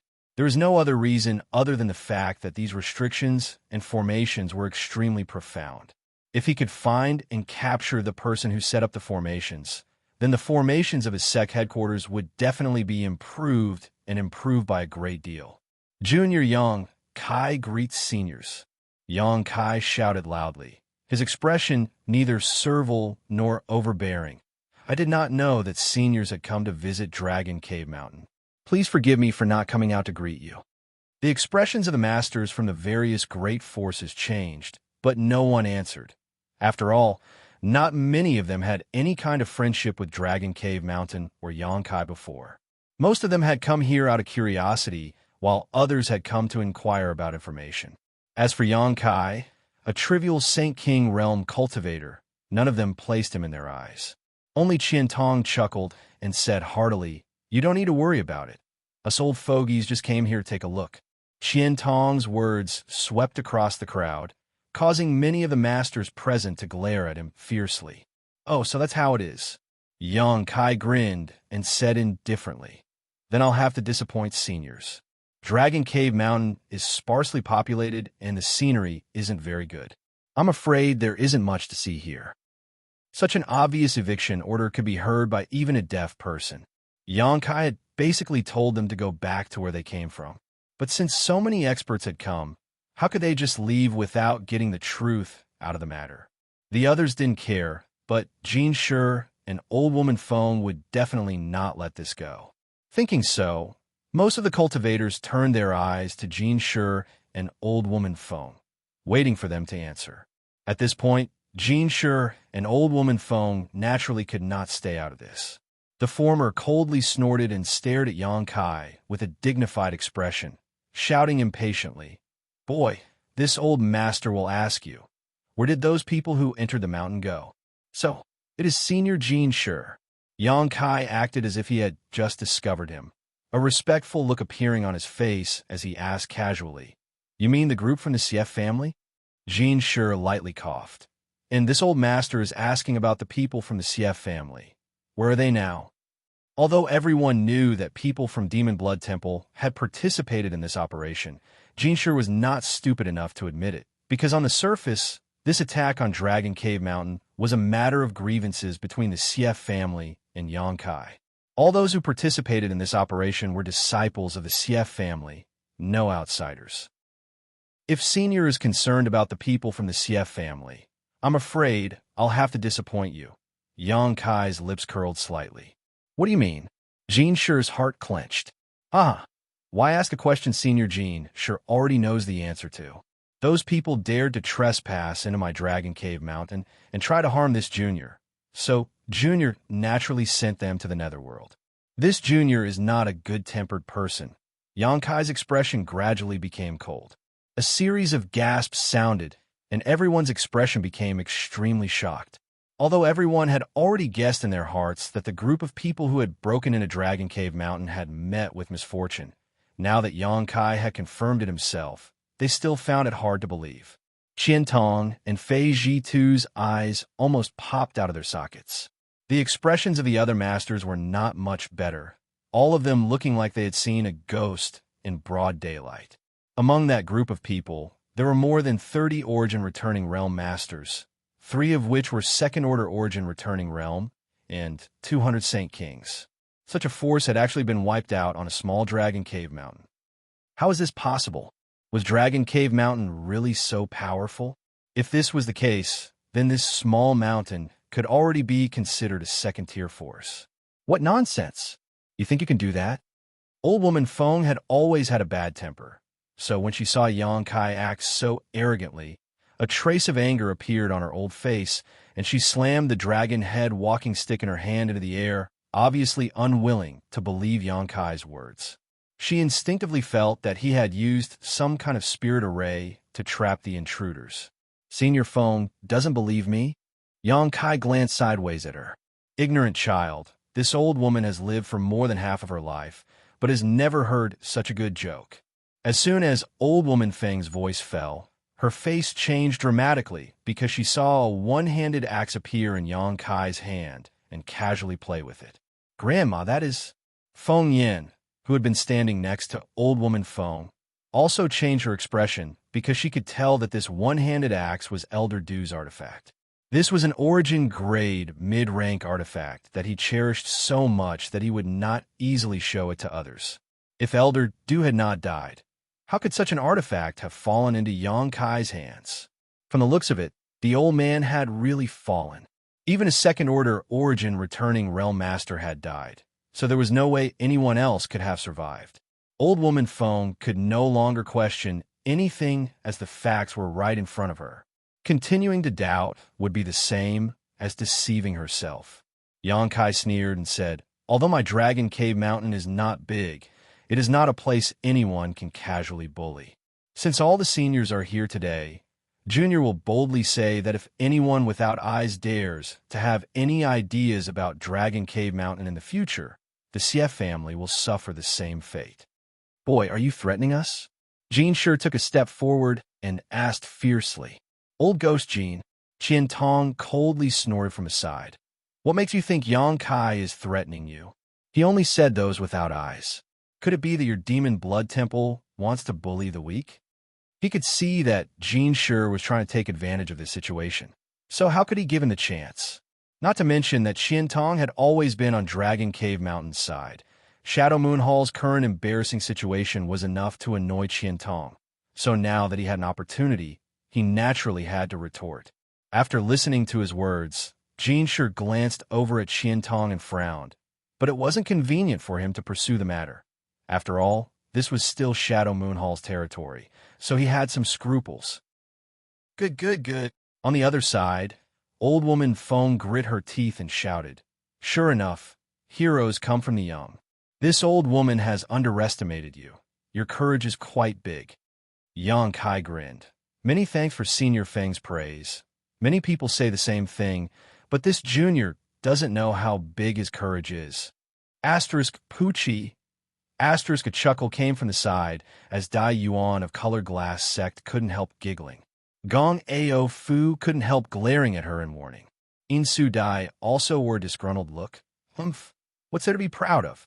This little brat is so unruly. Sooner or later something will happen.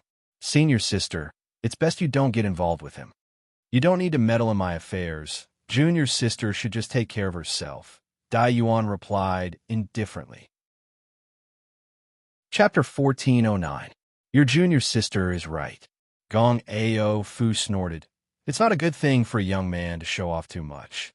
The taller the tree in the forest, the more likely it is to be destroyed by the wind. If he doesn't change his character, he will definitely die an untimely death. Master will not allow you to have any contact with him so as to avoid causing trouble for my Color Glass Sect. Honored Master. Dai Yuan was shocked and was about to say something when Gong Ao Fu stared at her with a dignified expression. "What's wrong? Do you not even want to listen to your honored master's words?" Dai Yuan bit her thin lip lightly and, after a long time, nodded. "Disciple will follow honored master's instructions." Seeing this, Gong Ao Fu turned her gaze away with satisfaction. On the other side, two women stood together, both of them staring towards Yang Kai with sparkling eyes. One of them was slightly charming, while the other was pure and innocent, but both of them were frowning slightly at this moment, seemingly somewhat worried. The strength of these two women wasn't high, both only Saint Kings, and they were standing in the middle of a group of people, so Yang Kai hadn't noticed them. If Yang Kai had seen them, he would have definitely recognized them as Clear Sky Sect's Chun Shirtao and Luing's senior sister. Yang Kai had several dealings with Chun Shirtao, and the other party had repeatedly invited Yang Kai to join Clear Sky Sect so he could participate in the sect trial, but Yang Kai had always politely refused. It was also thanks to them that Yang Kai had been able to meet Xinyu in Black Rose City, redeem her, and bring her back to Dragon Cave Mountain. As disciples of Clear Sky Sect, the two of them had come to Heavenly Fate City with their master to participate in the auction. Originally, the two of them had intended to visit Yang Kai on Dragon Cave Mountain, but due to the various matters they had to attend to, they hadn't been able to find an opportunity until today. Seeing Dragon Cave Mountain situation, Xianxia Tao and Lu Ying were naturally anxious. Xianxia had given them a good impression and had even saved their lives in Grand Burial Valley. The two women weren't ungrateful people, but with their low strength, they had no right to speak at this time. "Seeing your sister, he seems to be in big trouble this time," Lu Ying said softly. And Xianxia Tao nodded subconsciously, her vision far more profound than Lu Ying's. She knew that if Dragon Cave Mountain situation wasn't handled properly this time, it would be beyond redemption. "Then do you think he can escape this calamity?" Lu Ying asked again. "How would I know?" Xianxia Tao smiled bitterly. If she had enough strength, she would definitely not hesitate to help, but she was just a Saint King realm cultivator, so there was nothing she could do at this time. Biting her red lips lightly, she said thoughtfully, "It's just that his luck has always been good, so I wonder if he will be blessed by the heavens this time." Although the two women spoke softly, a middle-aged man in front of them heard them clearly. This man's cultivation was quite good, a third-order origin returning realm master like Qiantong and the others. But his long hair was even darker and more beautiful than the two women's, reaching his waist. He had a tall stature and wore a scholarly robe, giving him a somewhat wild and unrestrained aura. Turning his head, with a gentle smile on his face, he beckoned to Xianxia Tao and Lu Ying. The two women exchanged a glance before quickly stepping forward and bowing respectfully. "Honored Master." This man was Clear Sky Sect's great elder, Mou. He was a famous figure on Shadowed Star, on par with Qiantong, Feiji Tu, and the others. Originally, Xianxia Tao and Tao Nu weren't qualified to worship him as master, but in Lu Yin's Sandfield, the two women had made great contributions and brought back countless Saint Crystals for the sect, so Mou made an exception and accepted them as his disciples. Occasionally, he would give them some pointers in their cultivation, allowing them to grow rapidly. The defensive artifact Xianxia Tao used in Grand Burial Valley, the 9-Palace Heavenly Silk Umbrella, was given to her by him. "Do you know this young man?" Mou asked with a smile. Xianxia Tao and Lu Ying glanced at each other, not daring to lie in front of their honored master. Immediately, the former said, "Yes, honored master. He is the lucky friend I mentioned to you before." "Oh, is he the one with great destiny you mentioned?" Mou raised his brow, showing a look of interest. "Yes, that's him. Haha, that's a bit interesting. Luck is nothing but an illusion. A person can have good and bad luck. It's impossible for them to always have good luck. This is what they call extreme misfortune leads to bliss." Mou seemed to be talking to himself, but at the same time, he seemed to be teaching Xianxia Tao. The latter didn't dare to interrupt and could only listen respectfully. Mou glanced over at her faintly and chuckled. "Do you expect Master to say a few good words for him?" Xianxia Tao's tender body trembled as she quickly said, "Disciple wouldn't dare." Although Disciple is a woman, she understands the gravity of the situation and wouldn't dare ask Honored Master to wade into these muddy waters. "Good, very good." Mou nodded lightly. "The current situation is unclear, so this old master naturally won't easily wade into these muddy waters." Although he looked like a middle-aged man, he was actually quite old, so it wasn't a problem for him to call himself an old master. Changing the topic, Mou smiled and said, "However, this old master is very curious. Just how lucky is he to be praised so highly by you? If he can overcome the danger this time, this old master will believe that he really is blessed with great fortune. In the future, you can communicate with him more often." "Yes." Xianxia Tao smiled happily, but when she thought about the current situation, her pretty face couldn't help showing a trace of worry. In any case, Xianxia had saved her life, but now she could only watch helplessly without being able to help, causing her to feel somewhat uneasy and guilty. However, if he can't survive this crisis, and if he can't, there won't be any future for him. You could just sit with this old master and watch the show. Mou chuckled. Xianxia Tao and Lu Ying glanced at each other, only able to stand aside and observe the situation. Inside Dragon Cave Mountain, Xianxia stood behind a mountain defending array, and cupped his fists slightly. Since so many seniors have arrived today, it stands to reason that this junior should invite all of you into the mountain to have a seat. But Mount Song has just experienced a battle, and Junior still has many things to deal with. I hope that seniors can forgive this junior's lack of hospitality. Please return. Yangkai didn't want to waste any more time with these people, so naturally he wanted to drive them away. Everyone understood what he meant, but no one moved, especially Xianxia and old woman Feng, who glared at Yangkai as if they wanted to eat him alive. If it weren't for Qian Tong and Fei Ji too being present, it was likely they would have immediately attacked. However, it was impossible for them to just leave. After all, their two sects had suffered heavy losses this time, so if they really left like this, where would they put their face in the future? Yangkai also understood this truth, but no matter what, he had to make his stance clear first. If these people really attacked regardless of the consequences, he would be in the right, while Qian Tong and Fei Ji too would be able to intervene without implicating Shadow Moon Hall.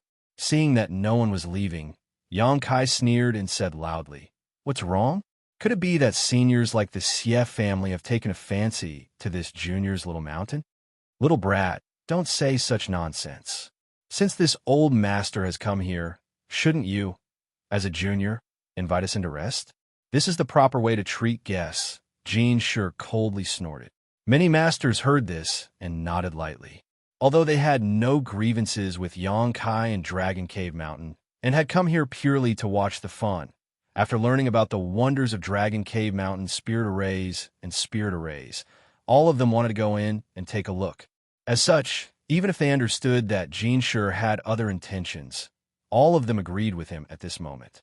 As long as they entered Dragon Cave Mountain, with Yangkai's ability, how could he stop them from studying the spirit arrays and spirit arrays? As for whether Dragon Cave Mountain would invite a wolf into the house and bring disaster upon itself, how could they care? Old Ghost Gene, do you have any shame?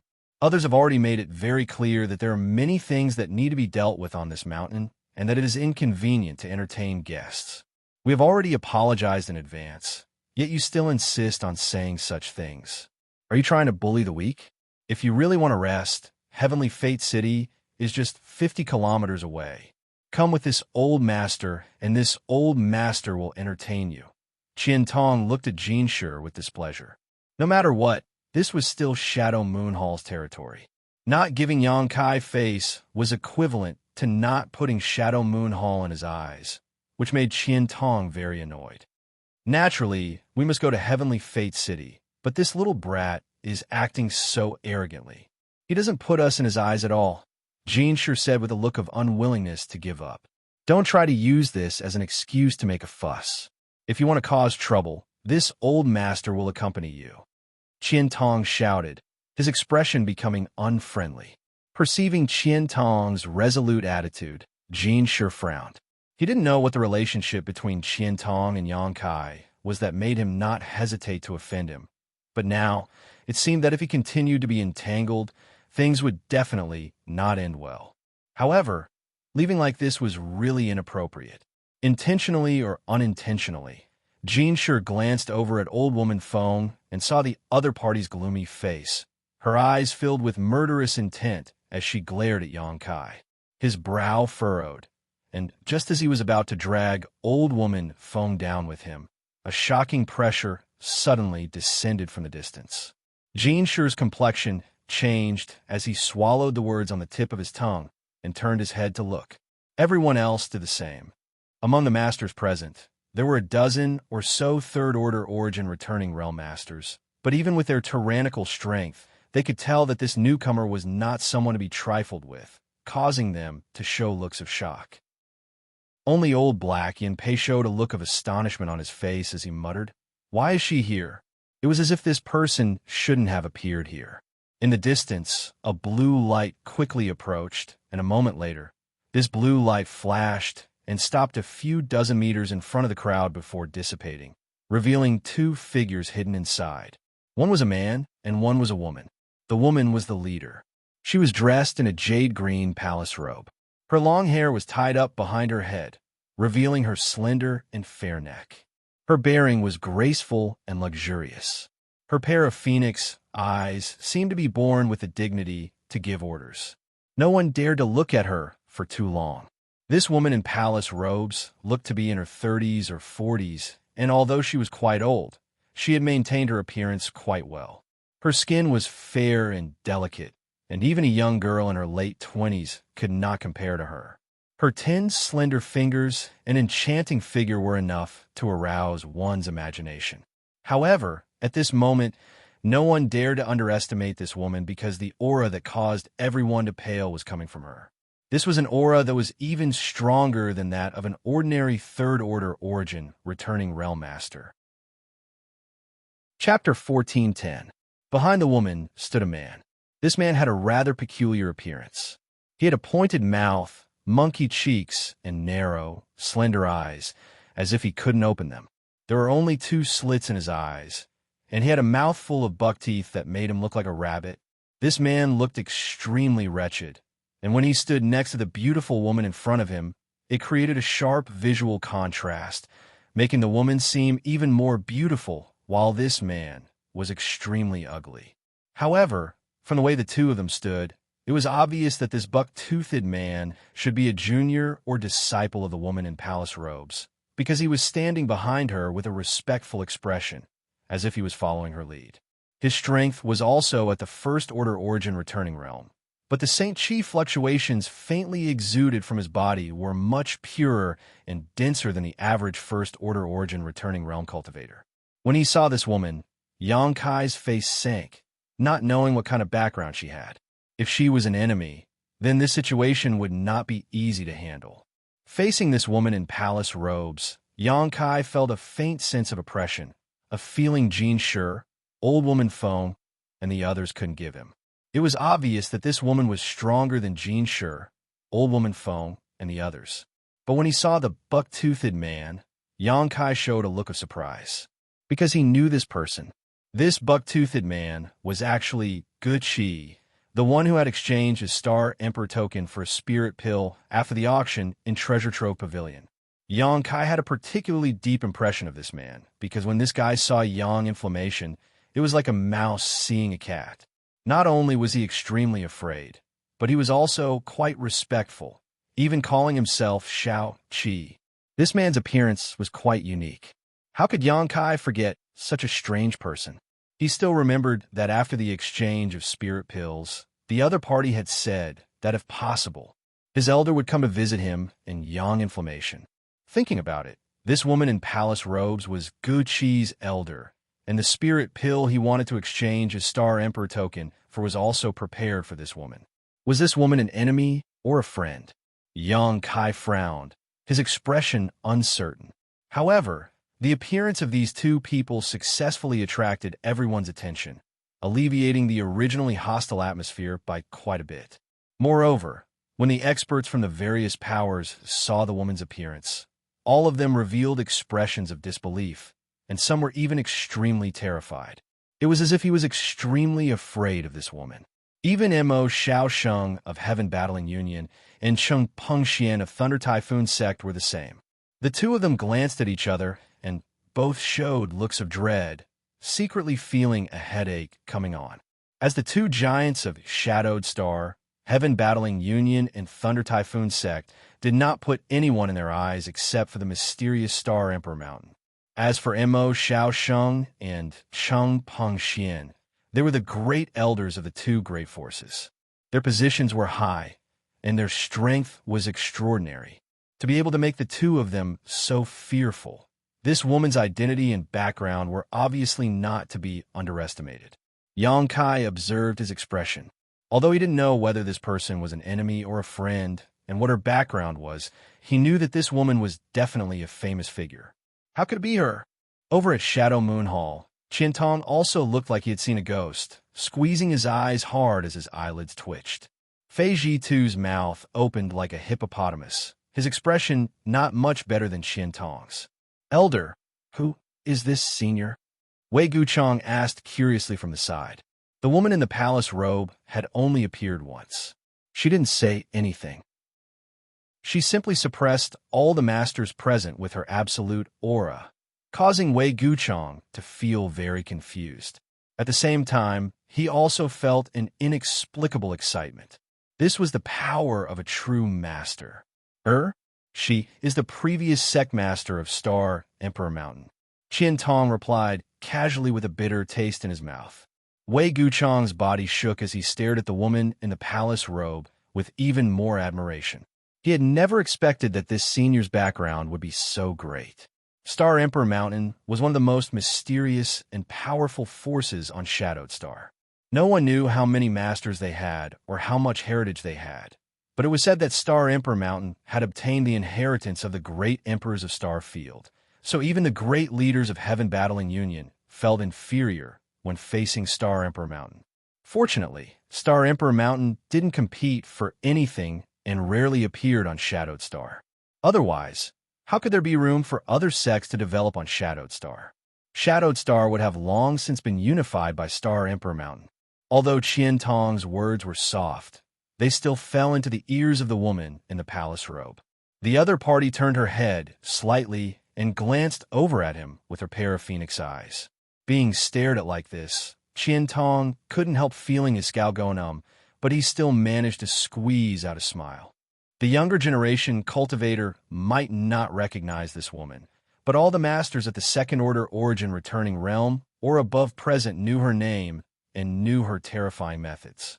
Recalling the many major events that happened when this woman was in charge of Star Emperor Mountain more than 100 years ago, Qian Tong became more and more uneasy. Why would she appear here? This queen has been away from the world for a long time, but I didn't expect to see so many old friends as soon as I came out. The woman in palace attire suddenly opened her red lips, her voice pleasant to the ear, making people feel as if they were bathing in a spring breeze, their bodies and minds relaxed. Little Money, Little Fei, the two of you have also reached this level. It seems that you haven't lived these years in vain. The woman in the palace robe was silent, but as soon as she spoke, her voice was earth-shattering.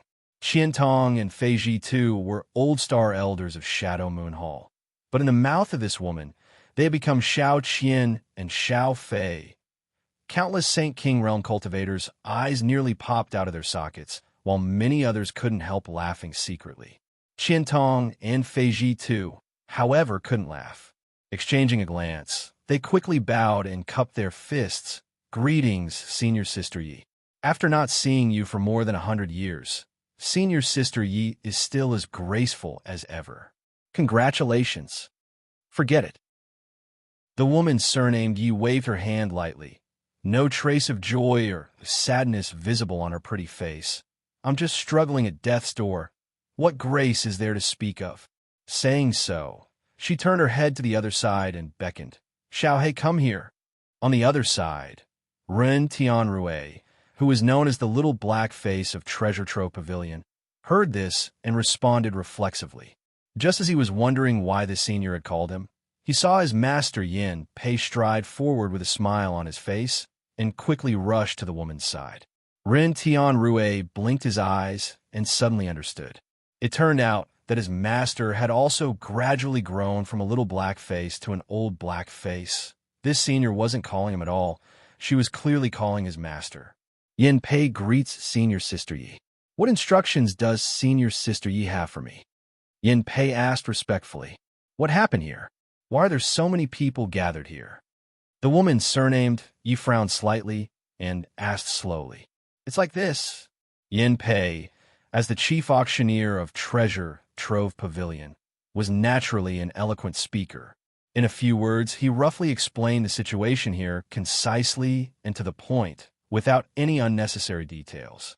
Although he didn't explain it too clearly, with the shrewdness of this woman surnamed Yi, how could she not understand the twists and turns of the story? Hearing this, she coldly snorted with displeasure. Bullying the weak, they deserve to be killed. Saying so, she shot a cold glare towards Jean Sure and Old Woman Fo. These two masters, who were already considered top-level masters on Shadowed Star, both frowned as displeasure appeared on their faces. They did have scruples about this woman surnamed Ye's fame and prestige, but that was more than 100 years ago. Now they had both grown to the Third Order Origin Returning Realm, so the other party not giving them any face naturally annoyed them. What's more, this woman surnamed Yi no longer represented the Star Emperor Mountain. More than 100 years ago, she had disappeared, rumored to have had some kind of conflict with Star Emperor Mountain. Since then, there had been no news of her. In other words, she was now all alone, so no matter how great her fame was, could she compete with an entire sect? Although they were annoyed, Xianxia, an old woman Feng, didn't show any intention of lashing out on the spot. After all, they still didn't know what the other party's intentions were, so rashly making enemies was unwise. After clarifying the cause of this conflict, the woman in palace robes suddenly turned her beautiful eyes to Xianxia and asked the cultivator beside her, "Xiaoqi, is he the one you were talking about?" Guqi nodded respectfully. "Yes, martial ancestor, it is him." "Then where is master?" The woman surnamed Yi frowned slightly as she muttered to herself. Her voice was so soft that even with the cultivation of everyone present, no one was able to hear it clearly. Otherwise, it would have caused an uproar. Glancing towards Dragon Cave Mountain's mountain defending array thoughtfully, the woman understood that her master was definitely behind it. Thinking so, she showed a warm smile and nodded to Xianxia. "You were Xianxia, right?" Xianxia was quite nervous in his heart, but his expression was neither servile nor overbearing as he cupped his fists and said, "This junior is indeed Xianxia. What advice does senior have for coming to Mount Song?" "I wouldn't dare give advice." The woman surnamed Yi pursed her lips and smiled. Her peerlessly enchanting demeanor caused everyone to be dazed. Those with weaker hearts and weaker strengths were unable to shift their gazes away. It was as if there was some invisible attractive force coming from this woman that sucked in their gazes. This queen has come this time only to see a single person. If this queen has not guessed wrong, that person should be in this mountain.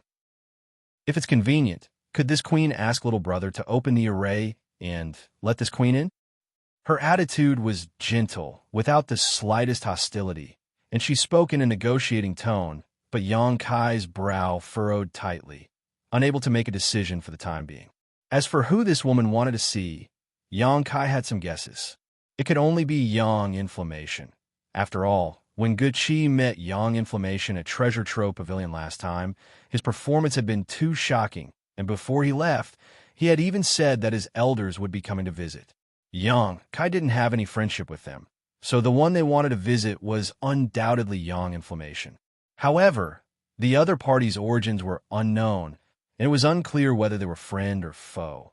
So how could Xianxia open the spirit array so easily? If the other party had some kind of malicious intent towards Yang Inflammation, wouldn't that be the same as inviting a wolf into the house? With the other party's methods, if they really entered Dragon Cave Mountain, none of the cultivators inside would be able to stop them, so Xianxia hesitated for a while. Seeing this woman surnamed Yi actually speak to Xianxia in such an amiable manner, even using the word please, Qian Tong and the others were all dumbfounded and dumbfounded. Chapter 14:11. The arrogance and methods of this woman surnamed Yi were something Qian Tong and the others had deeply experienced when they were young. As the previous sect master of Star Emperor Mountain, she was one of the strongest masters on Shadowed Star. Now that she had disappeared for more than 100 years, her cultivation had likely reached the point of returning to its original state. It could be said that there were very few people on Shadowed Star who could fight her one-on-one. She was bossing them around while treating a junior like Xianxia with such a gentle expression. Was there some kind of mistake? Qian Tong and the others couldn't help feeling like they were dreaming. Seemingly noticing Xianxia's fear, the woman surnamed Yi didn't urge him and instead said after a moment of contemplation, "How about this? This queen won't force you to open the spirit array, but can you allow this queen to speak a few words with that girl named Yang Inflammation? This queen has no malice towards you and just wants to confirm something." Sure enough, she's here for Yang Inflammation. Xianxia raised his eyes to look at her and gently nodded. "If it's just a few words, there's no problem. Senior, please accept."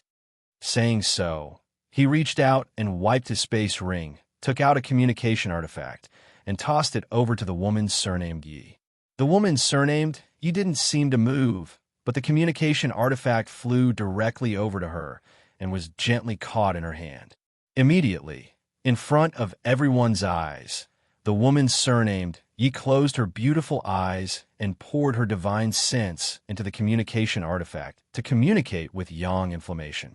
Time passed slowly, and everyone present, regardless of their cultivation or background, didn't even dare to breathe loudly, as if they were afraid to disturb this woman surnamed Yi. As time passed, the woman surnamed Yi's tender body began to tremble slightly. The expression on her face also changed constantly, from shock and fear to uneasiness to pleasant surprise and excitement, as a powerful tsunami-like aura uncontrollably spread out from her tender body. All the Saint King realm cultivators trembled. Under the influence of this aura, they felt as if they were wandering around the gates of hell, as if a single thought from this woman surnamed Yi could kill them in the next moment. Even a first or second-order origin returning realm cultivator would have to circulate their secret arts to resist. However, he was not affected by it, but he was also secretly shocked. Although they were also third-order origin returning realm cultivators, the same realm as the woman surnamed Yi, none of them could achieve what she had. This was clearly a sign of great success. In other words, if not for the suppression of Shadowed Star's world principles, this woman surnamed Yi was likely already an Origin King Realm Master. An Origin returning Realm Master wanted to break through to the Origin King Realm. His force had to reach the Great Perfection stage. This was something that none of the people present could satisfy. Realizing the gap between them and the woman surnamed Yi, everyone felt a sense of dread. Xianxia and Old Woman Feng looked at each other. They rejoiced even more. Fortunately, they had suppressed their anger and did not have any conflict with the other party. Otherwise, even if it was 2 against 1, it was unknown whether they would be able to escape unscathed. After a long time, the terrifying aura slowly withdrew, and the woman surnamed Yi opened her eyes. Her beautiful eyes were full of vigor, and her beautiful face was slightly red, exuding a dazzling brilliance, as if she had encountered a joyous occasion. Xianxia could clearly feel that her breathing had quickened, and from her tender body, a rapid heartbeat could be heard. What exactly did she communicate with Yang Inflammation? Xianxia was filled with doubts. Everyone else was also curious, wondering just what kind of person on Dragon Cave Mountain could cause such a great change in mood. One had to know that a master of her level would never have such intense mood swings unless she had encountered something major. The woman surnamed Yi took a few deep breaths to calm her excitement before turning to Xianxia and asking softly, "Little brother, can you give this communication artifact to this queen? This queen can exchange it with you." Xianxia smiled. "There's no need to exchange anything. It's just a trivial communication artifact. If Senior wants it, just take it." At this moment, he had determined that this woman had no malicious intent towards Dragon Cave Mountain and most likely had some kind of relationship with Yang Inflammation. In other words, this woman was a friend, not an enemy. With such a powerful ally suddenly arriving, Xianxia was overjoyed, so how could he care about a simple communication artifact? The value of this thing was not worth mentioning, as it was only used to transmit messages. If he wanted, Yang Inflammation could easily refine countless of them. Since that's the case, this mistress offers her thanks. The woman surnamed Yi was not a wishy-washy person. Hearing this, her pretty face lit up, and she happily put the communication artifact into her space ring.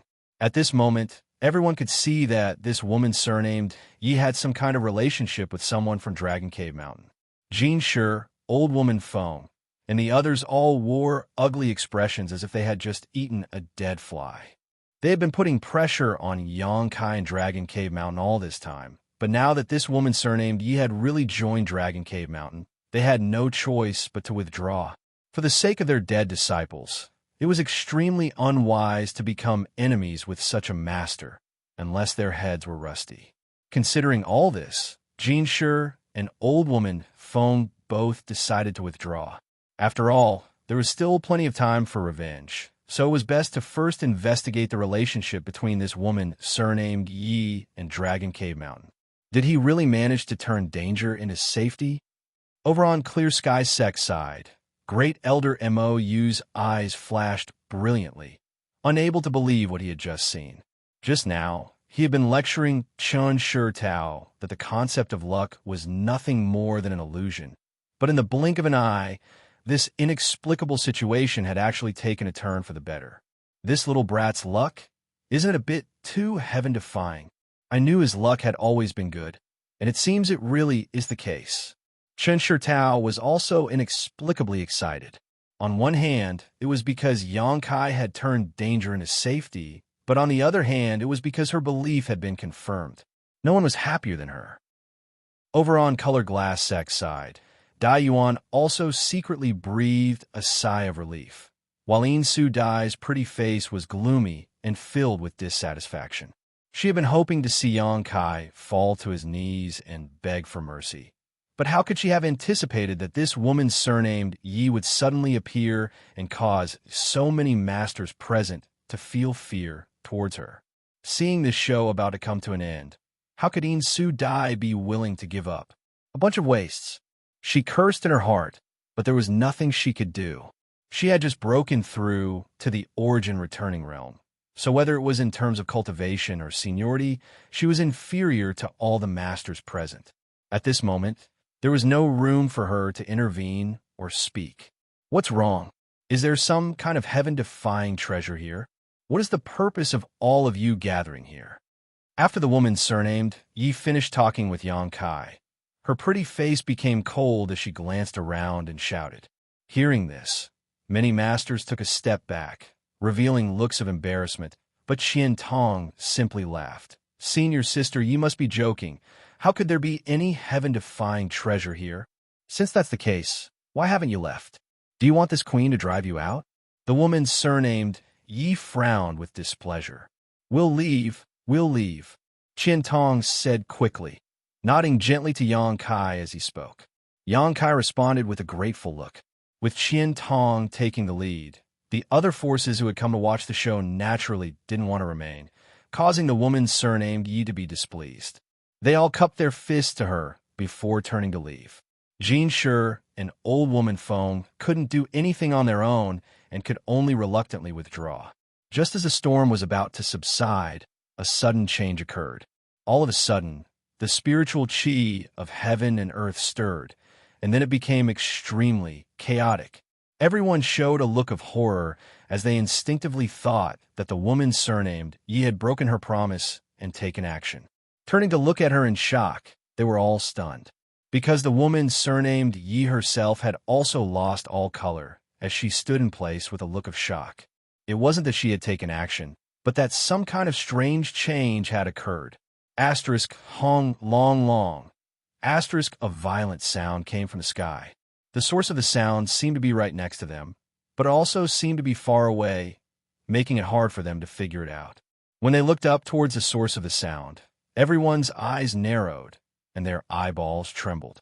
Because up in the sky, where the Emperor Garden was located, there was a scene of silver snakes dancing and thunder flashing, as if the end of the world had arrived. Since the Emperor Garden had appeared, it had been suspended directly above Dragon Cave Mountain.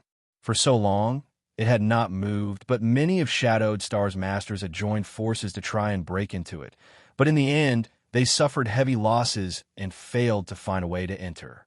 In the end, everyone came to the conclusion that although the Emperor Garden had appeared, it was not yet time to open, so no one could force their way in. All the great forces had sent disciples to stand guard near Heavenly Fate City to monitor the Emperor Garden's movements, waiting for it to open so they could send word back. But unexpectedly, the Emperor Garden, which had always been peaceful, suddenly changed. No one knew what this meant. After all, the Emperor Garden was the private residence of the great emperors of Starfield, so the secrets involved in it were far too deep. At this moment, high up in the sky, where the Emperor Garden was located, lightning bolts danced about as they rumbled violently, as if they were trying to tear apart the heavens and earth. As this voice rang out, the surrounding world energy became more and more chaotic, becoming more and more violent. Immediately after, a series of 5-colored balls of light began to take shape, filling the air as they slowly flew towards the Emperor Garden. 5-element world energy, someone exclaimed. There was no lack of masters present, so naturally, they were able to tell what these 5-colored balls of light were. They were clearly formed from the world energy of the 5 elements. Looking left and right, everyone was shocked, their expressions filled with wonder. Because as far as the eye could see, all they could see were these 5-colored balls of light. Even in places where they could not see, there was a large amount of 5-element world energy slowly floating up into the air. These balls of light formed from 5-element world energy seemed to be moving slowly, but in fact, they were converging towards the Emperor Garden at an extremely fast speed, as if there was some kind of attractive force coming from it. Gradually, the Emperor Garden, which was originally visible to the naked eye, disappeared and was replaced by a massive 5-colored light that completely enveloped the Emperor Garden. An even louder buzzing sound rang out from inside it, causing the world to tremble. Chapter 1412. All the great forces had stationed their disciples near Heavenly Fate City, waiting for the moment the Emperor Garden opened. No one could explain the scene in front of them, but it was indeed possible that the Emperor Garden had opened. Realizing this, everyone couldn't help feeling a little excited, their bodies trembling as they began paying closer attention to the Emperor Garden's movements. Although everyone was excited, no one dared to step forward and take a look. The world energy fluctuations coming from the original location of the Emperor Garden were extremely frightening, and the scene was even more shocking. Who would dare to investigate this matter without fear of death? Most likely, before they could even approach the Emperor Garden, they would be torn to pieces by the violent world energy fluctuations. Even the woman surnamed Yi didn't dare to make any moves, simply standing in place with a gloomy expression. The expressions of Yang Kai, Xianxia, and the others were also quite interesting. The 4 of them stood inside Dragon Cave Mountain's mountain defending array and looked up, their expressions constantly fluctuating. Suddenly, a fragrant wind blew over as another person appeared beside him. Yang Kai turned his head and saw that Yang Yin had at some point run out and was now standing beside him, also looking up at the sky. It's not the Emperor Garden opening. Yang Yin muttered softly, her expression indifferent. Unfortunately, only Yang Kai could hear her words. Even Xianxia and the others were too focused on the changes in the surrounding environment to notice what she was saying. Then what is this? Yang Kai hurriedly asked, his concern clouding his mind. He had just forgotten that Yang Yin was a soul clone of the great emperors of Starfield, so she should know something about the Emperor Garden situation. Since Yang Yin said that this was not a sign of the Emperor Garden opening, she must have her reasons. I don't know. However, it's definitely not the Emperor Garden opening, but it seems to have something to do with entering the Emperor Garden. Yang Yin frowned, seemingly unable to understand. After all, she was not the original body of the great emperors, and many of her memories were incomplete, so it was understandable that she was unclear. Yang Kai frowned, but didn't ask any more questions. Perceiving that Yang Yin had appeared, the woman surnamed Yi showed a look of joy and her figure flickered, suddenly arriving in front of the mountain defending array. She stared at Yang Yin respectfully and excitedly. But just as she was about to say something, Yang Yin stopped her. If you have something to say it later, come in first. Saying so, Yang Yin sent out a wisp of Saint Qi. Of Saint Light, Yang Yin stood in front of her. The light's Saint Yang's light immediately. Only one person at a time. Yin's is his heart nodding. And of course, of Yang Kai's is Lady Yang Kai's, Saint Yang Kai. Of Saint Yang, Yin squeezing into the mountain defending array. The buck-toothed cultivator, Gu Qi, naturally followed closely behind, a submissive look on his face as he glanced at Yang Yin from time to time, before quickly averting his eyes, as if he was afraid his eyes would blaspheme her. Chang Qi, Haoan, and Ning Xiangchun finally turned their attention to this woman. At this moment, all of them had their mouths wide open as they stared blankly at the woman surnamed Yi, a look of disbelief on their faces. The three of them were standing next to Yang Yin Yin, so naturally they had heard what this woman surnamed Yi had just said. This made them unable to believe their ears, exchanging a glance with each other, all of them somewhat confused. Are you kidding me? This woman, surnamed Yi, a person of such high status and strength, was actually acting like a subordinate in front of Yang Yin Yin. What was going on? Although Yang Kai was also a little surprised, his situation was much better than Chang Chi and the others. After all, he already knew about Yang Yin Yan's identity and secretly guessed that this woman, surnamed Yi, probably had some kind of relationship with the original body of the great emperors of Starfield. Otherwise, it would be impossible for her to behave like this. Although he had some doubts in his heart, now was not the time to ask, so Yang Kai could only suppress his doubts and wait for an opportunity to ask in the future. Glancing at the buck-toothed cultivator, Yang Kai chuckled and cupped his fist to the other party. Brother Go, we meet again. Ahem ahem. Gucci's face was full of discomfort as he bowed back and said, Little Chi. Just call me Little Chi. Although he didn't figure out the relationship between Yang Kai and Yang Yin Yin, he didn't dare act arrogant at this moment. After all, even his martial ancestor was inferior to Yang Yin Yin. So if he didn't act humble, wouldn't that be disregarding his martial ancestor's position? This was a matter of deceiving one's martial ancestor. How could he possibly do such a thing? Yang Kai's eyes twitched, but he didn't say anything more. He was only a third-order Saint King right now, and although this buck-toothed cultivator didn't look very old, he was already a first-order origin returning Realm Master. No matter what, he couldn't just call Xiao Qi by his name. For a time, everyone's eyes turned to the Emperor Garden up in the sky again. The humming sound continued as the entire sky was filled with violent lightning snakes. The small ones were a foot long, while the big ones were as large as flood dragons, creating an extremely terrifying scene. Looking around, it was as if the sky had become a world of lightning dragons. Shrouded in this five-colored light, the Emperor Garden was faintly discernible, making it difficult for anyone to see it clearly. All they could see was countless lightning snakes and lightning dragons roaming about. The world energy of the five elements continued to gather together and float upwards, gathering towards the Emperor Garden. This phenomenon was not only occurring around Dragon Cave Mountain and Heavenly Fate City, but also all of Shadowed Star. Almost everyone witnessed this scene with their own eyes. Under the powerful pressure of this world energy phenomenon, even third-order origin returning Realm Masters felt as weak as ants. Somewhere on Shadowed Star, there was a towering mountain 10,000 meters high that pierced through the clouds.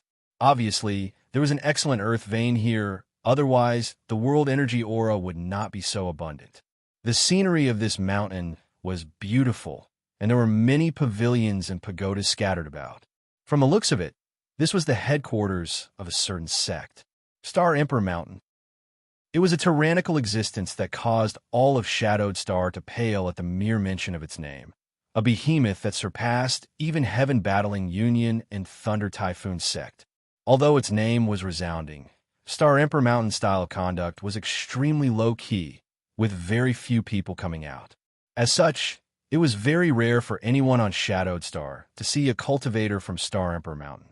At this moment, in a palace at the highest point of the Star Emperor Mountain, an old man with a calm expression and without the slightest fluctuation of energy was sitting cross-legged.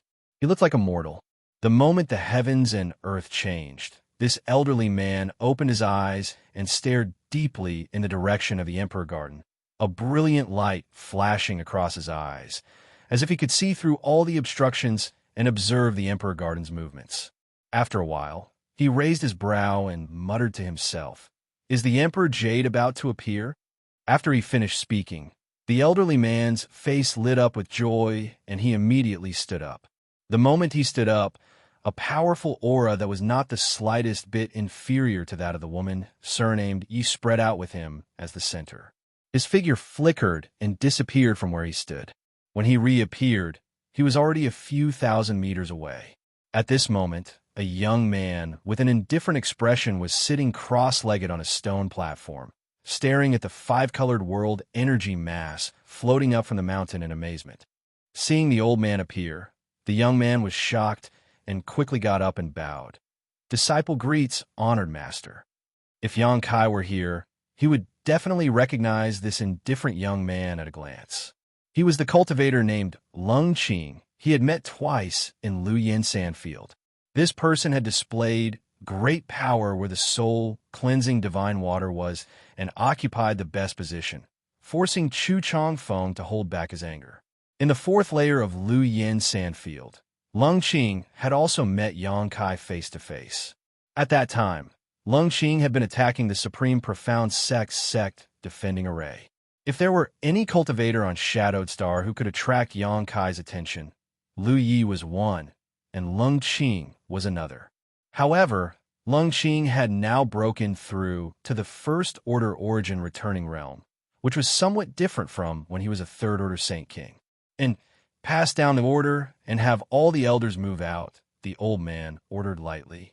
Lung Qing was startled, but quickly cupped his fists and asked, "Disciple dares to ask what honored master wants all the elders to do."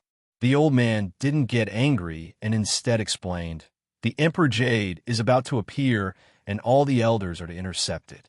This matter is related to the number of spots to enter the Emperor Garden, so make sure they don't act carelessly. Even if they have to snatch, they must snatch as many as they can." Yes. Although Lung Qing was confused, he didn't dare to ask any more questions and quickly withdrew. After Lung Qing left, the old man clutched his chest and coughed lightly, his face slightly pale. He was actually injured. It was unknown who had such powerful means to injure such a strong cultivator. Since the Emperor Jade has appeared, the Emperor Garden should be opening soon. Damn it, I was injured by that slut at this time. A fierce look appeared on the old man's face as he secretly felt annoyed. Who was this slut he was talking about? Near Dragon Cave Mountain, all the cultivators were paying close attention to the Emperor Garden's movements. The changes in the heavens and earth lasted for more than half a day before a slight change occurred, shocking everyone present and causing their eyes to widen as they paid closer attention. Up in the sky, the five-colored light that had been enveloping the Emperor Garden began to fade at a speed visible to the naked eye before collapsing and disappearing. At the same time, the buzzing stopped and the world energy of the five elements also returned to normal, as if the previous changes had never occurred. Everyone looked towards the Emperor Garden again in amazement, but in the next moment, all of them exclaimed in unison. The Emperor Garden looked somewhat different from before. It was much larger than before and had inexplicably many new buildings that had not been seen before. It was as if these buildings had been hidden from view until this time's heavens and Earth's heavens and Earth's heavens and Earth's heavens. This discovery made everyone bewildered. They didn't know if this was a good thing or a bad thing. And there's more than one Emperor Garden. Yang Yanyan muttered to herself thoughtfully. There are still half of the Emperor Garden in other places. Only when these two are combined will the Emperor Garden be complete and officially open. After hearing her words, Xianxia turned his head and saw Yang Yanyan frown, as if she was thinking about something. At this moment, the Emperor Garden looked even more majestic and magnificent, and an invisible force was radiating from it, causing everyone to tremble. Emperor Pressure. The Emperor Pressure exuded by the transformed Emperor Garden was even more terrifying than before, and as this Emperor Pressure pressed down on everyone present, none of them daring to move, only the sound of gulping could be heard. Chapter 14:13. Enveloped by the Emperor Pressure, everyone found it difficult to breathe as their hands and feet went cold. At this moment, no matter how high or low their cultivation was, in front of this Emperor Pressure, all masters seemed to have become 3-year-old children. This discovery shocked and terrified everyone, and only now did they realize just what kind of lofty existences the great emperors of Starfield were. If the great emperors were still alive, a single thought from them would be enough to crush everyone present. That was definitely a level beyond the Origin King realm. Fortunately, this Emperor Pressure did not last for a long time. After about an incense stick worth of time, the invisible force gradually subsided until it completely disappeared. The sound of heavy breathing could be heard one after another, and everyone's complexion was not very good. All of them had a lingering fear in their hearts. But before everyone could catch their breath, another change occurred. A deafening buzzing sound rang out from the Emperor Garden side. What happened? Someone exclaimed with bitter faces. Today's events had made them tremble in fear, fearing that something bad had happened to the Emperor Garden. Looking up, everyone saw a beam of light shoot out from the Emperor Garden's location, seemingly slow, but actually rapidly falling down.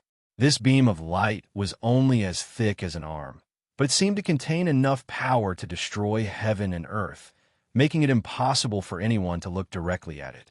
Xianxia's face instantly became livid. This was for no other reason than the direction this beam of light was shooting towards was none other than Dragon Cave Mountain. The Emperor Garden had been suspended directly above Dragon Cave Mountain all this time. So this beam of light was also falling straight down. So Dragon Cave Mountain was the first to bear the brunt of this attack. Although the mountain defending array was powerful and had many powerful spirit arrays inside, Xianxia was not confident it could withstand this beam of light. In a moment of desperation, he turned to look at Yang Yin and saw a depressed look on her face, immediately understanding that the situation had taken a turn for the worse. In the blink of an eye, the beam of light shooting out from the Emperor Garden collided with Dragon Cave Mountain's mountain defending array. This light curtain, which had been able to withstand the attacks of more than 30 Origin returning Realm Masters for 2 days and 2 nights without breaking, quickly melted like snowflakes under the scorching sun. Without a sound, a hole was pierced through the great mountain protection formation. The light screen flickered wildly and dimmed in an instant. Immediately after, this beam of light fell into a certain place on Dragon Cave Mountain and disappeared. Faintly, Xianxia could feel a powerful energy fluctuation coming from this place. Countless eyes turned towards the interior of Dragon Cave Mountain, each with different expressions, some with surprise, some with puzzlement, some with greed, some with dread. Regardless of what that beam of light was, there was no doubt that it had been shot from the Emperor Garden's Emperor Garden. This moment, after the beam of light disappeared, something was left behind. Everyone wanted to know what it was. Was it some kind of treasure to enter the Emperor Garden? Regardless of what it was enough to make everyone's eyes go red with greed. The appearance of this beam of light once again made Dragon Cave Mountain the focus of everyone's attention. At this moment, Dragon Cave Mountain's mountain defending array had been broken, and if it weren't for the woman surnamed Yi standing there, the scene would have long since fallen into chaos.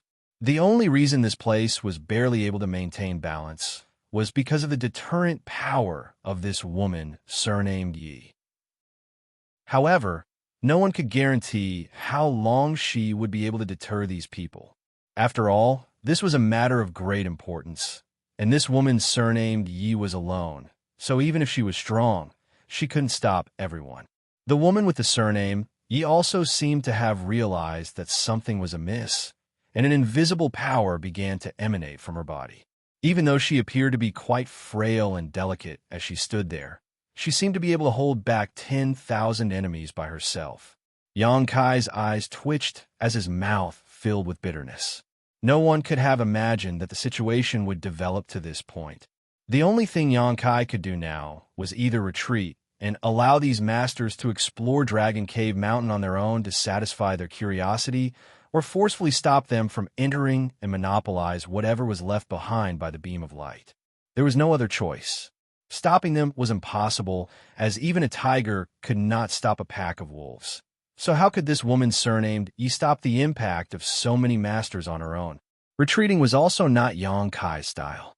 While others were curious about what was left behind after the beam of light disappeared, he was also curious. Observing the expressions of the masters from the various great forces, Xianxia knew that he had to make a choice. Otherwise, once they acted first, he would lose the initiative. Realizing this, Xianxia used his divine sense to send a message to the woman surnamed Yi.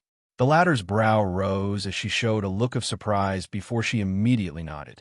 Just as the two of them reached an agreement, Xiao of Heaven Battling Union could no longer hold back his curiosity and stepped forward, cupping his fists with a dignified expression, senior sister. Before he could finish speaking, the woman surnamed Yi frowned and shouted, "Don't even think about it." At the same time, Yang Kai's figure flickered and he quickly retreated, his figure blurring as a ripple appeared in the surrounding space. Space Force? Xianxia's eyes narrowed as he stared at Yang Kai's gradually disappearing figure in amazement. As an elder of Heaven Battling Union, Xianxia also cultivated the Tao of space, so he was more sensitive to this kind of fluctuation than anyone else. Seeing Yang Kai not hesitate to use his space force to retreat, Xianxia instantly understood what he was up to. While surprised by Yang Kai's proficiency in using space force, Xianxia shouted, "Boy, you dare!" Xianxia was indeed afraid of this woman surnamed Yi. But besides her, he didn't put anyone else on Dragon Cave Mountain in his eyes. Yang Kai, a trivial Saint King realm cultivator, actually daring to act first in front of so many masters. How could Xianxia tolerate this? Saying so, Xianxia also took a step forward and his figure gradually blurred. Like Yang Kai, he also used his space force. "Come out!" The woman surnamed Yi shouted as she stretched out her jade white hand and clenched it fiercely toward a certain spot in the void. The world energy there suddenly shrank and a figure staggered out. It was the horrified Great Elder of Heaven Battling Union, Elder Kwang. He didn't seem to have expected this woman surnamed Ye's methods to be so powerful that even his trump card could be easily broken. The delicate balance and tranquility was broken by Yang Kai and Xianxia. All the masters who had been eyeing Dragon Cave Mountain covetously wanted to enter and take a look, so seeing this golden opportunity, how could they hesitate? Using their movement skills, they rushed towards the place where the beam of light had fallen. No one will leave. The woman surnamed Ye's tender body flickered, and a light flashed as an oil lamp-like artifact appeared out of thin air and floated in front of her. Immediately, the woman stretched out her hand, swept it across the wick, and pinched a blue flame between her fingertips. With a flick of her finger, this blue flame flew forward at an extremely fast speed. The blue flames grew with the wind, and in the next moment, they transformed into a majestic giant bird that was more than 100 feet long. The giant bird opened its mouth wide, and balls of flames the size of wash basins sprayed out from its mouth, blotting out the sky and covering the earth as they flew towards the experts. "Bone incinerating flame lamp," a knowledgeable master called out in alarm, his expression changing drastically as he hurriedly summoned his strongest defensive artifact to protect himself. When the words "bone incinerating flame lamp" were shouted out, everyone else also wore looks of shock and quickly retreated, not daring to face this attack head-on. This was not surprising, though, as the bone incinerating flame lamp was simply too famous. It was one of the few Origin King grade artifacts on Shadowed Star. This grade of artifact was simply impossible to refine with the current artifact refining standards on Shadowed Star. All of these artifacts originated from ancient times and possessed unfathomable power. The bone incinerating flame that flew out from this artifact could not be contaminated, as once it did, no matter how high one's cultivation was, they would inevitably die. Although the woman surnamed Yi was alone with this artifact, even if her strength was not yet at the Origin King realm, it wasn't far off, so who would dare find trouble with her at this time? For a time, many masters wore gloomy and panicked expressions as they tried to hide, creating an extremely lively scene. However, although the woman surnamed Yi was powerful, dealing with so many masters at once, many of whom were in the same realm as her, was extremely taxing for her, causing her face to pale slightly after this one attack. With her cultivation, using this Origin King grade artifact was a great burden for her. "Sister Yi, do you really want to make so many of us your enemy?" Chung Pengxian of Thunder Typhoon sect looked at the woman surnamed Yi with an ugly expression and asked in a deep voice. The woman surnamed Yi glanced at him faintly and said coldly, "If you stand still, this queen will naturally not find trouble with you. But if you dare to force your way into this mountain, you'll have to ask this queen for permission." Such bold words. Could it be that Missy really thinks we're made of mud?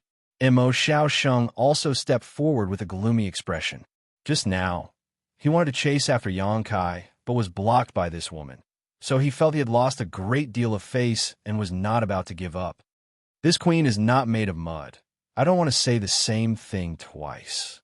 The woman surnamed Ye's attitude was extremely tough. Mo Xiaosheng and Cheng Pengxian glanced at each other and gently nodded. Although the two of them were usually not on good terms and had fought against each other for countless years, at this time, they naturally stood on the same side. Moreover, because they were quite familiar with each other, they knew what the other was thinking with just a glance. If that's the case, then this old master will offend you.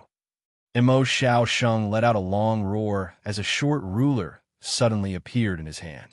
This short ruler was pitch black in color and looked quite ordinary, but when Mo Xiaosheng poured his Saint Qi into it, it emitted a shocking energy fluctuation and transformed into a stream of light that shot towards the woman surnamed Yi.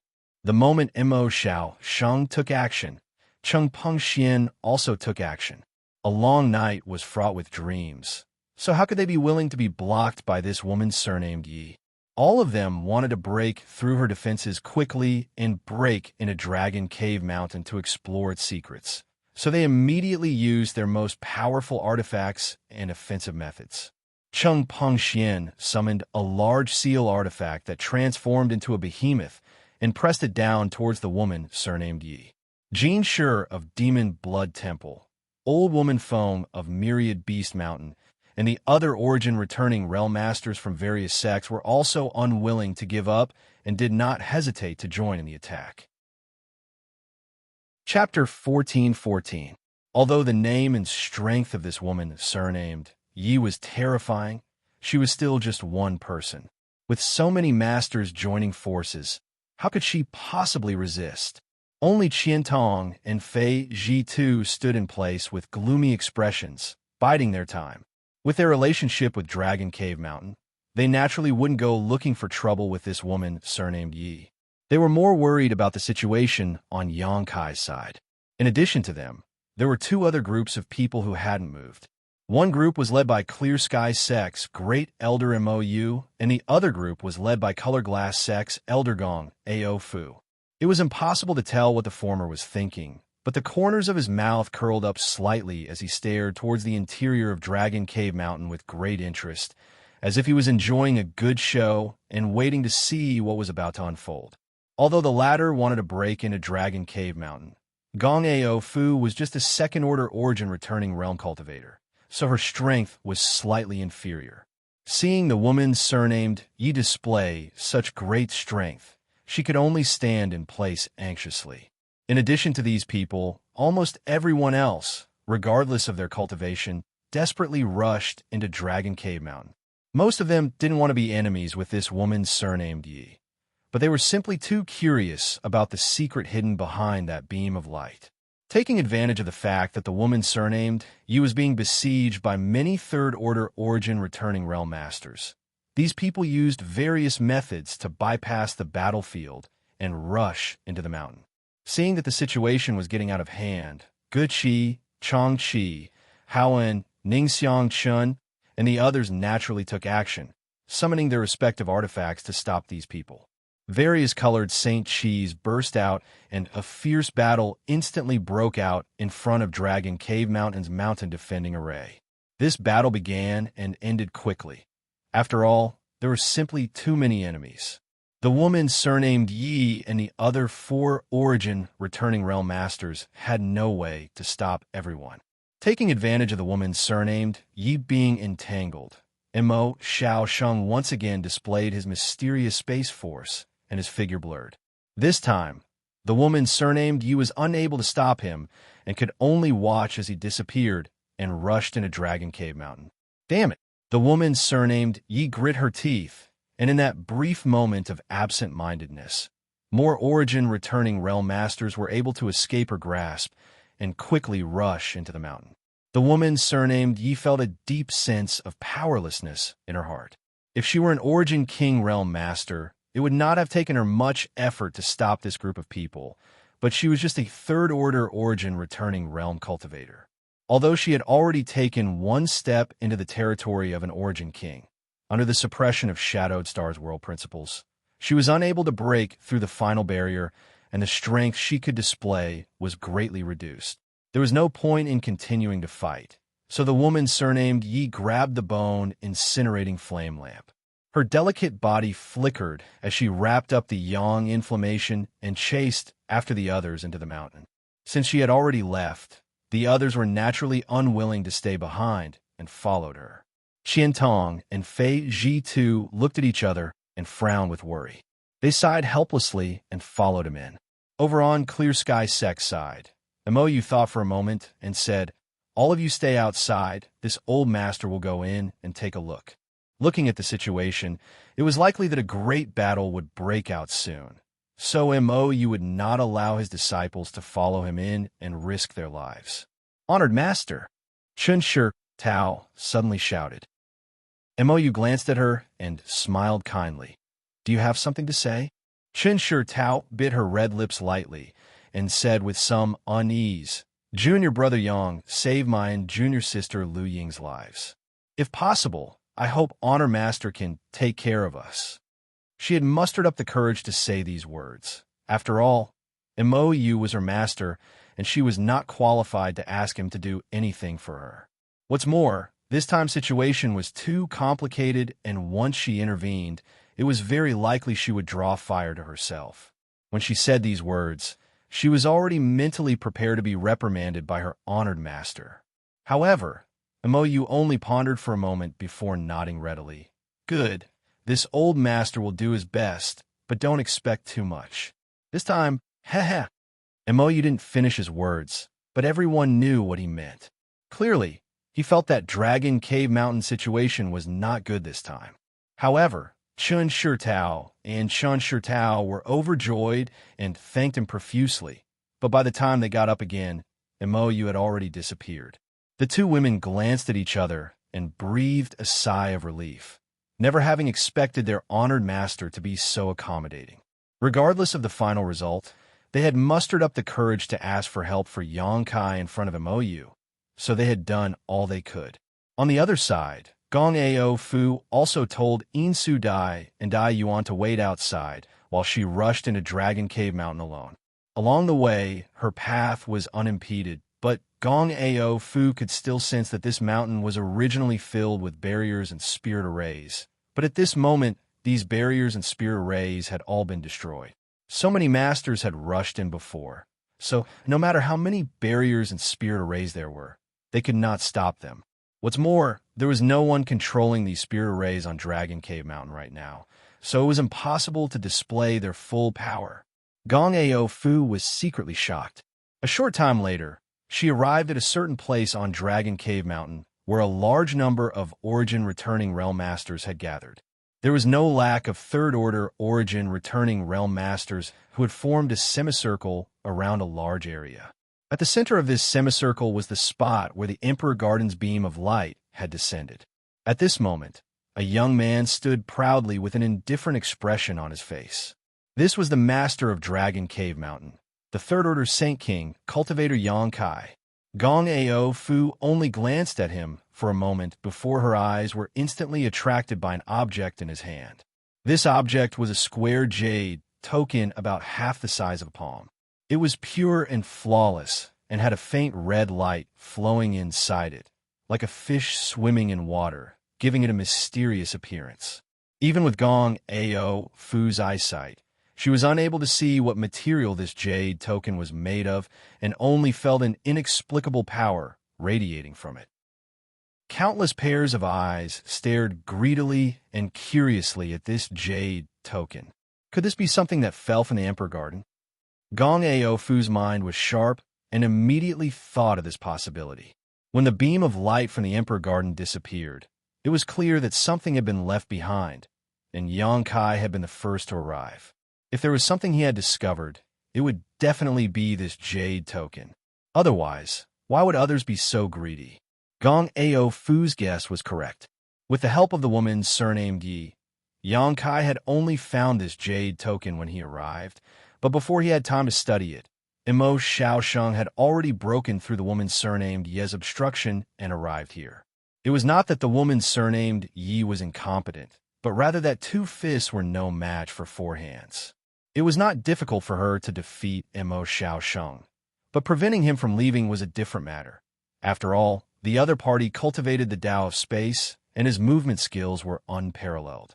The situation instantly turned into an awkward situation where he was surrounded by so many masters, but Yang Kai was not afraid.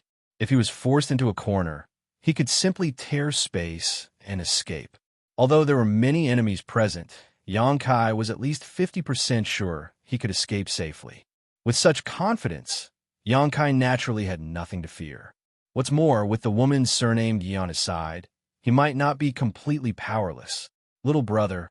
The silence was broken by Imo Xiaosheng as he stared at the jade token in Yang Kai's hand with a sharp light in his eyes, doing his best to speak in a calm tone.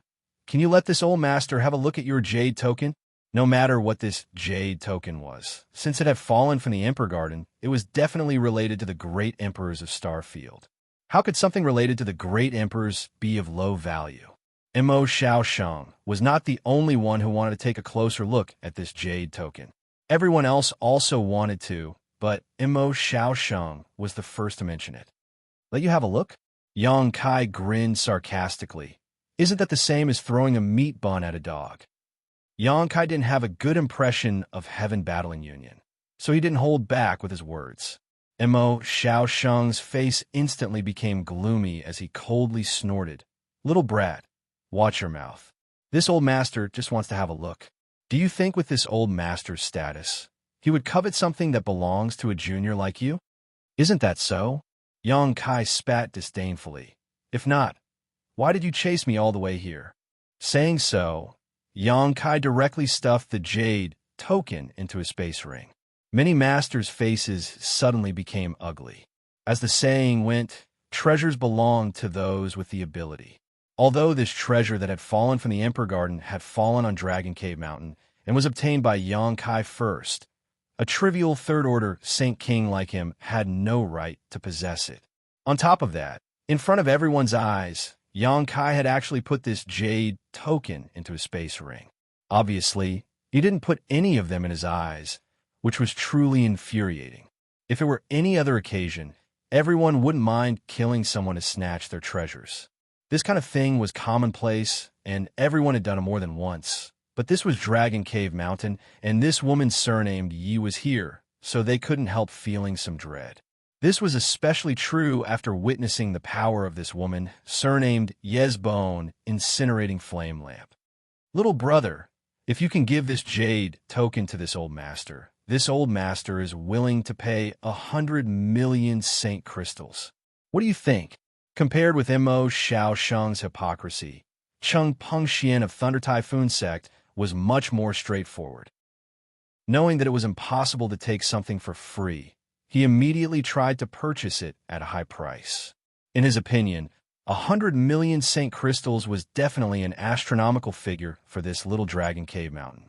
This young man would likely never see so much wealth in his lifetime. So as long as he was smart enough to understand that this jade token was tantamount to a hot potato, he would never refuse his offer.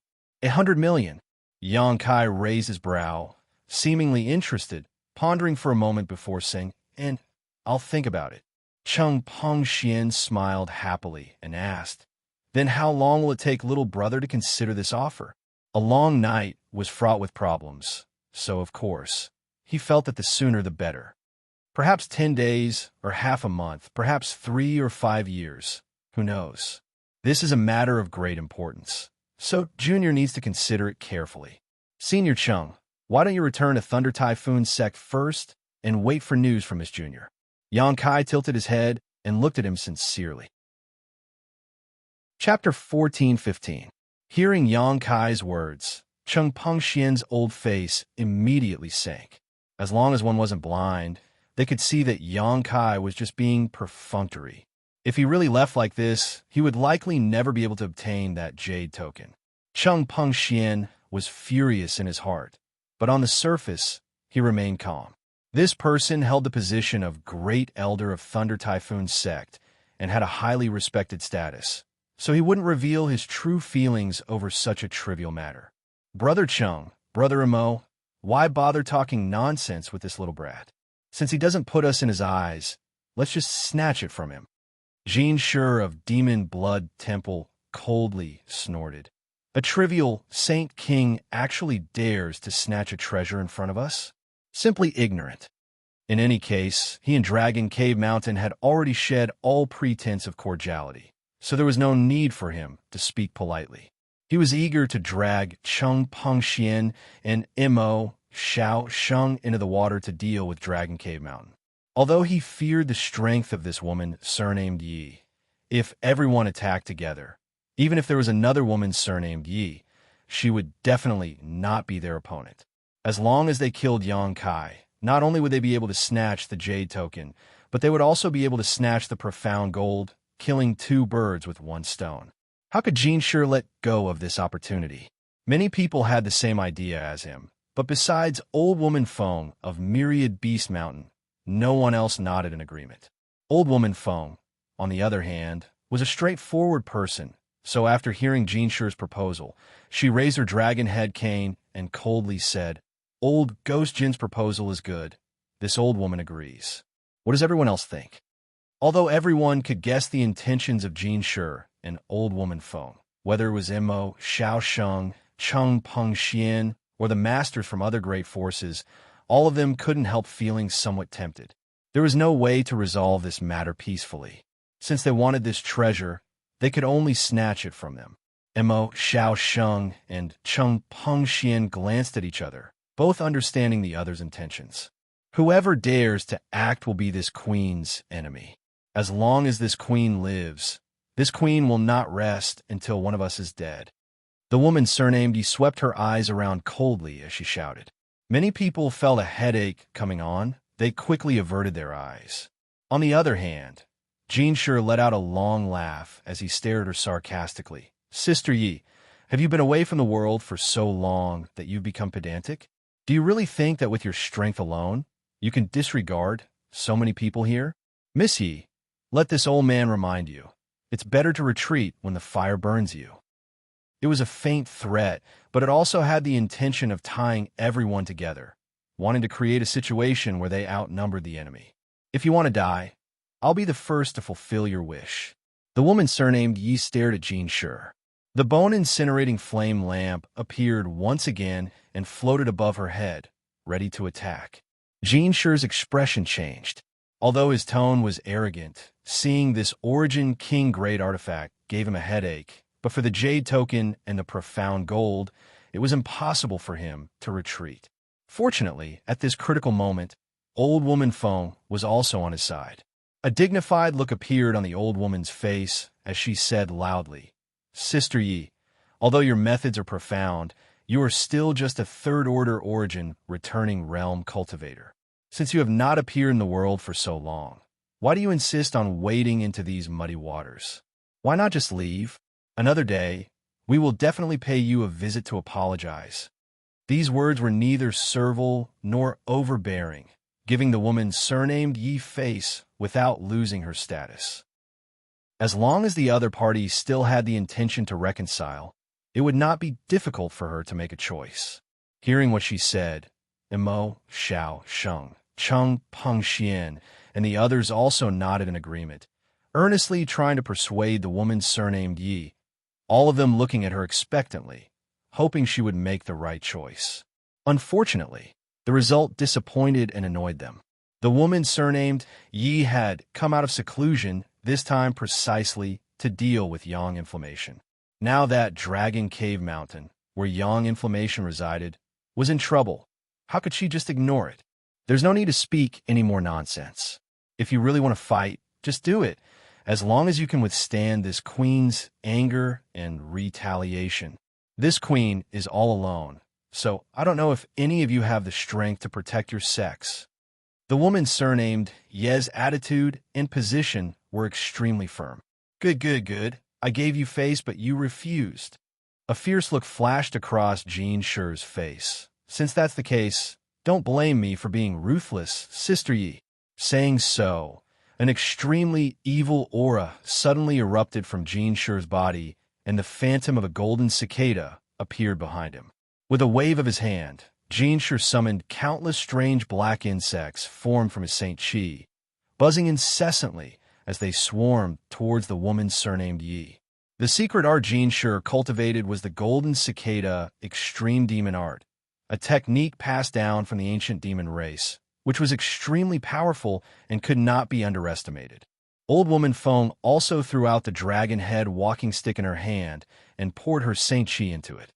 With a twist, the dragon head walking stick transformed into a fierce scaled dragon several dozen meters in length that opened its bloody maw and bit towards the woman surnamed Ye's head. Since things had already developed to this point, there was naturally nothing more to say. Either they didn't do anything or they had to go all out.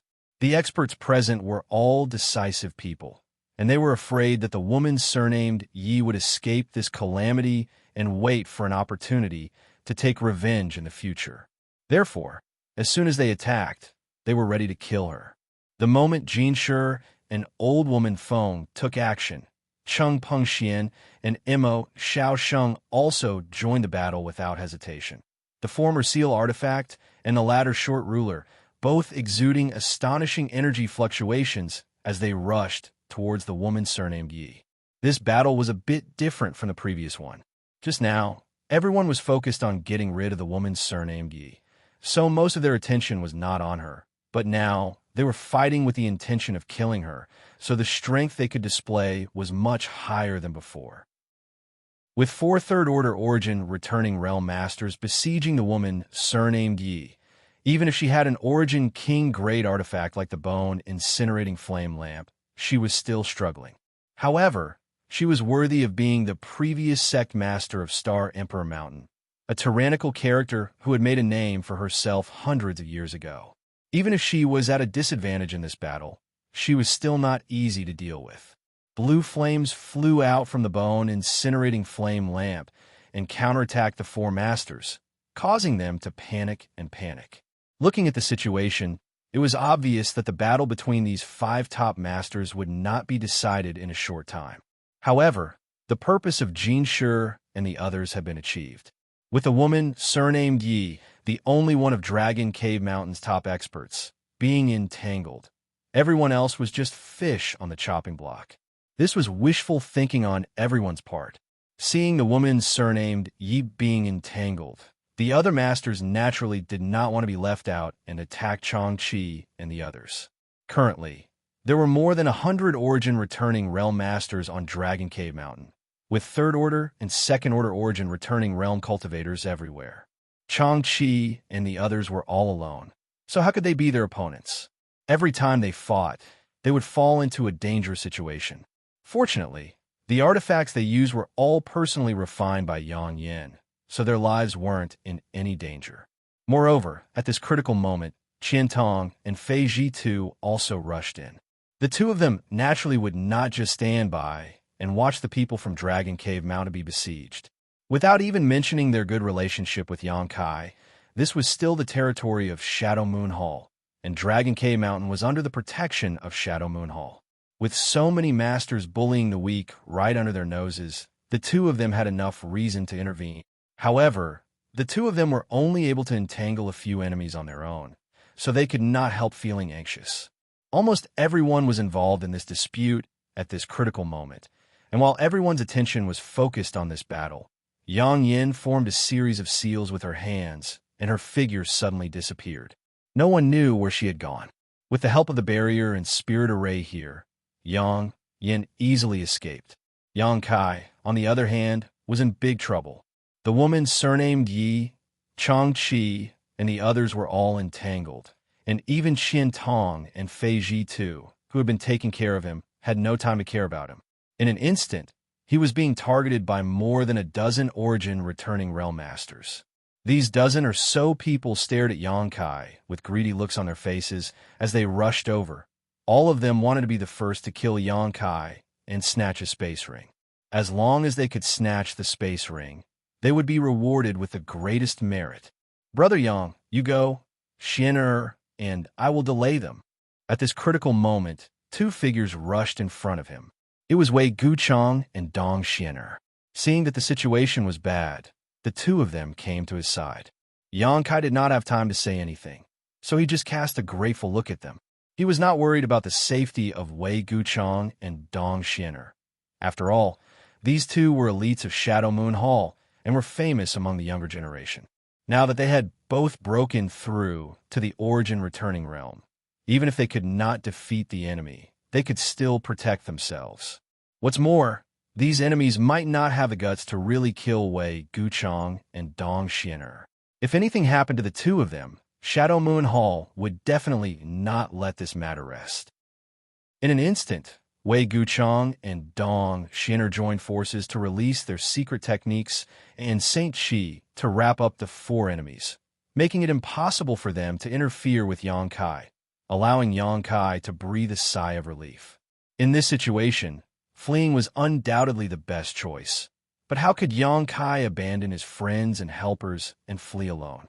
Standing in place with a cold expression, Yang Kai waved his hand and summoned out an artifact refining furnace. This Origin King-grade artifact refining furnace expanded in the wind, and in the blink of an eye became a behemoth several dozen meters in height.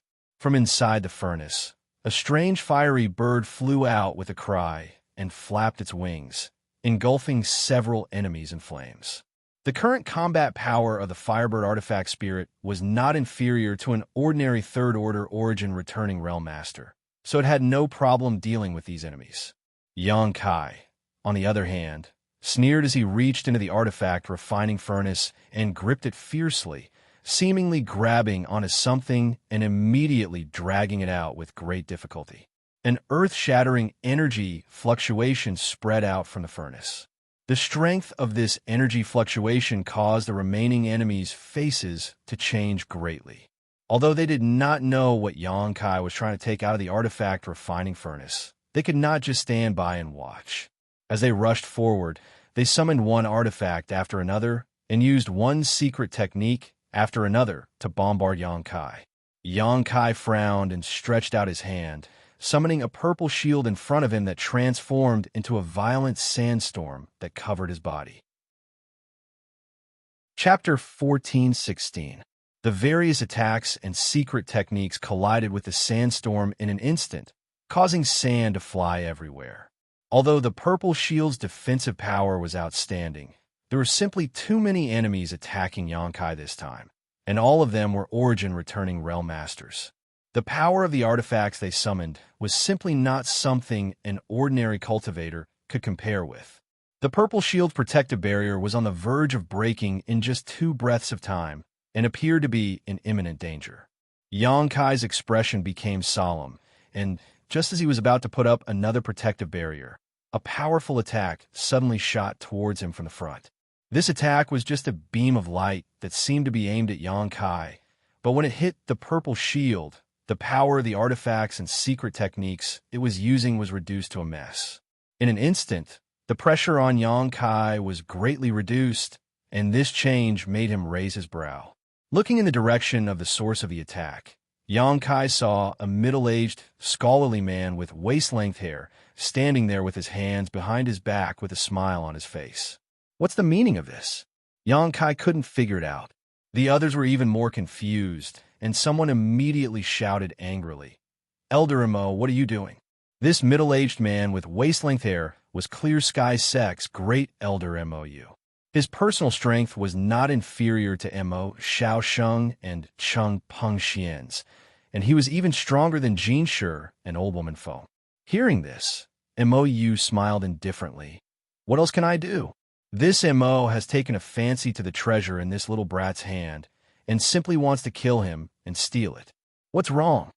The man who spoke frowned, and although his expression was one of anger, he didn't have time to pursue the matter. Judging from the attack just now, Mou had indeed intended to kill Yang Kai and steal his treasure, but judging from the result, he had actually helped Yang Kai a great deal because he had resolved most of the attacks aimed at Yang Kai. It was unknown whether Mou had done this intentionally or not, but in his annoyance, he could only remind him loudly, "Elder Mo, you can attack, but can't you take it easy?" Mou smiled faintly and didn't say anything more. Instead, he looked at Yang Kai with interest. Previously, Dragon Cave Mountain had been in a precarious situation and was on the verge of collapsing, but a woman surnamed Yi had suddenly appeared at the critical moment. If it weren't for the Emperor Garden incident, Dragon Cave Mountain would have been calm by now. However, because of the changes in the Emperor Garden, Dragon Cave Mountain was once again pushed to the heart of the struggle, and the situation was even more dangerous than before. He really wanted to know if Yang Kai's luck would end here, or if he could be blessed with good luck again and resolve this crisis. As the great elder of Clear Sky Sect, Mo, you naturally wouldn't be so bored as to believe in luck and destiny, but Yang Kai had saved the lives of 2 of his disciples. Mo, you wasn't someone who couldn't distinguish between gratitude and grudges, so since he had already agreed to Chun Shitao's request, he would naturally do his best. If it weren't for Chun Shitao, Mo, you wouldn't have minded adding insult to injury. After all, the Emperor Garden's rare treasure was something he was also interested in. On top of that, if Yang Kai really died, Imoyu would be the first to snatch Yang Kai's space ring. After this attack, Imoyu didn't take action again, and instead chose to wait and see. Most of his attention focused on the Origin King Great Artifact refining furnace. The strong energy fluctuations radiating from it surprised him greatly, making him wonder what was hidden inside. The group of enemies who had been eyeing Yang Kai covetously had also regrouped at this moment, their artifacts humming as they prepared to launch a new round of attacks. Right at this moment, a series of whooshing sounds suddenly came from the side. Along with this sound, a scorching power enveloped the entire area. At the same time, a series of golden whips descended from the sky and lashed out at the enemies. Each of these attacks was incredibly powerful, causing all who saw them to pale in fright. These enemies, who had been preparing to attack Yang Kai, were all shocked and quickly tried to resist. This is... Mo's eyes bulged as he stared at the source of this attack in disbelief, quickly discovering that it was actually a towering tree several dozen meters tall with lush branches and leaves. This tree was a dazzling golden color, and at this moment, its branches swayed and countless golden leaves fell like rain, transforming into golden rays of light that shot towards the group of enemies like flying daggers and arrows. These whip-like attacks were clearly formed from the branches of this ancient tree. What shocked Mo wasn't the attacks of this ancient tree, but rather the clear facial features on its thick trunk. At this moment, these facial features were distorted and looked extremely angry. The power of the branches and the attacks of the golden leaves were not inferior to the full strength of a first-order Saint King cultivator. A dense barrage of attacks rained down, creating a terrifying scene. Even a master like Mo would be flustered if he fell into this attack, let alone others. At this moment, there were very few third-order origin returning realm masters among the enemies gathered in front of Yang Kai, so if they were enveloped by these strange attacks, if not for their superior numbers, they would have immediately suffered casualties. Sentient ancient tree, Mo exclaimed, never having expected that Dragon Cave Mountain would have such a treasure. In particular, this sentient ancient tree was actually a rare yang attribute spirit tree. Although trees were also a type of living creature, it was extremely difficult for a tree to gain sentience. Mo had lived for so many years, but had only heard of the existence of sentient ancient trees and had never seen one with his own eyes. This was the first time he had seen one. A sentient ancient tree was at least 10,000 years old, perhaps even several tens of thousands of years old. This was a rare and heaven-defying treasure. If it was used for artifact refining, it would definitely be able to refine an extremely powerful artifact. What made him even more flabbergasted was that this psychic ancient tree actually possessed such a powerful offensive ability. How is this possible? Even if an ordinary sentient ancient tree gained sentience, it wouldn't have much strength. When encountering a powerful cultivator, it could only use a special divine technique to hide its aura and avoid disaster. However, the sentient ancient tree on Dragon Cave Mountain had actually transformed into a weapon of war, its branches and leaves acting as a means to attack the enemy. Just by standing there, It was like a single man could hold back 10,000 enemies, making it difficult for even Xianxia to break through in a short time. This dragon cave mountain has some unfathomable secrets. Mou's eyes shone brightly as he became more and more excited. The divine tree's sudden display of power also surprised Xianxia for a moment, but he soon relaxed. The divine tree had gained sentience before he obtained it and was a high-grade spirit tree. Over the years, Xianxia had fed it no less than 10 drops of golden blood, so it wasn't difficult to explain how it could grow so quickly. Considering all this, Xianxia grinned.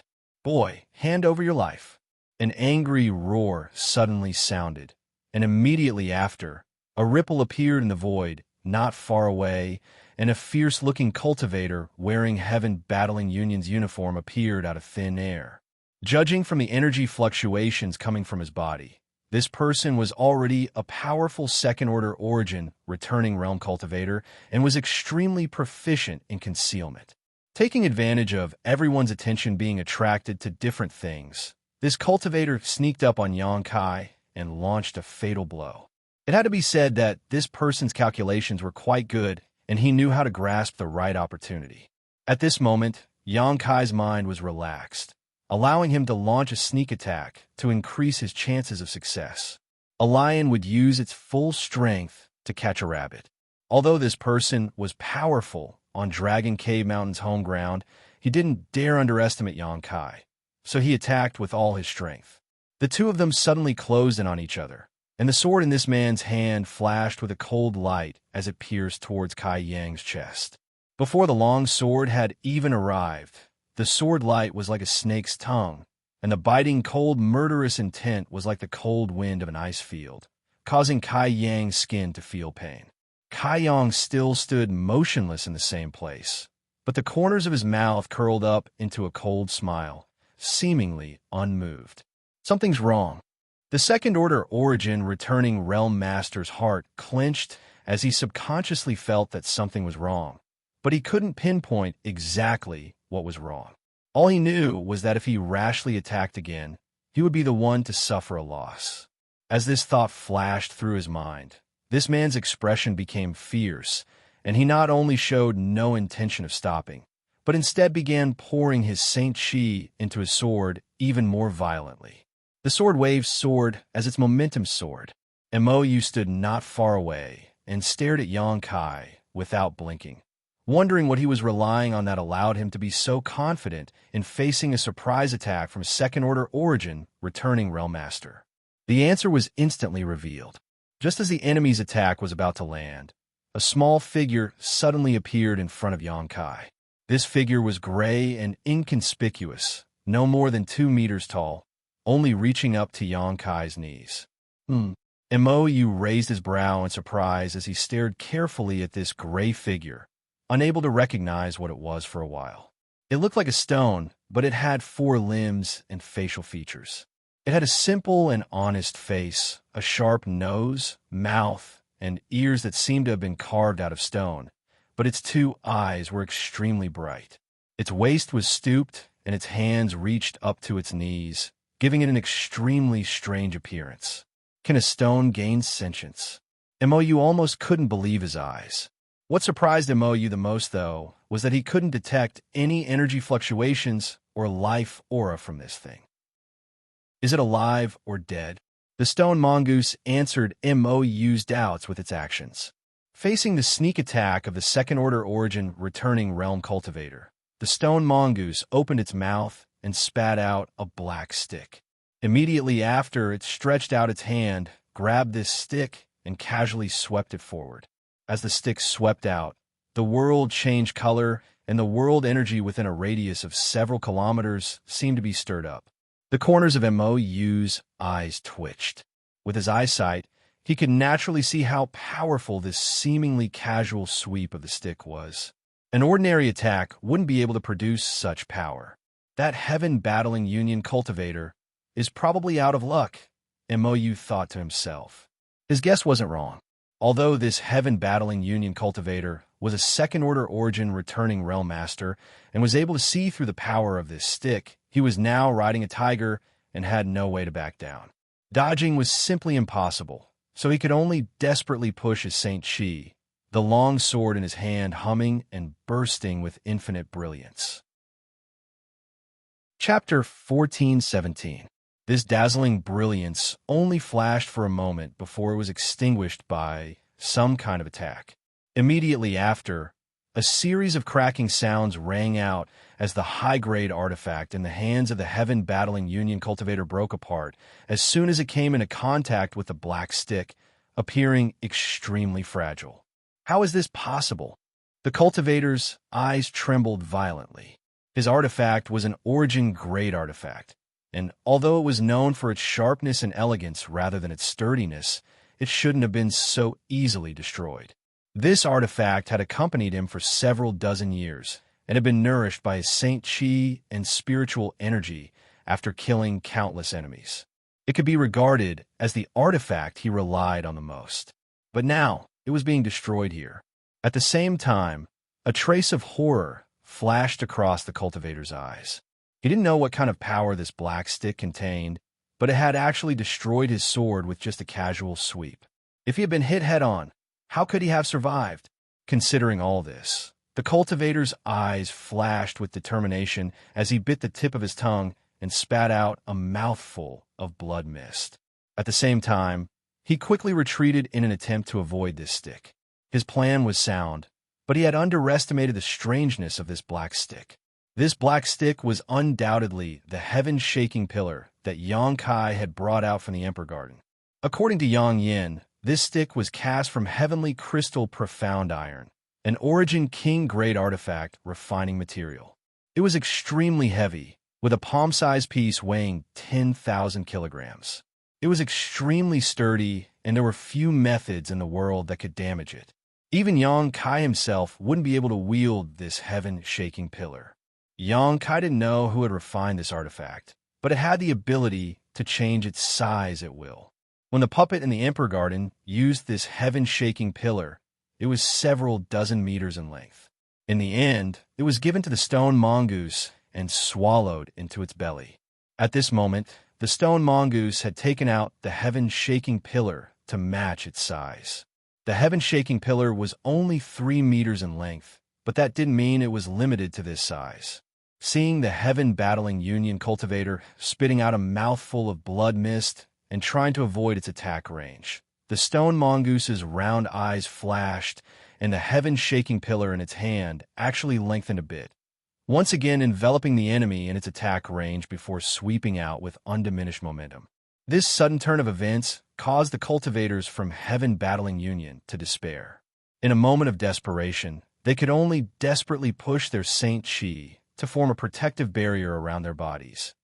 Asterisk pa, asterisk, a soft sound rang out as the heaven-shaking pillar hit the cultivator's body. The heaven-battling Union cultivator's body of pain, the heaven-battling Union cultivator's skin. The heaven-battling Union cultivator's body was distorted, and the heaven-battling Union cultivators. Blood gushed out from his mouth, mixed with the fragments of his internal organs. The martial artist himself was like an arrow that had been released from a bow as he was swept far away by the heaven-shaking pillar. Although he didn't die from a single blow, this kind of injury was definitely not light. If he was only facing the stone mongoose, he might have had a chance to escape, but how could Xianxia miss such a good opportunity to beat a drowning dog?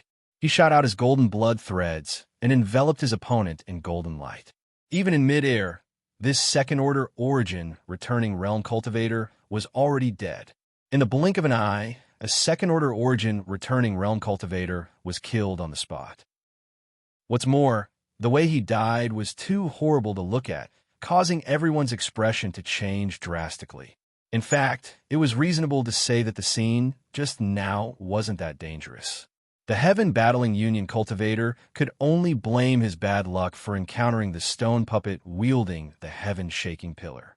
The stone puppet was able to change the length of the heaven-battling Union cultivator's heaven-shaking pillar at will, catching him off guard. This was the biggest culprit for his instant death. If he had known this in advance, he would not have been so careless. But it was too late to say anything now. After killing its enemy, The stone mongoose let out a beast-like roar, and its small body rapidly expanded. In the blink of an eye, it became a 34-meter-tall stone giant. Correspondingly, the heaven-shaking pillar in its hand also became much longer. Asterisk hong hong hong. Asterisk after its transformation, the stone mongoose took a big step forward and rushed forward with great momentum.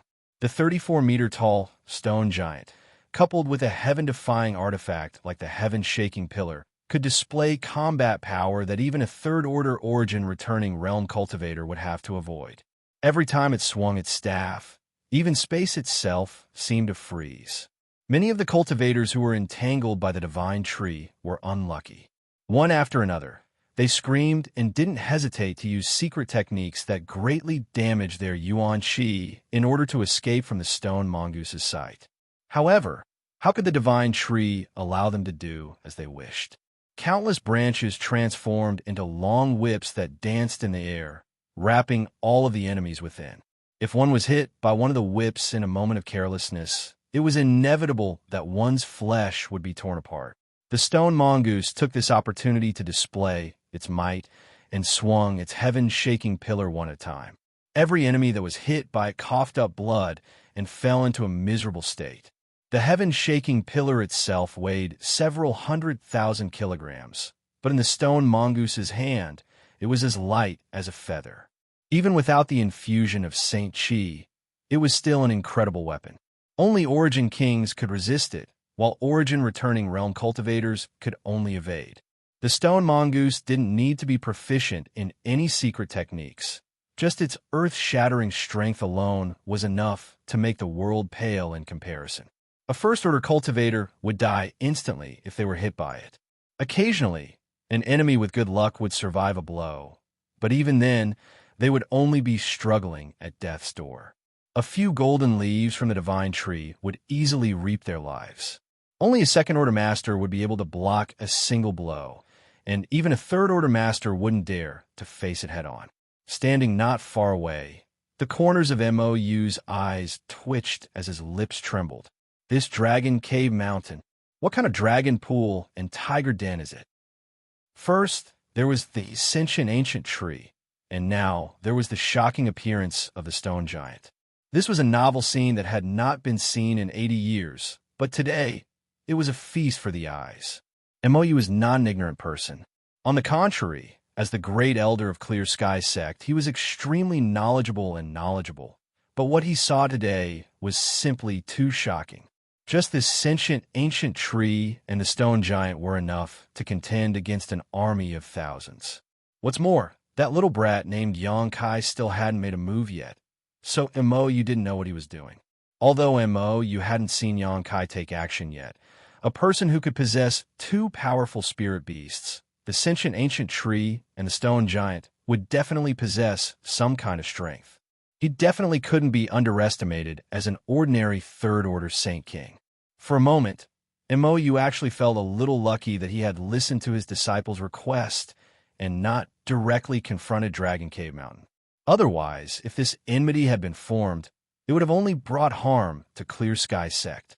The sentient ancient tree wasn't so bad. Although it was extremely powerful, it was still a spirit tree, so its mobility was limited. It was able to take root in place and act as a defensive fortress, but using it to attack was somewhat lacking. That stone giant, on the other hand, was extremely frightening. On Shadowed Star, who could fight such a monster? Even a third-order origin-returning realm cultivator wouldn't be able to. Only by gathering a large number of people and besieging it would it be possible to defeat it. Mou had just helped that little brat, so he should know, right? Mou's heart was in turmoil as he was worried that Xianxia hadn't sensed his goodwill just now. If that were the case, he would have suffered a great loss. Just as the divine tree and stone puppet were fighting together, sweeping away all obstacles in their path, a loud dragon roar suddenly rang out, and immediately the sky darkened as a terrifying pressure descended from the heavens.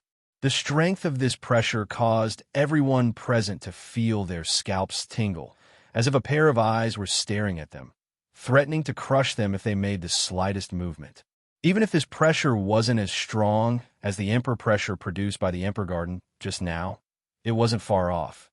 Everyone's movements came to a standstill as they turned their heads towards the source of this pressure, their eyes filled with horror. What they saw was Xianxia standing proudly in place, the Origin King Great Artifact refining furnace spinning beside him as he slowly pulled out a dark green, sword-like object from the artifact refining furnace. As this object appeared, the invisible pressure it released became more and more intense. In the blink of an eye, the dark green sword-like object had been completely extracted. As far as the eye could see, the object was no more than a meter long, but it was verdant and glistening. It looked like a sword, but it was extremely strange. It didn't look sharp because the sword didn't have a blade at all. It looked as if it was crudely made from a piece of bone. On the hilt of the sword, there was a round bead the size of a longan. Within the dark green body of the sword, there was something that looked like a small snake that was happily swimming around. This sword seemed to have gained sentience, and when it was held in Xianxia's hand, it hummed as if it wanted to break free from Xianxia's grasp and fly into the sky. A huge phantom of a dragon's head suddenly emerged from the dark green sword. The dragon's head was vivid and lifelike, as if it was a living creature. Its two eyes, the size of gongs, contained an endless majesty. As it swept its eyes over the countless masters present, they couldn't help but feel as if they were as tiny as ants. This horrifying pressure was being emitted by this dark green sword. No one dared to look directly at this dragon head. Only Xianxia raised his head thoughtfully, his demon eye of annihilation appearing in his left eye as he met this dragon head's gaze without fear. An invisible shock wave centered on Xianxia suddenly spread out in all directions as a terrifying spiritual energy swept out. Even a third-order origin returning realm cultivator felt his knowledge sea tumble for a moment. Xianxia also let out a muffled snort as his brow furrowed. From his demon eye of annihilation, a lotus bud appeared and strangely sank into the dragon head. The blossoming lotus secret technique was the most powerful soul secret technique Xianxia had mastered. The dragon roar rang out again, this time filled with dread and panic as a look of pain flashed across the dragon's eyes. Immediately after, its body flickered and disappeared into the dark green sword in Xianxia's hand. The humming sound disappeared, and the trembling sword body calmed down, no longer struggling. Xianxia let out a soft breath as a thoughtful look appeared on his face. This dark green sword was the first time Xianxia had used it, and it was refined from the dragon bone and dragon bead. The dragon bone and dragon bead were obtained by Xianxia from the Saint Crystal Lode in the second layer of the Lu Yin Sand Field. It had been several years since Xianxia obtained them. At that time, Xianxia didn't know what to do with them.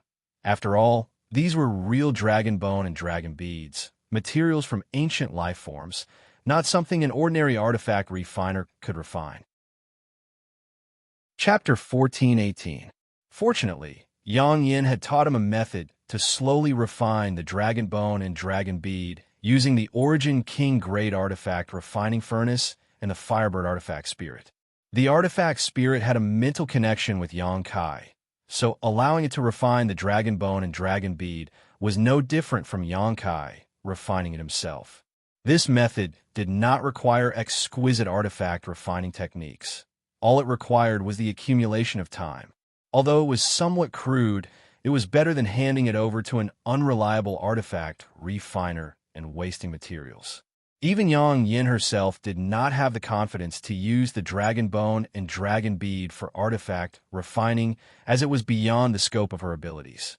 It could be said that this method was only suitable for Xianxia because he had an Origin King Grade Artifact refining furnace and the Firebird Artifact Spirit. The combination of all these conditions was indispensable. After several years, the dragon bone and dragon bead had completely merged into one. After all, they were of the same origin, so it was not difficult to fuse them together. Now it was time to use them. However, Xianxia had not expected that the first time he used this method, he would almost cause trouble. The remnant dragon soul in the dragon bead was unwilling to submit to him. Even if it was just a remnant soul without sentience, it was still the remnant soul of an ancient divine spirit. So how could it be willing to submit? Fortunately, Xianxia had the blossoming lotus secret technique. So at the critical moment, he had forcibly suppressed the dragon soul's tenacity, allowing him to avoid any trouble. However, this was not a long-term solution. It seemed that he would need to spend some time in the future to refine this dragon bone sword before he could use it without worry. Xianxia thought to himself as he swept his eyes around coldly, the smile on his face as sharp as a blade. The terrifying pressure slowly dissipated. However, everyone still felt cold sweat dripping down their backs as a gentle breeze blew past. A chill ran down their spines. Everyone thought they could flatten Dragon Cave Mountain at will, but at this moment, it had actually erupted with such terrifying combat power, something they could not have imagined. The sentient ancient tree, the stone giant, and this strange turquoise sword, which one of these did not cause them to feel fear? This was especially true for this dark green longsword. Everyone knew that it was definitely a good item, but no one knew how much power it could unleash. For a moment, Xianxia once again became the center of attention. Many greedy and fearful gazes stared at the dark green sword. Xianxia also wanted to test the power of his new artifact, so naturally, he didn't want to waste any time. Pouring his Saint Qi into the dark green sword, a faint dragon roar rang out as the sword began to hum. Go! Xianxia pointed his finger, and a green light suddenly flashed from his hand and disappeared. Soon after, a behemoth that was several hundred feet long suddenly took shape in midair. It was a strange creature that was completely green in color. Its wings covered the sky, and its entire body was covered in scales. It looked like an impregnable fortress. The creature opened its bloody mouth, revealing sword-like teeth. The claws were like long spears, emitting a faint cold light that made people shudder. Ancient divine spirit, Mo groaned. Even with his shrewdness, he almost fell to the ground. He had never seen an ancient sacred spirit before. However, Mo was no stranger to this kind of creature. He had read about it in the ancient records of almost every great sect. There were more or less records about the long-extinct ancient sacred spirit. So Mo had naturally seen its image. The behemoth in front of him was exactly the same as the one he had seen in the records. It was clearly the image of an ancient sacred spirit. What's more, it was a true dragon, one of the top ancient sacred spirits. The aura it exuded alone was enough to make any cultivator below the third-order origin returning realm feel their hands and feet go cold, not to mention its aggressive nature. He also has a remnant soul. He actually has an ancient sacred spirit remnant soul. On the other side, Feiji Tu's eyes trembled violently as he muttered to himself, standing in place stupidly, completely forgetting to entangle with his opponent.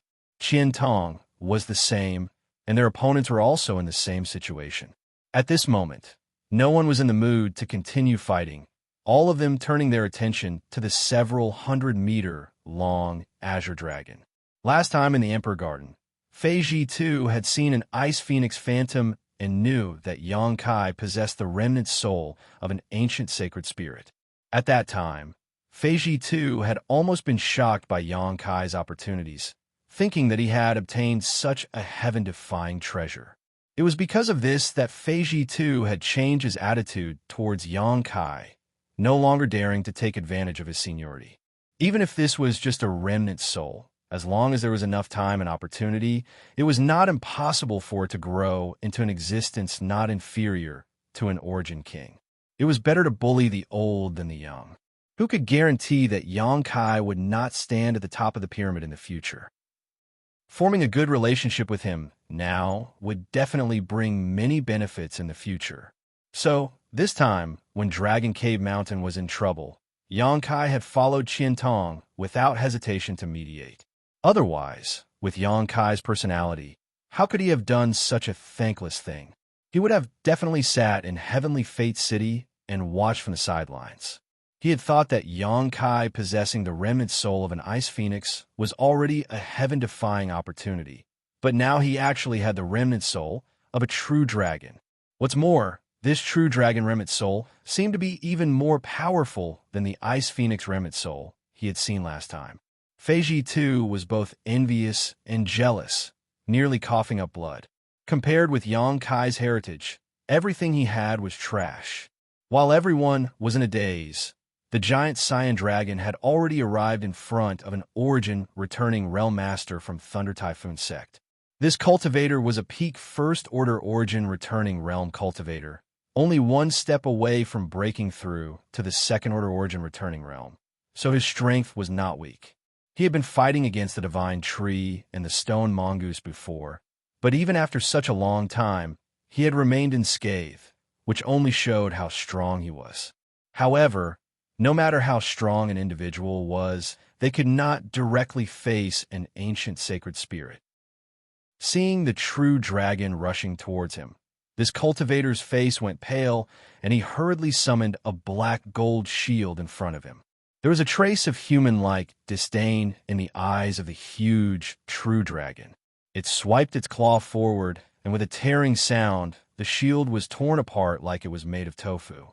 Immediately after, the giant Cyan Dragon opened its bloody maw and swallowed this first-order origin returning realm cultivator in front of everyone's eyes.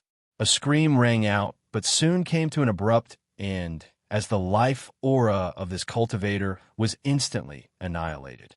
When the giant Cyan Dragon's body rushed past the cultivator's position, a shocking scene appeared before everyone's eyes.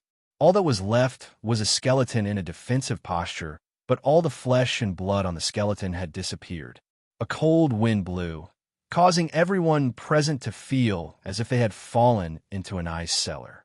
Mo Xiao Sheng, Cheng Peng Xian, Jin Shi, and old woman Feng all had ashen faces as they were almost killed by the woman surnamed Yi. After swallowing the flesh and blood essence of the Thunder Typhoon sect cultivator, the giant Cyan Dragon raised its head and let out a deafening roar before opening its mouth again and spraying out a green mist that covered the area below.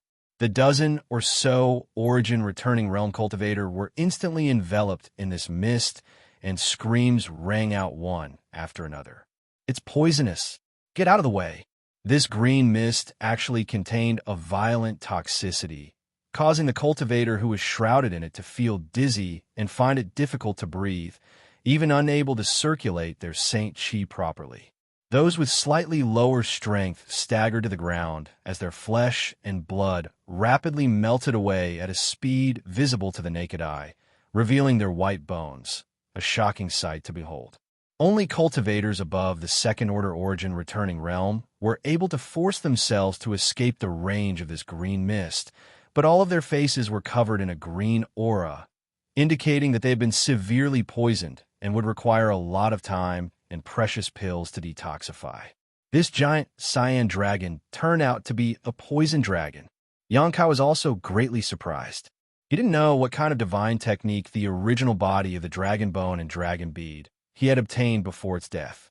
At this moment, he had taken action with the intention of experimenting, but now that the results were out, he couldn't help raising his brow in joy.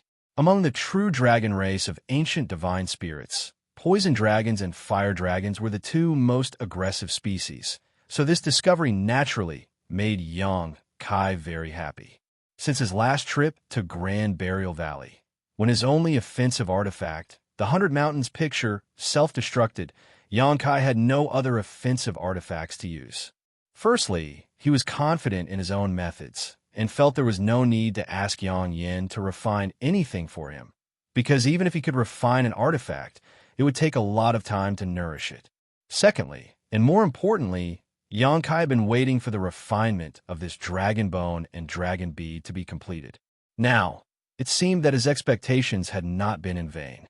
This dragon bone and dragon bead artifact was comparable to an Origin King Grade artifact, and it also seemed to have a lot of room for growth. After the true dragon transformed from the green sword just now swallowed the physique essence of an origin returning realm cultivator, Yang Kai clearly felt the aura of this artifact grow slightly stronger. This was obviously a sign that it could grow.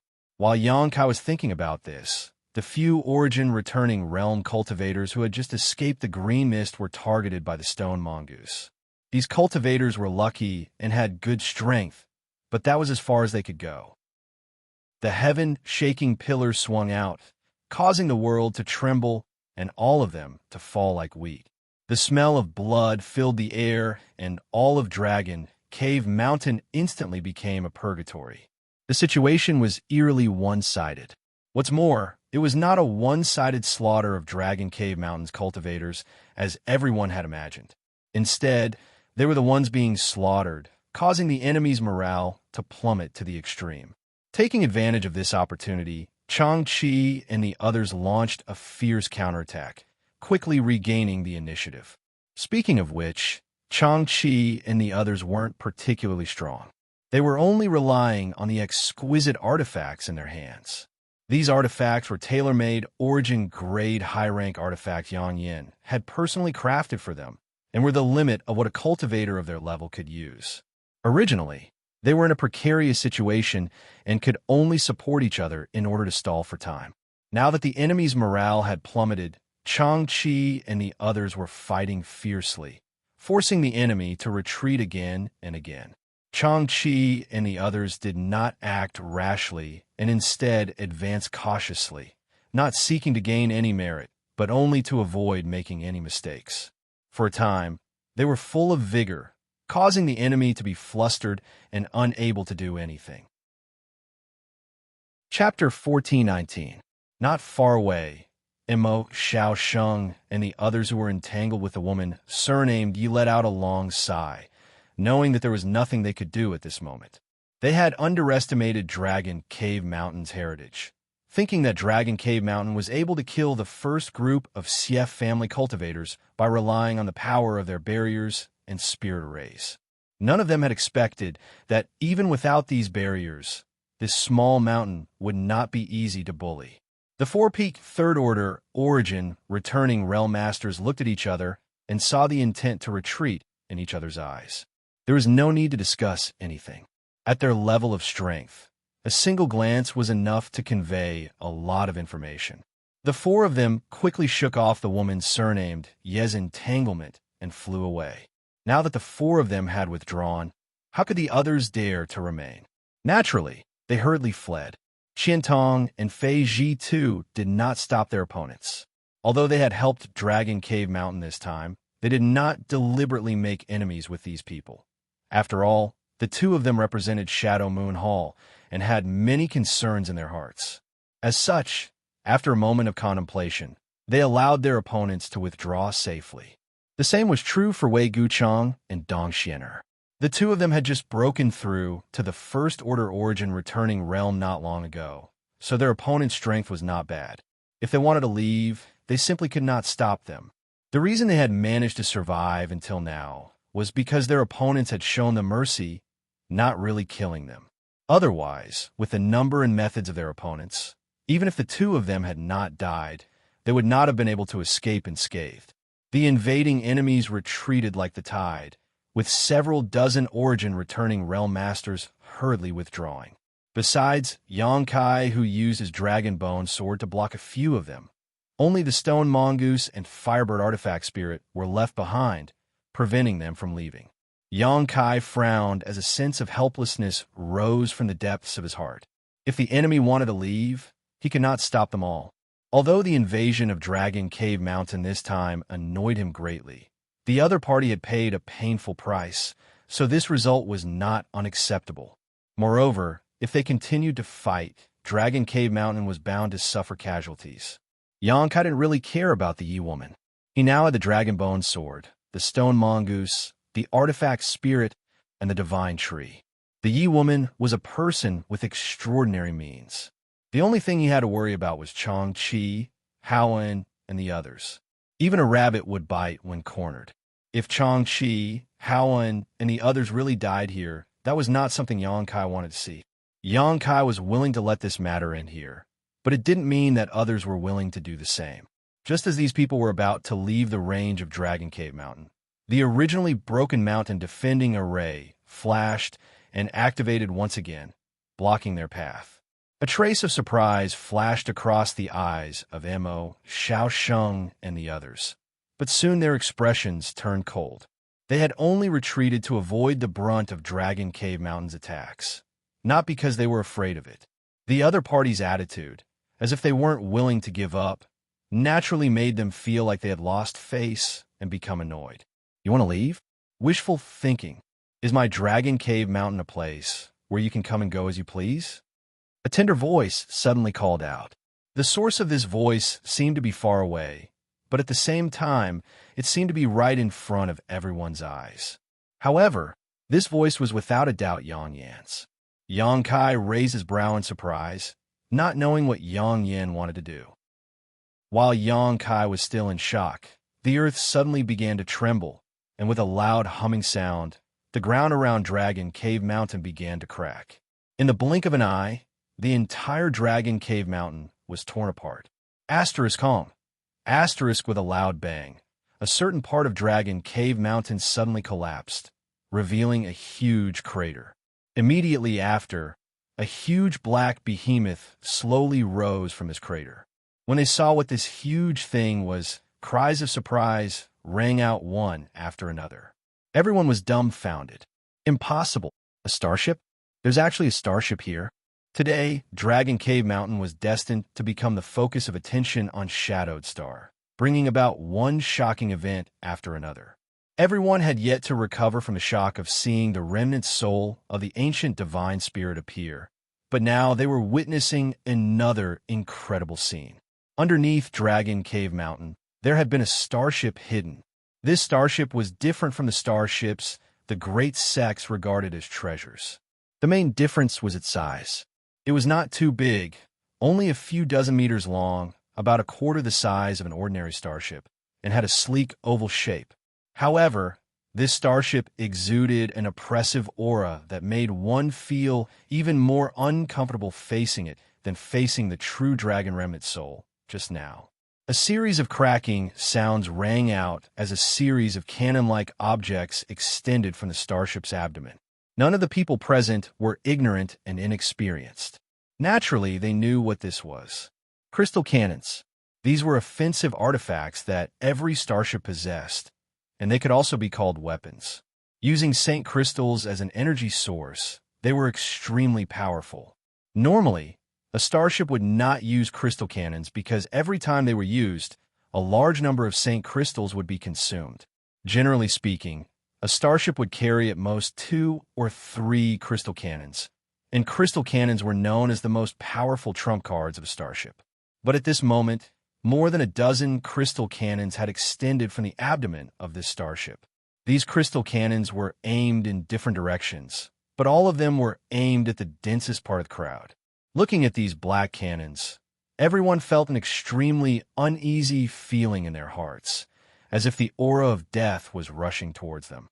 Giggles resounded throughout the world as Yang Yan's tender voice called out, "Since you've come, don't even think about leaving." As soon as her voice fell, the dozen or so crystal cannons released a dazzling light and an energy fluctuation that caused the world to tremble spread out. Not good. Mo Xiaosheng and the others' pupils shrank as they exclaimed, "Disperse." With his eyesight and experience, he could naturally perceive what kind of destructive power was contained in these crystal cannons. Although his shout was timely, the attack speed of this starship refined by Yang Yan was extremely fast. Almost at the same time as Mo Xiaosheng's voice rang out, more than a dozen white beams of light, each the thickness of a human arm, shot out from the crystal cannons. There was no sound, no screams, no struggle, and no resistance. Wherever those slender beams of light passed, everything was reduced to nothingness. Not only was Dragon Cave Mountain's mountain defending array broken once again, even the cultivator blocking the path ahead disappeared like a snowflake under the scorching sun.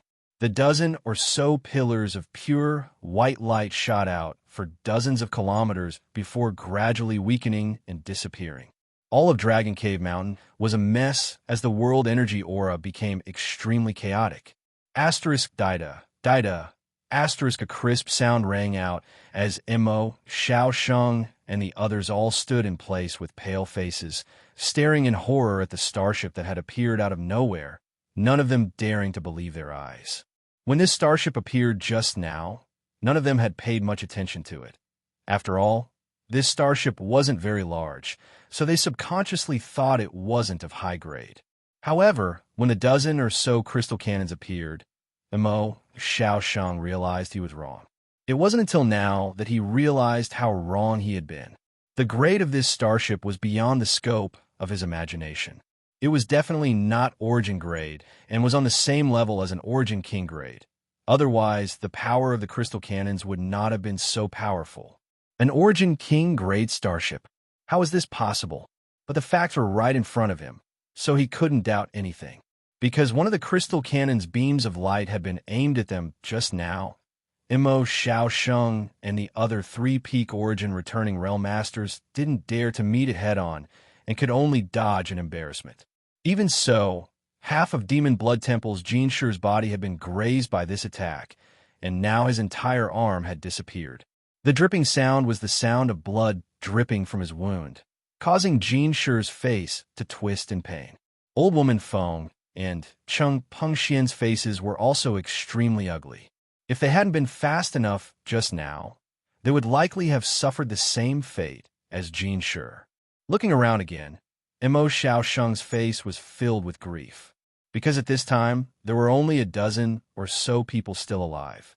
At least 50 to 60 Origin returning Realm Masters had died under the Crystal Cannon's barrage just now. Those were 50 to 60 Origin returning Realm Masters, not 50 to 60 cabbages. They were the mainstays of the various great sects, but now they had all died on Dragon Cave Mountain. Xiaosheng and the others felt as if a knife had been twisted in their hearts. If possible, the masters from various great forces would have preferred not to set foot on this hill today, but unfortunately, it was too late for regret. The dead cannot be brought back to life. Not only had they suffered heavy losses, but they had also made such a powerful enemy. For a time, the faces of the masters who were still alive went pale. Run!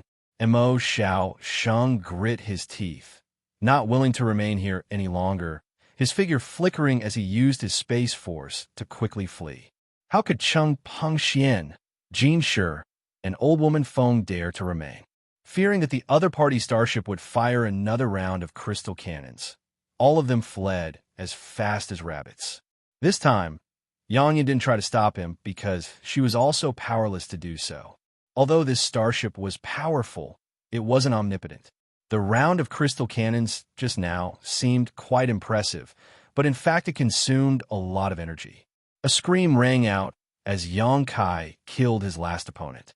With a wave of his hand, the azure dragon transformed back into a green sword and returned to his hand.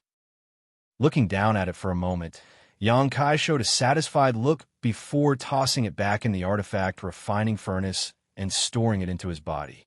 All of Dragon Cave Mountain was silent at this moment. Only the several dozen meter-long starship remained suspended mid-air, and this small mountain that was originally full of spirit chi, after going through such an unbelievable battle, was now full of devastation and was extremely dilapidated. The stone mongoose had returned to its original appearance, and the heaven-shaking pillar was nowhere to be seen. It seemed to have been swallowed into its stomach. At this moment, using its hands and feet, it ran over to Xianxia and climbed up onto Xianxia's shoulder, grinning widely. Looking around, Xianxia let out a long sigh. Since arriving on Shadowed Star, Xianxia had settled down on Dragon Cave Mountain, and it had been several years since then. Yang Yin, Wu Yi, and the others had managed this place beautifully, but now it was undoubtedly no longer suitable for living. Fortunately, Xianxia still had a place he could go to, so he didn't feel any regrets. That place was much better than Dragon Cave Mountain, and he had intended to move everyone there. This time's incident was just an opportunity. Chapter 1420. Xianxia. Not far away, a voice called out. Xianxia raised his eyes and saw Qian Tong and Fei Zhi too staring at him in a daze, glancing over at the starship floating mid-air from time to time, seemingly wanting to say something but hesitating.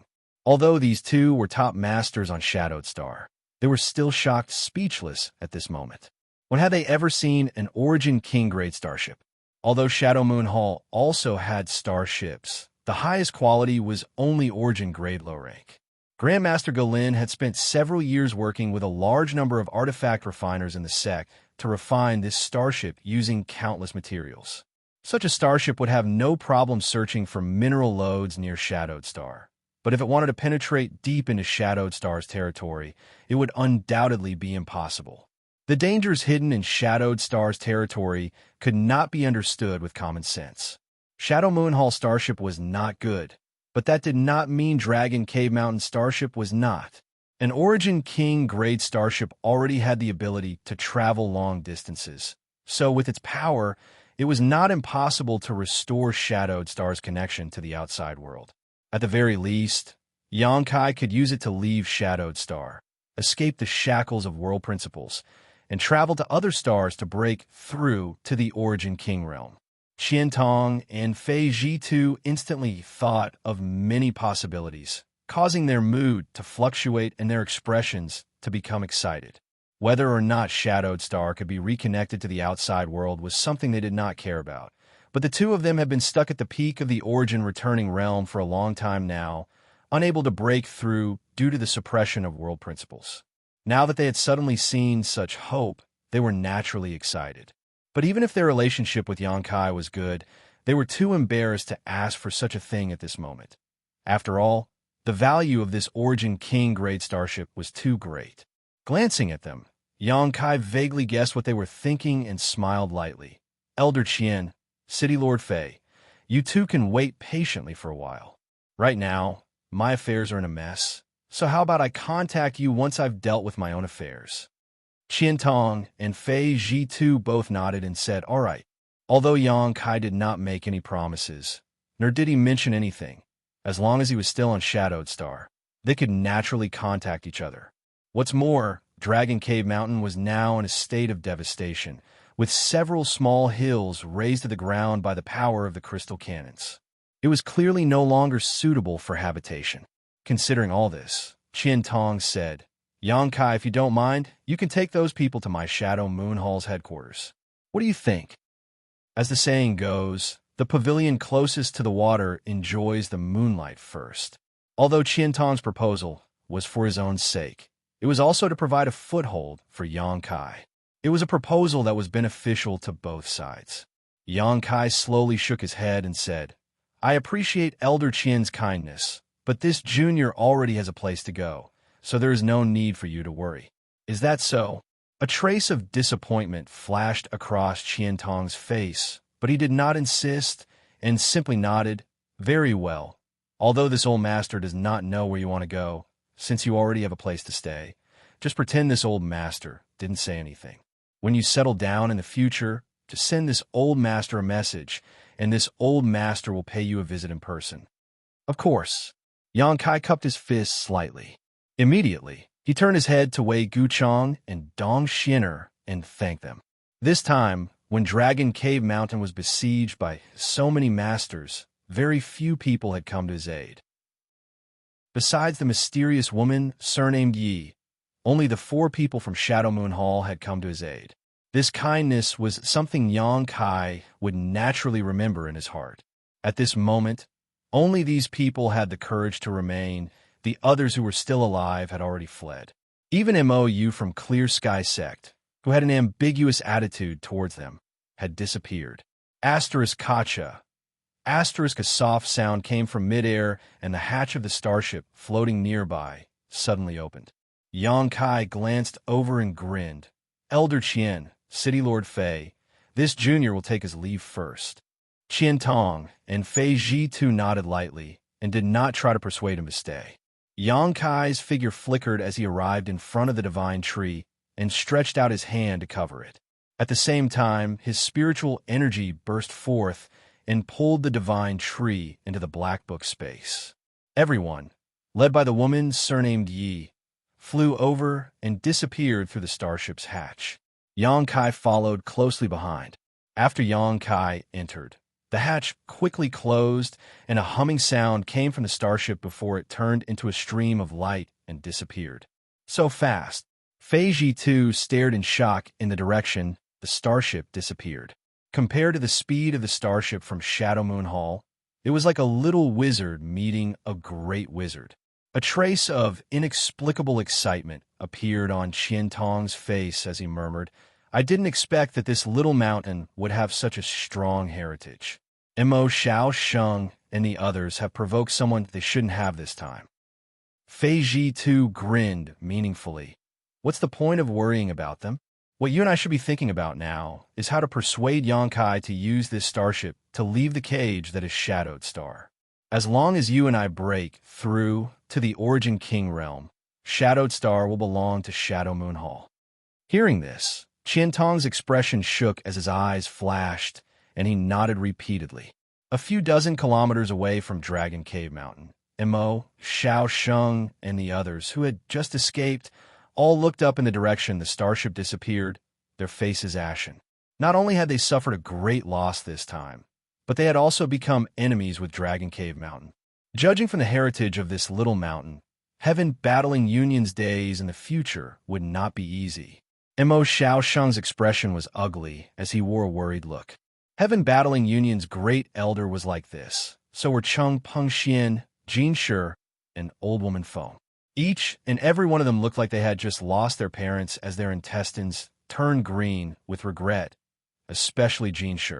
Today's battle had cost him an arm, which could be considered a great loss to Yuan Qi. However, while some were happy while others were sad, over on Clear Sky Sec's side, Moyu was in a good mood.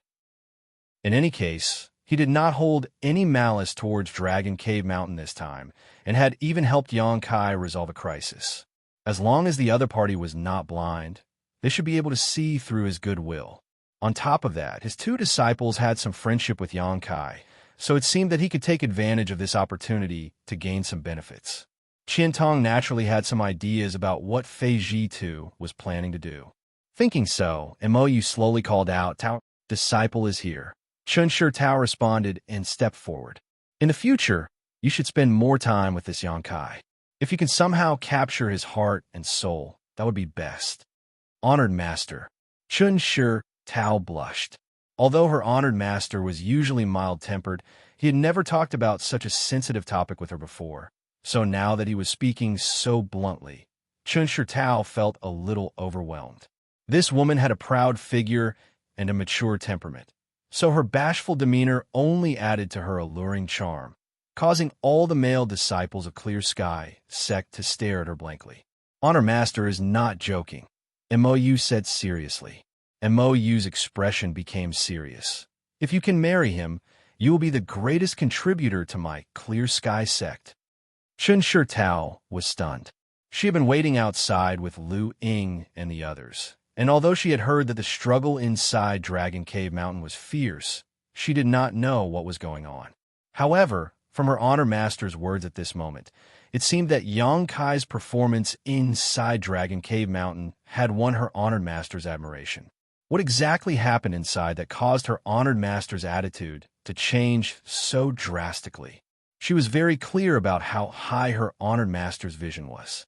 Not long after she had been accepted into the sect by her honored master, one of the sect's elders had proposed marriage to one of his juniors, but he had been flatly refused by her honored master.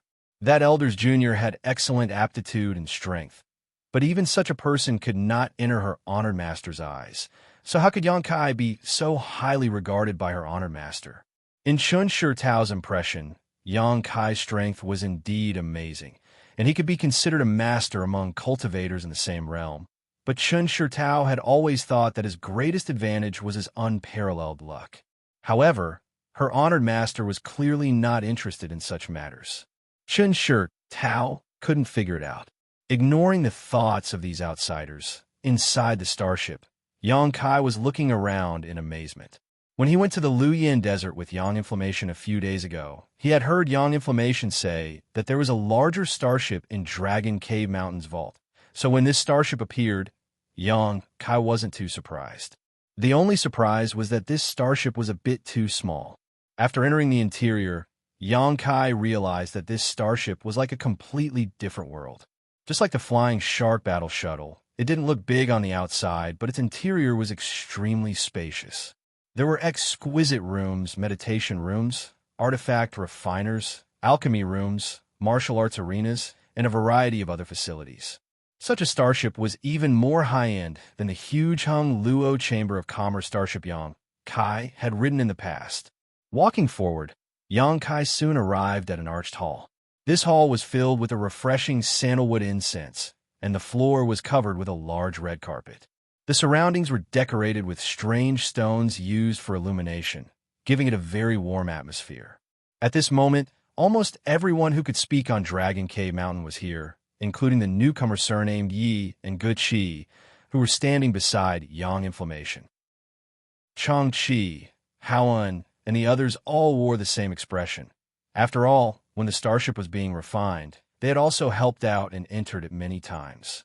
As for Qianyu and Wu Yi, the two of them had already become Yang Inflammation's right-hand man.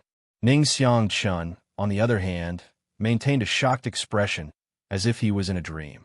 From time to time, he would glance over at the woman surnamed Yi with a submissive expression.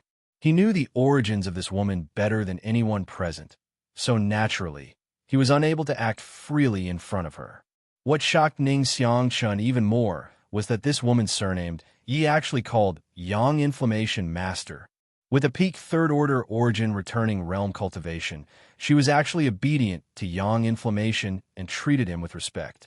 Ning Xianxia couldn't wait to punch himself in the face to confirm whether he was really dreaming or not.